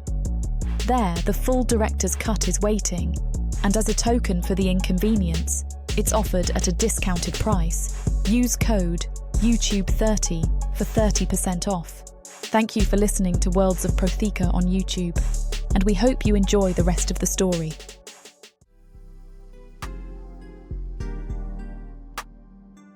Chapter 19. Mira. I stand in the courtyard of what used to be Remanos' estate, heart thrumming with equal parts anticipation and wonder. The midday sun throws mottled shadows across newly placed columns and banners freedmen have decorated for this occasion. Just days ago, these same halls echoed with fear, conspiracies, and talk of handing me over to orcs as some twisted trophy. Now I'm here not as a spoil, but as a partner and equal, a soon-to-be lifemate, in a right dear to minotaur tradition. Around me, freedmen bustle with last-minute preparations, affixing small lanterns and soft streamers onto the columns. A hush of excitement permeates the air, as if everyone can't quite believe we have time for celebration. But we do. At least for a few precious hours, the city is at rest, free from the threat of conspirators or orc warbands. Tiro, a young freedman guard, catches sight of me and beams. Mira, he greets, slightly out of breath. The altar is ready near the old Colosseum steps. The crafters finished the base platform just this morning. Will you head there soon? My cheeks warm, pulse skipping at the thought of what's to come. Yes, I say softly. I'll go in a moment. Nerves flutter low in my belly. I'm not entirely sure what to expect. This is a minotaur ceremony, a union known as the lifemate rite. Remanos tried explaining the layers of veils, the burnt offering, the blessings, but I still can't picture it fully. My breath hitches, remembering how resolute he was that we do this as equals, that no one would treat me as a spoil ever again. I move through the courtyard, freedmen stepping aside, offering kind smiles and murmured congratulations. Some crafters nod in approval, apparently enthralled by the idea that a minotaur champion, or ex-champion I remind myself, will stand as lifemates with a once-imprisoned human. An older freedman woman hands me a small bouquet of orchard blossoms. For luck, dear, she whispers, eyes shining. I thank her, touched by the gesture. Finally, I slip into a side chamber lit by a single lantern. There, Tila, a freedman friend, waits with an armful of gauzy fabric in pastel colours. Her cheeks flame in excitement, and I realise these must be the ceremonial veils. My heart clenches, recalling how minotaurs use these layered veils in their mating rite, each layer representing a part of one's life, childhood, trials, sorrows, hopes. In private, the groom peels them away, symbolically accepting every facet of his mate's history. Tila steps forward, carefully draping the first filmy layer across my shoulders and upper body. The fabric is almost transparent, a hint of pink hue. She arranges it gently, her lips quivering in a smile. We freedmen consulted an old minotaur priestess. We know how the colour layers work. We tried our best to replicate them for you. I glance down at the shimmering fabric. It's beautiful, I whisper, suddenly shy. Thank you. I close my eyes as Tila layers the second veil, a pale lilac piece over the first. She quietly names each colour's meaning. Peach for birth, she murmurs. Lavender for adversity and healing. My throat tightens. Thinking of adversity, so much sweeps through my mind.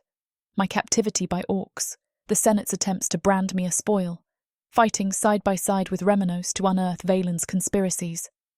I brush away the sting of tears. Today isn't about sorrow, but about emerging from it.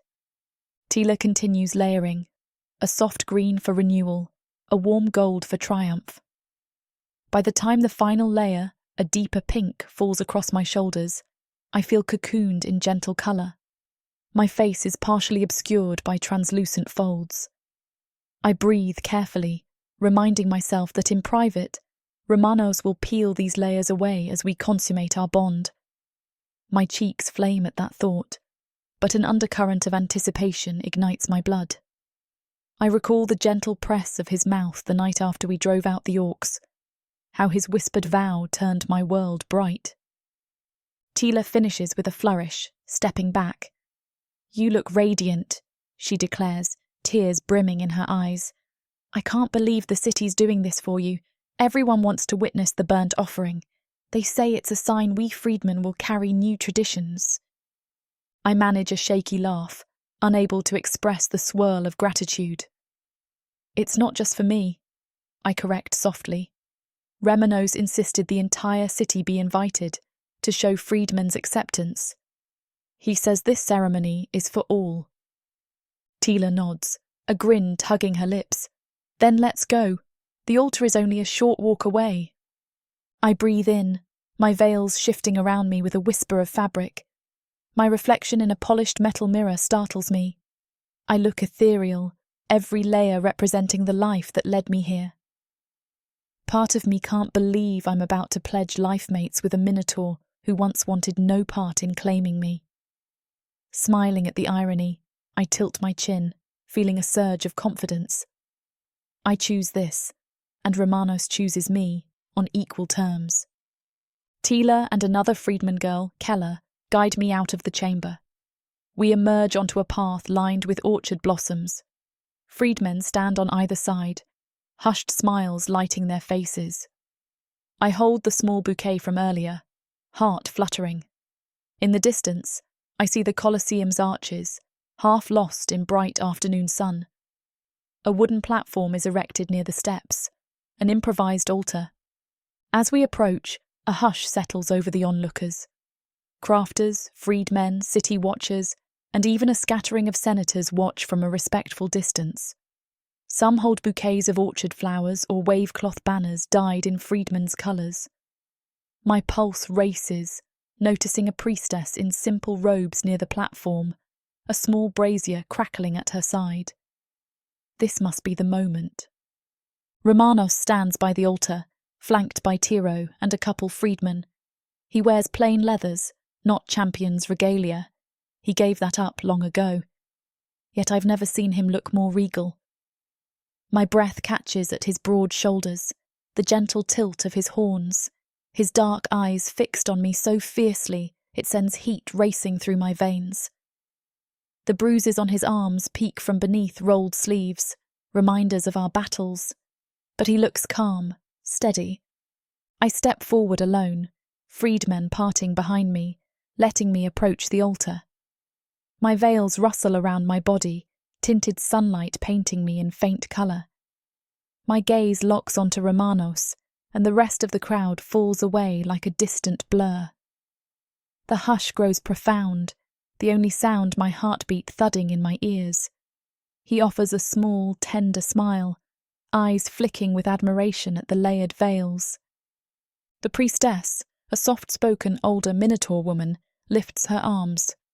We gather to bless the union of two souls, forging a lifemate bond in the eyes of Zukiev, the Lady of Light, who first birthed our people's spirit. Let all bear witness, freedmen and crafters, city watchers and guests. A gentle murmur runs through the crowd, and then the priestess beckons me to stand beside Remanos, the brazier's smoke curling in faint spirals. I move carefully, veils shifting with each step. My entire body trembles with a mix of reverence and excitement. I glance at Remanos, who nods encouragement, and I lift my chin to meet the priestess's solemn gaze. She produces a small bundle of herbs and sprinkles them into the brazier. Fragrant smoke wafts up. The orchard blossoms in my arms flutter as I tremble. The priestess intones, "We burn this offering as a sign of unity, calling upon the Lady of Light to bless these two. As is tradition, we ask each lifemate for their vow. Our goddess does not look for champion's rank, but for honesty and love." I swallow, clearing my throat, letting the moment settle. Freedmen watch with rapt attention. My voice emerges softly, but it carries in the hush. I vow to stand by Remanos as an equal, never again bowed by fear or forced by tradition. I choose him as he is, no illusions. I accept his past, and he accepts mine.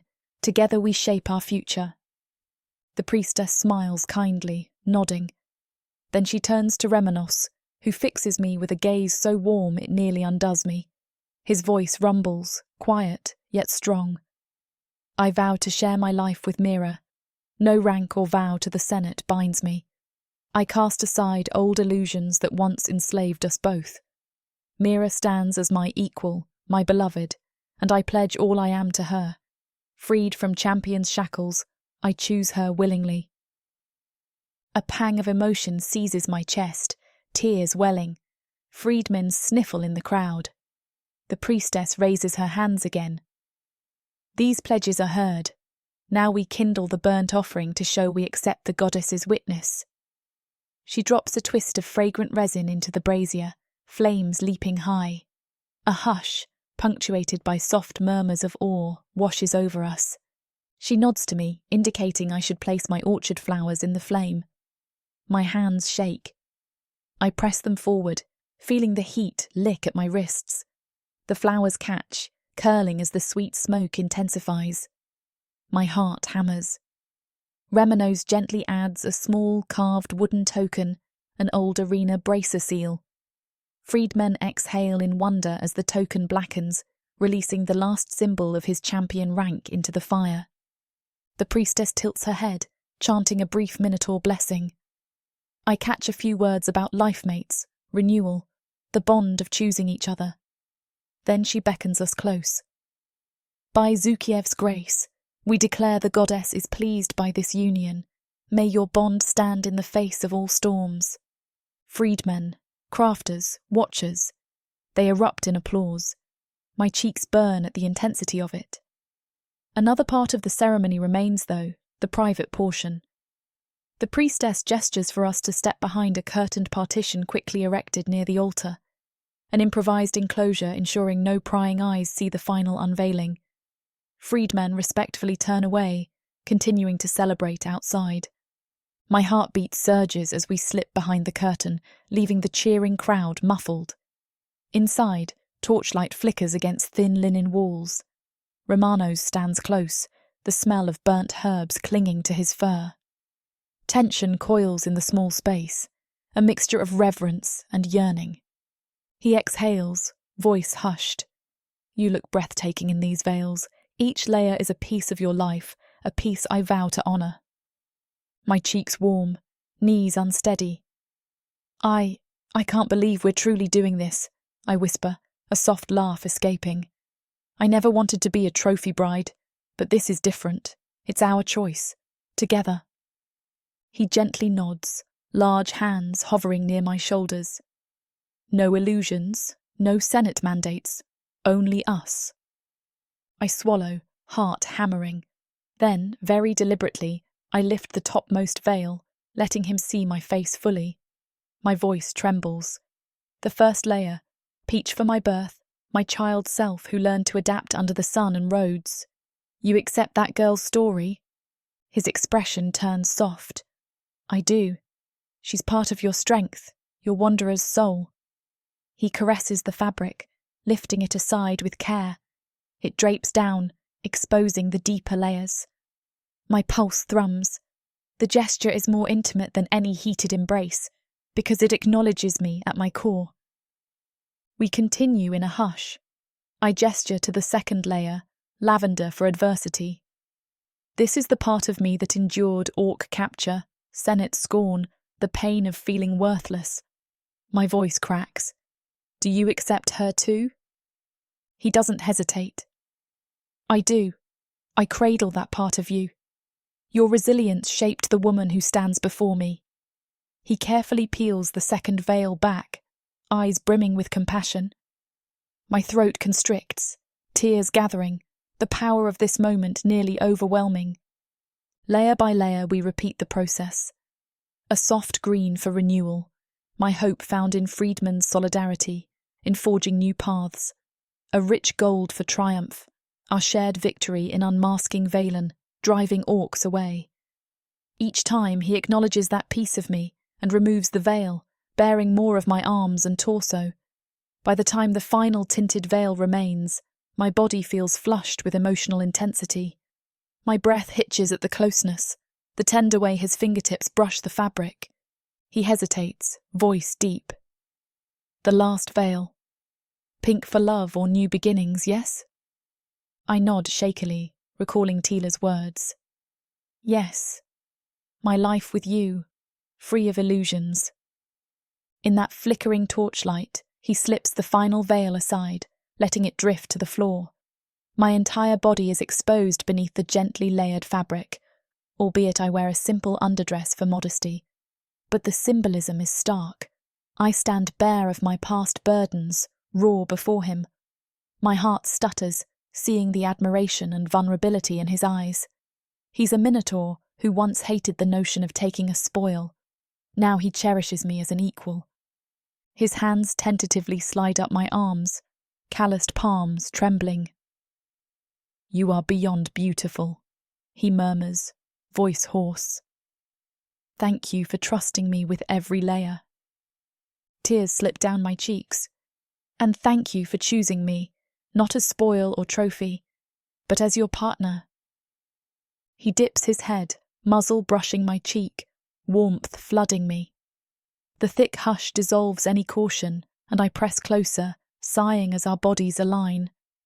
We share a kiss, not hurried or fueled by desperation, but reverent, layered with the significance of this vow. My hands roam his chest, feeling the solid plane of muscle. I sense the half-healed bruises, the old champion's scar, each a testament to his unwavering devotion. He shifts, letting the final scraps of my underdress slip from my shoulders, bearing my upper body to the torchlight. My pulse roars, a heady mix of shyness and longing. I cling to him, inhaling the faint musk of sweat and herbs. He pauses, searching my eyes. Tell me if I hurt you, or if you want me to stop. This is your choice as much as mine. Emotion tightens my throat. I raise my hand to trace a scar across his collarbone, remembering how he earned it in the orc duel. I don't want you to stop, I whisper, leaning in to brush my lips across that scar. He shudders, tension flooding him. Our mouths meet again, deeper now, the hush of the ceremony swirling around us. Each slow, deliberate caress ignites sparks along my skin. My fingers wander across his broad shoulders, feeling him tremble at the contact. The closeness is overwhelming. This is no forced union or political show, but a raw, intimate claiming of each other. He maneuvers carefully, guiding me deeper into the curtained enclosure, away from the entrance. The world beyond is a blur of freedmen's festivities, yet in this sacred space, it's only us. My pulse races, each beat reminding me I'm free to savour every moment. He kisses along my throat, breath warm and reverent, while his hands rove my sides. The tension in my belly builds, a yearning for him that's both physical and soul-deep. When he lowers me onto a soft pallet of cushions set upon the floor, a courtesy the freedman must have prepared, my nerves tingle with expectation. My arms circle his neck, the press of his powerful body an anchor. Gently, he lets his lips explore my shoulders, the slope of my chest, each kiss stoking the heat thrumming in my veins. I gasp, arching closer, wanting no barriers between us. His horns brush my cheek in a tender, almost shy gesture. "Mira," he murmurs, voice raw. I've never felt more certain of anything than I am of this bond. Tears prick my eyes again. Nor have I. You are my lifemate, Remanos, freely chosen. With a trembling sigh, he pushes aside the last remnants of cloth. I help him shed his own leathers, mindful of his bandaged thigh. We move slowly, carefully, unveiling each other. His body stirs an ache in me, his muscular frame marred by fresh bruises. I press soft kisses there, silently vowing to love every scar. This scene is about to get too steamy for this platform's comfort. And as much as we'd love to keep going, their guidelines say we need to stop here. To continue releasing these free audiobooks on this platform, we've got to play by the rules. The passion doesn't end here. Visit worldsofprothika.com to hear the full, uncut version of this fantasy romance, and every daring moment that YouTube can't handle. Use code YouTube30 for 30% off unabridged audiobooks in the worlds of Prothika. Don't let YouTube hold you back. Immerse yourself in a world of magic, danger, and unfiltered passion. Prothika's magic is eternal. Listen unabridged and you'll never want to go back. In the afterglow, we remain tangled, hearts racing in unison. Sweat glistens on our skin. The torches flicker, painting shifting patterns. I stroke his mane lightly, lips brushing his temple as he breathes shakily. A flood of fulfillment floods me, tears slipping free for what feels like the 100th time today. Not from sorrow, but from unbridled joy. He presses a lazy kiss to my shoulder, voice husky. I never believed such a ceremony could feel this sacred. You are my lifemate, Mira. My chest tightens. And you are mine, Remanos, I whisper, letting that truth settle. Freed from illusions, chosen by each other. We linger in that hush for long minutes, letting our breathing slow. Friedman's distant cheers drift through the thin partition, presumably celebrating still. At length, he eases up, pressing a tender kiss to my forehead, then helps me gather the scattered cloth. I stifle a laugh at the colourful veils strewn around us. His face lights with a warm grin too, my once stoic minotaur champion wearing a look of sheer contentment. I cradle his cheek, exhaling. We should present ourselves again. Freedmen might suspect we vanished. He nods, carefully shifting to find his leathers. Yes, though a part of me craves to stay here forever, he admits with a coy half-smile. I laugh softly, pressing a final kiss to his mouth, the taste of him sending flutters through my belly. Then we dress with slow, affectionate touches, mindful of each other's bruises.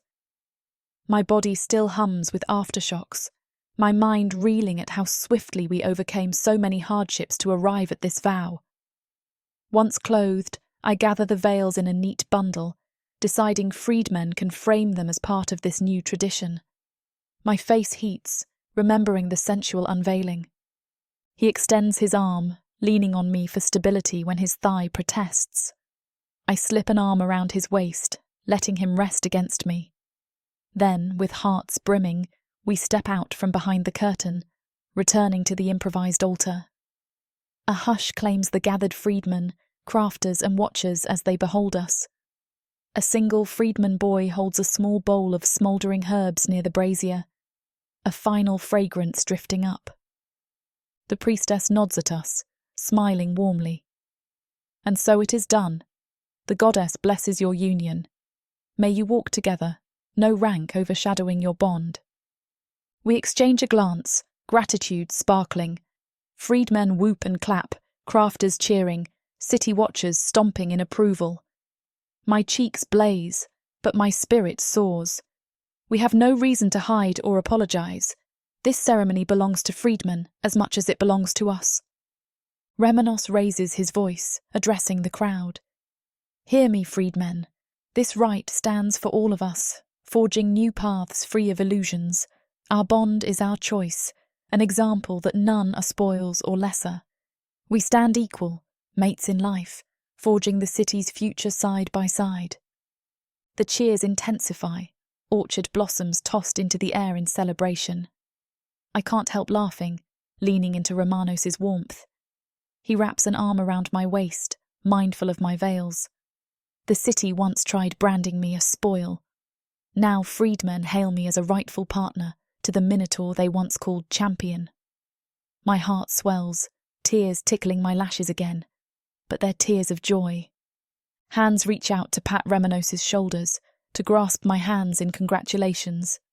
Freedmen swarm around us, forging a living ring of acceptance. Tila, face streaked with happy tears, envelops me in a tight hug.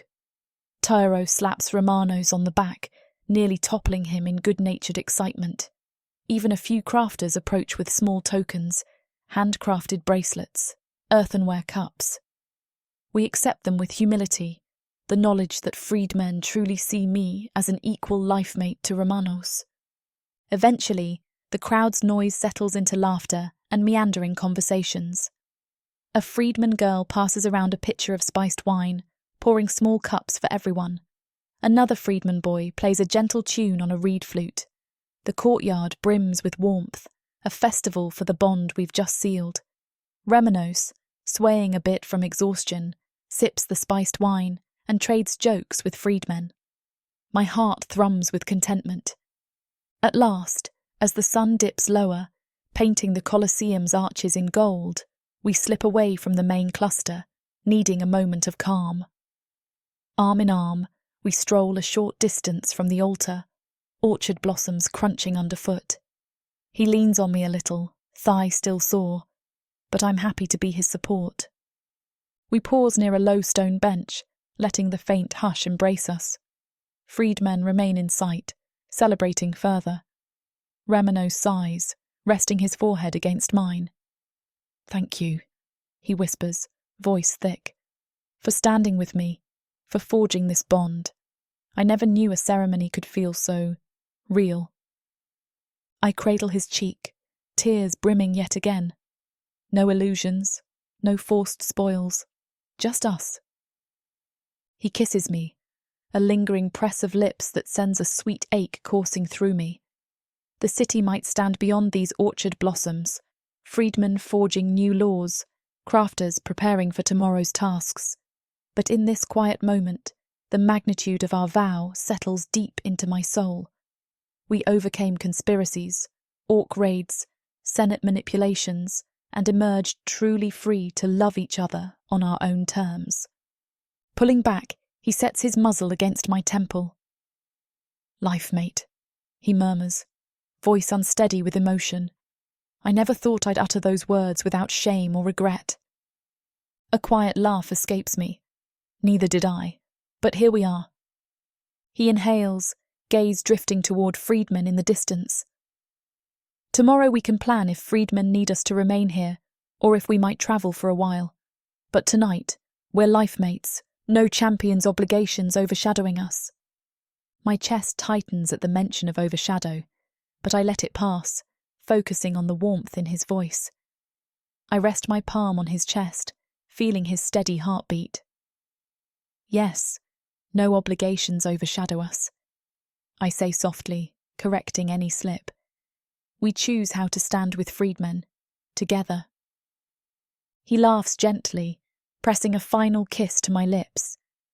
Then let's enjoy our night. Freedmen can handle the city for once. A wave of tender relief fills me.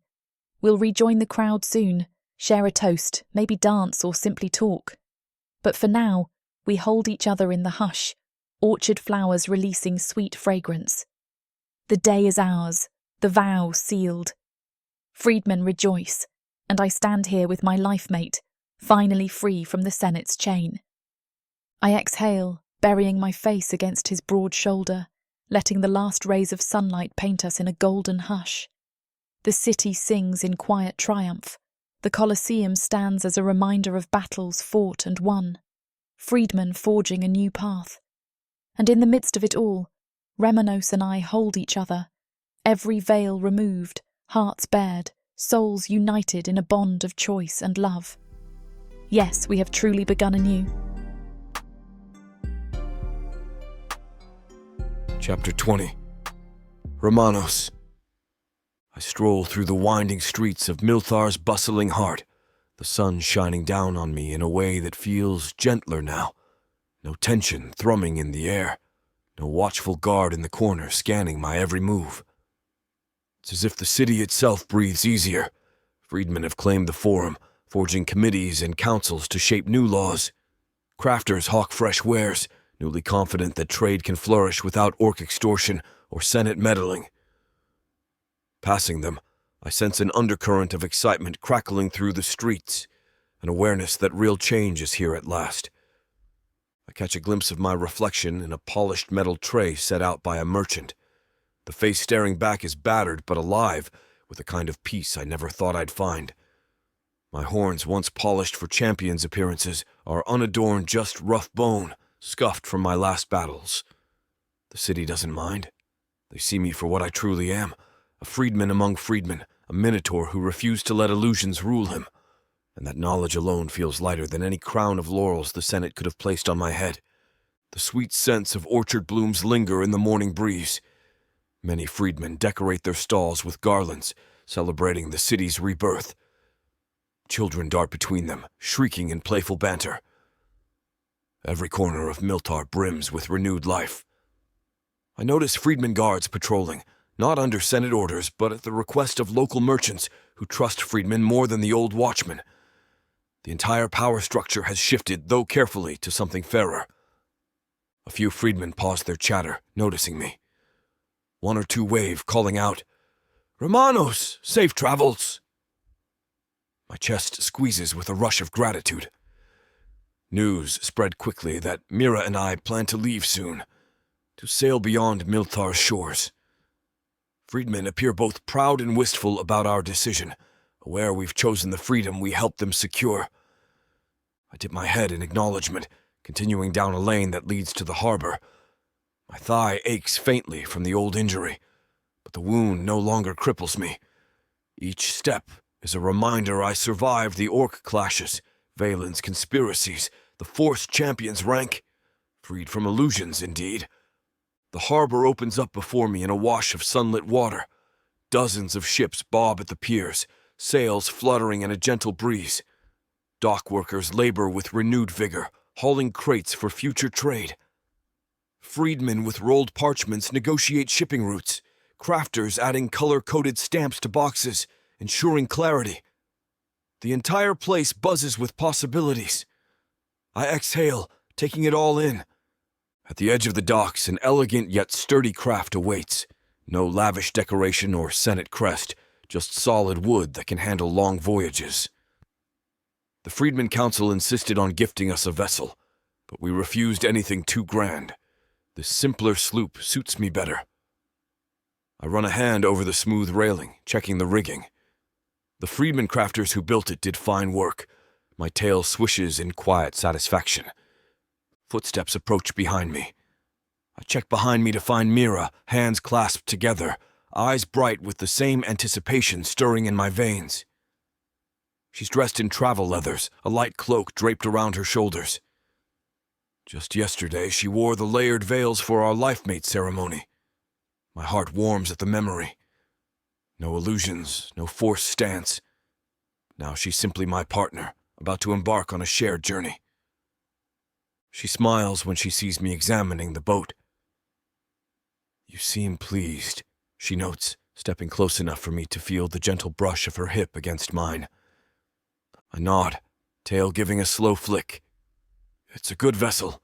Freedman crafters poured skill into its design, and it's small enough for us to manage with a minimal crew. The mere thought of drifting on open waters, exploring beyond Milthar's coast, sends a ripple of excitement through my chest. "Where shall we sail first?" I ask softly, meeting her gaze. She tilts her head, eyes drifting to the horizon. There are rumors of new human enclaves across the sea, some free from orc raids. Or we could head toward minotaur outposts rumored to trade with humans more peacefully. It's all open to us, truly. I can't suppress a small grin. You're the wanderer by nature. I'll follow wherever you feel drawn. Her expression softens. We'll decide together. The world is big, and we're free of Senate obligations. She lifts her face, scanning the busy harbor. Though freedmen might protest our departure, they admire you. An affectionate sigh escapes me. The city has freedmen councils now. They don't need a single champion or Senate figurehead. Our departure is a testament to that. They can stand without illusions of a leader. Mira nods, brushing her fingers lightly across my forearm. A quiet moment passes between us, filled with the hum of dock workers and the call of gulls overhead. I gather her hand in mine, pressing a tender kiss to her palm. She arches a brow, half teasing. Still in that gentle mode after last night's union? A rush of heat floods my cheeks, recalling the intensity of our ceremony. Hard to forget, I murmur, a playful gleam in my eye. You accepted me in every sense. I'll probably stay in that mood for a while. She laughs softly, leaning closer. I approve. Before I can respond, the rhythmic sound of freedman footsteps nears. Tiro and Tila approach, grinning wide. Tiro calls out, "Remanos, Mira! The Freedmen Council awaits near the pier. They'd like to give you a formal send-off." He gestures to a small gathering of freedmen wearing sashes in different colors, symbolic of their roles. Our eyes meet in silent understanding, hearts thudding with mingled affection and reluctance. We cross the docks, weaving between piles of crates and coiled ropes until we reach the group. They number about a dozen, a mix of crafters, ex-city guards, and freedmen who once labored under forced contracts. The instant they see us, their faces light with respect. A freedman elder steps forward, the same broad-shouldered bull who presided over some of the city's new governance. His muzzle twitches in a friendly smile. "Remanos, Mira," he says, voice carrying. "Before you set sail, we offer our gratitude. The city stands on a new horizon, freedmen forging laws that respect all. You gifted us the spark to realize we never needed the Senate's illusions." I swallow emotion, recalling the day freedmen stormed the arena to defend Mira from orcs, how they overcame Valen's manipulations. "You overcame everything yourselves," I say, voice tight. "All I did was show you a path. Freedmen walked it." He dips his head. "Perhaps, but we'd have stumbled longer without your example and Mira's unwavering spirit." He steps back, letting Tila approach. She holds a small wooden plaque, carved with Freedman's new emblem, a stylized bull's horn entwined with a crafter's hammer representing unity. Tila offers it to us. My eyes find Mira, who nods, eyes shining. I accept the plaque, running a thumb over the delicate carving. "Thank you," I murmur, chest constricting with pride. "We'll keep it aboard, a reminder that Freedman's bravery once saved us all." The elder freedman nods. "And if you ever return, we'd welcome you both as honored kin. The city's gates remain open, freedman to freedman." My tail flicks a bit more enthusiastically than usual. "We'll come back, I promise, if only to see how the city flourishes under your new council." Mira squeezes my hand. Her gaze roves over the watchers, a wave of affection shining in her face. "Guard the city well, and guard each other. We trust you." Tiro steps forward, offering a short salute. "We have watchers posted along every gate, crafters forging alliances with neighboring enclaves, and a new freedman-led legislative group. We'll do more than guard. We'll grow. My chest warms. A hush falls as Tila calls out, "Let's give them a freedman's farewell." Freedmen around us raise their fists or bows, letting out a resonant cry that echoes over the water. My throat tightens, tears prickling behind my eyes. To be accepted so fully, once I was champion with forced illusions, now just Romanos the freedman, beloved by the city. With quiet nods, Mira and I retreat from the group, making our way back to the waiting sloop. Freedmen linger, presumably wanting to see us off. A few crafters holler last-minute well wishes. Tila tosses Mira a small pouch of dried fruit for the journey. Laughter mingles with tears. At the sloop's gangplank, I turn, letting my gaze sweep the harbor one last time. Freedmen, crafters, watchers, everyone stands in an unspoken unity that wouldn't have been possible months before. My battered heart brims with awe. I feel Mira's hand slide into mine, fingers twining. Slowly we step onto the deck, freedmen cheering from the pier's edge. Tiro calls out, "Smooth winds, champion." His grin reveals he's aware champion is no longer an official title, but a heartfelt acknowledgement.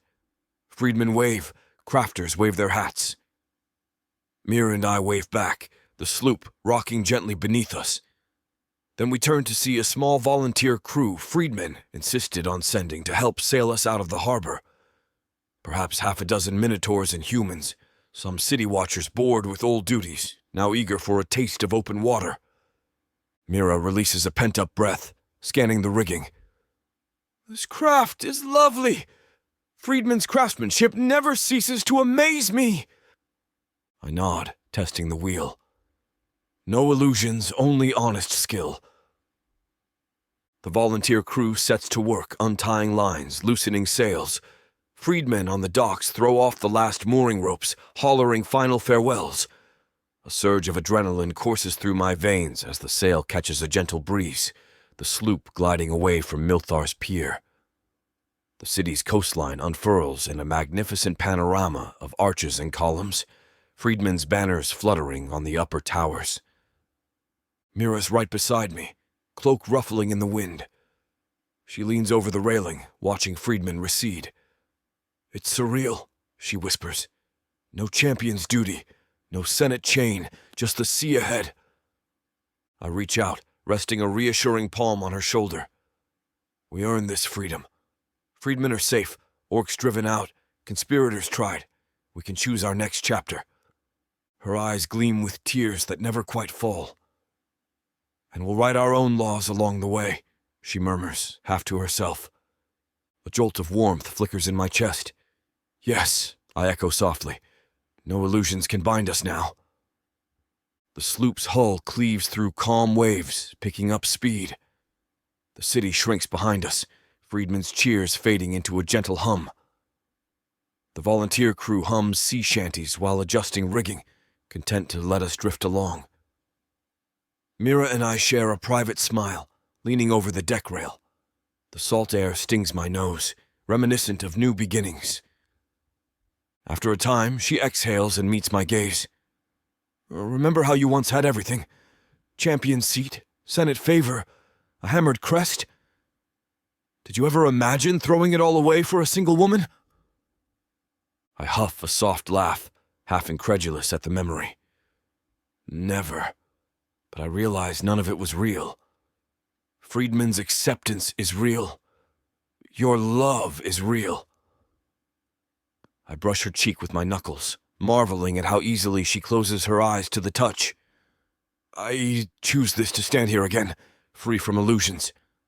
She cups my jaw in return, voice going husky. "And I'd endure every scrap of scorn or captivity to find this moment with you. But I'm glad we can leave that behind. No more forced tributes. No more orc hunts." A silent vow passes between us, acknowledgement that though we overcame the worst, we remain vigilant. But for now, let the sea carry us. The wind picks up, sails billowing. Our volunteer freedmen grin, calling instructions to each other, guiding the sloop skillfully out of Milthar's harbor. The open ocean beckons, a shimmering expanse of possibilities. The waves swirl, foam cresting in pale green arcs. I shift slightly, leaning on the railing, letting the wind brush my horns. My wounded leg protests, but no longer hinders me. The tang of salt, the rhythmic roll of the deck, and the knowledge that we are truly free from Champion's edicts lifts me to a serene state I never knew I craved.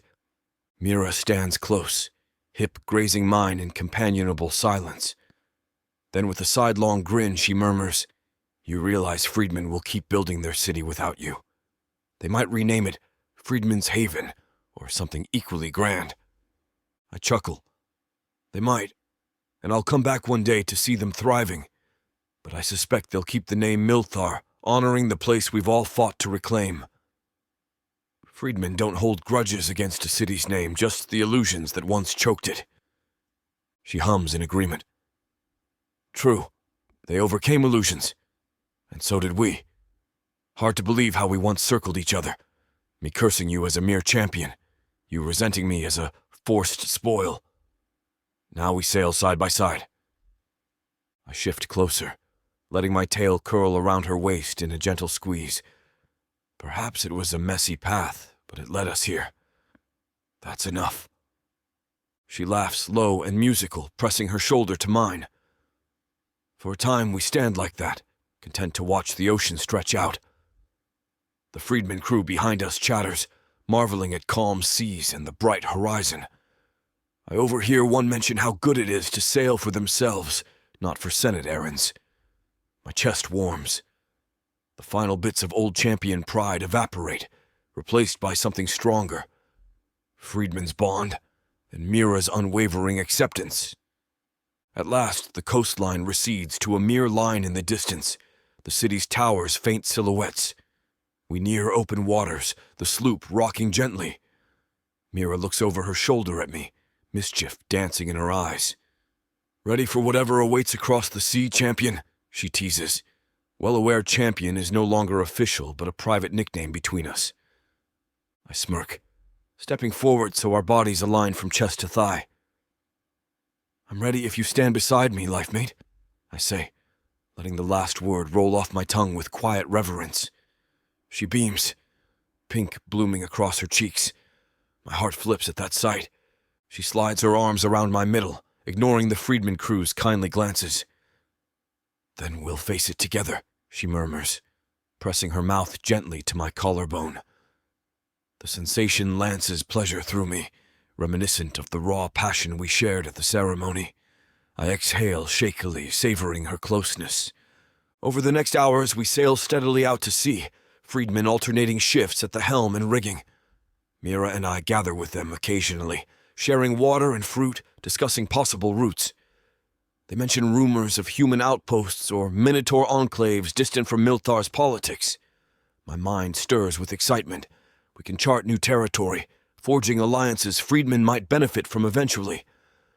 As dusk approaches, the horizon glows in a molten blaze of orange and pink. The Freedman crew respectfully retreats to the bow, giving us the stern's quiet. We settle on a small bench built against the railing, side by side, letting the breeze ruffle our hair and fur.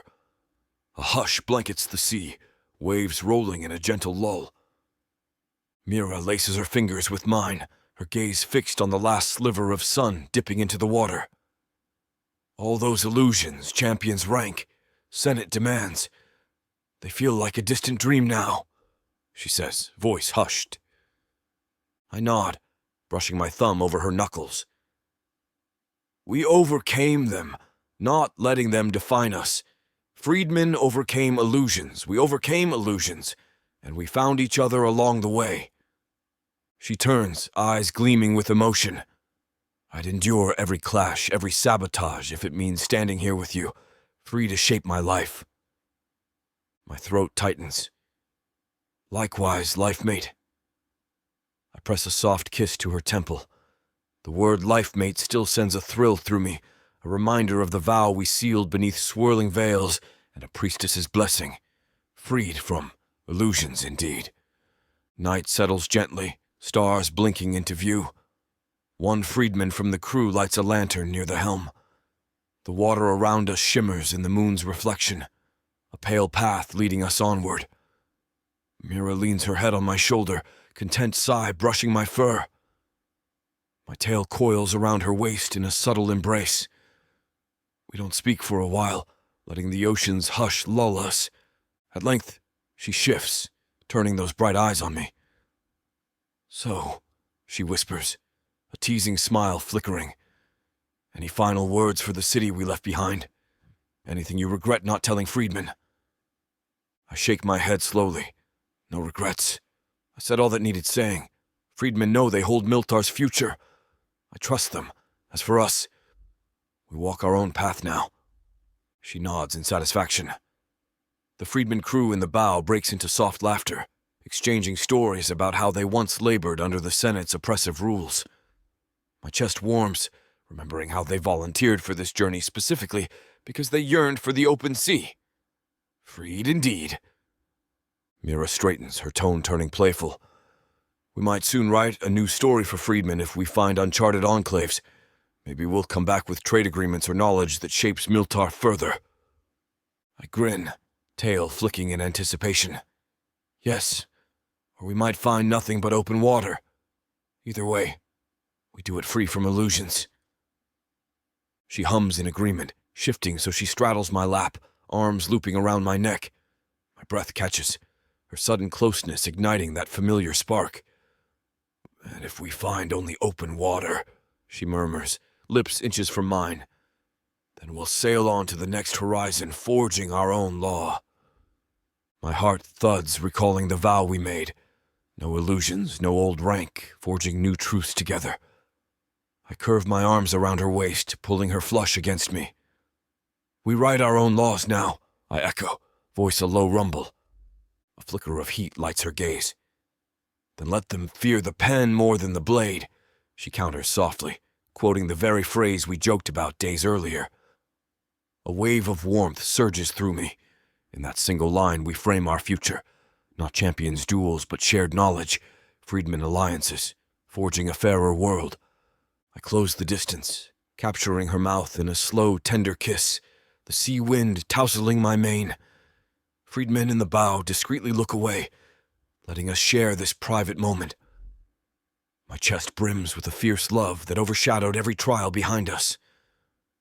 And with that, the final illusions of champion's rank or Senate oversight slip away, leaving only the luminous promise of new beginnings. We remain locked in that gentle kiss for a timeless interval, the sloop cutting across moonlit waters, Friedman softly humming at the bow. When at last we separate, breath mingling, I hold her gaze, heart pounding. The echo of her words resonates in my mind. We write our own laws now. The sails overhead billow, the rigging creaking in the hush. Mira shifts off my lap, tucking herself against my side, her head on my shoulder. We stare at the silver path across the ocean, a horizon beckoning us with open arms. Freed from illusions, we set forth as lifemates, freedmen in spirit, forging a story no Senate can rewrite. In that hush, the final lines ring clear in my mind, echoing the vow we share, the city we leave behind and the future we dare to embrace.